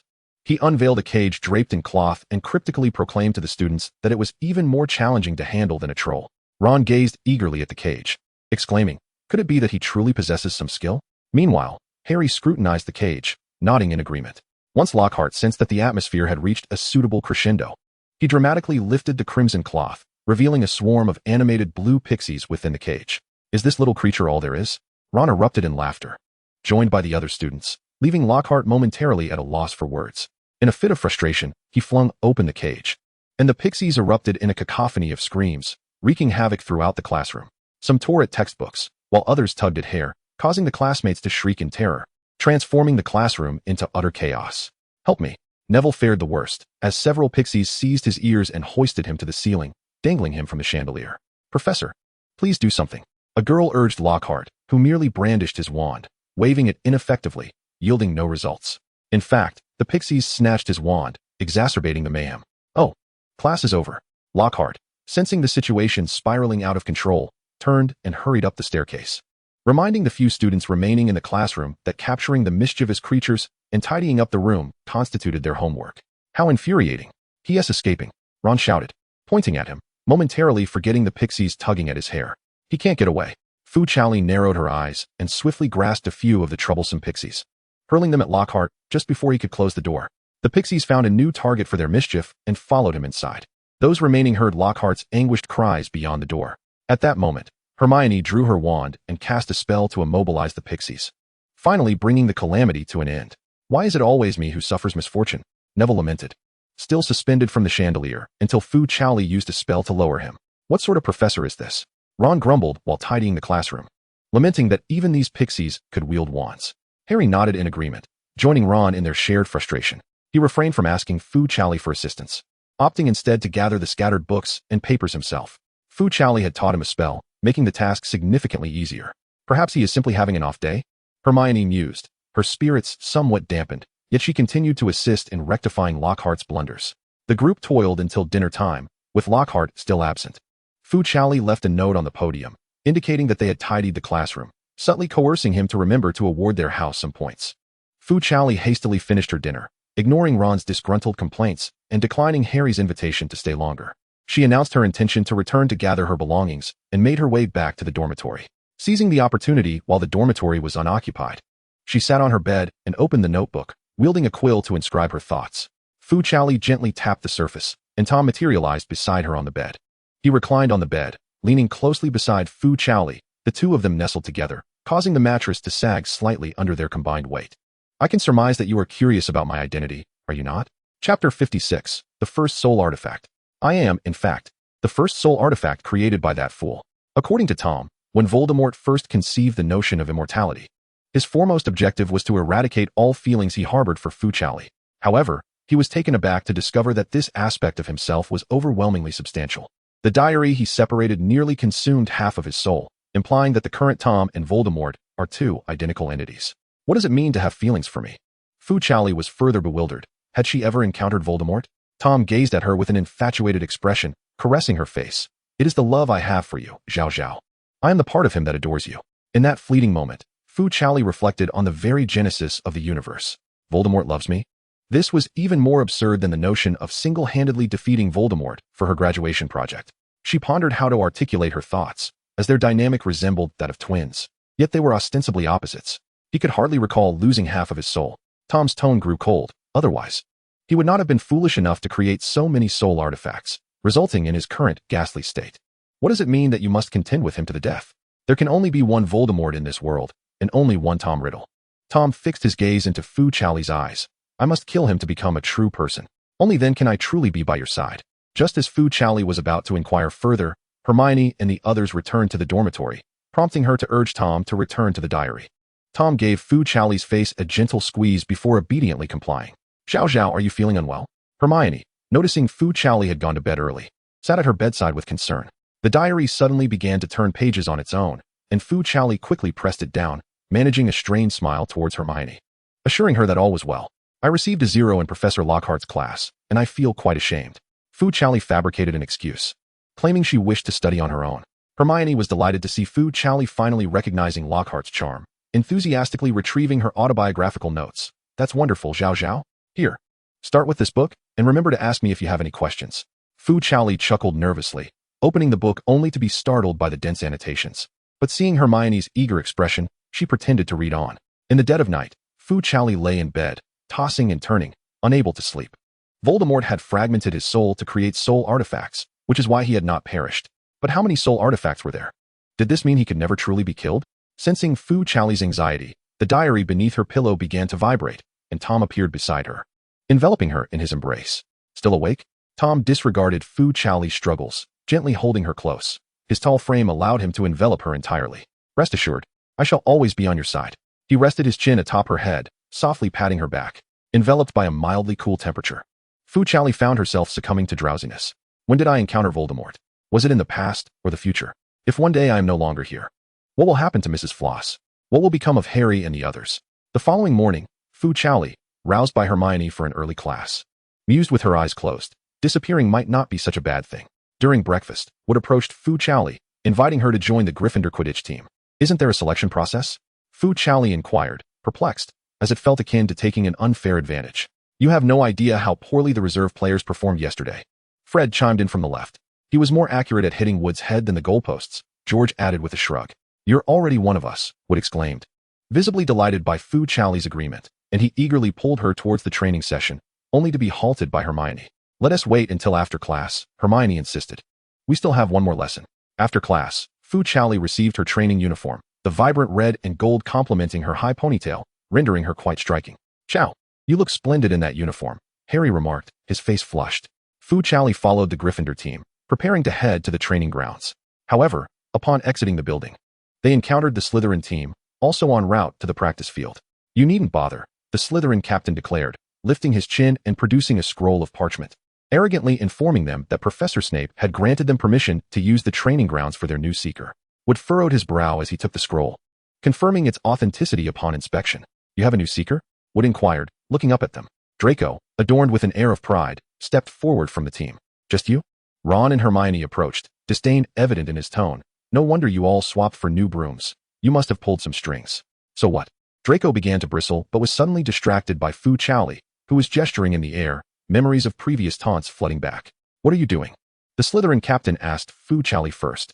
With a calm demeanor, she performed an imaginary string trick, then nonchalantly replied, casting a spell. Harry immediately grasped her intent, a mischievous smile spreading across his face. Looks like you're in for some trouble. Impossible.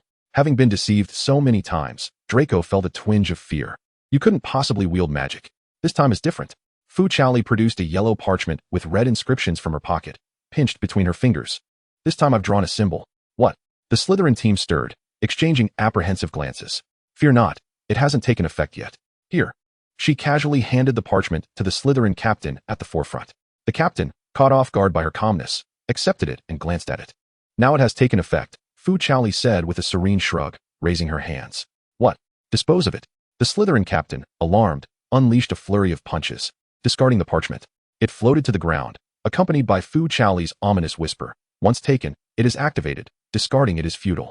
The captain of the Slytherin team, visibly agitated, rushed forward and berated Fu Chaoli, exclaiming, You filthy mudblood. The moment those words escaped his lips, not only did the Gryffindor members flinch, but Draco's expression also shifted dramatically. What did you say? The twins stepped protectively in front of Fu Chaoli, their faces set in furious determination as they glared at the opposing captain. Ron, too, brandished his wand menacingly towards him. Although Fu Chaoli was unfamiliar with the term, having never witnessed Wood and the twins this incensed before, he sensed it was not a term of endearment. The two teams stood at an impasse, the atmosphere thick with tension. Chapter 57, Mudblood.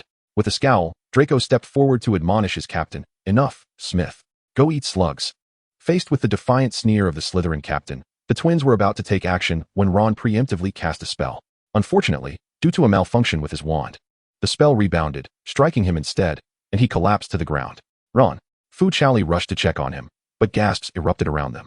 The Slytherin captain was inexplicably hurled backward, as though struck in the stomach, while the twins exchanged bewildered glances. When did you learn to cast spells without a wand? Wasn't that you? Fu Chaoli noticed Tom materializing before the Slytherin captain, his expression icy as he regarded the moaning captain on the ground, as if he were a mere corpse. Mongrel. With a contemptuous step, he crushed the captain's leg, adding insult to injury. My leg. The onlookers were rendered speechless by this bizarre spectacle, none daring to approach the agonized captain writhing on the ground. Tom, sensing imminent trouble, Fu Chaoli hastily tapped his notebook, feeling a sense of urgency. With a huff, Tom delivered one final kick to the fallen captain before wiping his shoe on the grass and standing beside Fu Chaoli. Ron lay on the ground, retching slugs, utterly speechless. This is bad, Harry exclaimed, helping him up. We need to find Hagrid. Fu Chaoli and Hermione supported Ron on the other side, preparing to sprint towards Hagrid's hut. Stop right there. A Slytherin player interjected. Did you lot have a hand in this to our captain? Observing Ron's worsening condition, Fu Chaoli coldly regarded the player, replying with impatience. Do you wish to end up like him? The spectators had never before seen the usually gentle and amiable Fu Chaoli exhibit such a frosty demeanor, causing the speaker to retreat in fear. You all go ahead. We'll handle this, Wood encouraged, patting Fu Chaoli on the shoulder, signaling for her to leave. The Gryffindor members formed a barrier to shield them from the approaching Slytherins, allowing Fu Chaoli and her companions to hasten away with Ron in search of Hagrid. It seems there's no other way, Hagrid said, observing Ron, who was clutching a bucket and continuously expelling slugs. Better out than in. What does mudblood actually mean? Fu Chaoli earnestly inquired. Hagrid hesitated for a moment, casting an uneasy glance at Ron. It refers to a wizard of Muggle parentage, Ron struggled to explain. Hagrid added. It's a derogatory term used to insult others, quite unfriendly indeed. Harry, upon hearing this explanation, finally comprehended the situation. He cast a worried glance at Fu Chaoli, concerned for her feelings. However, to his surprise, Fu Chaoli remained remarkably composed. She regretted not having struck him a couple of blows back then. It was no wonder that Tom had acted so ruthlessly, had it not been for his agreement with Dumbledore. That man would now be nothing more than a pile of flesh.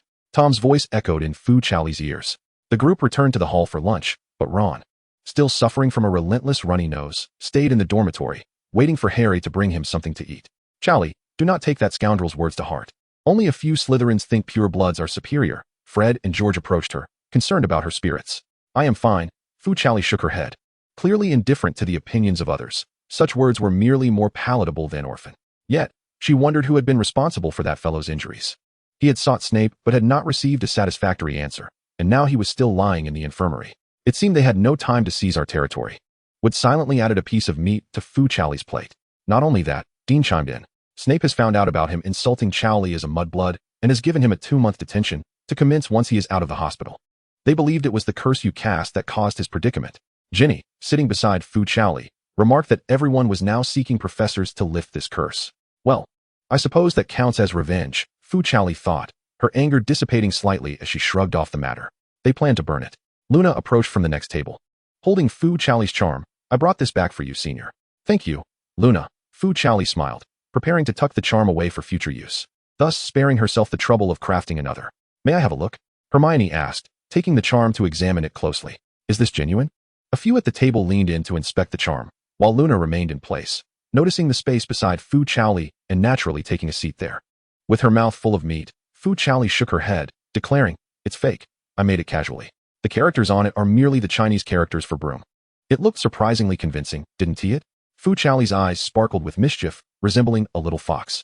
She hadn't even used proper yellow talisman paper, merely cutting a piece of yellow cardstock, which had startled them all. She winked at Ginny. What do you think? Have I avenged you? After all, Draco was quite frightened at the time.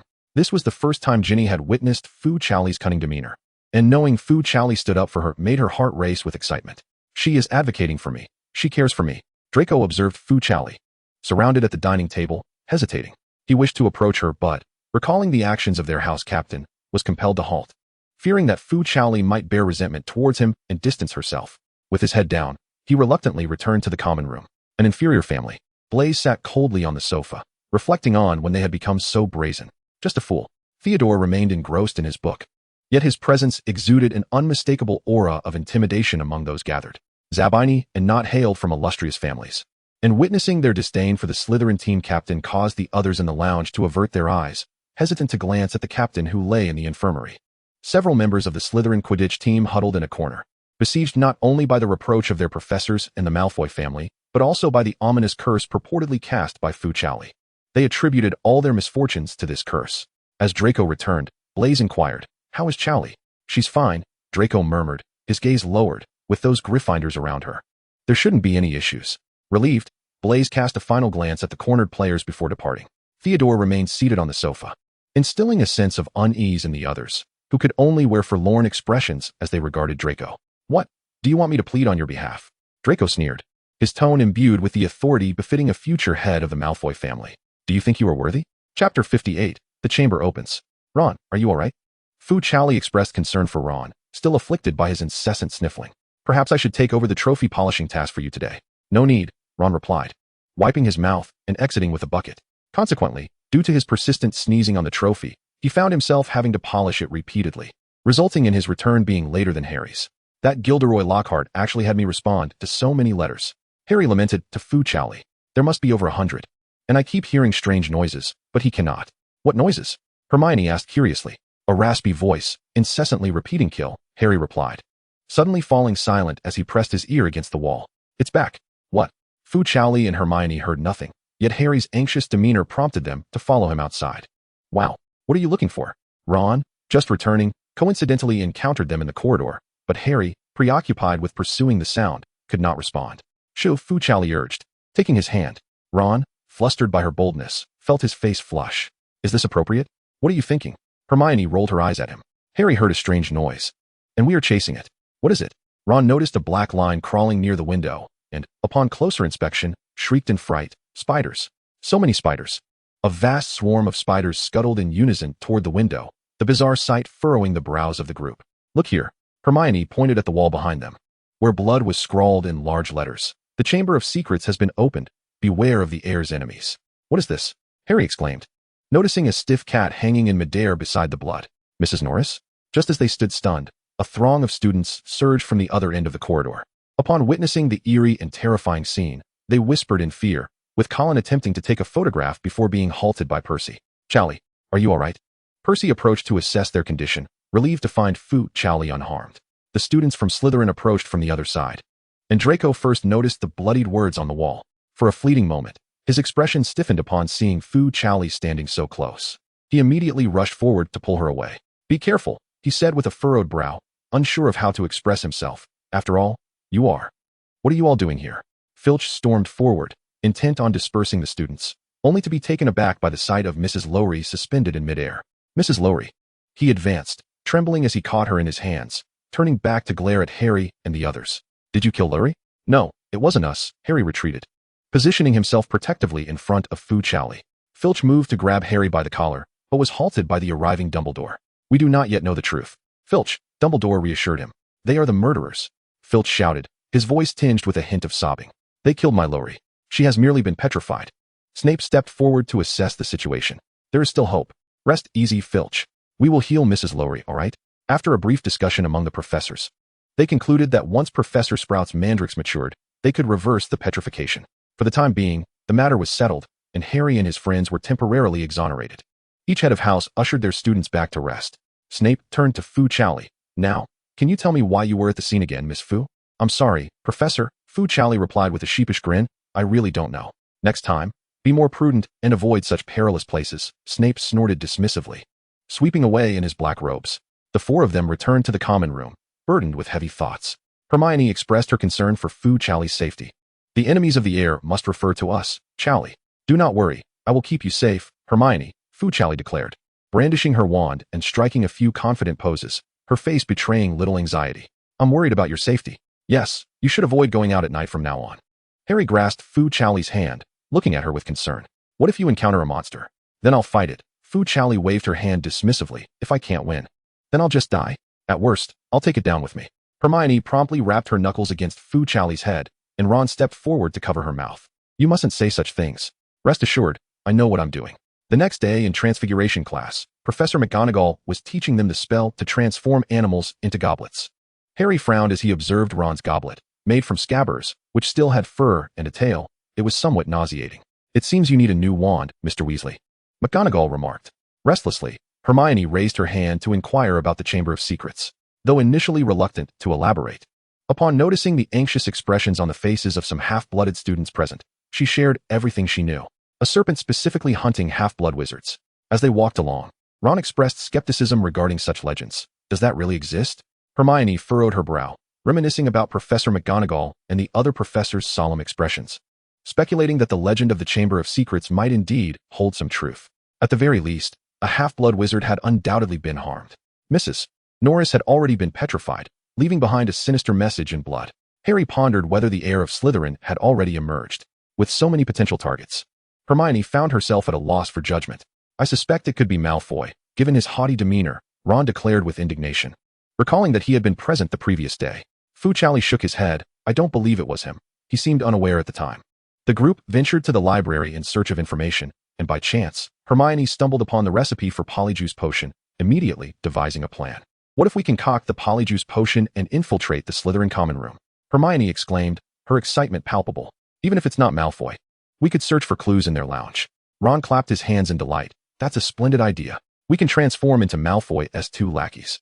However, Fu Chaoli raised a concern. But what about the ingredients? The recipe lists complex components and methods, and we lack the expertise.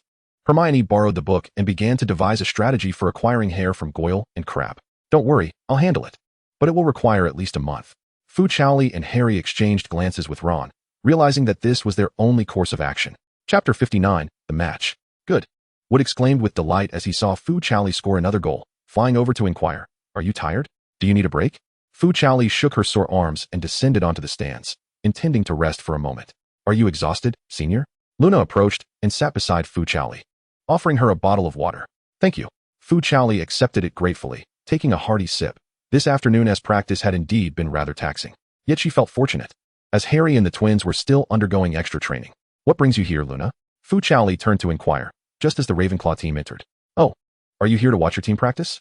No, I came to watch you practice, senior, Luna replied, shaking her head and ignoring her own house's team. Hello, Chaoli, said Xiao Zhang, approaching with her broom, sitting beside her. Did you just finish training? Fu Chaoli shaded her eyes from the sun, glancing at Wood negotiating with the captain of the Eagle House. Not quite. It seems our captain still feels we haven't trained enough. That's all right. Xiao Zhang adjusted her attire. Are you a chaser? Yes. Are you looking for chasers, Xiao Zhang? Your Potter is quite talented, Xiao Zhang smiled, casting a glance at Luna seated on the other side, and kindly remarked, I remember you. You're our junior. Luna merely nodded, appearing somewhat lost in thought. Xiao Zhang found nothing odd in her demeanor, as peculiar tales about the girl had already circulated within their house. Your first match should be against Slytherin, Xiao Zhang stated seriously. Their captain has already returned, and they may target you. The aftermath of the recent clash between the Lion and Serpent houses has been quite severe, with the entire school now aware of the incident. The captain, known for his formidable nature, has left Xiao Zhang concerned for the frail Fu Chaoli. This time, the Serpent House has equipped each member with the latest Nimbus 2001, giving them a distinct advantage over the Lion House. Originally, Lucius had sent a Nimbus to Fu Chaoli, but she insisted that Draco return it.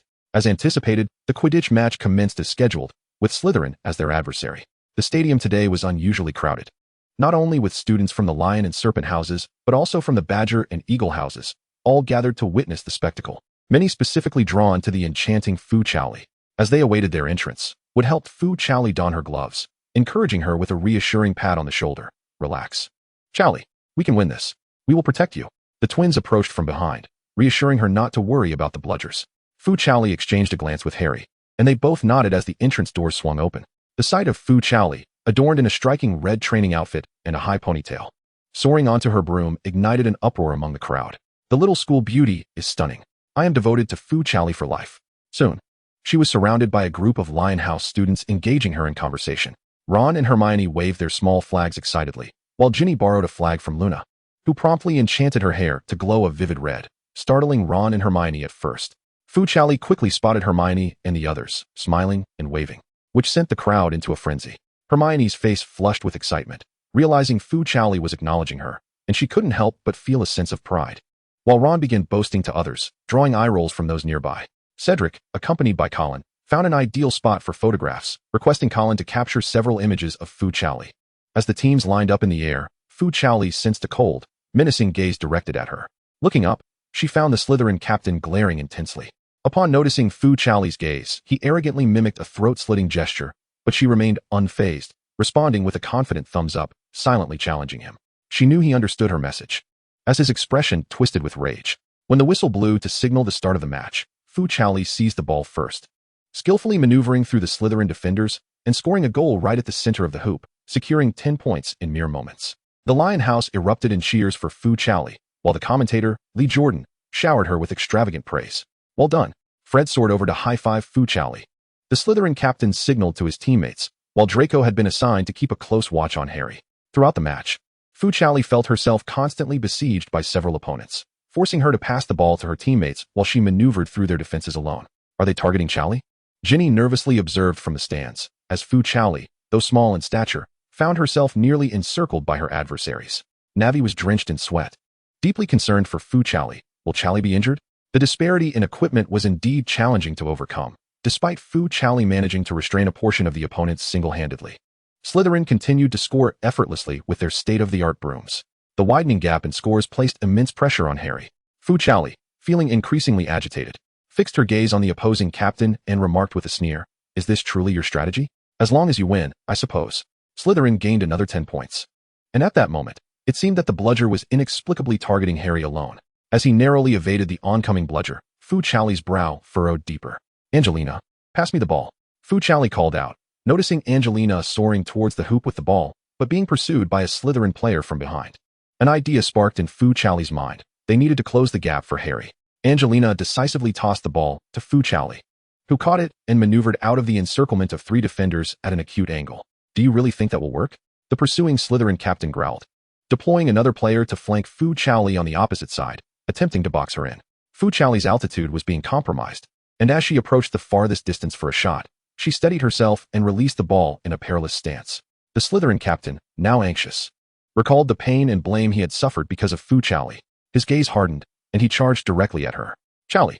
The Gryffindors rose, captivated by the thrilling scene, while George stowed his bat and sped towards the action on his broom.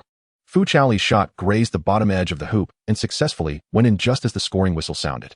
Before she could revel in her success or adjust her position, a powerful force struck her from behind. Unable to maintain her balance, Fu Chaoli was knocked off her broom.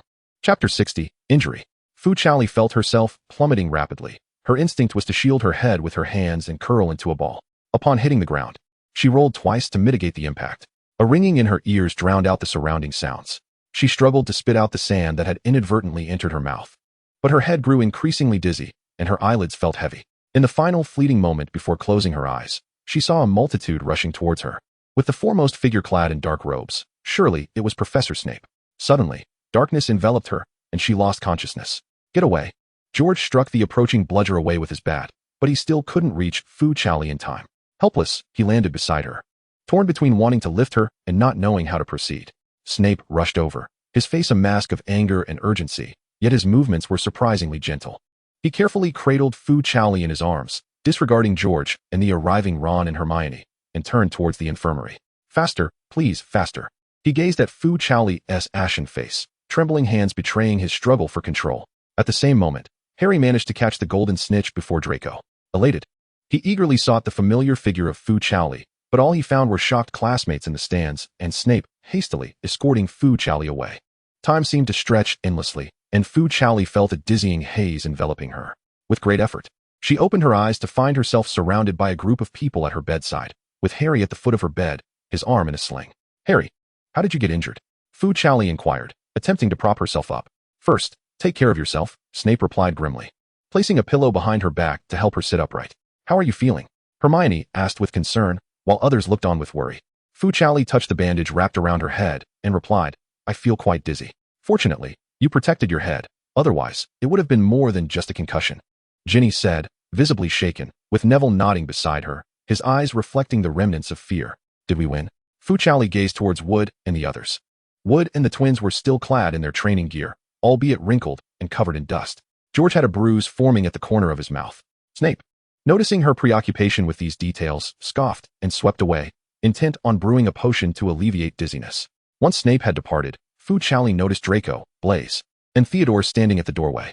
Their clothes were also disheveled, and Theodore's hair was in disarray, a sight Fu Chaoli had never seen before. Do you dare come any closer? Ron charged forward, seizing Draco by the collar, his fist raised to strike, while Draco merely lowered his head, unflinching. Ron. Fu Chaoli quickly intervened, turning to the others by her bedside, perplexed. What is going on? Cedric, seated in the chair beside her bed, offered her a glass of water and explained, the match ended when you fell. Through Cedric and the accounts of Cho and others, Fu Chaoli pieced together the events.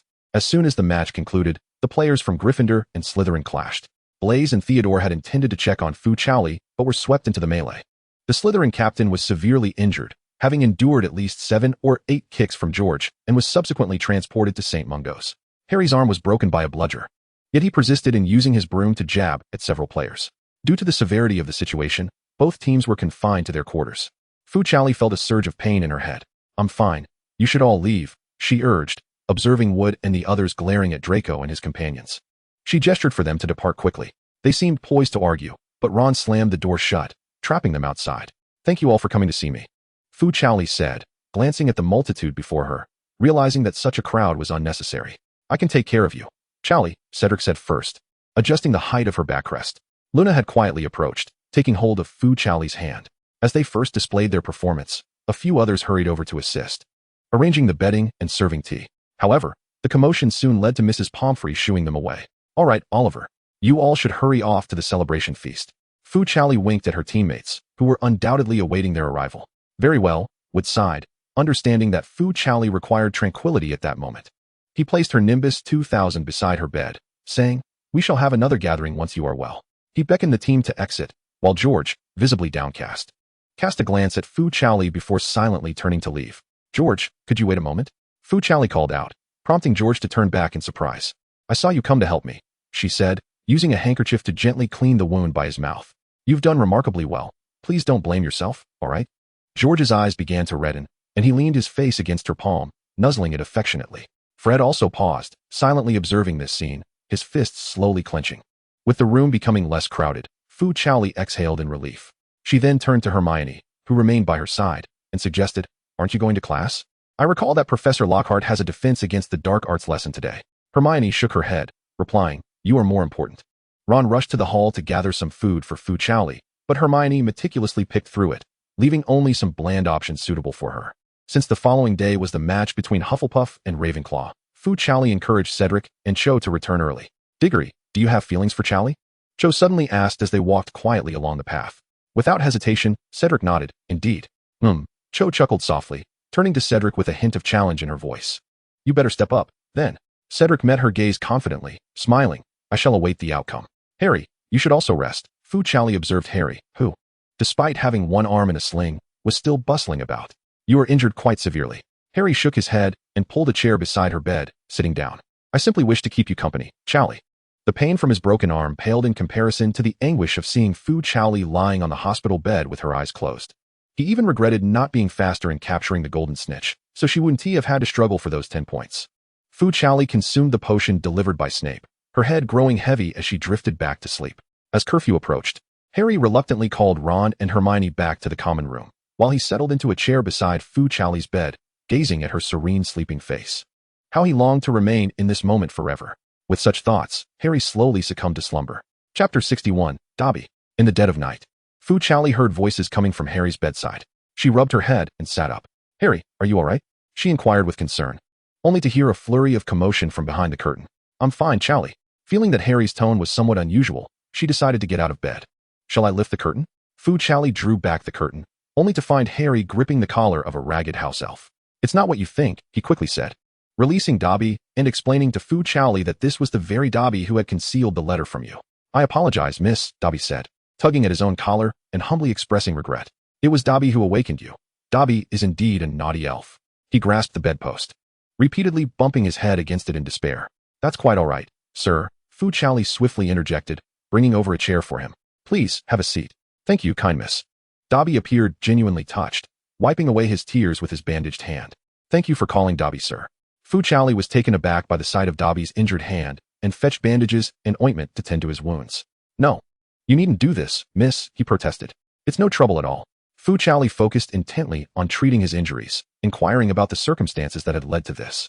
What had transpired? Harry recounted the reasons for Dobby's visit, revealing that the closing of the school platform and the rampaging road bludger were his doing. "Someone is trying to harm me. I cannot remain at school." Dobby cannot reveal his master's plans. Dobby looked at Fu Chaoli, who was earnestly tending to his wounds, feeling both moved and troubled as he repeatedly struck his own head with his free hand. "Naughty Dobby, naughty Dobby." As Fu Chaoli sought to comfort him, a noise from the doorway startled them. Dobby quickly leapt from the chair, bowing to Fu Chaoli and Harry. He could not allow his presence to be discovered as he bid farewell, and with a snap of his fingers, he vanished. Fu Chaoli and Harry exchanged glances, then turned to see Madame Pomfrey hurriedly entering, followed by Dumbledore and Professor McGonagall in their pajamas. They were carrying someone to the bed, and Fu Chaoli and Harry peered from behind the bed curtains, shocked to find that it was Colin, petrified. "Oh," Fu Chaoli gasped, covering her mouth and whispering, "Poor Colin." The opening of the Chamber of Secrets had now claimed a second victim, one of their own classmates, instilling a sense of solemnity in both Fu Chaoli and Harry. "It seems there are no clues to be found in the camera," Dumbledore remarked as he examined Colin's camera, which merely emitted wisps of smoke, rendering it impossible to view the photographs within. The situation was growing increasingly dire. Dumbledore and Professor McGonagall requested Madame Pomfrey to take care of Colin before departing to discuss strategies. "Chaoli," Fu Chaoli felt Harry grasp her hand, trembling slightly. The sight of Colin's condition filled him with dread, making him imagine the fate that would befall Fu Chaoli should that monster set its sights on her. "Do not worry, Harry," Fu Chaoli reassured him, tucking him under the covers. "I can protect myself." Harry, having consumed the bone regrowth potion, was recovering swiftly. Fu Chaoli felt herself nearly well enough to leave the hospital wing alongside Harry, only to be met with Snape's refusal. "Miss Fu, do you believe your head can heal as quickly as a bone?" Snape shot her a glance before turning away, leaving her with several vials of potions. 2 days after Harry's discharge from the hospital, Fu Chaoli, who had diligently finished her potions, finally emerged from the hospital. Upon her return to the common room, she was met with an enthusiastic welcome from her classmates. The valor she displayed in her first match had been etched into everyone's memory. Some had even crafted badges bearing her likeness to pin on their uniforms, turning it into a trend. "Oh, I'm not that impressive," Fu Chaoli said, blushing and sheepishly scratching her head. Hermione had prepared notes for the classes she had missed over the past few days, while Ron secretly fed her steak. "Don't let Hermione catch you," he whispered as he fed her, glancing furtively at Hermione, who was busy organizing her things. Fu Chaoli nodded eagerly, savoring the meat to her heart's content. "How is your recovery, Chow Chow?" Wood inquired as he approached, gently touching her head, still wrapped in bandages. "I'm fine now," Fu Chaoli replied, pouting as she loosened the bandage. Madame Pomfrey had advised against any impact to her head, so she needed to keep it on a little longer. "Look what your brothers have prepared for you." Fred sat down beside her, holding a white hat adorned with cat ears. He tenderly placed it on her head. "It fit perfectly. This will protect your head too," George chimed in, winking at her. "Isn't it more charming than the bandage?" Fu Chaoli touched the two little ears atop her head, feeling somewhat embarrassed, and pouted, "It's still just a bandage." Seeing Fred and George widen their eyes in feigned sympathy, she changed her tune. "It is indeed a tad more attractive than the bandage. It's quite adorable, Chow Chow," Wood said, flicking the ears of the hat. When Harry noticed her appearance, he blushed and nodded. Fu Chaoli felt as though the people around her were like a troop of cheerleaders, helplessly covering her face, unsure of what to say. "It seems the Slytherin captain may not return."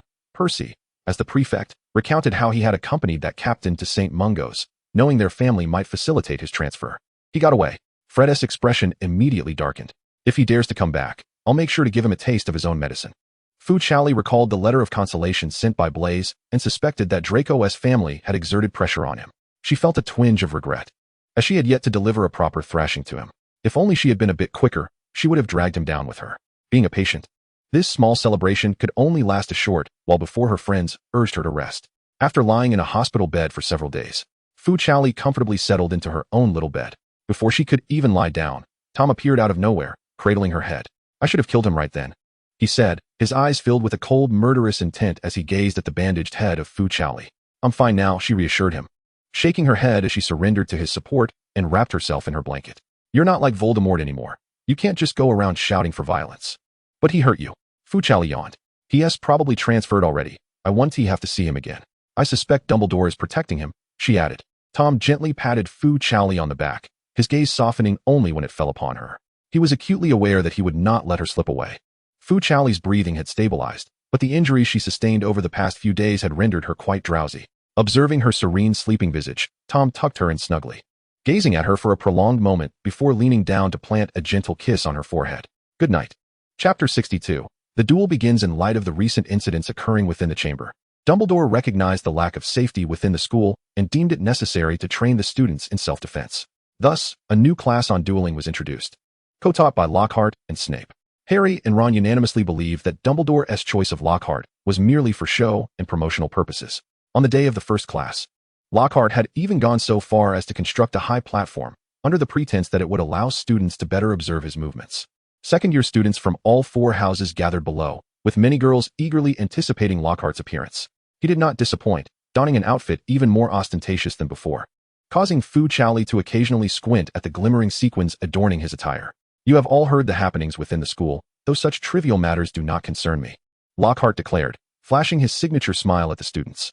"However, at Dumbledore's request, I am here to impart the skills of dueling." He gestured toward Snape. "Let us commence with a demonstration." With a flourish, he twirled his wand, provoking Snape. "Give it your all." Snape, wearing an expression of impatience, ascended the platform, finally shedding his black cloak to reveal a fitted long shirt that accentuated his figure, exuding far more charisma than the flamboyant Lockhart. "That outfit is rather cumbersome," Hermione murmured, believing Lockhart's attire did little to highlight his charm. Fu Chaoli leaned in to whisper to her, "I believe Professor Snape is more handsome than he." Some girls nearby nodded in agreement. "Let us begin," Lockhart said, surprisingly serious. The two assumed their dueling stances, turned away, and began to count down. 3, 2, 1. In a matter of 3 steps, Snape swiftly pivoted, casting a spell that was launched with precision, while Lockhart had yet to raise his wand. Lockhart was sent flying, crashing to the ground. Noticing the disappointed murmurs from the surrounding girls, he disregarded his pain and quickly stood, feigning bravado. "I was merely demonstrating for you." Not daring to face Snape again, he scanned the audience for a substitute. "Harry Potter, you shall take the stage, using the spells I have taught you."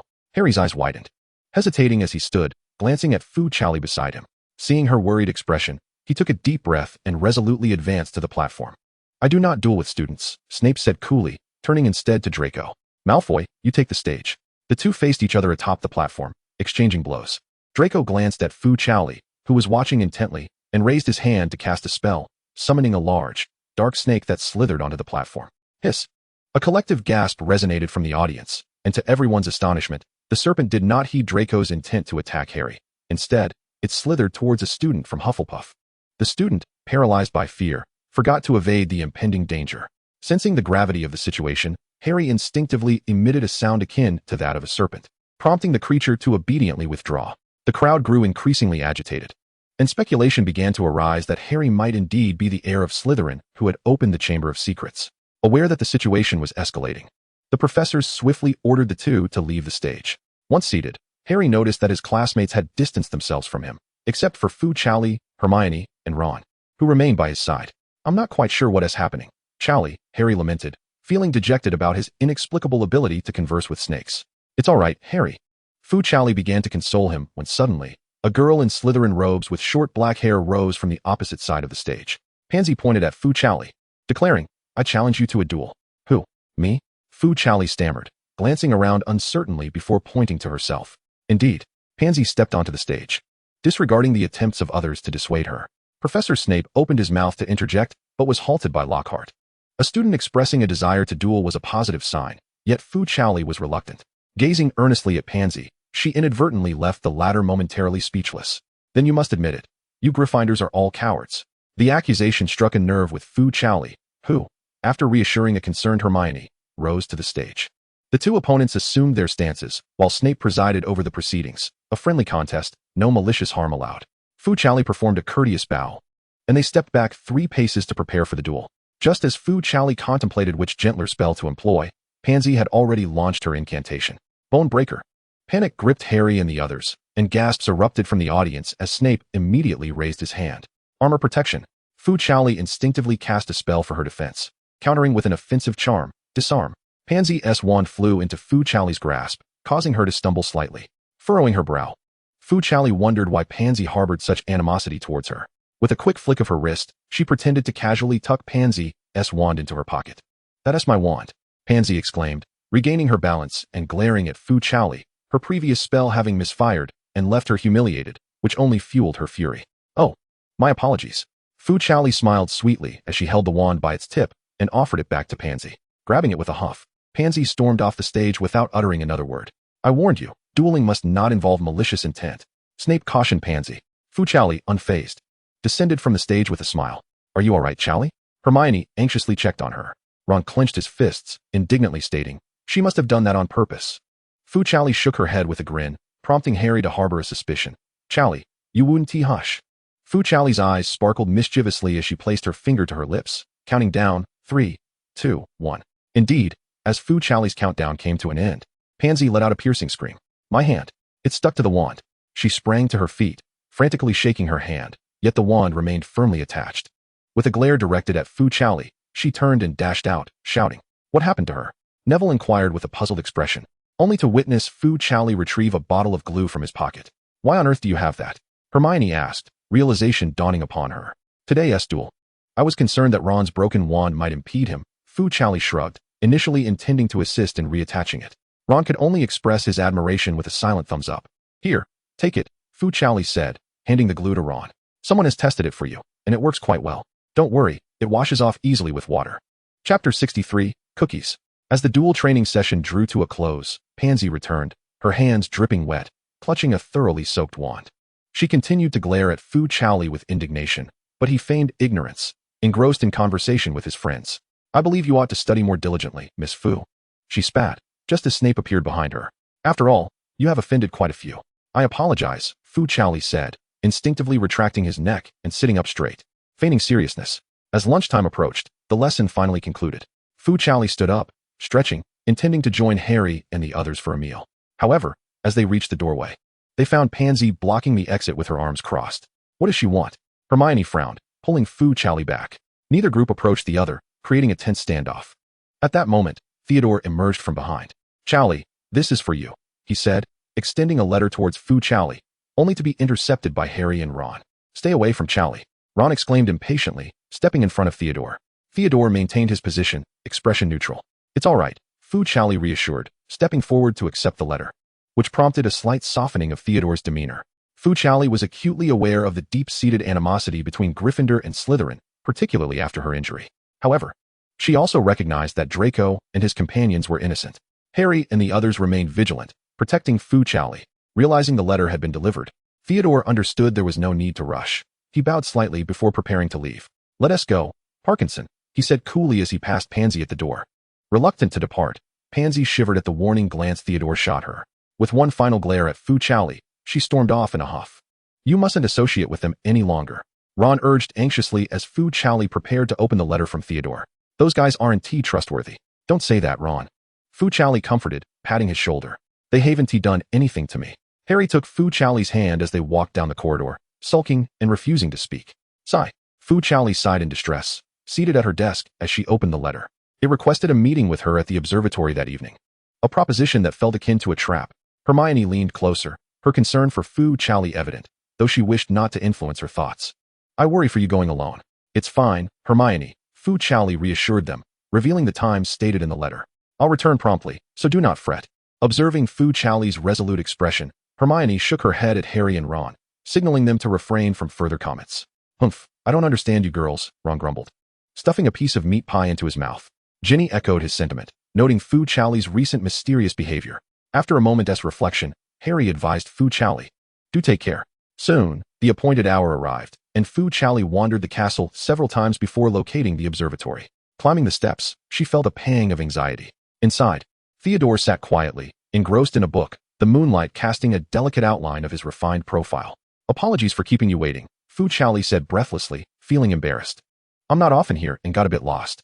"It's all right, no need to rush," Theodore replied, rising to gently take her hand and guide her to the telescope. "Are you feeling better?" "I have fully recovered." Fu Chaoli nodded, assuring him she was well. As the evening air turned cool, Theodore noticed her thin attire and removed his coat, draping it over her shoulders. "You needn't tea," Fu Chaoli began, but he halted her by grasping her hand. "Allow me the chance to make it up to you, if you will." His gaze met hers, his ocean-deep eyes tinged with a hint of sorrow. "You are not at fault, Theodore," Fu Chaoli responded, understanding his introspective nature. He had undoubtedly grappled with many emotions during this time. "I have never blamed you. We remain friends." Theodore lowered his gaze, exuding a cool demeanor, yet imbued with a sense of fragility. Fu Chaoli felt as if he were on the verge of breaking. She stepped forward and embraced the silent Theodore, feeling him stiffen momentarily before he reciprocated, placing his hand on her back and deepening their embrace. "My apologies," he murmured after a long moment, reluctantly releasing her. A faint blush gracing his usually composed face. "Is this better now?" Fu Chaoli teased, tilting her head playfully. Theodore, still blushing, nodded shyly and turned to retrieve a basket from behind him. "I made you some cookies." "Wow, did you make them yourself?" Upon receiving his affirmation, Fu Chaoli eagerly took a cookie and popped it into her mouth, but her actions faltered as she tasted it. Despite her efforts to mask her expression, Theodore detected the fleeting look of distress on her face. "Is it not to your liking?" he asked cautiously. Fu Chaoli swallowed the cookie, forcing a smile as she shook her head. "It's quite good." Theodore, skeptical, took a piece himself and promptly spat it out. "So salty." He stuck out his tongue, momentarily revealing the childlike essence of a boy his age. "Did you confuse salt with sugar?" Fu Chaoli pondered the flavor for a moment before deciding to finish the remaining morsel. Upon careful tasting, it was not as unpalatable as he initially thought. Perhaps he had misjudged it. Theodore reverted to his usual courteous demeanor, putting away the cookies that had not turned out well this time, promising to bake another batch in the future. "There's no need for that. I think it's quite acceptable," Fu Chaoli remarked, noticing a hint of disappointment in Theodore's expression. Feigning indifference, he extended his hand. "Just give it to me. I can finish it tonight." "No, it might upset my stomach," Theodore replied, shaking his head and concealing the cookies behind his back. "Very well," Fu Chaoli said, placing his hands behind him while secretly observing Theodore. Seizing an opportunity, he lunged forward and snatched the cookies Theodore had hidden. Theodore's eyes widened as he gazed into Fu Chaoli's face, feeling his heart race and breath momentarily halt. It was only when Fu Chaoli smiled and took a bite of the cookie that he regained his composure. "We have similar salty cookies where I come from. I quite enjoy them," Fu Chaoli said, chewing. Theodore, witnessing Fu Chaoli's efforts to cheer him up, suddenly burst into laughter, his mirth so genuine that it caught Fu Chaoli by surprise. "Is that so? Then I shall try some as well," he said, directly biting into the half-eaten cookie from Fu Chaoli's hand, laughing all the while. "This indeed tastes much better," Theodore said, wiping the crumbs from Fu Chaoli's mouth, his smile radiant. "It's sweet." Chapter 64, The Third Petrification Incident. "Where did he take you?" Hermione inquired, observing Fu Chaoli, who was excessively drinking water upon his return. With a solemn expression, Fu Chaoli replied, I sampled the bittersweet sentiments of youth. Harry and Ron exchanged puzzled glances. The news of Harry using Parseltongue during dueling practice swiftly spread throughout the school. The following day, as he walked through the corridors, fellow students whispered and formed groups to avoid him. Parseltongue was a hallmark of Slytherin. Ron explained to them, they must think you opened the Chamber of Secrets. But I have no idea what Parseltongue is. Harry protested, feeling somewhat aggrieved. Sitting in a corner of the study room, he could sense the suspicious glances directed at him. Fu Chaoli offered comfort. We know you certainly are not. Do not worry too much. As he noticed a table of students turning back to glance at him, Harry finally reached his limit, gathering his belongings to leave. I'm going now. I'll accompany you, Fu Chaoli said, also preparing to leave, but Harry declined. It's fine, Chaoli. I just want some quiet time.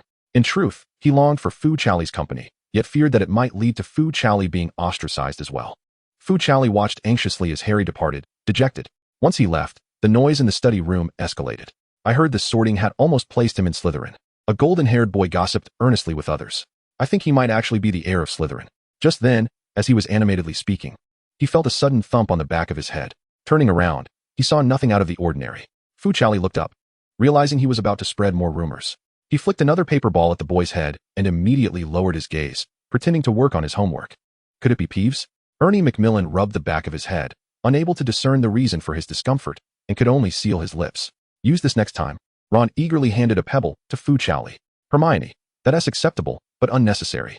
Upon returning to the common room that evening, they were met with a cacophony. As soon as Fu Chaoli stepped inside, he was enveloped in the embrace of the twins. Zhao Zhao, you nearly frightened me to death. Are you all right? Fu Chaoli gazed at the anxious Fred and George, perplexed by the situation, and inquired, what is going on? I've been in the study room.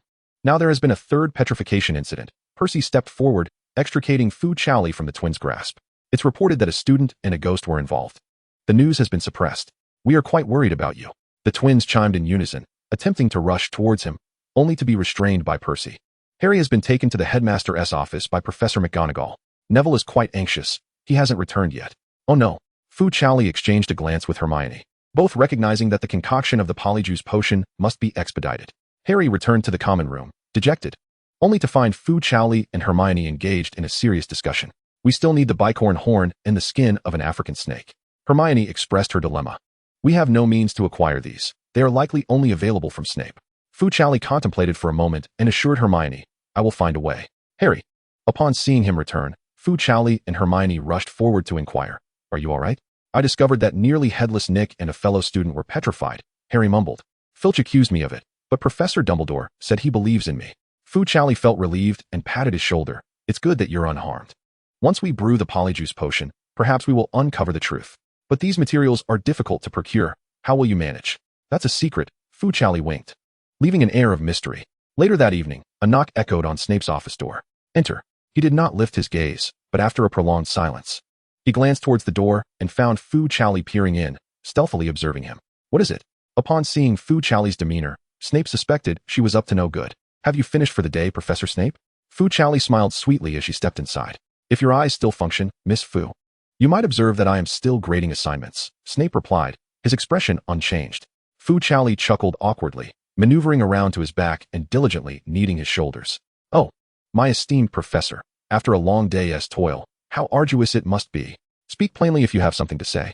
Though Snape maintained a stern facade, he was secretly amused, the corners of his mouth betraying a hint of a smile. I wish to practice potion brewing, but I am short on materials. What materials? Fu Chaoli counted on her fingers, sneezewort, bicorn horn, spider legs, and African snake skin. She cleverly concealed 2 of the required items within others, yet Snape still discerned them.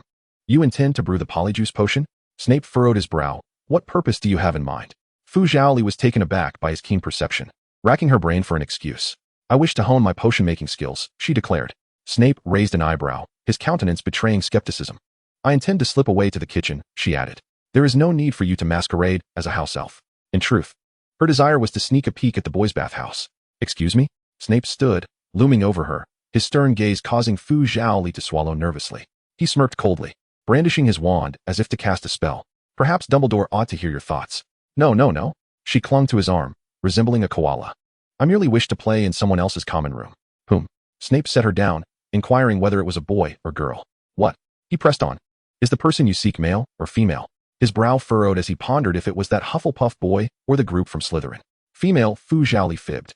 Though Snape's expression softened slightly. Observing the hopeful glint in her eyes, he sighed and rose to fetch materials for her. No hands-on work, he cautioned. Aware that this was likely a scheme devised by Potter or Granger. Anything amiss would be strictly forbidden to consume. All right. Fu Chaoli beamed, clutching the materials to her chest and blowing a kiss to Snape. Professor Snape is the best. Humph. Snape merely grunted, though his ears betrayed him. Turning a delicate shade of crimson, he watched as Fu Chaoli skipped away, picking up a quill to resume grading assignments. Yet his mind was ensnared by her mischievous antics. She had undoubtedly picked up bad habits from Lockhart. What nonsense was that peacock teaching? Chapter 65. The invisibility potion. That morning, Fu Chaoli and Harry made their way to the Ollery. Fu Chaoli received a letter from Mrs. Floss, inquiring whether she would join her children for Christmas this year. After a moment's contemplation, Fu Chaoli declined, wishing for Mrs. Floss to enjoy the holiday with her own children, free from concern for her.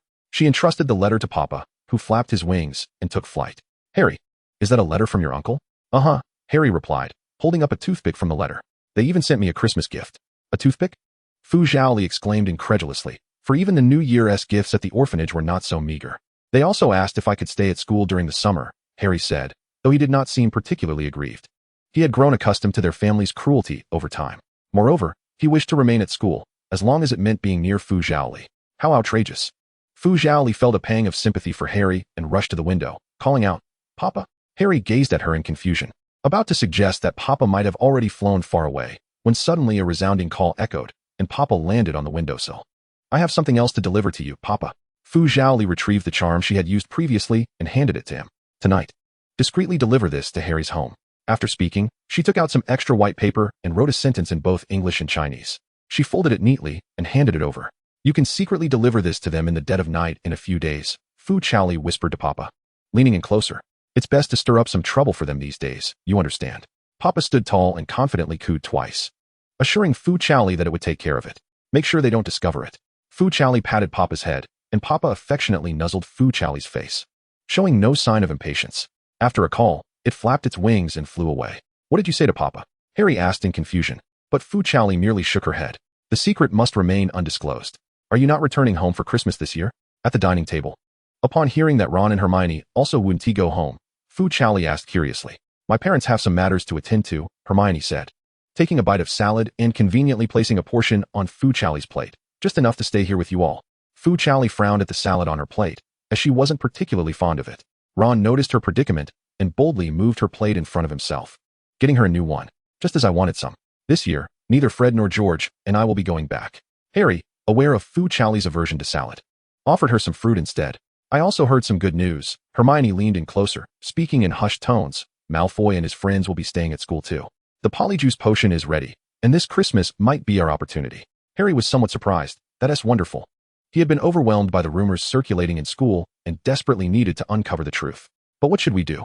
Ron asked, chewing on salad with dressing at the corners of his mouth, looking quite foolish. I have an idea. Fu Chaoli had already prepared a potion that could induce sleep.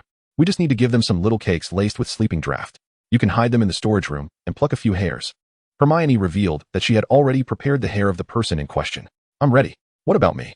Fu Chaoli eagerly wanted to join in, but the other three merely shook their heads at her. You don't need to come, Chaoli. Harry didn't want to put Fu Chaoli in any danger. If the polyjuice potion failed, or if they were discovered. Fu Chaoli pouted in dissatisfaction. I can be quite capable too. We three will manage just fine, don't worry. Ron still looked as silly as ever, lacking any persuasive power. Fu Chaoli's mind whirled with ideas. Harry, remember to keep your invisibility cloak safe. Hermione immediately understood Fu Chaoli's intent and reminded Harry. Oh, Fu Chaoli slumped, sulking alone. Hermione and the others whispered about their plan, their muffled voices drifting over. Curiously, Fu Chaoli fidgeted, eager to listen, yet too embarrassed to approach. If you're not going, then I won't either. In a huff, Fu Chaoli finished her meal, wiped her mouth, and stormed out, sticking her tongue out at them in defiance.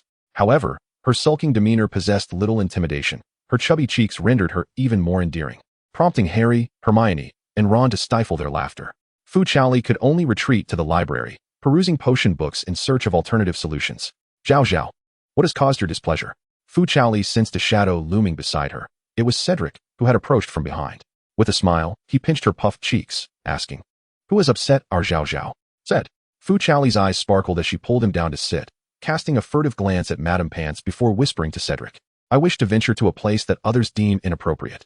Fu Chaoli hesitantly inquired. Is there perhaps a potion that grants invisibility? Cedric raised an eyebrow, refraining from questioning her intended destination. Instead, he flipped through the potion book, pointing to a particular potion. I suspect you require the invisibility potion. That's the one. Fu Chaoli exclaimed, her spirits soaring. However, upon a cursory examination, she found the instructions somewhat intricate and daunting. Fear not, Cedric reassured her, smoothing the furrow of her brow. By chance, I possess the knowledge to brew this potion. However, success is not guaranteed unless I have a little assistant by my side. Immediately, Fu Chaoli raised her hand like an eager student, exclaiming me. Very well, my little assistant. Cedric reviewed the page once more, closed the book, and guided Fu Chaoli outside. Let us first gather the necessary ingredients while the professors are still occupied. Together, they scoured the school until they had amassed all the required components.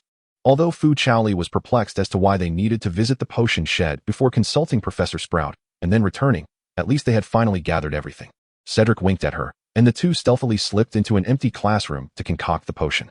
The ensuing chaos included minor explosions from the cauldron, with Cedric shielding her in his embrace and narrowly avoiding detection from Filch while they hid in a corner. Finally, after several late nights, just before Christmas, Cedric successfully brewed the invisibility potion that Fu Chaoli needed. You are incredible. Fu Chaoli applauded him, while Cedric merely gazed at her with affectionate delight. Thanks to my little assistant, he sighed, taking her hand and producing a ring he had prepared long in advance, gently placing it on her middle finger. He leaned down, gallantly kissing the back of her hand, maintaining his bow as he raised his head to smile at her. This is a Christmas gift for my little assistant. Chapter 66, Encountering the Basilisk. Fu Chaoli was struck by the beauty of the moment, feigning composure as she raised her hand to admire the ring. A simple, yet elegant design adorned with a tiny heart-shaped stone. What does wearing it on the middle finger signify? Fu Chaoli pondered, slightly bewildered. Cedric chuckled softly, helping her adjust her robes. You will understand in due time. As night deepened, the two tidied their belongings, preparing to return. I shall escort you home, Zhao Zhao. Cedric carried most of the items, leaving one hand free to hold hers. Moonlight cascaded upon the silent corridor, enveloping it in an ambiguous atmosphere. Hurry and grow up, Zhao Zhao, Cedric murmured softly. Fu Chaoli did not catch his words clearly when she inquired further. Cedric merely smiled and shook his head. Something felt amiss. The floor beneath them trembled slightly, and a foul, acrid scent permeated the air. The two paused in the middle of the corridor, confronted by a towering serpent that loomed before the corner. It was a basilisk. Without a moment's hesitation, Cedric grasped Fu Chaoli's hand and urged her to flee in the opposite direction. Do not look into its eyes, he cautioned. Fu Chaoli nodded, summoning all her strength to dash forward, her wand drawn in readiness. Zhao Zhao, run this way. Cedric directed her towards a narrow passage. I'll draw its attention away. It's too dangerous. Fu Chaoli protested, turning back to reach for him, but he merely pressed a hand over her mouth. I will be fine. With that, he pivoted and sprinted down another corridor, calling out to divert the basilisk's focus. Reluctant to complicate Cedric's predicament, Fu Chaoli raced through the constricted passage, desperate to locate a professor. Yet, the walls behind her crumbled with a deafening crash, the serpent's menacing hissing echoing ominously in pursuit. Without needing to glance back, Fu Chaoli knew the basilisk was closing in. How does it distinguish between half-bloods? She pondered, her mind racing as she hurled spells behind her to impede the creature's advance. Fu Chaoli blasted the wall behind her, momentarily stalling the basilisk. Ahead lay an expansive corridor, an unsuitable arena for a chase. Spotting a classroom nearby, she gritted her teeth and hastily chose one to hide in, securing the door tightly, hoping to mislead the beast. She sank into a corner, exhausted, leaning against the wall, stifling her breath and muffling any sound. The basilisk's heavy presence resonated through the door, the adjacent classroom already reduced to rubble. Glancing at the potion in her hand, Fu Chaoli contemplated a desperate gamble, but the serpent's precise focus on her dissuaded her from that thought. Her heart raced anxiously as she gripped her wand, poised to strike the moment the basilisk breached the threshold. Fear gripped her, yet she understood that succumbing to it was futile. The intensity of her dread morphed into a simmering anger. When the basilisk shattered the door, Fu Chaoli surprisingly felt a profound calm within. She even mused that if she were to perish, she ought to do so with grace, perhaps even becoming a ghost. At the very least, she would not end up like the Count of Nick. Suddenly, darkness enveloped her as a cold hand covered her eyes, accompanied by the sound of a man's labored breathing nearby. Do not be afraid, I am here. In the shadows, Tom's eyes glinted with murderous intent, fixated intently on the basilisk at the entrance.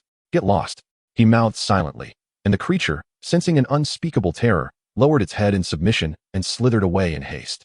The foul odor gradually dissipated, yet Fu Chaoli's heartbeat remained erratic. Has it gone?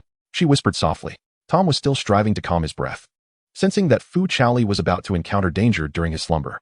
For the first time, his soul felt so detached from his body, his strength considerably diminished. Yet, fortunately, he could still intimidate the serpent monster.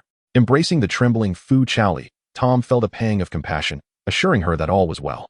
Fu Chaoli relaxed, only then realizing that tears had begun to stream down her face. Noticing the dampness in his palm, Tom withdrew his hand and knelt before her, gently wiping away her tears with his fingers.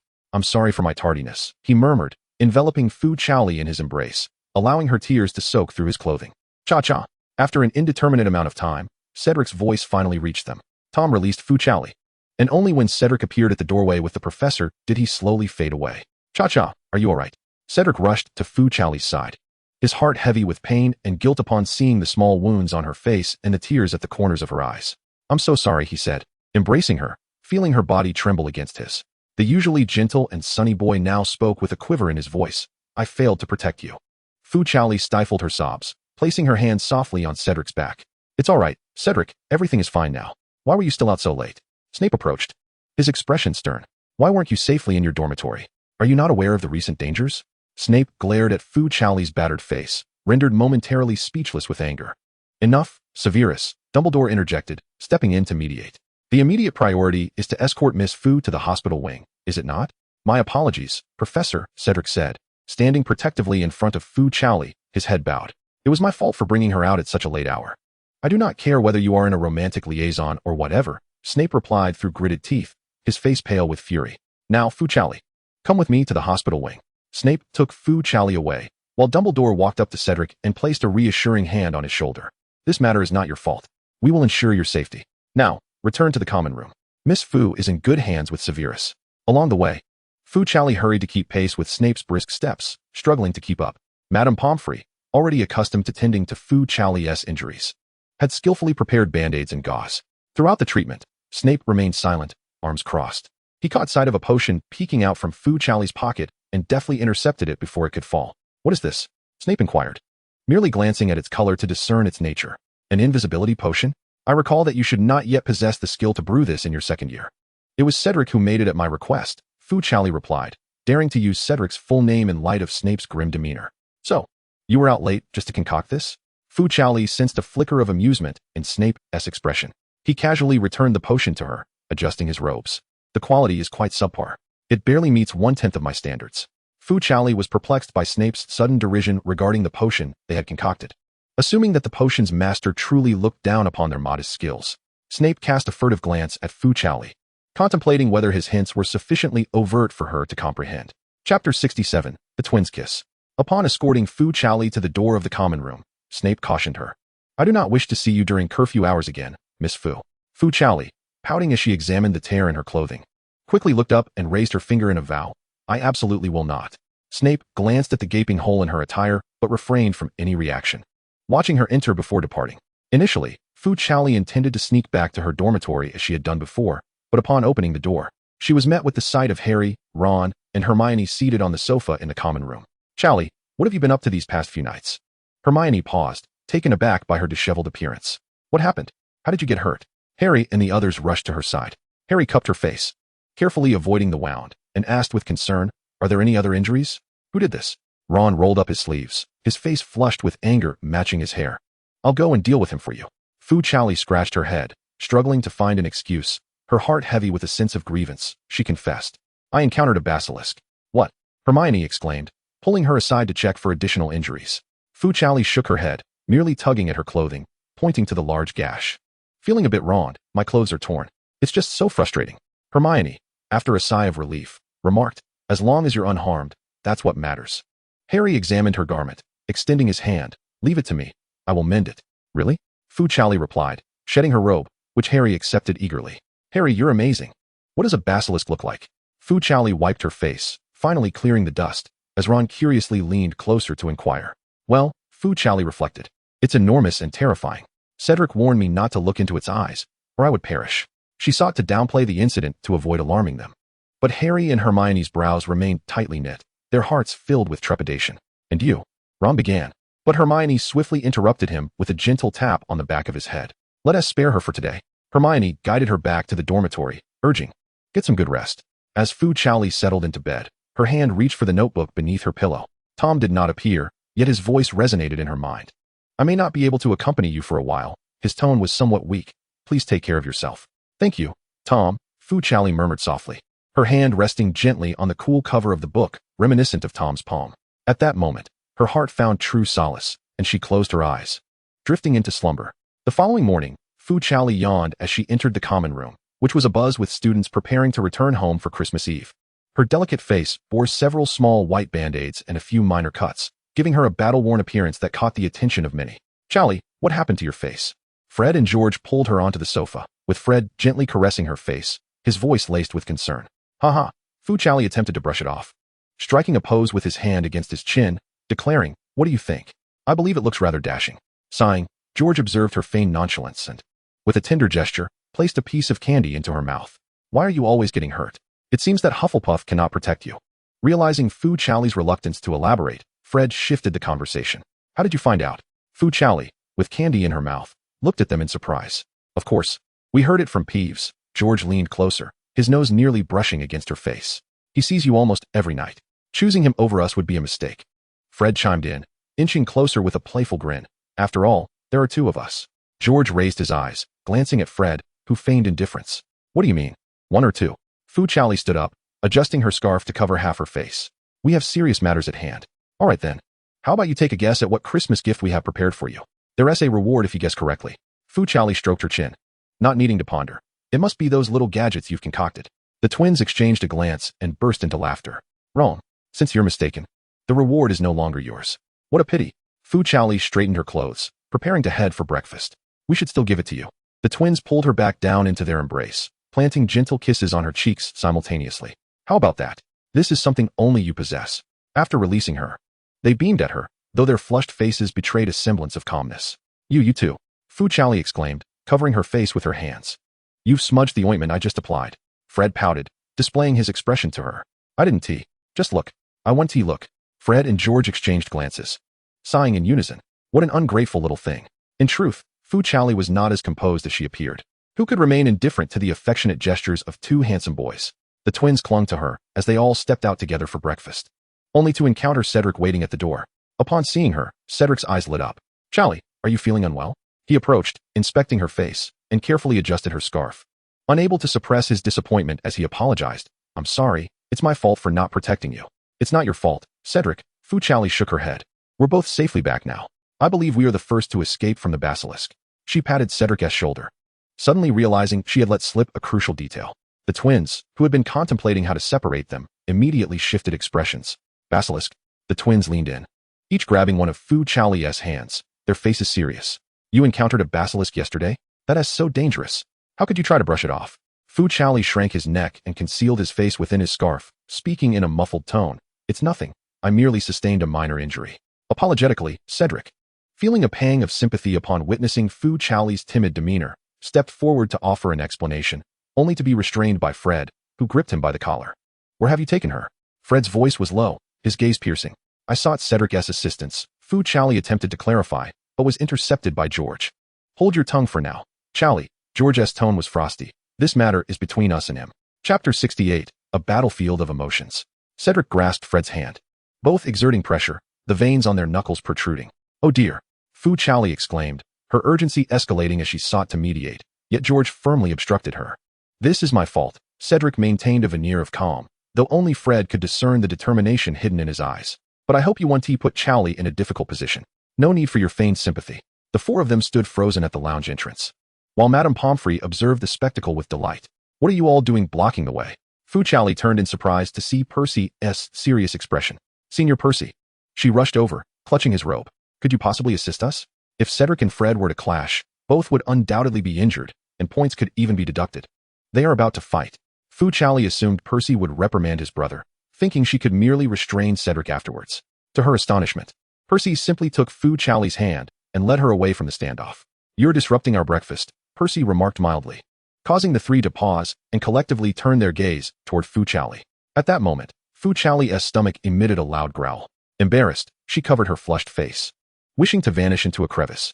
Just as Percy was guiding Fu Chaoli away, Fred released Cedric's collar and scoffed. I'll let you off this time. He warned Cedric, but don't seek out Chaoli again.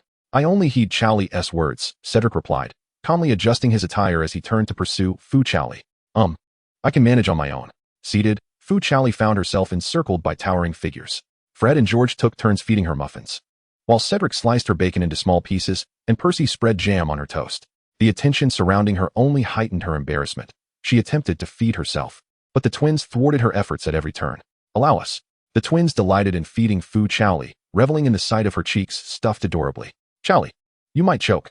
Cedric offered her a glass of milk, and only after she drank it could she finally swallow the food in her mouth. Percy frowned, meticulously coating a slice of toast with a generous layer of jam, arranging it perfectly before placing it on Fu Chaoli's plate. Chaoli, are you having breakfast?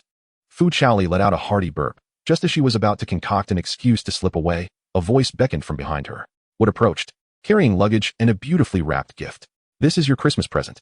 Merry Christmas, Zhao Zhao. He walked over and handed the gift to Fu Chaoli, only then noticing the others. Oh, you're here too. Fu Chaoli struggled to embrace the gift box, which was nearly as large as herself, and sensed the tension in the atmosphere. A gift isn't necessarily better if it's large, Captain. It wouldn't contain a whole box of bludgers, would it? The twins quipped, their sarcasm undermined by Wood's sincerity. How did you know there were bludgers inside? Wood asked earnestly, believing the gift held significant meaning. As long as the gift is meaningful, that's what matters. Cedric took Fu Chaoli's hand and casually lifted it, subtly showcasing the ring on her middle finger to the others. Right, Zhao Zhao? Percy pulled Fu Chaoli's hand from Cedric's grasp, testing the ring's size and sturdiness. This ring can only be worn for 6 months at most. Percy warned gravely, you must take it off then, or it might get stuck. No worries, I'll get you a new one next year, Cedric promised. Smiling at Fu Chaoli, wearing accessories during Quidditch can lead to injury. Wood added with a frown, you must remove them during practice. Indeed, doesn't Captain Diggory know that? As the boys bantered back and forth, Fu Chaoli buried her head, contemplating how to discreetly escape. I remember. The professor seems to need me, she said, awkwardly rising with the gift box. Just then, Snape's voice echoed from behind. I do indeed have something to discuss with you. Fu Chaoli thought, oh no? As she attempted to sit back down, Snape caught her by the collar. He retrieved the gift from her arms and tossed her a smaller parcel. Give this a try. What is this? Fu Chaoli asked, puzzled, as she unwrapped the parcel to find a Gryffindor uniform. Did you order this for me, Professor Snape? Snape snorted. How else would it have arrived? Fu Chaoli could hardly fathom Snape, with his stern demeanor, commissioning a Gryffindor uniform. She quickly donned the robe and was pleasantly surprised to find it fit perfectly.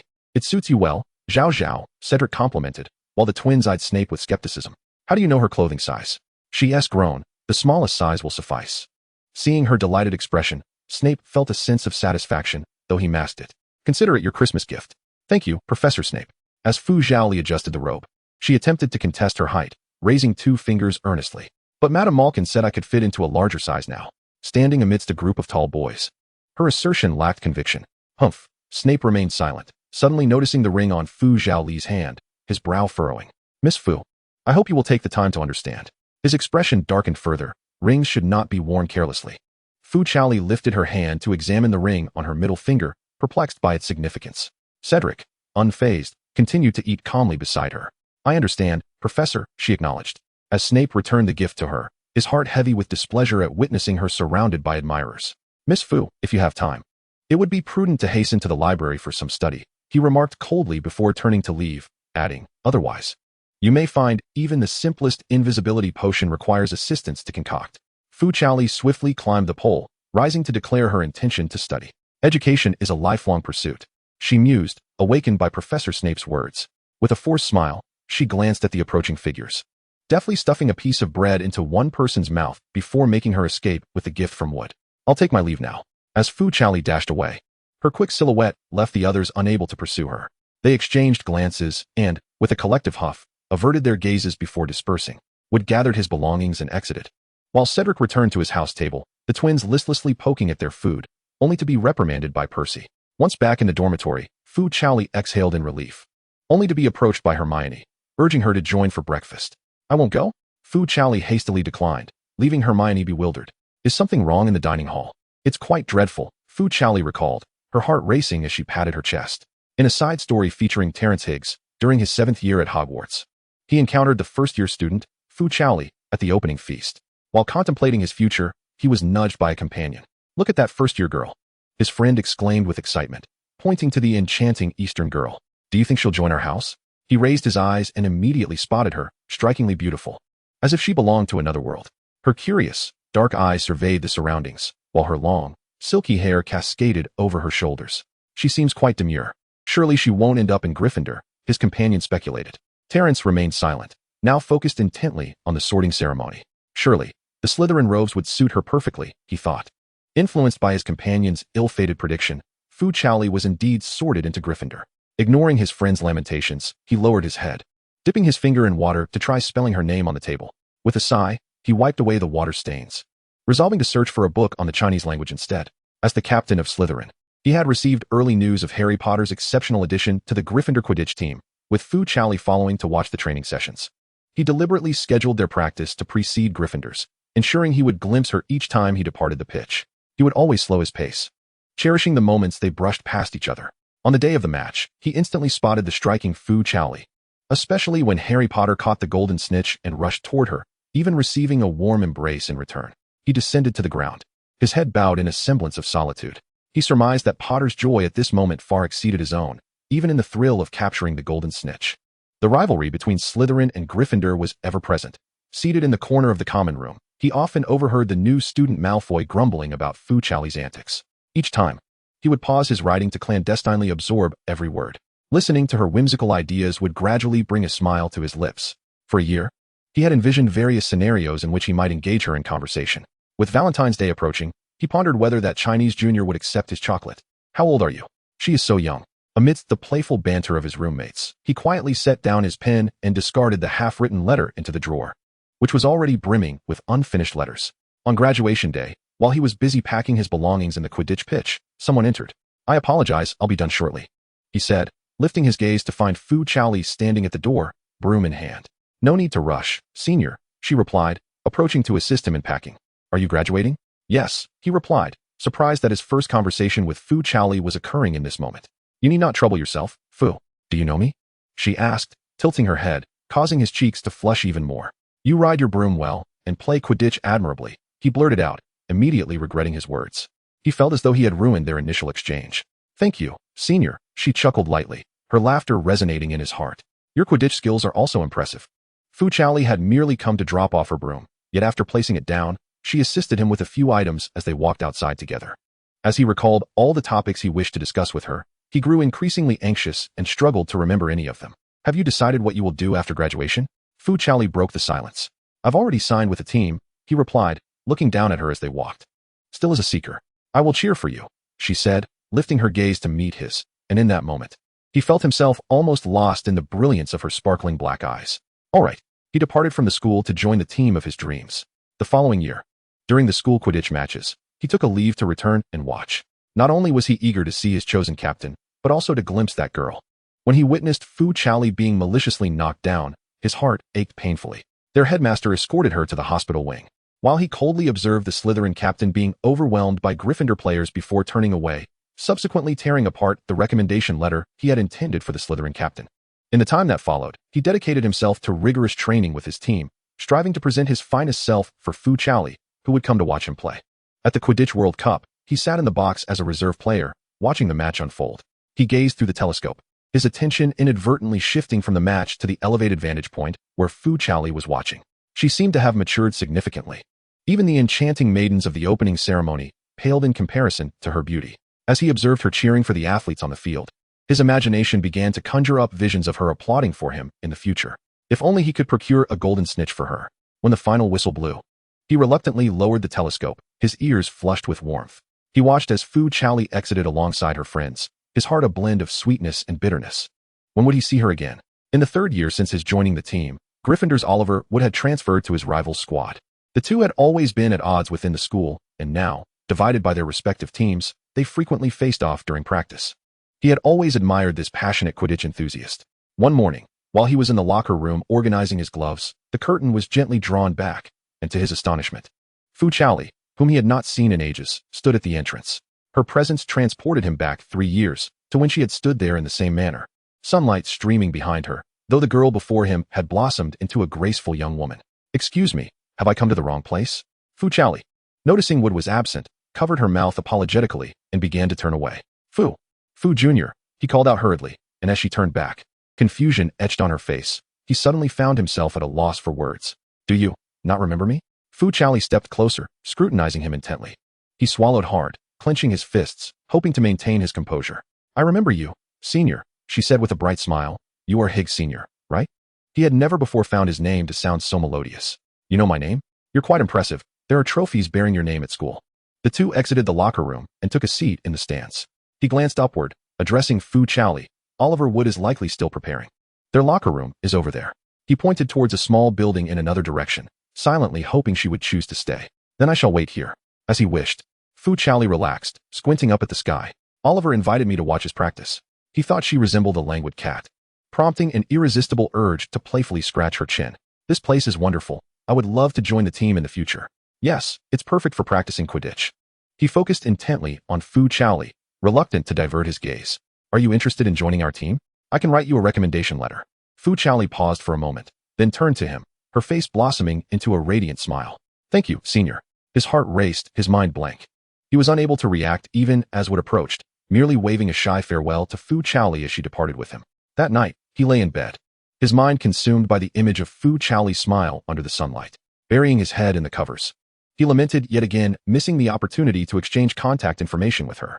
Fortunately, later on, Wood invited Fu Chaoli to the team, and he finally acquired her contact details, establishing a correspondence as pen pals. He was so elated that he treated Wood to several meals. In the ensuing days, he frequently exchanged letters with Fu Chaoli, meticulously preserving every item she sent him. Often, he would find himself staring blankly at the stationery, lost in a foolish smile, drawing curious glances from his teammates. However, as news of Voldemort's resurrection spread, Fu Chaoli's letters became increasingly scarce, until eventually, all his sent correspondence vanished without a trace.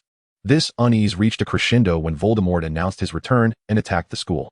Upon hearing that Hogwarts was embroiled in a fierce battle, he, despite having graduated long ago, resolutely mounted his broom and returned to the school, choosing to defend his alma mater alongside professors and classmates.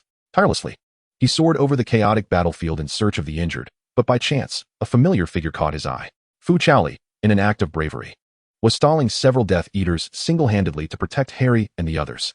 Armed with her wand, she stood undaunted, surrounded by malicious adversaries. Without a moment to ponder, he skillfully maneuvered his broom closer to the ground and unexpectedly kicked one of the Death Eaters. Seizing the moment of their astonishment, he drew his wand and dispatched one of them, while Fu Chaoli swiftly cast a spell to repel the remaining foes. Their eyes met, and he had 1,000 words to express to Fu Chaoli, yet the dire circumstances compelled him to swallow his feelings. Without needing to utter a word, they exchanged nods, entrusting their backs to one another as they faced the oncoming Death Eaters. Time seemed to blur as they sat against a wall, gasping for breath. His hand, still gripping the wand, trembled slightly, yet he reached out to grasp Fu Chaoli's hand. Observing the grim scene before them, they suddenly erupted into laughter. He chuckled, tilting his head to gaze at Fu Chaoli, whose face was marred with dust and scars, and the long-buried affection within him threatened to overflow. Chaoli. He rose and knelt before her, his voice quivering yet resolute. I love you. The crowd erupted in chaos as Voldemort returned with Harry's lifeless body. He helped Fu Chaoli to her feet, and together they hurried towards the main battleground. Don't look, he urged, covering her eyes, but she pulled his hand away. I will kill him. Fu Chaoli glared at the triumphant Voldemort, her eyes brimming with hatred. I must kill him. Before he could mourn Harry, the latter abruptly awakened, turning the tide of battle. The brief lull in the fighting ignited once more. Yet, evil could not withstand the force of justice. Voldemort was slain by Harry, and his final Horcrux was severed by Neville wielding the sword. Panting heavily after vanquishing a werewolf, they suddenly heard the news of victory from afar. They exchanged glances, witnessing their adversaries indeed disperse like a receding tide, initially rendered incredulous. We won, he murmured, struggling to comprehend the reality. Did we truly win? Yes, we did, came the assured response. Fu Chaoli approached, taking his hand in a gesture of camaraderie. I wish to express my feelings as well, Senior. Just as he emerged from the days of victory, he was suddenly overwhelmed by the delightful surprise. I confess my affection for you, Senior. Fu Chaoli playfully raised their intertwined fingers, shaking them mischievously before him. Unable to contain himself any longer, he stepped forward to embrace the girl he had cherished for quite some time. Years later, while rummaging through belongings, Fu Chaoli stumbled upon a heavy box. What could be inside? She inquired, curiosity piqued as she approached him, who was seated on the sofa engrossed in a book. Upon seeing the box, his face flushed with embarrassment, and he averted his gaze, unwilling to speak. Yet, Fu Chaoli, sitting atop him, forcibly turned his face back towards her. "Have you been hiding things from me?" she teased, narrowing her eyes in mock threat, only to be embraced by him as he set aside his book. He opened the box for her, revealing all their letters, gifts, and, tucked away in a corner, the unfinished letters he had penned before leaving school. As Fu Chaoli read through those letters while nestled in his embrace, laughter bubbled forth uncontrollably. "So, you were fond of me from such an early time," she teased, relishing in his bashful demeanor. "I told you, it was you who confessed first." In the aftermath, Fu Chaoli remained preoccupied with the matter of who had declared their feelings first, as he steadfastly insisted that it was Fu Chaoli who had voiced her affection for him. He chuckled helplessly, shaking his head, lifting Fu Chaoli to place her gently on the sofa. Facing her, he retrieved a small box from his pocket, kneeling on one knee, and opened it to reveal a ring nestled inside. "May I propose to you first? Terrence Higgs, my words remain deeply concealed within my heart, my love enduring through time." Chapter 69, The Christmas Banquet. Fu Chaoli had hidden away in her dormitory until noon, finally summoning the courage to step outside. Upon exiting, she discovered Harry seated on the sofa, holding her robe. "Zhao Zhao," Harry exclaimed, springing to his feet with a hint of trepidation as he presented the neatly folded garment. "I've mended it for you." Fu Chaoli unfolded the clothing, revealing that the previous tiers had been expertly stitched by Harry in black thread. The stitches delicate and meticulously arranged, nearly undetectable. "You are quite skilled, Harry," she complimented, removing her new robe to don the repaired one. "Thank you." As she lowered her gaze, she happened upon a few letters sewn into the collar.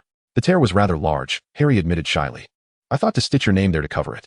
"I love it, Harry," Fu Chaoli declared, fastening the garment with delight. Observing her genuine appreciation filled Harry with joy. "You must have spent a great deal of time on this." Fu Chaoli gently caressed the patterned collar, touched by the effort. "It wasn't too long." Harry began to respond, but was interrupted by Ron, emerging from the dormitory.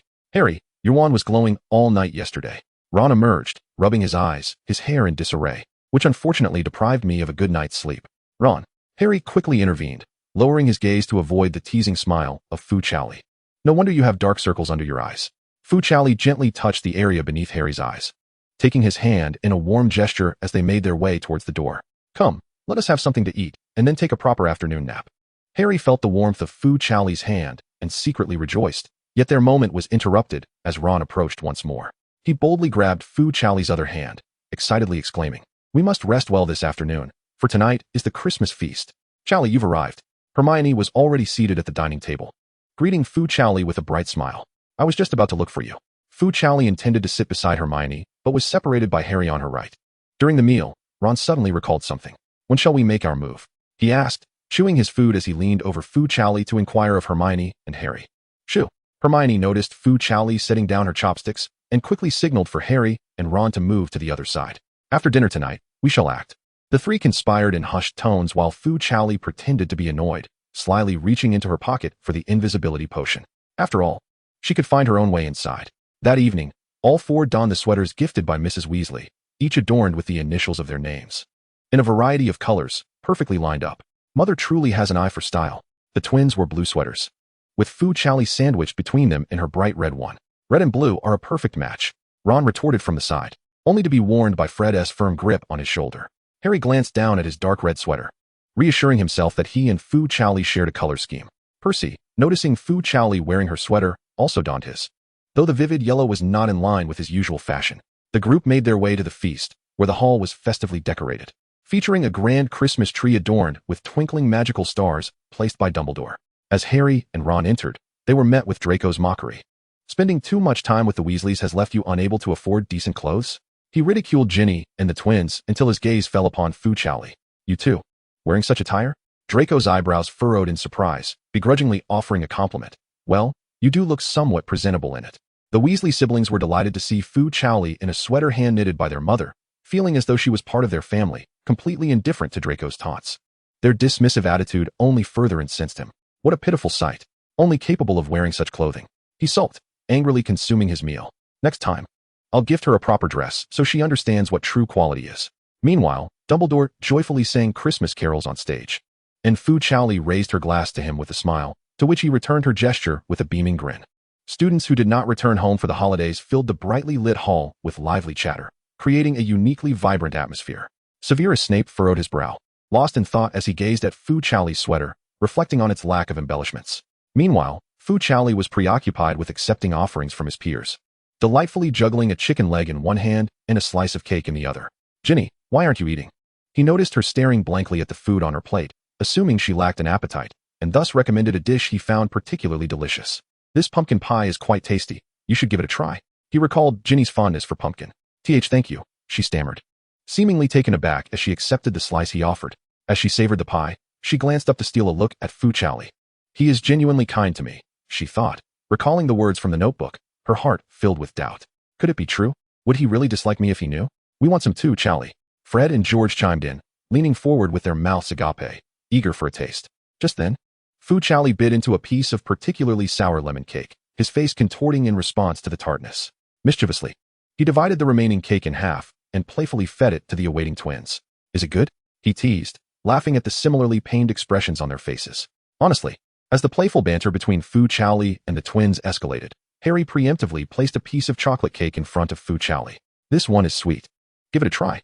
After tasting the cake, Fu Chaoli squinted in delight. "Delicious."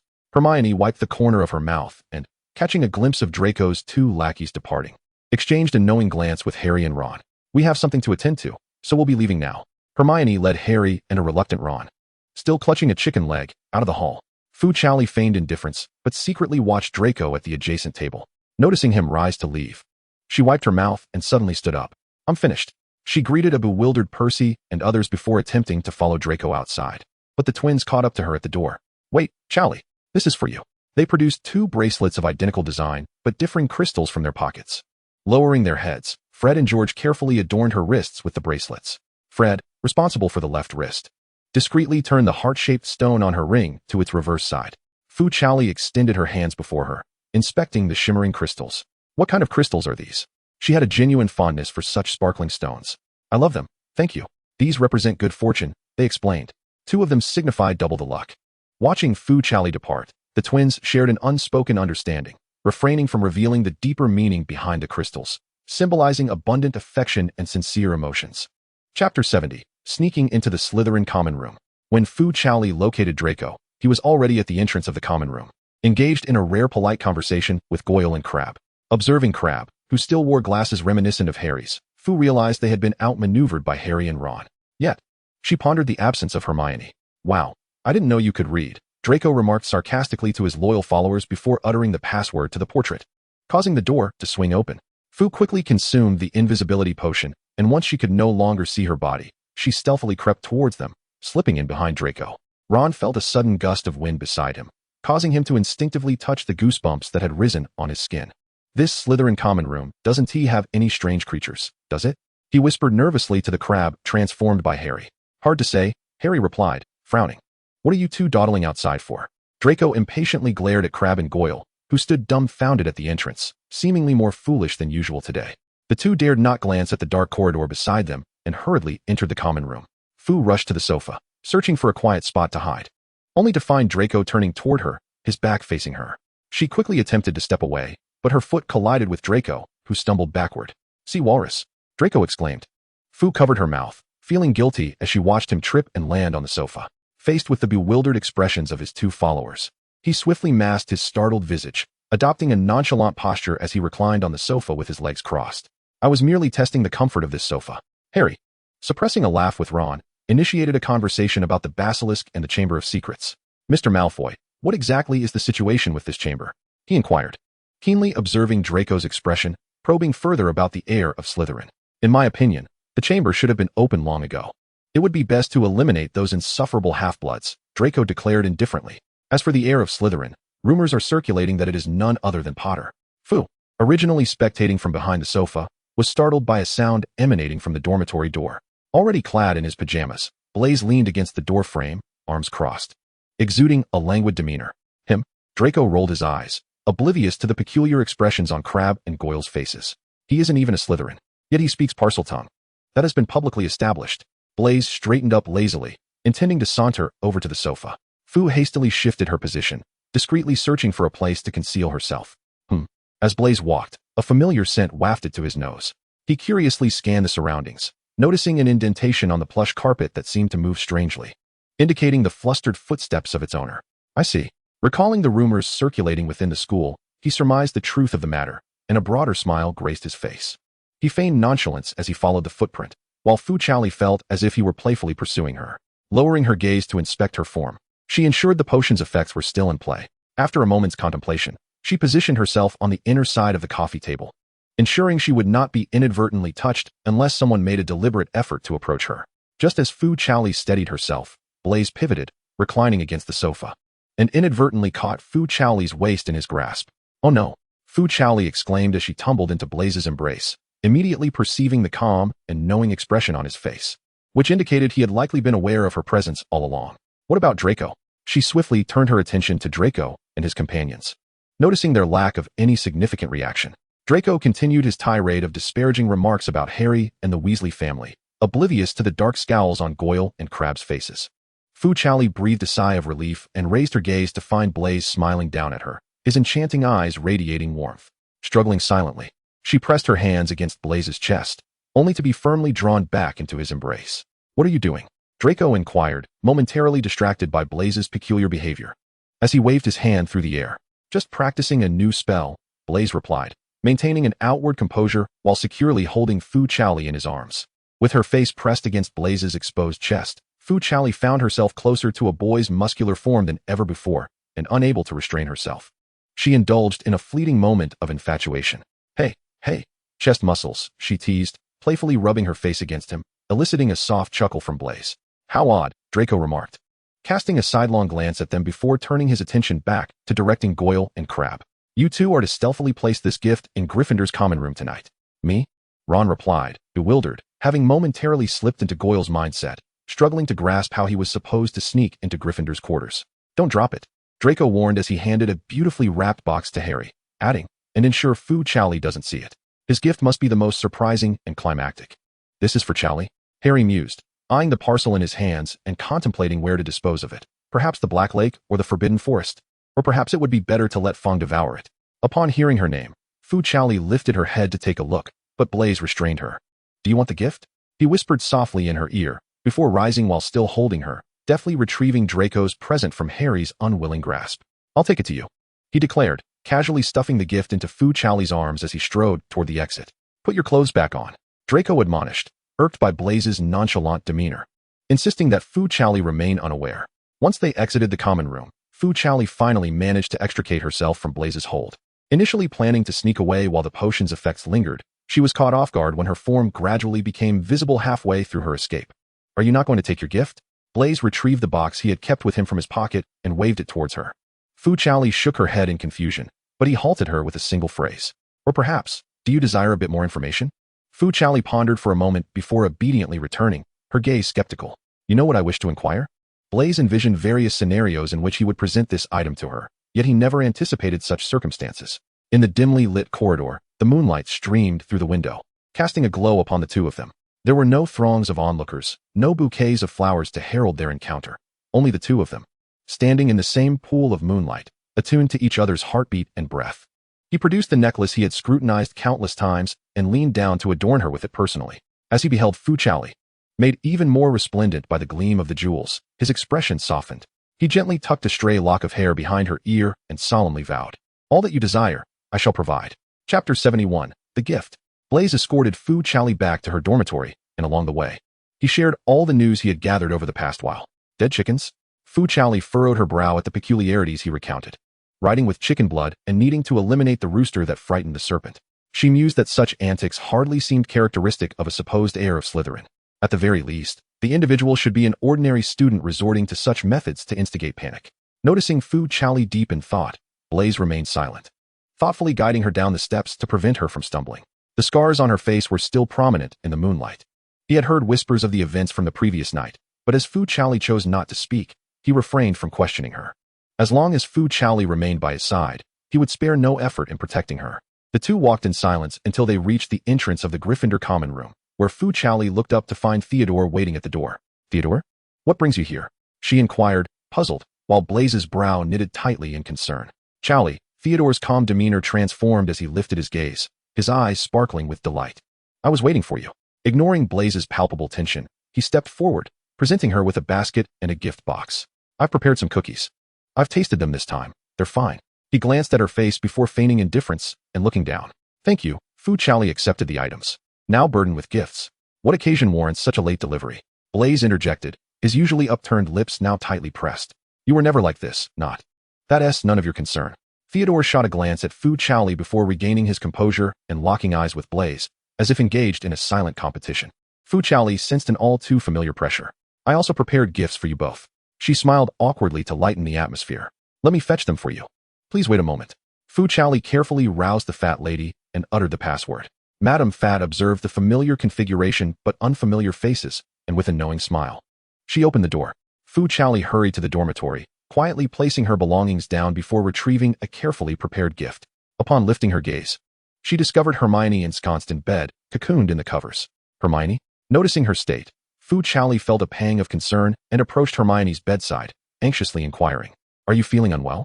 A muffled voice emerged from beneath the blankets, tinged with a hint of anxiety. I'm fine, Chaoli. Just a bit tired. Aware that someone awaited her at the door, Hermione hesitated to emerge, prompting Fu Chaoli to acquiesce. All right, then rest well. Before exiting, she reiterated her concern, if anything arises, do call for me, and I shall return at once. After Fu Chaoli departed, Hermione took a moment before emerging from her cocoon, the fuzzy sensation on her face making her reluctant to face Fu Chaoli in such a state. Chaoli will surely be frightened by my appearance.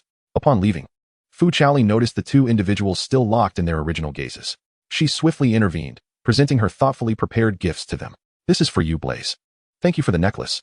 Fu Chaoli endeavored to maintain her composure as she continued. I also thoroughly enjoyed the cookies and gifts you bestowed upon me, Theodore. Merry Christmas. Finally, she produced the gift intended for young Master Draco, requesting their assistance in delivering it. This is for Draco. Would you kindly ensure it reaches him? Blaze cast a flirtatious glance at Fu Chaoli and extended his hand for the gift box. Your request, of course. Before he could complete his sentence, Theodore snatched the gift box from Fu Chaoli's grasp. All right, he declared, casually tucking the box into his pocket while cradling the gift Fu Chaoli had given him. Blaze rolled his eyes, sensing another impending comment, prompting Fu Chaoli to quickly push one aside, urging them to return. It's quite late. You ought to head back and rest. Fu Chaoli escorted them to the staircase, smiling as she waved goodbye. Merry Christmas. The two obediently followed her lead. Glancing back at her, You too, Chaoli. Merry Christmas, Fu Chaoli. As Fu Chaoli entered the common room, the two turned away, not uttering a word to one another as they made their silent way to the Slytherin common room, only to unexpectedly collide with Crabbe, bearing a lightning-shaped scar, and the red-haired Goyle, who were hastily exiting. Upon seeing Blaze and Theodore, they immediately shielded their faces in fright. However, Blaze had long surmised that these two were impostors. Out of respect for Fu Chaoli, he chose to ignore them and simply walked past. Theodore, remaining silent, shifted aside to allow their passage. Unconcerned with matters unrelated to Fu Chaoli, he never troubled himself with such trivialities. Why are you back so late? Draco, seated on the sofa, puzzled by Goyle and Crabbe's odd behavior, grew irritable upon seeing Blaze's leisurely return. Did you see Chaoli? Blaze nodded, offering a non-committal response, and without further ado, he retreated to the dormitory. Draco received no answer regarding whether she liked his gift. Upon turning around, he noticed Theodore entering. Why are you just back? Theodore pulled a box from his pocket and tossed it to Draco. It's a gift from Chaoli. Draco hurriedly caught it, intending to question them about whether they had met Fu Chaoli, but as he held the gift she had given him, a smile involuntarily crept onto his lips. I shall see what she has bestowed upon me. Despite his words of disdain, his hands moved swiftly, carefully unwrapping the package to reveal a small, exquisite tie clip. A dark green gem was embedded in the eye of the little serpent design. Though this tie clip might seem inconspicuous in his home, he nonetheless pinned it onto his tie with delight. It may be inexpensive, but it is rather attractive. He gazed at himself in the mirror, admiring his reflection. And even after changing into his pajamas, he did not remove the tie, donning it as he drifted off to sleep, showing a hint of aesthetic appreciation. Theodore paid no mind to the flaunting Draco and Blaze, returning to his bed and placing the gift carefully beside his pillow. Eager to unwrap it at the onset of Christmas, the most splendid time of the year, Fu Chaoli tiptoed back to the dormitory, finding Hermione still cocooned in her blanket, though her breathing had become rhythmic. She quietly exhaled in relief and opened a gap in the blanket to prevent Hermione from suffocating. I wonder how Harry and Ron are faring. Lying beneath the covers, she stifled a small yawn, glancing at the pile of gifts on her bedside and reflecting on the myriad events of the day before slipping into a deep slumber. Chapter 72. Murtis. Early in the morning, Fu Chaoli was roused by a commotion around her neck. Ron's pet Scabbers had somehow made its way onto her bed, burrowing into her neck. Before she could comprehend the situation, a shrill squeak from the rat startled her into sitting upright. What is happening? She squinted as she surveyed her surroundings, spotting Tom reclining on her bed, his expression inscrutable. He had just grabbed the scruffy rat by its tail and unceremoniously tossed it out the door as Scabbers scurried away in fright. "It's nothing." Tom gently patted her, observing as she lay back down, closing her eyes once more, and resumed his icy demeanor. "I'll deal with that wretched rat later. How are you, Tom?" Fu Chaoli, still with her eyes shut, drowsily inquired. "What brings you out today?" Tom felt his heart soften. He leaned closer to her, soothingly saying, "Nothing of consequence. Today is Christmas, and I wish to be the first to wish you a Merry Christmas. I've placed your gift by the bed. Remember to unwrap it." Fu Chaoli nodded with her eyes still closed. "Merry Christmas, Tom," as she appeared ready to doze off again. He lowered his head and pressed a gentle kiss upon her forehead. She felt a ticklish sensation on her brow and had yet to open her eyes when Hermione's voice rang out. "Chow Chow." Hearing her name, Hermione swiftly entered. "Are you awake?" The gifts are stacked in the common room. She approached Fu Chaoli's bedside, observing her struggle to open her eyes, and chuckled softly before helping her up. "Merry Christmas, Chow Chow." Hermione, with a towel in hand, gently wiped Fu Chaoli's face, and at long last, he began to regain his senses. Harry and Ron had already settled in the common room. The effects of the polyjuice potion had worn off last night, and Hermione felt a surge of joy at the prospect of confronting Fu Chaoli in her true state today. "Merry Christmas, Hermione," Fu Chaoli said as he rose to dress, only to discover that all the gifts that had once graced his bedside table had been swept away, leaving behind only an exquisitely crafted black box. He gathered the remaining gifts and stepped out, intending to open them together. "Good morning, Chow Chow," Harry exclaimed joyfully upon seeing her, springing to his feet. "Merry Christmas. Merry Christmas." "Harry, Ron," Fu Chaoli replied as he handed his carefully prepared gift to Harry, who accepted it with delight. "How did Scabbers end up lounging in the common room?" Ron queried, cradling his pet rat. "Did he sneak out?" "I'm sorry, Ron," Fu Chaoli scratched his head, yet took the blame for Tom, explaining that the rat had found its way onto his bed and he might have inadvertently squished it. "What?" Percy approached, frowning as he eyed Scabbers. "You really need to keep better track of your pet, Ron." "Absolutely," chimed in the twins, with George carrying a cage and Fred promptly lifting Scabbers and tossing him inside. Disregarding the minor commotion, Fu Chaoli began to unwrap his gifts while casually inquiring about the discoveries made yesterday. "Did you find out anything interesting?" Hermione quickly lowered her gaze, while Ron eagerly opened his mouth to speak. "The Chamber of Secrets was opened 50 years ago," he revealed, producing a pure black notebook that bore a striking resemblance to Tom's. Fu Chaoli recalled that someone had used this notebook to strike the ghost in the lavatory the previous night. As they turned to the first page of the notebook, Fu Chaoli recognized a familiar name. "Tom Riddle?" Noticing the change in Fu Chaoli's expression, Harry asked with concern, "What's the matter, Chow Chow?" "Nothing," she shook her head, having surmised the notebook's significance. "It's probably another Horcrux. The ghost is named Moaning Myrtle. Perhaps we can ask her more." The group resolved to visit the lavatory before lunch, hastily making their way there. "Moaning Myrtle, it's us," Ron called out, startled when she suddenly emerged from the toilet. "You're back again," she said, her gaze melancholic as she regarded their festive attire. "Is it Christmas once more? How lovely. Unlike me, who is doomed to linger in this dreary, damp place." As she spoke, tears began to well in her eyes. Fu Chaoli, feeling sympathetic, drew her wand and adorned the lavatory with a few charming decorations, transforming the once chilling space into a warm, inviting atmosphere, imbued with the spirit of the season. "How does this look?" she inquired, conjuring a small Christmas tree for Myrtle, who twirled joyfully around it. "I haven't seen a Christmas tree in ages." She reached for a star on the tree and floated closer to Fu Chaoli. "You're so kind," she observed, tilting her head as she admired Fu Chaoli's beauty. "I'm sure many boys must like you." Before Fu Chaoli could respond, Harry stepped forward, clearing his throat. He produced the notebook, gesturing towards Myrtle. "Who was it that struck you with this yesterday?" The memory of the incident caused Moaning Myrtle's visage to once again adopt a mournful expression. "The number of those who mocked me and hurled objects in my direction was overwhelming." She covered her face and retreated behind the Christmas tree. "Over the years, I have learned to avert my gaze from their faces." A few individuals exchanged glances, unable to find any clues. Before departing, Fu Chaoli, unwilling to leave Myrtle in her solitude, lingered to engage her in conversation. "You must have encountered many handsome boys, haven't you?" Myrtle floated beside her, playfully winking. "I was aware that during this period, a rather attractive Hufflepuff boy had caught her attention." "What was his name?" "Diggory.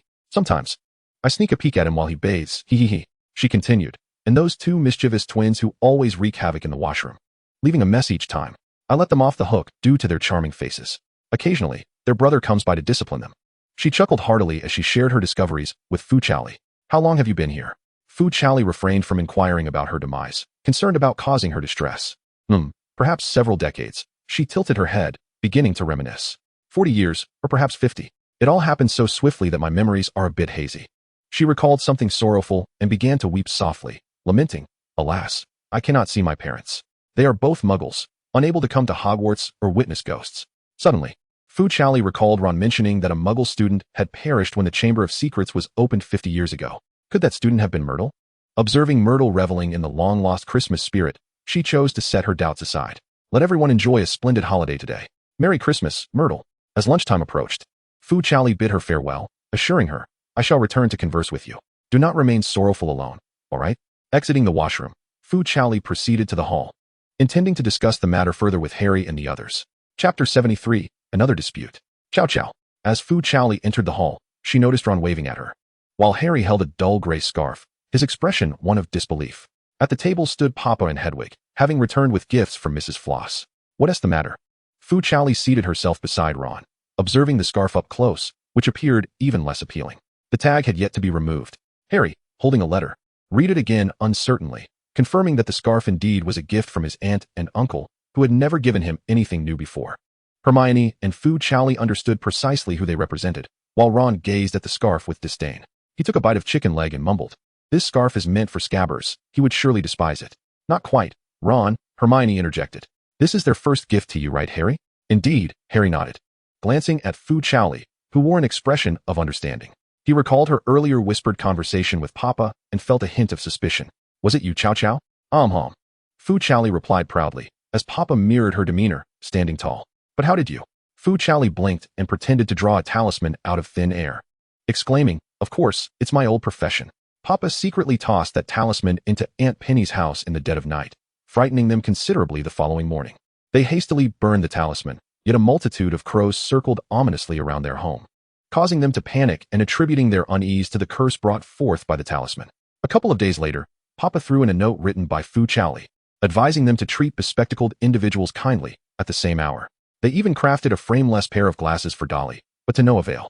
In desperation, they rushed to the department store to purchase the cheapest scarf for Harry, allowing Papa to relent. Fu Chaoli was taken aback by its efficacy, and with Papa's assistance, he rewarded him with a generous bag of cookies. "Thank you, Chow Chow." Harry was deeply touched. Although he held no fondness for the scarf and scorned the forced goodwill from Uncle's family, he never anticipated Fu Chaoli standing up for him in such a manner. "When the time comes, just say you have a friend who practices magic." Fu Chaoli took a sip of pumpkin juice. "You can use magic off campus." Harry carelessly tucked away the scarf, resting his chin on his hands, intently observing Fu Chaoli, who was puffing his cheeks while eating, unaware of how deeply he was becoming entangled in the situation. "Honestly, you think of the most bizarre ideas all day long." Hermione sighed in exasperation, while Ron was eager to try his hand at it. "Can Chow Chow teach me?" Ron mimicked a wise figure from a book. "I want to scare others too." "Sure." Fu Chaoli shrugged. "But first, you need to look like me." Ron touched his red hair, abandoning that notion. "I just discovered something." Fu Chaoli handed a gift meant for Mrs. Floss to Papa, who nuzzled against Fu Chaoli's face before flying off with the present. At that moment, the Chamber of Secrets was opened, and the victimized Muggle student must have been Myrtle. Hermione and Harry exchanged glances, immediately realizing that the location must be the restroom. Ron exclaimed in astonishment, "But she must be at least 60 years old. Why in the restroom?" Hermione pondered, her mind racing faster than the others. Fu Chaoli waited patiently for her answer. She was contemplating how to inform them about the other diary being a Horcrux, or perhaps share it with Dumbledore. "Harry, that diary." Fu Chaoli looked at Harry, who quickly retrieved it from his pocket. "Can you give it to me? I'll hold on to it." "Is it dangerous?" Harry, unwilling for her to be in peril, took the diary back. "I will seek out Dumbledore." Harry shook his head, resolute in his stubbornness regarding her safety. "I will find Dumbledore, but for now, keep it with me." Dumbledore was not present that day, so Harry decided to keep the diary overnight. "All right." Fu Chaoli gazed at the still diary, unable to persuade Harry otherwise, and could only caution him. "Be careful, Harry." "I know." Just then, Draco approached, adjusting a dark green tie adorned with silver patterns, which looked remarkably expensive, reflecting light from its satin fabric, with a tie clip, the very one Fu Chaoli had gifted him. He approached with his head held high, feigning indifference as he cast a glance at Fu Chaoli, only to realize that she was not wearing the gift he had bestowed upon her. "Why aren't you wearing the gift I gave you?" Draco inquired, a hint of irritation in his voice as he gestured towards the tie he was wearing, which bore the clip she had given him. "I truly appreciate your gift, Draco," Fu Chaoli replied, her expression slightly troubled as she considered how to articulate her thoughts. "But I do not have pierced ears." She tucked her hair behind her ears, revealing her delicate earlobes. "I cannot wear earrings." Draco's expression twisted momentarily. "I miscalculated." After all the effort he had put into selecting the perfect gift, especially when his father had insisted it would suit Fu Chaoli admirably. Lucius remarked, "Children are easily deceived." He had gifted Fu Chaoli an exquisitely crafted tiara, while Narcissa had presented her with cookies and a diamond-studded headband, which already highlighted the flaw in Draco's choice. It appeared that young Master Malfoy lacked certain common sense. Ron unabashedly mocked, "Can your family's wealth compensate for your empty intellect?" Draco, infuriated, huffed in exasperation, prompting Fu Chaoli to swiftly intervene and push him away. "Merry Christmas, Draco." Concerned that another argument might ensue, she led him to the Slytherin table, soothing him, "Once I get my ears pierced, I promise I will wear your earrings first, all right?" Pansy, seated nearby, shot a glare at Fu Chaoli before turning her expectant gaze towards Draco. "I can get my ears pierced right now." Receiving no response from Draco, Pansy glared at Fu Chaoli again. "I would look far better in earrings than you." Yes, fine," Fu Chaoli replied dismissively, pressing Draco back into his seat before turning away. "You can wear as many as you like, it matters not to me." "You." Pansy struggled to retort against Fu Chaoli, her frustration mounting, but Fu Chaoli offered her no further opportunity to speak and returned to the Gryffindor table. Blaise, who had been flaunting the gifts he received from Fu Chaoli, was completely overlooked. Theodore silently swallowed his words. "Parkinson," Blaise said irritably, "why do you always pick on Chaoli? Why does everyone side with her?" Pansy pouted, feeling somewhat aggrieved, unsure why she felt compelled to confront Fu Chaoli merely because of her beauty. Initially, her discontent with Fu Chaoli stemmed from Draco, yet for reasons unknown, she found herself less concerned about Draco's feelings now. Draco remained in a state of shock, realizing he had never considered that Fu Chaoli had not pierced her ears at all. Chapter 74, The Truth from 50 Years Ago. Before retiring for the night, Fu Chaoli reminded Harry to be cautious with that diary, to which he agreed. As they conversed, they noticed Ginny walking back to the common room with her head down in silence, reflecting on her peculiar behavior over the past few days. The four of them approached her with concern. "What is the matter, Ginny?" Fu Chaoli asked as she moved beside her. "If you're facing any troubles, you can confide in us." Ginny lifted her head, gazing quietly at Fu Chaoli before lowering it once more, simply shaking her head. "Nothing at all." After speaking, she seemed to drift back to the dormitory, leaving the others standing there, filled with worry. What could possibly be troubling Ginny? Harry was somewhat perplexed. Hermione pondered for a moment and speculated. Could it be that she has someone she fancies? That simply won't do. Ron exclaimed impatiently. "Which little rascal is it?" "Never mind. It's Ginny's own affair," Fu Chaoli reassured the agitated Ron. "Let us wait until she's ready to confide in us." It was already quite late, and Hermione suggested they return to rest. The four of them bid each other farewell and prepared to head back. Upon returning to her dormitory, Fu Chaoli completed her evening routine and sat on her bed, observing the others engrossed in their own activities. She tapped her notebook. "Tom, are you there?" Tom responded and appeared on her bed. Fu Chaoli shifted aside to make space for him. "I believe I have discovered another Horcrux." She informed him about the diary she had seen earlier that day, and Tom scoffed softly. "It seems his remaining soul isn't very well behaved." Tom divulged everything he knew to Fu Chaoli, hinting at the purpose of the diary's soul. He too aspired to become the true Voldemort.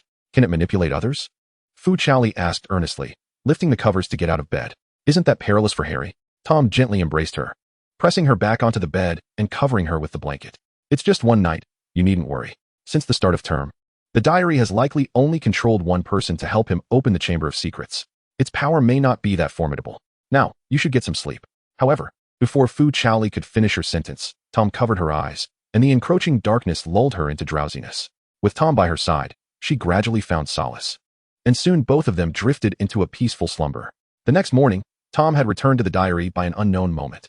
Fu Chaoli dressed quickly and hurried to find Harry. As she stepped out of the dormitory, she encountered a hurried Harry, who was frantically searching for them. "Harry, are you all right?" "Chaoli, I saw it yesterday," both exclaimed simultaneously. Seeing he was unharmed, Fu Chaoli felt relieved and redirected her curiosity toward his statement. "What did you see?" Just as Harry was about to respond, Hermione and Ron appeared, and they decided to sit on the sofa to listen to Harry recount his experiences from the previous night. "I opened that diary," Harry said, casting a guilty glance at Fu Chaoli. Though she was somewhat irked by his impulsiveness, she chose to overlook it since he was safe. "It's good to know you're fine." Harry exhaled in relief and continued, 50 years ago, that Tom Riddle blamed the murders on Hagrid's pet spider." The others exchanged glances. It seemed they would need to find time to inquire about this matter with Hagrid. "Now, we should deliver it to Dumbledore." Harry initially wanted to search for more clues, but upon seeing Fu Chaoli's serious expression, he acquiesced and obediently followed her to the headmaster's office. "Hello there," the headmaster greeted them with a warm smile, raising an eyebrow as he observed the four students escorting the diary as if it were a prisoner. "Professor Dumbledore, this is another one we have discovered." Fu Chaoli was the first to speak, whispering to Dumbledore. Dumbledore, mirroring her demeanor, leaned in to share a quiet remark. It seems you have formed a good rapport with him. With a teasing wink, he added a playful note to his tone. Harry and the others observed the interaction between the elder and the younger, exchanging puzzled glances as they tried to decipher the cryptic exchange. After listening to their account of recent events, Dumbledore put away the diary and offered them a few words of comfort. As they prepared to depart, Dumbledore took the opportunity to engage Fu Chaoli in further conversation. He is a good lad, he assured her, at least for now. Fu Chaoli nodded in agreement. I know. He treats me well. As they watched the children leave, Dumbledore absent-mindedly rubbed the cover of the diary, harboring hopes that he might indeed prove to be of assistance. What did Dumbledore say to you? Ron inquired curiously as they walked along, but Fu Chaoli merely shook her head, playfully winking in response. It's a secret. How strange. Ron remarked to Harry, who could only shrug in resignation. With Dumbledore involved, we need not worry. Hermione's voice chimed in, almost devilishly, right now. You should be concerned about your holiday assignments. Harry, Ron, and Fu Chaoli exchanged glances, and the newly appointed Fu Chaoli immediately wrapped her arms around Hermione's, resting her head on her shoulder in a display of affection. Please help us, Hermione. Harry and Ron joined in, clasping their hands together and widening their eyes at her, offering their support from the sidelines. No way, Hermione insisted, striving to maintain her composure, but the sight of Fu Chaoli's big, pleading eyes eventually softened her resolve. I can only help you check your work. Helping to check is almost equivalent to providing answers, Ron whispered, giving Fu Chaoli a successful thumbs up. They decided to leave it at that and reverted to their playful banter. However, their merriment was short-lived as Hermione interjected, Now, we should head to the library. The remainder of the holiday passed under Hermione's vigilant supervision, and Fu Chaoli successfully submitted her assignments, having enlisted Tom's assistance along the way. How many sheets is this now? Just as Fu Chaoli tucked the test paper into her notebook, Tom appeared at her desk, fingers pinching the sheet as he raised an eyebrow at her. The history of magic is too difficult to write. Fu Chaoli tugged at his robes in a playful manner, lamenting, one question requires so many words. I truly cannot write it. You know my English isn't great.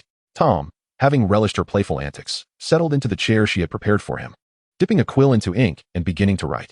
Watching him assist her with her assignments filled Fu Chaoli with delight, and she eagerly handed him the textbook.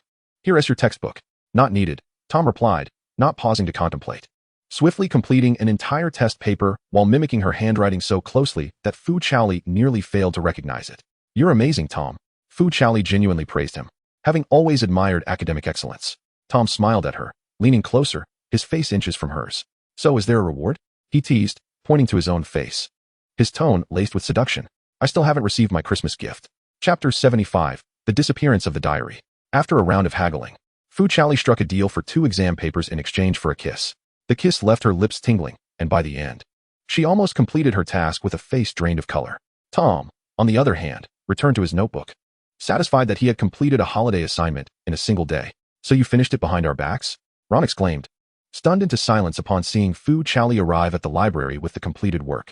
Hermione glanced at the papers and was astonished to find a remarkably high accuracy rate. Fu Chaoli handed over the assignment and watched as Ron and Harry eagerly copied it down. She then seated herself and rested her head on her arms, idly touching her lips. The sacrifice was too great, she muttered. Next time, you'll do the talking. As the holiday came to an end, they resumed their hectic routine of rushing to classes every day. One morning, after attending their only lesson of the day, the 4 of them deliberated on seizing the opportunity to inquire with Hagrid about the events from 50 years ago. Harry, you all should head back. Just as they were making their way to Hagrid's hut, Neville suddenly rushed over, panting and speaking incoherently. What is the matter, Neville? Fu Chaoli patted his back, helping him regain his breath. Your dormitory has been ransacked. What?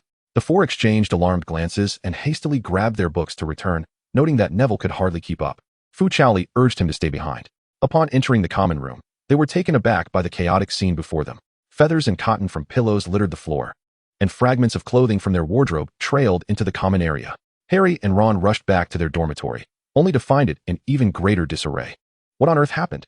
Ron lamented, clutching his torn blanket and vowing to uncover the culprit.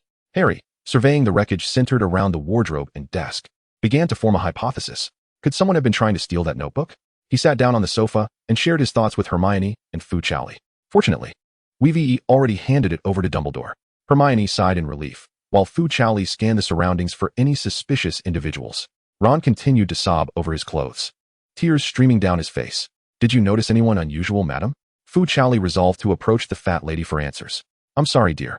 With all that has happened, I feel guilty, but I did not allow anyone else into the common room. Could it be someone from Gryffindor? Hermione speculated. They must know the diary is in our possession. The four of them fell into a state of gloom, and Harry lifted his head, attempting to console them. "It's all right. Professor Dumbledore will surely keep a close watch over that diary." Before he could finish, a magically enchanted note floated before them, stating, "I'm sorry, children. That diary has vanished." Panic began to creep into their hearts, yet there was nothing they could do but wait and see. "Chaoli, you absolutely must not go out at night anymore." Harry, Hermione, and Ron all turned their attention to Fu Chaoli, who could only nod in agreement. Vowing never to wander out at night during this precarious time, a few tranquil days passed, and one afternoon, Harry and Fu Chaoli, clad in their training uniforms, had just concluded their practice. The group, broomsticks in hand, made their way back to the dormitory. Upon hearing of Fu Chaoli's encounter with the basilisk, the members of their team volunteered to escort her safely back. Consequently, Fu Chaoli found herself enveloped within their ranks, unable to see the path ahead. Suddenly, the entire procession came to a halt, with Wood shielding those behind him. Curiosity piqued, Fu Chaoli attempted to peek out, only to be pushed back by Fred. Once again, "Potter." At that moment of tension, a startled cry pierced the air. Fu Chaoli recognized the voice. It belonged to a student from Hufflepuff, the same one she had encountered in the study room. "You are here again." Ernie Macmillan's voice drew the attention of others. "You must be the heir of Slytherin." "What?" Harry furrowed his brow, stepping forward to confront him. "I was just training. It wasn't me." Seizing the opportunity while others were distracted, Fu Chaoli squeezed through the crowd, discovering that the corridor was filled with onlookers. At the forefront stood the same golden-haired boy, and sprawled in the open space lay a petrified student from Hufflepuff. "You must have felt guilty about being called out, which is why you've targeted our Hufflepuff students," he asserted with conviction, causing Harry's face to flush with anger. "I told you it wasn't me." The members of Gryffindor stepped up to vouch for Harry, yet Ernie remained obstinate, inciting the students behind him. After days of anxiety over the missing diary, it was intolerable for Harry to endure such baseless accusations. Fu Chaoli, feeling a surge of indignation, stepped forward towards Ernie. "Though I may not understand the Chamber of Secrets, I do possess some knowledge of martial arts." The group watched in stunned silence as she approached, including Ernie himself. Without hesitation, Fu Chaoli landed a punch squarely on Ernie's left eye. He clutched his face in agony, while Fu Chaoli, her expression icy, shook her numbed fist, ready to strike again, only to be restrained by the twins. "Enough, Chaoli, let it go." Despite being held back, she kicked out at Ernie. "If you slander Harry again, I'll make sure to take out your other eye next time." Just then, amidst the chaos, Professors McGonagall and Snape arrived. "What is all this ruckus?" Snape surveyed the scene with a frosty glare, causing everyone to fall silent and avert their eyes. Fu Chaoli, however, stood defiantly, awaiting a confrontation with Ernie. Yet he merely glanced at her through his fingers before lowering his head, refraining from reporting her to the professor. Professor McGonagall directed the others to carry the petrified student to the hospital wing, while Snape approached Fu Chaoli, disregarding the explanations from the team. "Have you taken to physically confronting your classmates now?" Fu Chaoli was brought before Ernie, facing him directly. Snape intended to mediate, but she turned her head away, refusing to apologize. "He has been slandering Harry. That is not your concern, Miss Fu." Snape, aware of Ernie's pureblood status, grew apprehensive that Fu Chaoli might land herself in trouble, emphasizing that violence was unwarranted. Ernie remained silent, nursing his eye and looking pitiful. Witnessing his demeanor only intensified Fu Chaoli's anger. He first apologized to Harry, and only then did I extend my apologies. Fu Chaoli drew Harry closer, directing him to face Ernie. Chow, I need not," she said. Observing Snape's serious countenance, Harry, fearing Fu Chaoli might attract trouble, hurriedly interjected to persuade her. "I am sorry." Suddenly, after a prolonged silence, Ernie spoke up, sincerely apologizing to Harry. "I should not have spread rumors."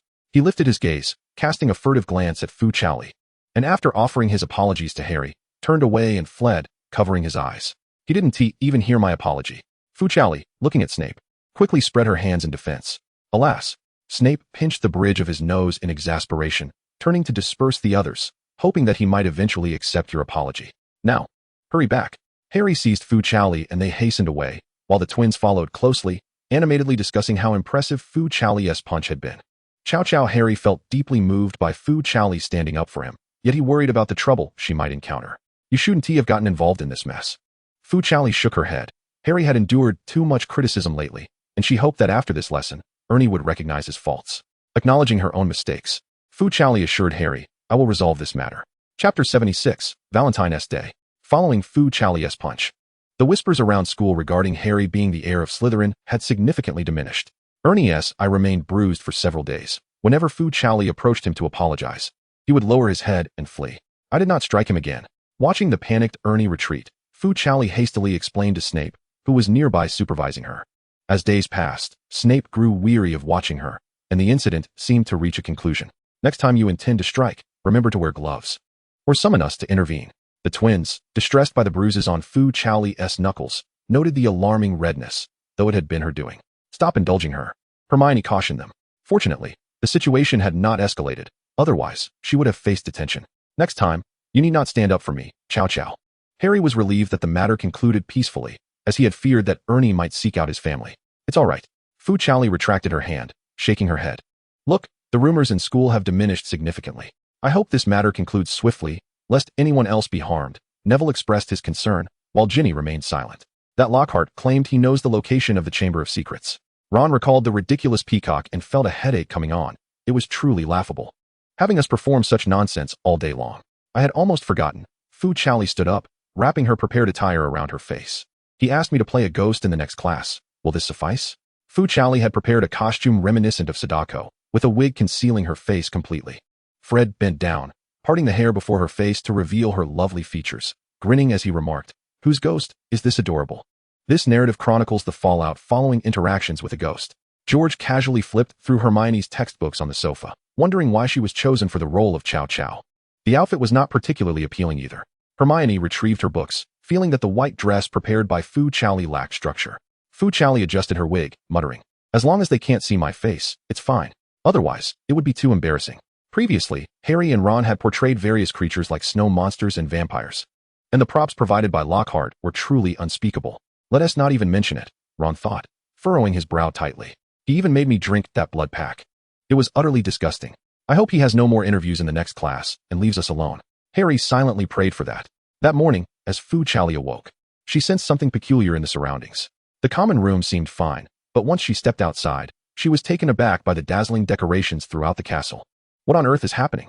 Fu Chaoli inquired of Hermione, but before Hermione could respond, a group of little fairies dressed as cupids spotted their target and surrounded them. "Dear Chow Chow, your smile is like the sunshine of July. Step aside, let me read mine first." Some even began to sing, leaving Fu Chaoli frozen in place, bewildered by the unfolding spectacle. "Don't crowd around any closer." Harry, concerned for Fu Chaoli's safety, quickly pushed through the throng, leading her away. Upon reaching the Great Hall, the noise intensified, with pink bubbles and golden ribbons floating throughout the space. "I understand now. Today is Valentine's Day," Hermione exclaimed, realizing the chaos. As the little fairies approached again, the group hastily sought refuge. Who is responsible for all this?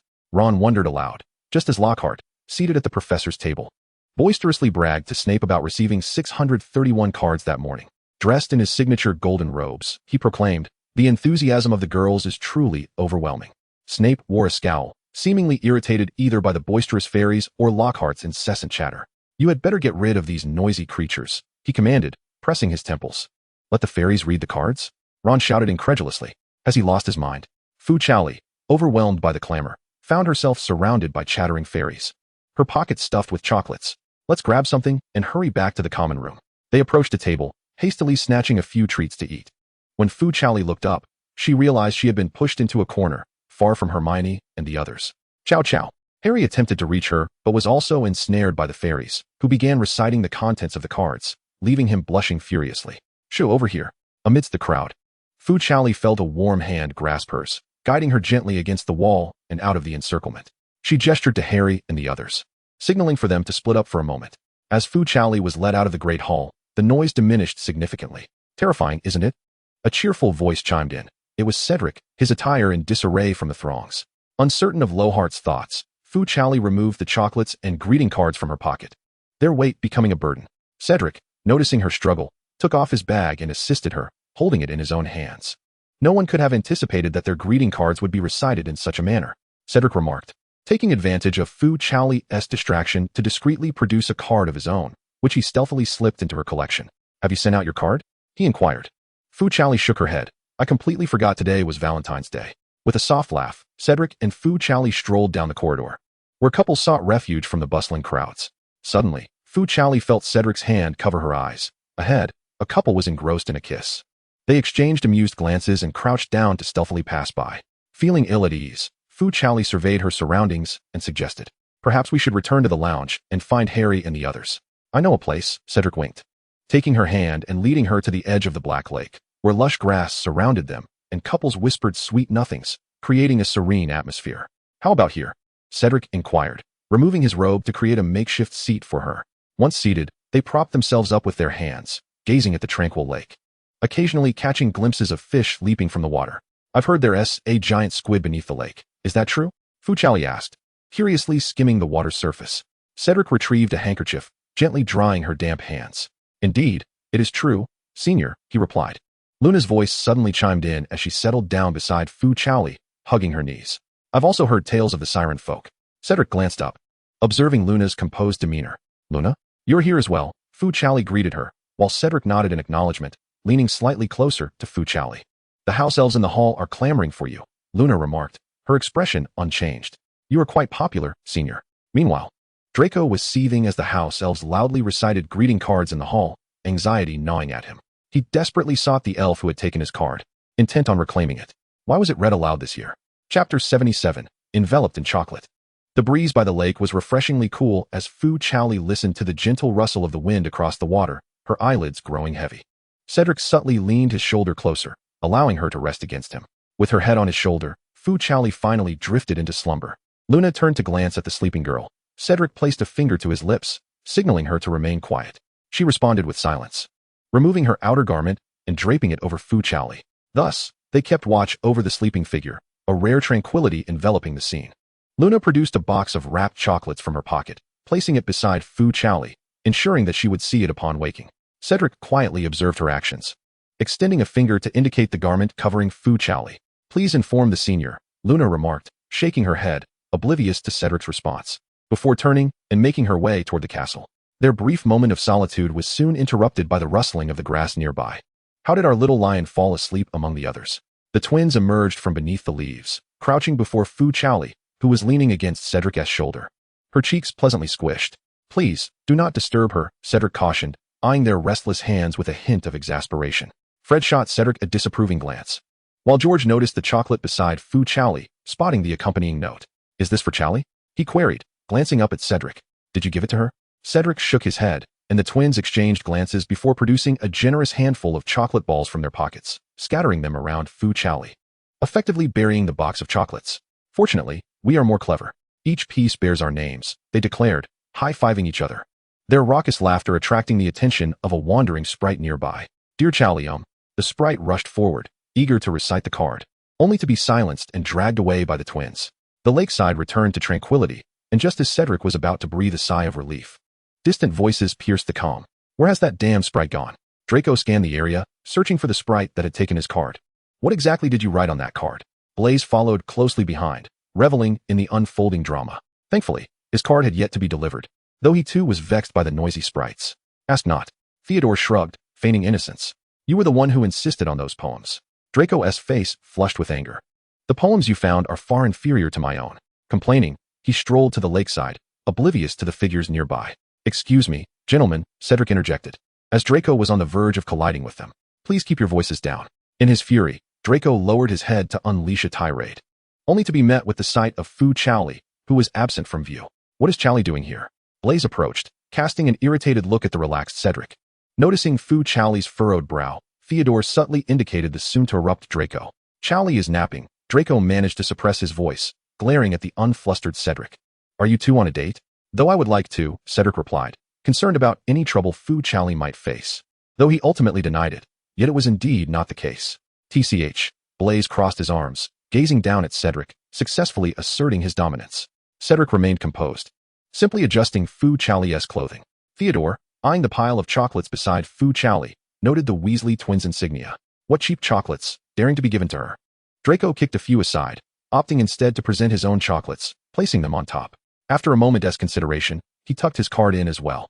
Take care of her first. Fu Chaoli had fallen asleep, and he hesitated to wake her, seizing the moment to retrieve another greeting card. Draco cast one last glance at Fu Chaoli before turning away, beginning his search for the elusive elf that had escaped to this location. Blaze remained in a standoff with Cedric, while Theodore produced his prepared chocolates and added them to the growing pile. Let us go, he said, patting Blaze on the shoulder. Blaze scoffed, pointed a warning finger at Cedric, and then walked away with his hands in his pockets, leaving behind his chocolates. As the chocolates beside Fu Chaoli accumulated, Cedric gently pinched her cheek with a sigh. What am I to do with such popularity? He pondered who might approach next when hurried footsteps echoed, revealing that it was Chiu Zhang, who had also come to evade the mischievous elf. Their eyes met, and they both froze. "Come over," Cedric called, graciously making space for her. "Ah, so Chaoli is here," Qiuzhang said, leaning closer to admire Fu Chaoli's sleeping face, resting her chin on her hand with an affectionate gaze. "No wonder I couldn't find her. What are you doing?" Qiuzhang inquired, retrieving a piece of chocolate from her bag and raising an eyebrow at Cedric. "You must be aware." She placed the treat on the ground, then sat down, gently brushing away the strands of hair that had fallen across Fu Chaoli's face. "Are you serious?" Cedric asked uncertainly. "A junior from your house, just." He didn't finish his thought, but Qiuzhang understood. "It must be Lovegood," she guessed immediately. "I know her. Her feelings for Chaoli are quite evident." "Then what about you?" Cedric questioned skeptically. "Love at first sight? I suspect you feel the same." Qiuzhang shrugged nonchalantly. "Love is indeed peculiar." Fu Chaoli sensed that she had slept for quite a while, long enough for her neck to feel stiff upon waking. "Did I sleep awkwardly?" She turned her neck, and Cedric kindly massaged her shoulders. "What is all this?" Fu Chaoli exclaimed in surprise, noticing the various chocolates piled around her. Cedric, who had witnessed the entire scene, sighed and recounted the events that transpired while she slept. Wood and Percy just came by, but Wood was a bit daft. Only bringing chocolate biscuits. "Really?" Fu Chaoli marveled at the mountain of chocolates on the floor. "I have 10 sets of teeth, and I wouldn't dare consume this much." With Cedric's assistance, Fu Chaoli managed to carry the chocolates back, navigating through a barrage of mischievous elves along the way, fortunately shielded by the cocoa treats. Cedric escorted Fu Chaoli to the common room door. Upon opening it, Hermione and the others were greeted by the sight of an avalanche of chocolates entering. Help me!" Fu Chaoli exclaimed, prompting Harry and the others to notice her nearly overwhelmed by the confectionery. "Where have you been?" Hermione asked, puzzled. "And what about all this chocolate? Who brought it?" Harry sensed a looming crisis, while Fu Chaoli began counting on her fingers to recall who had sent the gifts. Ced expressed surprise at the presence of Luna, Fred, George, and Draco. Upon hearing this, Ron gasped in astonishment. "Why are there girls too?" "I do not know." Fu Chaoli shook her head, bewildered by the significance of this occasion. Should friends exchange chocolates as well? Harry and Hermione exchanged knowing glances, deciding to play a little trick on her. Yes, friends can also give each other gifts. Chapter 78. Hermione is petrified. Fu Chaoli, still confused, nodded and retrieved the chocolates sent by Mrs. Florey from the dormitory, offering one to Harry, Hermione, and Ron. "Then I can give you some too," she said, tilting her head, her eyes sparkling with mirth. "Are they delicious?" Harry's face flushed crimson as he hesitated to swallow the chocolate. Hermione covered her flushed face, murmuring, "This is quite inappropriate." Ron devoured his chocolate in one go, smacking his lips in delight. "This is really good. Is there more?" Harry felt a secret joy at having mischievously deceived Fu Chaoli, but this elation vanished when he saw Fu Chaoli giving Neville a chocolate. "Is this for me, Chaoli?" Neville asked incredulously, trembling as he reached out to take it, but Harry intercepted him. "It's not for you," he said, taking the chocolate meant for Neville and sternly pulling Fu Chaoli back. "What's wrong, Harry?" Fu Chaoli was perplexed by Harry's sudden anger. Harry scratched his head, fabricating an excuse. "Only very good friends can exchange chocolates," he added, "like me." "How strange," Fu Chaoli remarked, with the little elves still knocking on the door outside. She decided not to leave the common room. She took out the bag Cedric had lent her, dumping its contents onto the floor, revealing over a dozen greeting cards of various sizes. She began to examine them, but her brow furrowed deeper with each card. "I seem to not know this Paul classmate," she said, struggling to comprehend the bold declarations within. "Why is he proposing to me directly? What?" The others in the common room stood up, gathering around Fu Chaoli. "Let me see." Hermione picked up the card, and indeed, it was filled with flattery and declarations of love. "Who is he?" Harry inquired. But Fu Chaoli merely shook her head innocently. "I have no idea." Hermione exchanged glances with the others and took the card to a corner. "I think I have a vague recollection of him," Neville pondered. "He was there when I was punished by Snape. Is he a fifth-year Hufflepuff?" "Fifth year?" Ron's voice rose in indignation. "How dare he?" Harry, growing increasingly apprehensive at the stack of remaining cards, said, "This is unacceptable." He made an excuse to help Fu Chaoli read the letters, gathering the pile of cards as Hermione and the others crowded around to inspect them. "This one is from Ravenclaw. Is this from that Diggory?" Ron glanced at the name, discarding the card to the floor. "I knew that scoundrel had ulterior motives. And why are there love letters from girls as well?" Harry scribbled down a whole sheet of parchment filled with names. "Ron, is it possible for the basilisk to assassinate according to this list?" Observing the others reveling in joy, Fu Chaoli decided to pack away the chocolates she had received. She then organized Cedric's backpack and Luna's garments, intending to return them at a later time. After glancing at the pile of letters, Harry and the others found themselves sleepless that night. "How was your day?" Just as Fu Chaoli settled into bed, Tom emerged once more. "Undoubtedly, due to some fool confessing their feelings to you." Fu Chaoli pondered for a moment and replied, "No." "Oh, that's a relief. Someone has proposed to me." "Nonsense," Tom said with a serious expression, leaning closer to Fu Chaoli, gritting his teeth. Did you accept? Fu Chaoli looked at him in confusion. I don't even know him. That's all right. Getting to know him is also an option. Tom tugged at the blanket, turning away to gaze coldly into the distance. You might even attend his funeral someday. Fu Chaoli, are you upset? Although Fu Chaoli was somewhat oblivious to matters of the heart, she was quite perceptive to the emotional shifts of others. Oh, don't worry. Fu Chaoli yawned, expertly comforting him. My relationships with them are merely superficial. My bond with you is genuine. Tom, who had remained silent, huffed in response and, after a while, reluctantly replied to Fu Chaoli. That's what you say. The only response was Fu Chaoli's gentle breathing. He looked down to find the young girl fast asleep. Little deceiver. Tom lay beside her, propping his head up to gaze at her, thinking, she's deceived me once more. Never mind. He kissed Fu Chaoli's forehead, his gaze drifting to her lips, softly caressing them. So long as you are by my side, you may deceive me. Tomorrow marks the selection of courses for the next academic year. Hermione approached Fu Chaoli and the others with the course selection form. What subjects will you choose? Can we opt out of all of them? Ron's sentence was cut short by a glare from Hermione. I plan to select all of them. Hermione ticked every subject, then turned to Fu Chaoli. Chaoli, would you like to join me? Fu Chaoli quickly shook her head, tucking her form away. I must decline. With so many courses, can you manage them all? Harry inquired, but Hermione confidently nodded. Fu Chaoli and I want to be taking the Muggle Studies course. After discussing with Harry, Fu Chaoli agreed that the class was indeed irrelevant to them. We still need to find time to practice Quidditch, Hermione. Fu Chaoli reasoned with Hermione, appealing to her emotions until she reluctantly nodded in agreement. But I also, Ron was about to speak when Hermione halted him. You are the one who should take this course. Ron. Harry shrugged, indicating his inability to assist. You all discuss it. I'm heading to the library. Hermione, clutching her books, averted her gaze from Ron. After receiving Fu Chaoli's polite refusal to accompany her, she proceeded to the library. Aren't finals still 2 months away? Ron secretly grumbled to Fu Chaoli behind her. What is the point of studying for so long? I don't know. Fu Chaoli shook her head. The world of high achievers is beyond my understanding. You're quite impressive too, Chaoli. Last semester, you excelled entirely. Ron and Harry expressed their envy, but Fu Chaoli felt that her achievements were somewhat inflated. At least the potion results may be concerning. Feeling a foreboding sense of unease, Fu Chaoli furrowed her brow and placed a hand over her heart. Sensing that something ominous was about to unfold, dressed in their team uniforms, Fu Chaoli and Harry made their way to the pitch for the match against Eagle House. Just as Wood was about to lead them onto the field, they were intercepted by the hurriedly approaching Professor McGonagall. I regret to inform you, children, she said sternly. The match has been cancelled. Miss Granger from our house was found petrified in the corridor this afternoon. Hermione. Fu Chaoli dropped her broom, which would caught in midair.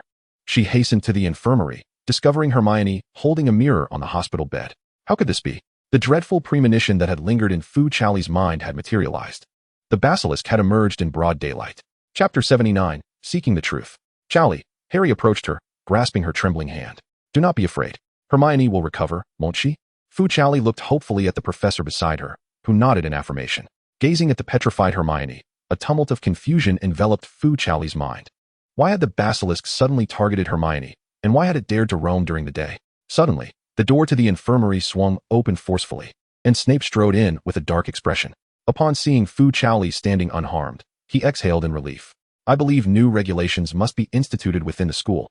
He addressed Dumbledore, who had entered behind him. Until this matter is resolved, no student is permitted to wander the premises. Hermione was petrified on her way to the library. Ron protested, only to be silenced by Snape's glare. Then let us close the library. Snape warned Fu Chaoli with a stern look before turning to leave.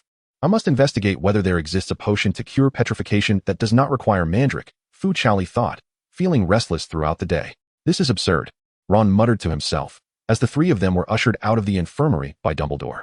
I apologize, children, Dumbledore said, his tone filled with regret. I did not foresee the diary's disappearance. It is my fault that this has occurred to Miss Granger. It is all Voldemort's doing, Headmaster. Fu Chaoli shook her head, recognizing that the paramount task was to seek clues about the Chamber of Secrets, lest there be more victims. How can we resolve this issue without Hermione? Ron fretted, feeling utterly lost without her guidance. 3 minds can indeed be as astute as one. Fu Chaoli scribbled in her notebook, ultimately deciding to discreetly seek out Hagrid for answers. That evening, cloaked in invisibility, Harry anxiously urged Fu Chaoli, Chaoli, you should not go. The basilisk only targets half-bloods. Harry and I are safe. Fu Chaoli, anxious for Hermione's well-being, wished to accompany them but feared attracting the basilisk's attention and endangering Harry and the others, so she reluctantly refrained. Very well, she said, adjusting the invisibility cloak on the 2 boys to ensure they would remain undetected. Please be careful. as she watched Harry and Ron make their way to Hagrid's hut. She lingered at the door for a moment before ultimately deciding to visit the hospital wing to keep Hermione company. Miss Chaoli, it is unwise to wander alone at such a late hour. Fu Chaoli turned to find Lucius Malfoy, leaning on his cane. Good evening, Mr. Malfoy. She was curious about his presence at Hogwarts. Is there a particular reason for your visit? Lucius refrained from directly stating his intention to demand Dumbledore's removal, merely mentioning that he was at the school to see Draco. He stepped forward, feigning casualness as he walked alongside Fu Chaoli. Where are you headed? I could escort you. He lowered his demeanor slightly, making Fu Chaoli feel as though they were of equal standing. I have heard there are some issues at the school. Remembering her petrified classmates, Fu Chaoli felt a wave of sadness wash over her. She walked with her head down, hands behind her back, grappling with the notion of a double standard. She could not comprehend why discrimination existed even within the school. When she herself was attacked, it barely registered, but seeing the diligent and earnest Hermione turned to stone filled her with a profound sense of injustice. Does being pureblood truly hold such significance? Lucius noticed her bowed head and could discern the grievance in her words. As a Malfoy who prided himself on his lineage, he had always been a staunch supporter of pureblood supremacy, yet the girl before him represented the only compromise in his life. Gently, he placed his hand atop Fu Chaoli's head, as if sighing, murmuring to himself, "If it were you, I could forsake the pursuit of pure blood."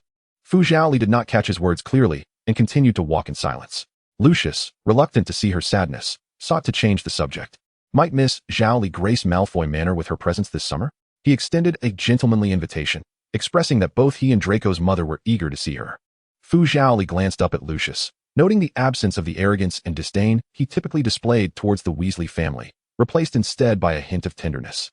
"Why are you and your wife so kind to me?" Fu Chaoli inquired, unsure why Draco would speak well of her at home. "Perhaps unbeknownst to you, we have been acquainted for quite some time." Lucius gazed at her, the girl's visage slowly melding with the image he held in his memory. Fu Chaoli appeared puzzled, unable to grasp his meaning. After all, she was merely 12 years old. How could the Malfoy family have known her?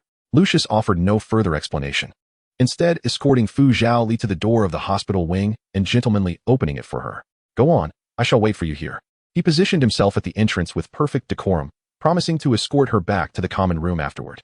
"There is no need for such trouble. Are you not on your way to find Draco? For you, it is never a bother." A smile graced his face, as if he were no longer the master of a vast family, but merely a noble and elegant young gentleman. Fu Chaoli entered to see Hermione, her mind still preoccupied with the events surrounding the Chamber of Secrets. The basilisk lurked in the daylight and had suddenly targeted Hermione. Could it be? Fu Chaoli contemplated, observing Hermione on the bed, and indeed, she discovered a note in her friend's hand. She extracted the paper and opened it, the myriad mysteries surrounding the hidden chamber suddenly unraveling at that moment. After reading the note, Fu Chaoli hurriedly dashed outside. "What is the matter?"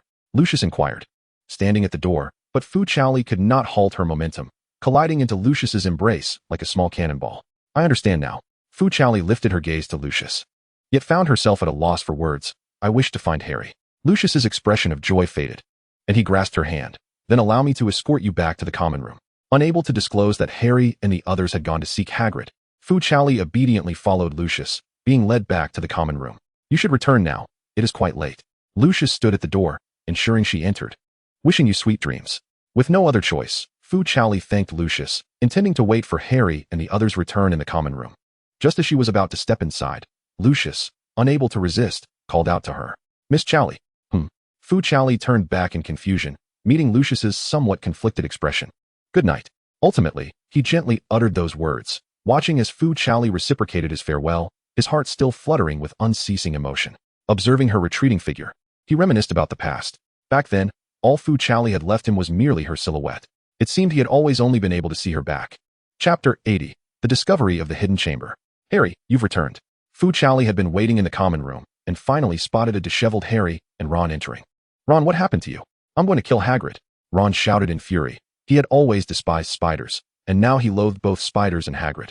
"Did you uncover anything?" "Hagrid and Dumbledore have been taken for questioning." Harry raked his fingers through his messy hair, sitting dejectedly on the sofa. "We ventured into the Forbidden Forest. The spider Hagrid had secretly raised was there. It was larger than a car." Ron shuddered, recalling the goosebumps rising on his arms. "And it could talk. Yet we found nothing." Harry's face was etched with concern.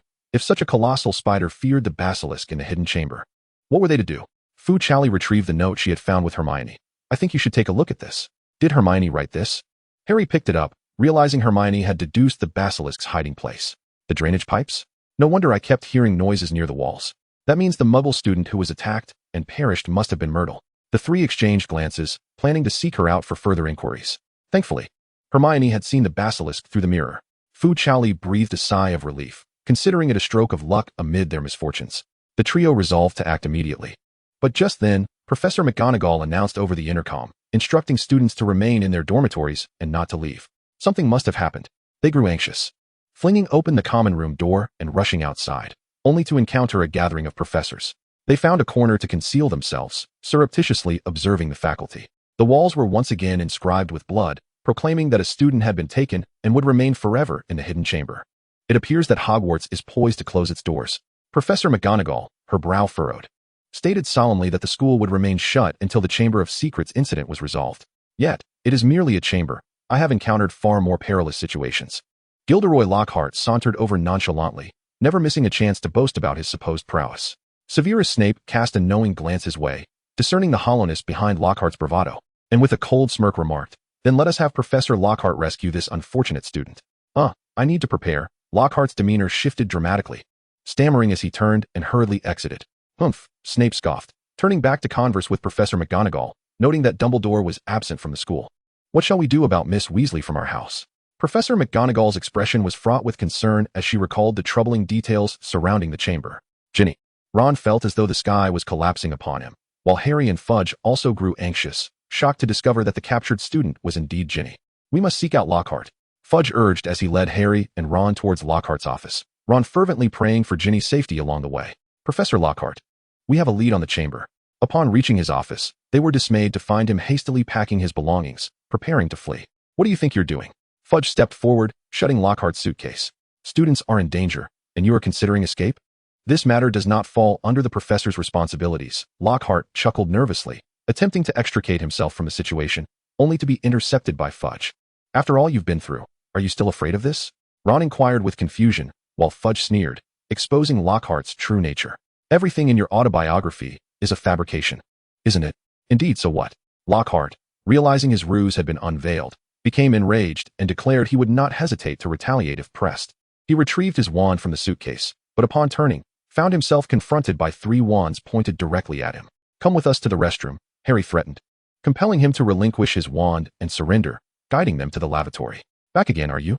Moaning Myrtle greeted them with delight upon seeing Fudge and the other handsome lads. Lockhart's character was questionable, yet his appearance was not entirely unappealing. "How did you meet your end?" Ron bluntly asked, but Myrtle, in a surprisingly stable mood that evening, led them to the sinks. "I was near here when I saw a pair of yellowish eyes, and then I transformed into this." "There is nothing here," Lockhart muttered, looking for an escape route. "Certain they would not find anything in this place. Perhaps we should return home for the night." "Wait," Fudge interrupted, having spotted something. "Look at this, Harry." Fudge discovered the emblem of Slytherin above the tap, which was shaped like a serpent. Could this be the entrance? Ron pondered, scratching his head in confusion. "But how do we open it?" "Perhaps Parseltongue will work," Fudge suggested. Parseltongue. Harry and Fudge simultaneously realized, and Fudge cast an expectant glance at Harry. "Give it a try." Harry. Taking a deep breath, Harry directed a serpent-like hiss at the faucet. After several attempts, a disturbance finally arose at the wash basin. The white stone parted, revealing an unfathomable abyss beneath. As Lockhart noticed the other's attention was fixated on the opening, he contemplated escape. However, he was swiftly thwarted by the ever-watchful Fu Chaoli. "You should descend and investigate," Ron declared, giving him a forceful shove into the chasm. The sound of Lockhart's painful landing prompted the others to brave the jump. "Chow chow. Stay behind me," Harry instructed, positioning himself in front of Fu Chaoli before leaping down. With a resigned gesture towards the smirking Myrtles, Fu Chaoli followed suit. After traversing a smooth tunnel, they landed atop a heap of shattered bones, surrounded by enormous serpent skins. Lockhart, rolling his eyes, fainted. Ron kicked him, disdainfully remarking, "How could he dare to accompany anyone on an adventure?" Before Ron could finish his sentence, the fainting Lockhart suddenly sprang up, seizing Ron's wand. Gilderoy Lockhart had discovered the Chamber of Secrets, rescuing the Savior and other students. With a sinister grin, he aimed the wand at the others, inquiring, "What do you think of this tale?" "Not much," Fu Chaoli retorted, brandishing his own wand. Yet Lockhart had already begun to chant a spell. "Obliviate," he barked, his tone menacing, but the backlash struck him instead. He was hurled backward, crashing against the stone wall, which initiated a collapse of the cavern, separating Ron from Fu Chaoli and Harry by falling debris. "I wouldn't dare use my wand," Ron shrugged, retrieving his wand from Lockhart's grasp. "Ron, are you all right?" Fu Chaoli called through the dust, receiving a reply from Ron. You all should go ahead, he advised, incapacitating the amnesiac Lockhart with a stone. Then shouted to Harry and Fu Chaoli, I'll join you shortly. Chapter 81, Confronting the Basilisk. Be careful, Chow Chow, Harry cautioned, grasping Fu Chaoli's hand as they cautiously ventured further inside. Another mechanism lay ahead. Observing the serpentine statue on the door, Fu Chaoli mused that it epitomized Slytherin's style. Could you give it another try, Harry? Certainly. Harry spoke in parcel tongue, awakening the serpentine mechanism as the heavy door creaked open, revealing the sounds of water and a foul odor within. Ginny. They immediately spotted Ginny lying ahead. Fu Chaoli rushed to assess her condition while Harry stood guard with his wand, surveying the surroundings. You have finally arrived, the legendary Harry Potter. A young voice echoed as a figure emerged from the darkness. Another Tom Riddle, slightly older than the one from the diary, a fragment of Voldemort's soul. Despite recognizing the familiar visage, Fu Chaoli felt no relief. This fragment bore a chill absent in Tom. She discreetly pressed the notebook concealed in her bosom, which responded with warmth. Prior to their departure, Fu Chaoli had inquired whether Tom could absorb Voldemort's Horcruxes. Yes, Tom had affirmed, these fragments can amplify my power. What are your intentions? You lead me there, and I shall take care of the rest. Tom gently caressed Fu Chaoli's face, cautioning her to exercise utmost care. Those fragments should hold no memories of you. Harry stepped forward, engaging with the shards within the diary, while Fu Chaoli discreetly ushered Ginny behind a pillar, securing her in a safe spot, before drawing her wand and preparing her notebook. You need not hide. The false Tom directed a cold smirk in her direction, revealing that she was indeed the one she spoke of. What? Fu Chaoli questioned, her vigilance heightened as she regarded him. Who are you? Harry interposed himself protectively, interrogating him. Did you open the Chamber of Secrets? The false Tom confidently met Harry's gaze, even boldly exposing his back to them. I am the future Voldemort. He inscribed his name in the air with his wand, dismissing the infantile fool who had defeated him as utterly inconsequential. He further derided the summoned Dumbledore, only to be rebutted by Harry. As they spoke, the Phoenix Fox soared in from the entrance, dropping a brown object before Harry. Upon unfolding it, he discovered it to be the tattered sorting hat. Humph, an old bird plus a tattered hat, he scoffed, turning to the black hole in the wall and emitting serpent-like sounds. A rustling noise ensued, and two yellow lights appeared at the entrance, revealing the lurking basilisk within the school. Do not look into its eyes, Fu Chaoli warned. Harry stepped back, witnessing the basilisk unveil its massive form. Its menacing gaze fixated upon him. At the moment it lunged to attack, a resounding cry from the phoenix echoed, as Fox flapped his wings and flew towards the basilisk, blinding it with his sharp talons. Damn it, the false Tom cursed, his expression still replete with disdain, dismissing the creature's struggle as mere desperation. Although the basilisk lost its sight, its hearing remained acute, and it detected the sound Harry made, lunging toward him. Concerned for Fu Chaoli's safety, Harry made noise to divert the basilisk elsewhere. Now, it is just you and me. The false Tom approached Fu Chaoli with his hands behind his back, and when she cast an attack spell, it merely passed through his body, failing to hinder him even slightly. Rest assured, once that savior is dead, you shall be next. You are quite confident? Fu Chaoli clutched the notebook tightly, seeking the opportune moment to guide him to the most advantageous position. She stood resolutely before Ginny, not retreating an inch. Ginny opened her eyes to behold Fu Chaoli standing defiantly in front of her. Alone, she confronted the mastermind, her petite figure appearing remarkably tall in Ginny's eyes. Fu Chaoli relentlessly cast spells, finally provoking the false Tom, who snarled and advanced to seize her by the throat. No! Ginny cried out in terror, only to fall silent, astonished by the bizarre scene before her. The once arrogant false Tom now emitted a cry of agony, as Tom appeared before Fu Chaoli, gripping her throat tightly, his eyes filled with murderous intent. The voice of the false Tom gradually faded, and the diary on the ground seemed to lose its luster, transforming into a mere lifeless object. In Ginny's astonished gaze, the body of the false Tom became transparent, slowly vanishing into the darkness. Fu Chaoli merely observed coldly from the side, kicking the diary away with his foot. After absorbing the fragments, Tom felt a heightened sensitivity and turned, signaling to Fu Chaoli. She awakened. Fu Chaoli quickly turned back, seeing Ginny sitting on the ground with wide eyes. Is that you, Chow Chow? Ginny softly inquired, noticing her slightly flustered expression. Shaking her head, she replied, I won't tell anyone. I'm sorry, Ginny. Fu Chaoli struggled to articulate. This is something I cannot share with you. It's all right, Chow Chow. As long as I remember that you came to rescue me, that's enough. Ginny weakly leaned against Fu Chaoli, closing her eyes, her mind filled with the image of Fu Chaoli shielding her moments ago. Now, I will never let go. She clutched the hem of Fu Chaoli's clothing, burying her face in her embrace. In the distance, the sound of breaking stones echoed. Fu Chaoli rose, instructing Ginny to remain where she was. I must go help Harry. Ginny nodded, looking at her with concern. You must be careful. Fu Chaoli nodded, wrapping the diary in her clothing and leaving it behind, requesting Tom to protect Ginny. She then took the sorting hat and hurried to find Harry. Seeing Harry cornered, Fu Chaoli quickly shouted, diverting the basilisk's attention to herself, creating an opportunity for Harry to escape. As she ran, she frantically searched through the sorting hat in her hands. It should have provided some sort of external aid. Fu Chaoli was drenched in sweat, thinking that Dumbledore had given her this hat. It couldn't possibly be intended for the basilisk. Harry and Fu Chaoli seamlessly took turns distracting the basilisk, but after several rounds, the creature finally turned its attention towards Fu Chaoli, flicking its tongue threateningly. Suddenly, the wall behind Fu Chaoli shattered upon impact, sending her sprawling to the ground. Chow chow. Harry ran towards her, but Fu Chaoli was momentarily incapacitated, tossing the hat to Harry. You take Ginny and go. Fu Chaoli desperately moved her injured leg, casting spells at the basilisk, but to no avail. Harry tightly grasped the hat, ignoring Fu Chaoli's plea, and instead rushed to help her up. In a moment of life and death, Harry felt the soft hat in his hands suddenly turn rigid and uncomfortable. Fu Chaoli turned her head to see a silver sword had mysteriously appeared within the hat. As the basilisk prepared to attack once more, Fu Chaoli gritted her teeth and grasped the sword. Chapter 82. The Resolution of the Chamber Incident. Fu Chaoli fully drew the sword, astonished by its length. So long. As she stood there in disbelief, the basilisk lunged at her. She swiftly swung the sword, the blade striking the basilisk's tough exterior, creating a shower of sparks. What did it eat to grow so large? Fu Chaoli gritted her teeth, successfully blocking some of the basilisk's attacks. Seizing the opportunity, Harry helped her to her feet, guiding her away. Are you all right? Harry gazed at the wound on Fu Chaoli's leg, which continued to bleed, droplets cascading onto the floor. It's all right, Fu Chaoli gasped, wielding her sword as she sought the serpent's weakness. Where could it be? Perhaps at its vitals or its underbelly. With a calm demeanor, she contemplated, and upon witnessing the serpent's gaping maw revealing its pink flesh, a conjecture formed in her mind. Harry, you take the sword.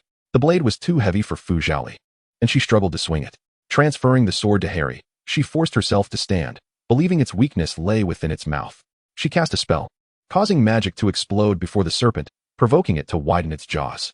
She surged forward, straining with all her might to hold its mouth open, nearly immersing herself within. Fortunately, without Tom's control, the serpent appeared somewhat weakened. Harry, trembling, Harry followed in Fu Chaoli's footsteps, plunging the sword forcefully into the serpent's upper jaw. The serpent emitted a pained hiss, convulsed, and ultimately fell heavily to the ground. Zhao zhao, zhao zhao. Harry withdrew his hand and noticed Fu Chaoli collapsed, still clutching a venomous fang. Her complexion was ashen, yet she managed a faint smile as she extended the fang towards Harry, who approached. Ah, I brought back a trophy. Before she could finish her sentence, Fu Chaoli succumbed to unconsciousness.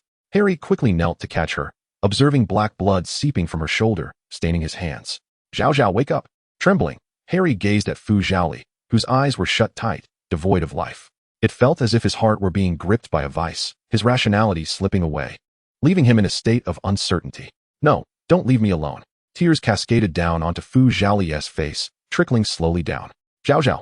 Harry, Ginny, hearing the sound of something heavy falling, stumbled over, clutching Fu Chaoli's garment, only to find her lying in Harry's embrace. She collapsed to the ground, disbelief washing over her at the sight before her.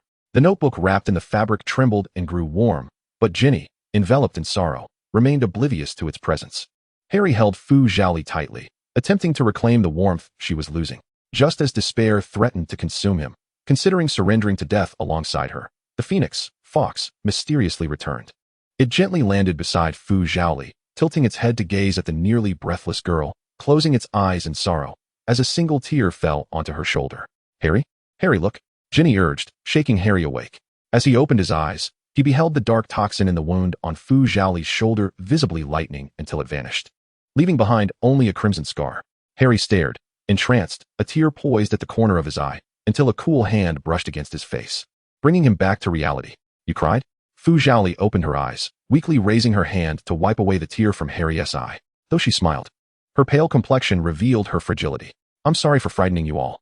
Harry could no longer restrain himself. He bent down and embraced Fu Chaoli, weeping profusely. Thankfully, fate had not taken you away. I am so sorry. I am so sorry, Ginny murmured, wiping away her relentless tears with both hands, her voice faltering.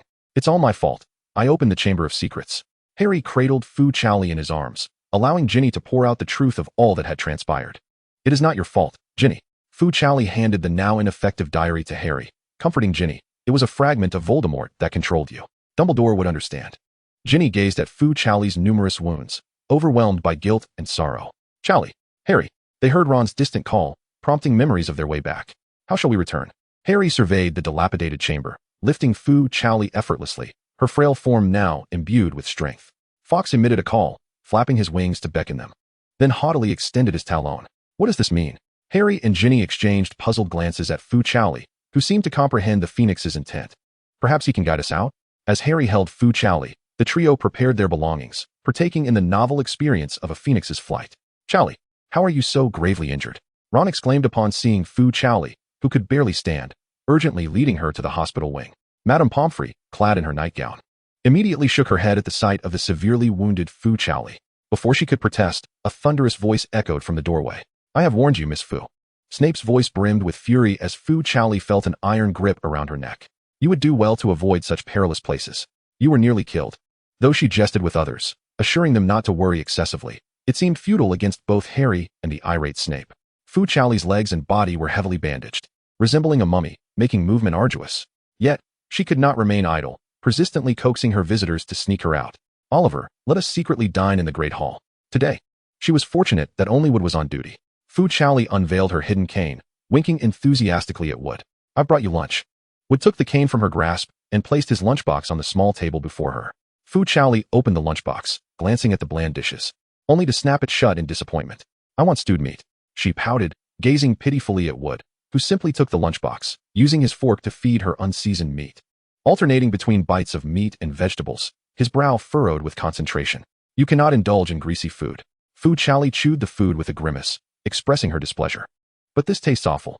Observing her carefree demeanor, Wood could no longer resist and embraced her. You were nearly lost to us.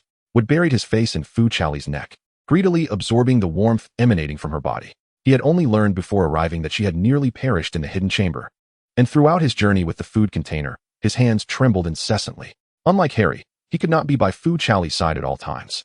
Her news would always reach him belatedly. Their relationship was fraught with more than just a disparity in age. I'm sorry, Oliver, Fu Chaoli said, guilt-ridden as she embraced Wood in return, her hand gently patting the broad expanse of his back. I didn't realize I would cause you all such worry. Please, don't let me worry you any further, all right? Wood's voice trembled with a hint of suppressed tears. You mean so much to me. Chapter 83, The Diary Closes. As Harry entered, he immediately spotted Wood holding Fu Chaoli close, and in a fit of anger, he strode over to separate them. Do you need something, Harry? Wood asked, puzzled, but Harry merely huffed in response, turning his attention to Fu Chaoli. Are you feeling better, Chaoli? He inquired, assisting her in lowering the small table. Dumbledore is looking for you. He wants you to visit his office. That's wonderful, Fu Chaoli exclaimed, finally able to venture out openly. With a surge of joy, she threw off the covers and prepared to rise. Be careful, Harry cautioned as Fu Chaoli stood, her legs unsteady from days of confinement. Wood quickly supported her. I'll take you there, he insisted, not entirely trusting her, but Harry pulled his hand away. Captain Wood has never assisted a girl, has he? He remarked with a hint of pride. After all, it was I who brought her back last time. I can help her to the office. While the two were embroiled in their dispute, Fu Chaoli had already retrieved her cane and was bouncing toward the door. I'll go ahead, she called back, clutching her cane as she dashed outside. Wood and Harry exchanged glances. Their quarrel halted as they hurried after her to ensure her safety. The news of Fu Chaoli's and Harry's triumph over the basilisk and their rescue of Ginny had spread throughout the school. Coincidentally, as classes ended, the battle-scarred Fu Chaoli drew the attention of her peers in the corridor. They parted to create a path for her, applauding and cheering. Some even approached for a photograph. Fu Chaoli could only free one hand to acknowledge the enthusiastic welcome, feeling overwhelmed by the social anxiety of the scene. Harry and Wood rushed to shield her from the eager crowd. As the trio navigated the thronging corridor, a figure emerged from the crowd. Ernie, his head bowed. Fu, are you all right? He asked, lifting his gaze momentarily before quickly lowering it again. Fu Chaoli replied, revealing her bandaged leg and shoulder. What do you think? Seeing her injuries filled him with remorse, and he hesitated, unsure of how to proceed. You and Potter saved the school, he said, bowing his head to both Fu Chaoli and Harry, sincerely apologizing. I am truly sorry for the rumors I spread last time. You have already apologized, Fu Chaoli replied, gesturing toward Harry. And it should be Harry who decides whether to forgive you. He stood up straight and apologized to Harry once more. Previously, Harry would have felt embarrassed and forgiven him readily. However, now he was acutely aware of the underlying meaning in the boy's gaze. He positioned himself in front of Fu Chaoli, obstructing Ernie's line of sight towards her. I have already forgiven you. You need not seek me or Chaoli again, Harry declared, severing any possibility of reconciliation without regard for the boy's hesitant demeanor. He turned to leave with Fu Chaoli. As Fu Chaoli passed by him, leaning on her cane, she noticed him still with his head bowed, mistaking his silence for lingering guilt over the rumors he had spread. She reached out and patted his shoulder, saying, "You need not feel guilty about that anymore. I did strike you last time, so we are even." Apart from the punch Fu Chaoli had delivered, this was the closest she had come to Ernie. Ernie gazed at Fu Chaoli before him, unable to articulate the words that would express his reluctance to be even. Perhaps, he thought, he and she would not cross paths again. Watching Fu Chaoli's retreating figure, he lingered in silence for a while before departing quietly. "This is as far as we go, Oliver," he said. Upon reaching the door to the headmaster's office, Fu Chaoli thanked Wood and asked him to return. "Very well," Wood replied, patting Fu Chaoli on the head. After a moment's thought, he added, "Regarding my comments in the infirmary." Fu Chaoli misinterpreted his intention and quickly interjected, "If you wish, I can forget it." "No," he retracted his hand and smiled at Fu Chaoli. "It is all heartfelt truth. I should have said it long ago." Wood watched Fu Chaoli enter the headmaster's office before turning to leave. "Thank you for your assistance, Miss Fu." "Mr. Potter," he expressed. Upon entering, Fu Chaoli found Ron already inside, likely having received praise, his face flushed with excitement. Dumbledore smiled at them, handing out sweets. "Thanks to you, I was able to return from that dreadful meeting," he said, gesturing with his hands and playfully making a face. He handed a letter to Ron, sending him on an errand. "It is time for our Keeper of Keys to return." Ron hurriedly accepted the task and exited to deliver the letter, while Dumbledore began to recount the matter of the Horcruxes. "This diary is a Horcrux of Voldemort," he stated candidly, unafraid to utter Voldemort's name. Fu Chaoli suspected that Tom had revealed this to him, though she was uncertain how many he had prepared. But the Voldemort within it has vanished. Harry remained unaware of the absorbed fake Tom and was still filled with trepidation. "Do not fret, my child," Dumbledore reassured him, producing the diary that had been pierced by a venomous fong to show Harry. "I have discovered the method to destroy the Horcruxes." As he spoke, he discreetly winked at Fu Chaoli, confirming her suspicions that Tom had shared this information with him. "So, you have once again defeated Voldemort," Dumbledore praised them, pretending to whisper as he revealed, "Perhaps I could award you some points. How does 50 sound?" Just then, the door to the headmaster's office swung open, and in strode Lucius, head held high and brimming with arrogance, accompanied by the timid Dobby at his feet. Upon seeing Fu Chaoli within the chamber, he momentarily froze, lowering his head slightly. Upon noticing Dobby, Harry suddenly grasped the situation, instinctively linking it to Lucius. Lucius nodded at Fu Chaoli before advancing to engage in conversation with Dumbledore. Unexpectedly, it seemed that only the students could resolve this matter. Lucius remarked, casting a stern glance at the visibly injured Fu Chaoli, his tone laden with gravity, expressing his hope that such incidents would not recur, lest the Board of Governors intervene. "Rest assured, Mr. Malfoy," Dumbledore replied, maintaining his trademark smile. "Albeit with a hint of implication, I shall henceforth conduct thorough investigations into dark magical artifacts." Lucius huffed, turning to exit, and discreetly kicked Dobby in frustration at the doorway, a gesture observed by Harry, who angrily pursued him. Fu Chaoli wished to follow, but was halted by Dumbledore. "It is time for the rightful owner to reclaim this," he said, handing over a notebook to Fu Chaoli.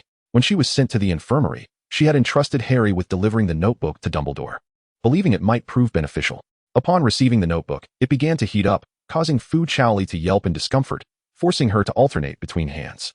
"Ah dear," Dumbledore teased, regarding her with a penetrating gaze. "He appears quite upset." Fu Chaoli, glancing fearfully at the notebook, wished for Dumbledore to linger longer, but he, having seen through her intentions, declined. "I cannot manage him." Clutching the notebook, Fu Chaoli suddenly felt too intimidated to return to the infirmary. As Chapter 84 unfolded, when Fu Chaoli stepped outside, Harry had already devised a plan that granted Dobby his freedom. Together, they stood proudly, gazing at Lucius, whose face grew ever more stern. "What transpired?"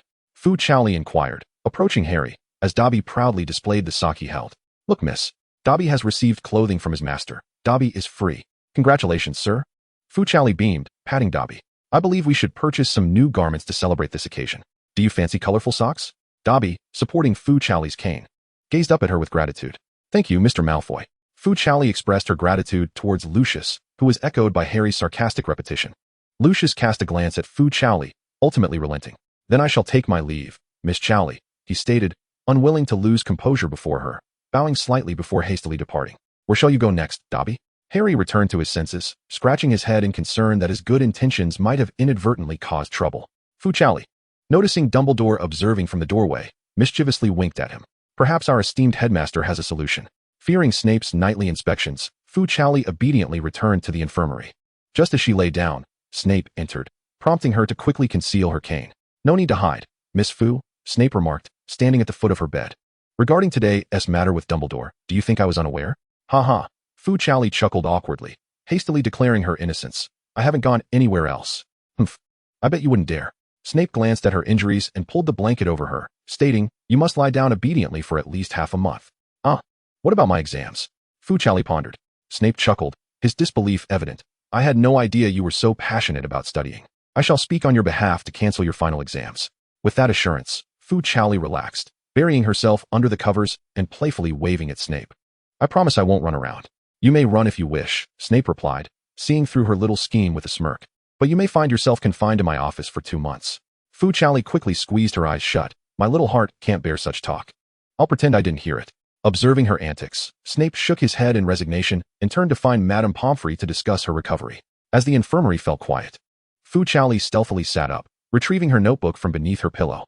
As soon as she opened the book, Tom appeared at her bedside, pulling her into an embrace and firmly pinching her cheek. "I never realized your courage had grown so audacious," Tom scoffed, the sound of his grinding teeth almost audible. "Have I been too indulgent with you?" After informing her of his ability to absorb Horcruxes for strength restoration, he had worried that she might fear him and had thus contracted his soul to obey her commands. At that time, he was compelled to remain by Ginny's side. He did not wish to experience again the helplessness of watching Fu Chaoli's vitality wane. "I didn't think that far ahead." Fu Chaoli managed a strained smile, attempting to free her face from his grip. However, she was no match for Tom's strength. "I won't do it again."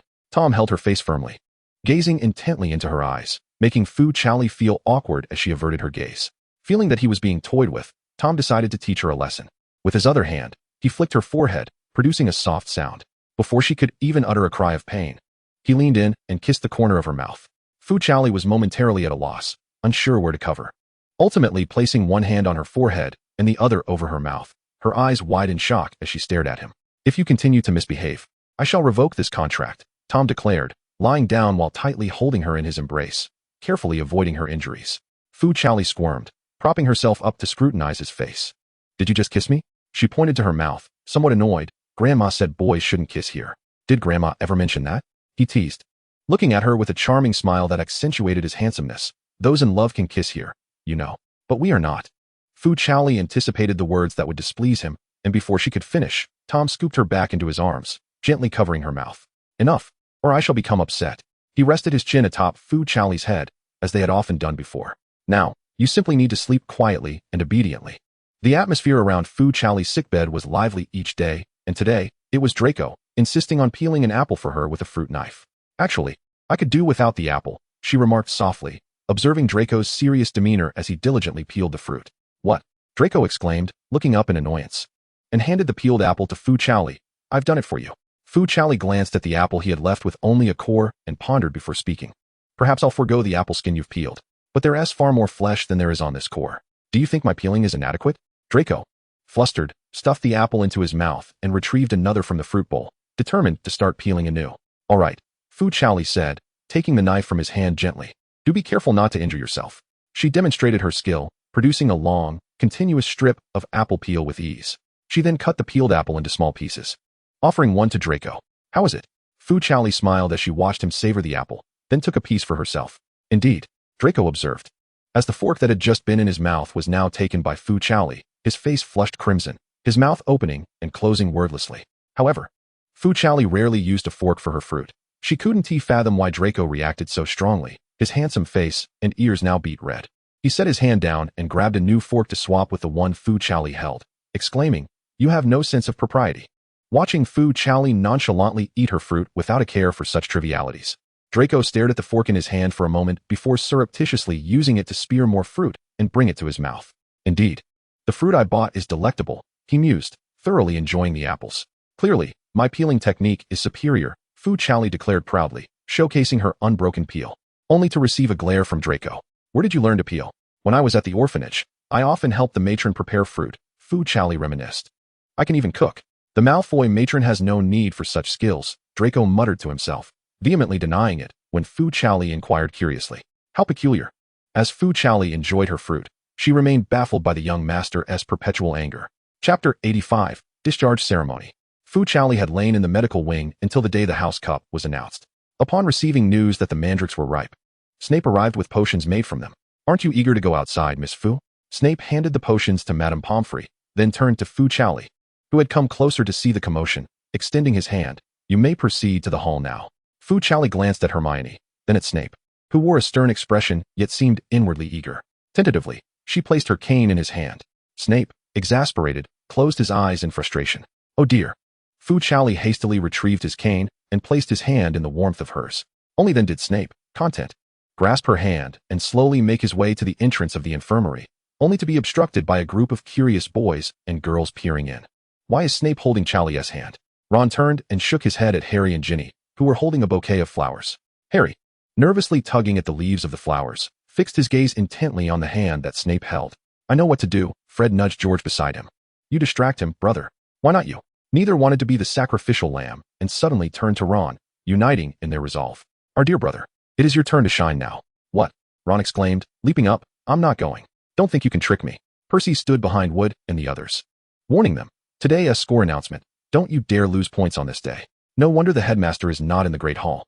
Pansy glanced at Draco and suggested, let us head back before the headmaster sees us. The Slytherin students, reluctant to mingle with Harry and his friends, all hid behind another door. No way. Draco glared at Harry and the flowers he held. I must be the first to present the flowers. We prepared these together. Blaise casually rested his hand behind his head. How did it become your gift? Theodore had even brought a red rose from his own garden, pinned to his chest. Draco scoffed at him. Who would give a patient a red rose? Earning a silent laugh from Blaise. Chaoli must be hungry. Autumn intended to return and fetch some food for Fu Chaoli, as the food would soon be cleared away during the ceremony. Luna remained still, quietly blending into Harry's group, revealing only her golden head as she observed Fu Chaoli. Cedric straightened his clothes and confidently stepped forward. Good day, Professor Snape. He approached Fu Chaoli and Snape, respectfully greeting Snape, who should be in the Great Hall preparing for the ceremony. He smiled again at Fu Chaoli, gesturing politely to Snape. The four house heads would certainly be incomplete without you. Dumbledore will manage things well.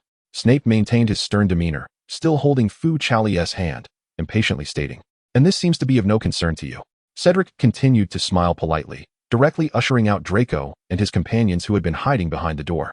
Your students have come to see you, he calmly remarked, seemingly eager to see you. What are you all doing here? Snape turned his gaze to the Slytherin students. Pansy opened and closed her mouth, unsure of what to say. Blaise adjusted his posture, glaring at Cedric.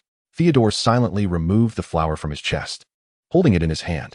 Draco, caught in a dilemma, mustered his courage and stepped out, presenting the flowers to Fu Chaoli. We are here to congratulate her on her discharge. Before Fu Chaoli could extend her hand, the bouquet was taken by Snape. He furrowed his brow as he glanced at the elegantly wrapped flowers, then tossed them back to Draco. Instead of wasting time on frivolities, he thought it better to strategize ways to earn points for their house. The members of Slytherin, chastised, lowered their heads in silence, while Cedric quietly approached Fu Chaoli, gently pulling her hand and seizing the opportunity to say, you should take the Slytherin students back. I can handle Chaoli. Just as it seemed Cedric was about to succeed, Harry rushed over, clutching the flowers, and stammered, Chaoli belongs to our house. It is our duty to bring her back. Those hiding behind the door surged forward, and chaos erupted. Snape, incensed, raised his voice, clumsy fools, do not touch her. The twins attempted to intervene and reach Fu Chaoli, but were obstructed by several Slytherins. Ginny, relying on her petite stature, tried to squeeze through to find Fu Chaoli, only to be discreetly restrained by Luna. What is happening? Fu Chaoli exclaimed, her heart racing at the tumultuous scene before her, compounded by Tom's derisive whispers in her ear. The children were merely creating a cacophony. In that instant, Fu Chaoli recalled the cataclysmic beginnings of the universe and made a monumental decision. She discarded her cane and stealthily crawled out from the side, disregarding the dust on her clothes, and began to hop away excitedly. Fortunately, their mutual entanglement prevented them from noticing her immediate departure. Chaoli, where's Chaoli? Harry tugged at Draco's tie, only to find the center of attention, Fu Chaoli, had vanished. When they finally settled down to search for her, they discovered she had already hopped to the end of the corridor. Upon hearing the noise of their arguments fade, Fu Chaoli stiffly turned back, forcing a smile and waving at them. Haha, I'll go ahead, she exclaimed, then quickly turned the corner and ran off, not daring to observe their reactions. How infuriating. Pansy fumed. We came in numbers to fetch her, and she just ran off on her own. Silent Theodore pulled Fred's hand away from his collar and was the first to pursue her. The others exchanged glances and, pushing each other, dashed out of the hospital wing. Who stepped on my robe? You Weasley, let go of my hair. Professor Snape. Madame Pomfrey rushed over, surprised to find Snape still in place. How wonderful, you Haven't left. She had already administered potion to the petrified students and intended to explain the effects to him. Snape stood there, exuding an aura of low pressure. Upon hearing Madame Pomfrey remark that the potion worked well, he merely scoffed and swept away, muttering about the unruly bunch. Fu Chaoli, bouncing against the wall, was startled by the footsteps behind her and sprinted to the entrance of the Great Hall. The ever-spirited Peeves, floating nearby, was delighted by the spectacle and clapped his hands. "My dear lady, I am certain you have broken a record," he gleefully proclaimed, reveling in the chaos. Leaping in excitement as the throng chased her. Out of breath, Fu Chaoli nearly gasped for air, hesitant to return to the house table, contemplating the odds of securing a professorial position based solely on her merits. Chapter 86. The conclusion of the second academic year. Seizing the moment while the pursuers lagged behind, Fu Chaoli opened the grand hall door, whereupon she chanced upon Xiao Zhang, who was preparing to exit with an assortment of delicacies. Chaoli, Xiao Zhang, noticing her solitary presence, gently guided her to a table in the Eagle House, tenderly smoothing her hair and inquiring, "Why are you here alone?" Xiao Zhang procured some delectable desserts for Fu Chaoli, who, having subsisted on bland hospital fare for far too long, was elated to finally savor something sweet, eagerly indulging in a custard tart. "They're still fighting," Fu Chaoli remarked. Sipping pumpkin juice as she vividly recounted the earlier scene, I jumped in on my own. Just as she animatedly reenacted the chaotic exchange involving cakes and pies, Theodore pushed open the hall door, after failing to locate Fu Chaoli at the long table in the Lion House. He turned and spotted her attempting to hide beneath the Eagle House table. "Chaoli," Theodore approached, presenting her with a meticulously guarded rose. "Congratulations on your discharge." Surprised by Theodore's lack of reproach, Fu Chaoli ceased her hiding, accepting the flower with a dazed expression. The thorns had been carefully trimmed, and as she gazed at the vibrant rose and Theodore's slightly disheveled appearance, a pang of guilt washed over her. "What a beautiful rose," exclaimed Xiao Zhang, looking at Theodore with a playful smile, feigning indifference. "This is the first time I've seen someone bring a rose for a patient." Theodore, however, remained fixated on Fu Chaoli, eager to witness her reaction. Before she could respond, a commotion erupted at the entrance as Harry and Draco rushed in, shoving a disheveled bouquet into Fu Chaoli's arms. "I'm giving this to Chaoli first." "No way, she accepted mine first." Buried beneath the flowers, Fu Chaoli was overwhelmed by their fragrance, which triggered a sneeze. "Is Chaoli allergic to pollen?" Hinny, who had just entered, offered her handkerchief to Fu Chaoli. Luna calmly suggested, "Perhaps it's the residue from insects in the flowers." "Then don't accept them. They look unclean." Fred and George tossed the flowers back to Draco and Harry, while Percy crouched down to scrutinize Fu Chaoli's face. "If it's an allergy, that could be serious." Cedric wiped Fu Chaoli's face, asking, "Shall I take you to wash up?" Wood, visibly anxious, nearly lifted Fu Chaoli to carry her to the infirmary. "Wait, listen to me." Fu Chaoli finally found a moment to breathe. She did not wish to be sent back so soon after her release. "I'm fine." Taking a deep breath, she realized this was not a sustainable situation.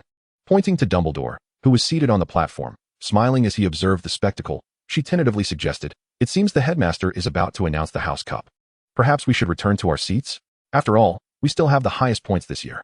"You can sit with us," Draco insisted, leading Fu Chaoli toward the Slytherin section, only to be halted by Harry. "But our scores are nearly identical this year," Harry retorted.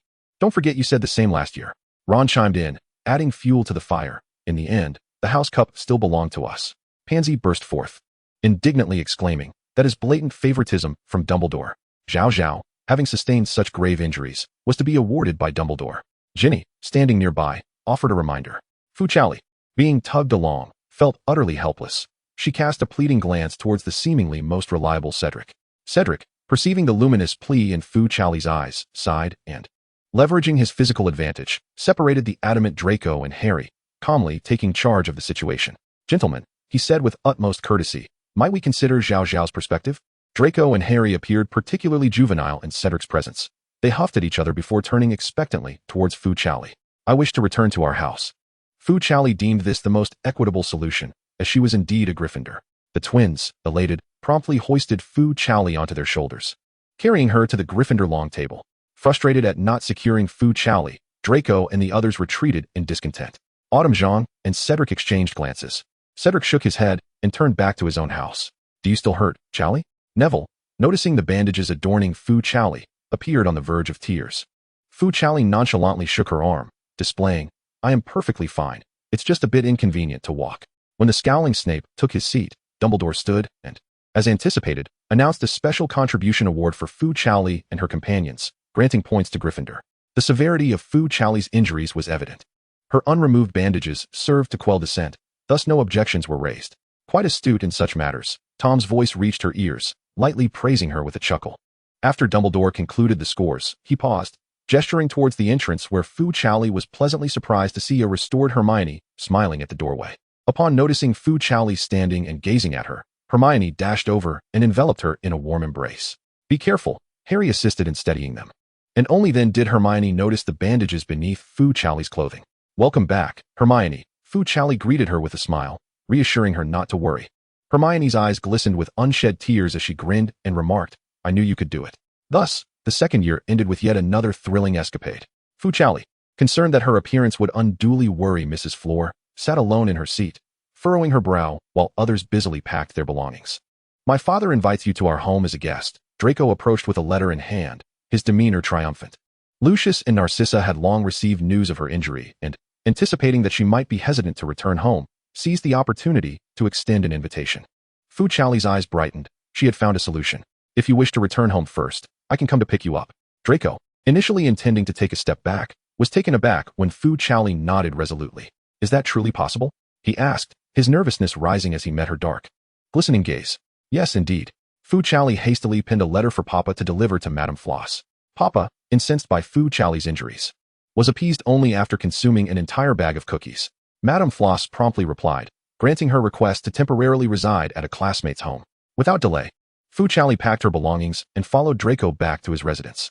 "Are you truly coming home with me?" Even seated together in the same compartment, Draco remained incredulous. "Oh, is that not permissible?" Fu Chaoli, fearing that the young master had changed his mind, sought to persuade him, only to overhear his enthusiastic musings. "We can play Quidditch together when we return. The peacock at my home is sure to delight you." Fu Chaoli quipped. "You, my little peacock, are already quite the spectacle." In the first part of the Ernie Macmillan side story, Ernie believed that his bond with Fu Chaoli had concluded with the punch he received in his left eye during their second year. Enrolled in different houses, they rarely found themselves in the same classes. He envied Cedric Diggory from his house, who could seek Fu Chaoli at any moment. Lacking the striking appearance of others, Ernie was certain that Fu Chaoli did not perceive him as a gentleman. Each encounter at school left him standing amidst the crowd, stealing glances at her ever-increasing beauty. This continued until their fourth year, the year of the Triwizard Tournament, where he was astonished to learn that the Chosen One could participate under extraordinary circumstances. Observing Fu Chaoli's gaze fixed on Diggory and Potter during the competition, Ernie, unable to contain his frustration, joined the crowd from Slytherin in donning a badge that mocked Potter, spreading baseless rumors through fabricated tabloids. When he confronted Potter with scorn, Fu Chaoli witnessed the encounter, and his right eye fell victim as well. Clenching her fist in anger, Fu Chaoli exclaimed, "You again? I warned you that the next time I see you slandering Harry, I shall strike your right eye too." Covering his injured eye, Ernie could not help but feel a flicker of joy at the thought that Fu Chaoli remembered her words from their last encounter. Did she truly recall him? While elation swelled within him, he dared not reveal it, fearing she might misconstrue his feelings. He hurried away, hand still pressed against his eye. Before the mirror, he examined the bruise on his eye, feeling it was less painful than the last beating he had endured. He refrained from disclosing the incident to his family, knowing they would harbor resentment towards the half-blood Fu Chaoli. Their current impression of her stemmed from his inadvertent displays of admiration. During the Triwizard Tournament, he refrained from wearing the mocking badge, believing Fu Chaoli would no longer harbor anger towards him. Though Potter emerged as the champion, he bore the grim tidings of Voldemort's resurrection. However, as Diggory and others had not witnessed the event, the Ministry of Magic remained skeptical. This information came from his father, who worked at the ministry. He sought a way to inform Fu Chaoli, but by the time school resumed, Umbridge had been appointed as a professor, surveilling the students' every move. Both Potter and Fu Chaoli suffered greatly under her watch, and even from a distance, Ernie could see Fu Chaoli's hands, bloodied and wounded. Ernie recalled his father's admonition to steer clear of Potter and his companions, yet he could not resist the allure of joining Fu Chaoli in the ranks of Dumbledore's army. Within the room of requirement, he finally found an alternative means to fulfill his desire to attend lessons alongside Fu Chaoli. "Fu Chaoli, I still cannot summon my Patronus," he hesitated, yet approached Fu Chaoli, who was practicing spells nearby. "You might inquire with Harry." Fu Chaoli observed his somewhat awkward expression and assumed he was concerned about a rift with Harry. However, before he could voice his thoughts, he opted instead, "Never mind, I shall teach you." Fu Chaoli demonstrated the required gestures, and upon witnessing Ernie's nervous clumsiness, he shook his head and took matters into his own hands, gently grasping Ernie's wand hand. Like this, Fu Chaoli guided his movements. While Ernie's gaze remained fixed on Fu Chaoli's delicate profile, his lips moving in speech, yet the words eluded Ernie entirely. Fu Chaoli's hand felt soft, and the warmth radiating from the area he held was akin to fire. Noticing Ernie's stillness, Fu Chao turned to him, but inadvertently brushed against his nose, causing him to withdraw in surprise, releasing Ernie's hand. Flustered, Ernie tightened his grip on his wand and apologized. "I'm sorry." Ernie replicated the gestures and asked Fu Chao, "Is it like this?" "Yes. Now think of something joyful," Fu Chao replied. Joyful thoughts. The warmth of Fu Chao's hand lingered in his mind, as did the almost intertwined breaths they shared. A smile gradually formed on his lips, and a blue light erupted from the tip of his wand. The blue radiance intertwined continuously, and his Patronus began to take shape in the air. "What is it?" Fu Chao inquired, glancing at the spectacle, but the light soared toward her. As he beheld the Patronus he had summoned gently alight upon her fingertips, Ernie's resolve solidified once more. He heard his own voice softly declare, "It is a butterfly. A butterfly as beautiful and free as you." Somehow, the existence of Dumbledore's army was discovered, and Umbridge summoned him to her office, fully intending to employ coercive interrogation tactics, much like those she had used on Fu Chao. "Tell me, what are they secretly training for?" "I'm sorry, Professor," he replied, casting a disdainful glance at the increasingly furious Umbridge, his contempt barely concealed. "I have no idea what you are talking about." Umbridge screamed neurotically, but due to his pure-blood status, she merely confined him to a dark place. Perhaps it was a cellar or a box. He could not ascertain. He also lost track of time, uncertain if Fu Chao and the others were faring well. Just as the silence and darkness threatened to render him utterly exhausted, the lid above him suddenly opened, and a square beam of light cascaded down, revealing Fu Chao Li at its center. "Ernie." Fu Chao reached out to him. "Come up." Ernie's mind momentarily faltered. He was torn between the realization that Fu Chao knew his name and the bewilderment of how she could come to rescue him. Yet instinct compelled him to grasp that dangling little hand with a nearly reverent demeanor. Fu Chaoli, with both hands firmly gripping him, forcibly escorted him out, and he then realized he was still within Umbridge's nauseatingly pink office. "You have suffered, haven't you?" Fu Chaoli magically produced biscuits and other treats from her pocket, shoving them into his hands. Fred and George had managed to restrain the toad-like Umbridge. Fu Chaoli brought him to the door, offering words of comfort, assuring him that she would not return for the time being. After speaking, her almond-shaped eyes squinted mischievously, reminiscent of the time she had struck him with her fist. "I can still help you exact revenge." Ernie munched on the biscuit in his hand, watching as Fu Chaoli used magic to wreak havoc in Umbridge's office, leaving no surface, from the desk to the walls, unscathed. "Shoo!" She gestured at the cat plates on the wall, from which the cats leapt out of the frames before she swung into action, shattering the entire wall of plates. Fu Chaoli laughed as she smashed them, her seemingly mad demeanor appearing utterly beautiful to Ernie. "Ah, back already?" Upon hearing Umbridge's hurried footsteps and frantic shrieks, she took Ernie's hand and, laughing heartily, dashed toward the opposite corridor. Ernie clutched his biscuit tightly, his gaze fixed on Fu Chaoli's retreating figure, wishing time could freeze in that moment. In the epilogue of Ernie Macmillan, Fu Chaoli and the others were expelled, yet they bore the blame solely on themselves. Due to Ernie's pure blood status, he was spared. "I've long wished to be rid of this wretched school," Fu Chaoli remarked, her demeanor betraying little fear or concern, as if she had anticipated the explosion would engulf her as well. The Dumbledore's army was now led by Diggory, a commendable leader. One night, Ernie sat on the steps, lost in thought while gazing at the Guardian at his fingertips, pondering Fu Chaoli's whereabouts and whether she faced any peril. A hand patted his shoulder, and he turned to find Diggory sitting beside him. "This is a letter from Chaoli," Diggory said, producing an envelope and handing it to Ernie. "She is well, so do not worry." "What?" Trembling, he accepted the letter, then looked up at Diggory in confusion. "Why are you?" He was aware of Diggory's affection for Fu Chaoli and understood he could discern his own feelings. If it were him, he would never assist a rival in delivering a message. "Whatever Chaoli wishes to accomplish, I shall ensure it is done," Diggory declared, rising and brushing off the dust from his clothes, whether it be taking charge of Dumbledore's army or relaying messages to her. Upon hearing this response, Ernie felt no relief. Instead, a heavier weight settled in his heart. The disparity between himself and Diggory was palpable. One was loyal and kind, smoothing over all obstacles for her, while the other was arrogant and prideful, seeking her attention through the disparagement of rivals. Fu Chaoli had sent an invitation to the wedding of Bill Weasley, the eldest son of the Weasley family, expressing their gratitude for his assistance and inquiring whether he could attend the ceremony. Despite the Weasley family being firmly in Voldemort's crosshairs, he meticulously selected his most splendid attire and arrived punctually at the venue. He arrived at the venue and immediately spotted Fu Chaoli, who was graciously welcoming guests at the entrance. Clad in a pristine white gown, she appeared exceptionally radiant. The elegant simplicity of the design accentuated her graceful figure flawlessly. Her raven black hair was elegantly styled, devoid of embellishments, yet she exuded an enchanting freshness. He felt his heart begin to race once more. Casting a glance at his beloved golden suit, he adjusted his tie, which he had meticulously checked several times, took a deep breath, and approached her with a gift in hand. Ernie? Fu Chaoli noticed him, ushered the guest beside her inside, and turned with a smile. You arrived quite early. Her sparkling, smiling eyes nearly captivated him entirely. Fu. He struggled to suppress his trembling as he presented the gift. Thank you for inviting me. Fu Chaoli placed the gift in its designated spot, and, with a charming demeanor, linked her arm through his, leaning in to whisper, Ernie, could you do me a small favor? Tilting her head, he could catch a whiff of her delightful fragrance. Would you be my dance partner? Ernie was at a loss as to how he had agreed, enveloped by a wave of surprise. He had anticipated that she might dance with Potter or Diggory, or perhaps one of the Weasleys, but never imagined she would personally invite him. It wasn't until he gently rested his hand on Fu Chaoli's waist and swayed in the dance floor that reality dawned upon him. Watching Fu Chaoli with her eyes closed, lost in the music, he felt as though his heart was steeped in lemon juice, both tangy and sweet. Had Potter upset her, or was there something else to avoid suspicion? He parted his lips to inquire, but ultimately refrained from voicing his thoughts. Perhaps it was best to indulge in a little self-deception.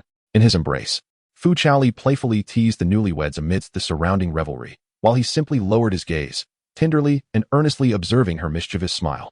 He even began to envision a wedding with Fu Chaoli. However, the joyful and warm atmosphere was abruptly shattered when Death Eaters, having somehow received word, stormed into the banquet, obliterating the beauty of the moment. Ernie, protect yourself. Fu Chaoli relinquished her grip on him, intending to seek out Hermione and the others.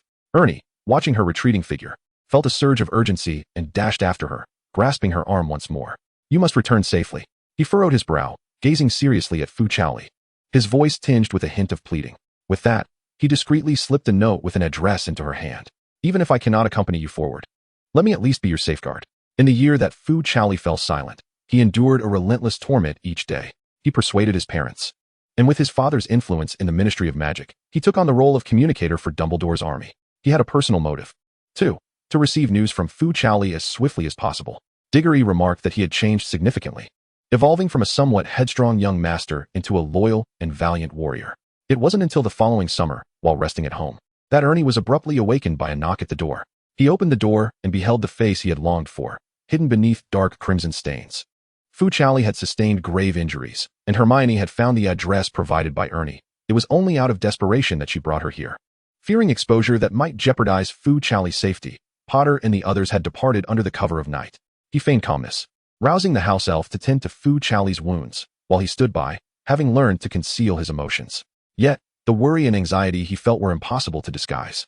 Fu Chaoli lay on the bed, her face pale, her frail body barely rising and falling. He vigilantly kept watch at her bedside, fervently praying to Merlin for her endurance. Please, Merlin, he implored, his hands clasped in prayer, burying his face in his arms as tears silently dampened his garment. Let my Chaoli awaken. In the morning, Ernie, who had fallen asleep beside Fu Chaoli's bed, felt a somewhat cold hand brush against his face. He opened his eyes, staring blankly at Fu Chaoli, who had just opened hers, his mind momentarily failing to comprehend the situation. Chaoli, is it truly you? He trembled as he reached out to touch her face, his voice laced with disbelief. Am I dreaming? Of course it is me, Fu Chaoli replied, her voice weak, yet laced with a smile as she looked at him. Tears streamed down Ernie's cheeks, and he felt as though the void in his heart had finally been filled. Fu, should you not rest a little longer? Ernie asked, concern etched on his face as he observed Fu Chaoli struggling to sit up. She was determined to return to school to assist Harry and the others. It is not just for Harry, Ernie, she asserted, gazing earnestly at him. It is also for Hogwarts, and for our future. Ernie accompanied her to school, resolutely insisting on staying by her side. There will be dangers, he warned, shaking his head as he looked steadfastly at Fu Chaoli. I am not afraid of danger, Fu. Call me Chaoli, she teased, striving to lighten the mood, just as he had called her last time. He took a family ring from his pocket, a gift from his parents, and carefully placed it on Fu Chaoli's hand, clasping both of hers as he vowed, I will protect you, Chaoli, even at the cost of my life. War, indeed, was ruthless. He had nearly lost half of his life, and Fu Chaoli was in a dire state as well. The aftermath of the explosion nearly costing her a hand. Phew. Thank goodness, Fu Chaoli sighed, shaking her hand that had narrowly escaped calamity, gesturing towards the ring on her finger. Otherwise, it would surely have been lost. Together, they persevered for an indeterminate time, and then, unexpectedly, news of victory reached them. Ernie and Fu Chaoli were taken to the hospital, where St. Mungo's was overflowing with patients, and they found themselves lying in adjacent beds. The hall was chaotic and noisy. Yet as Ernie gazed at Fu Chaoli in the next bed, it felt as though the world had shrunk to just the two of them. Chaoli, he resolved, finally ready to voice the feelings he had concealed for so many years. I like you. Will you be with me? Fu Chaoli looked at him and smiled. Under his anxious gaze, she raised her hand to show him, the ring he had given her still adorning her ring finger. I believed you were already aware of my promise to you. Ernie Macmillan, my greatest act of bravery is to declare my love for you, even though I was oblivious to the fact that you had already provided your affirmative response.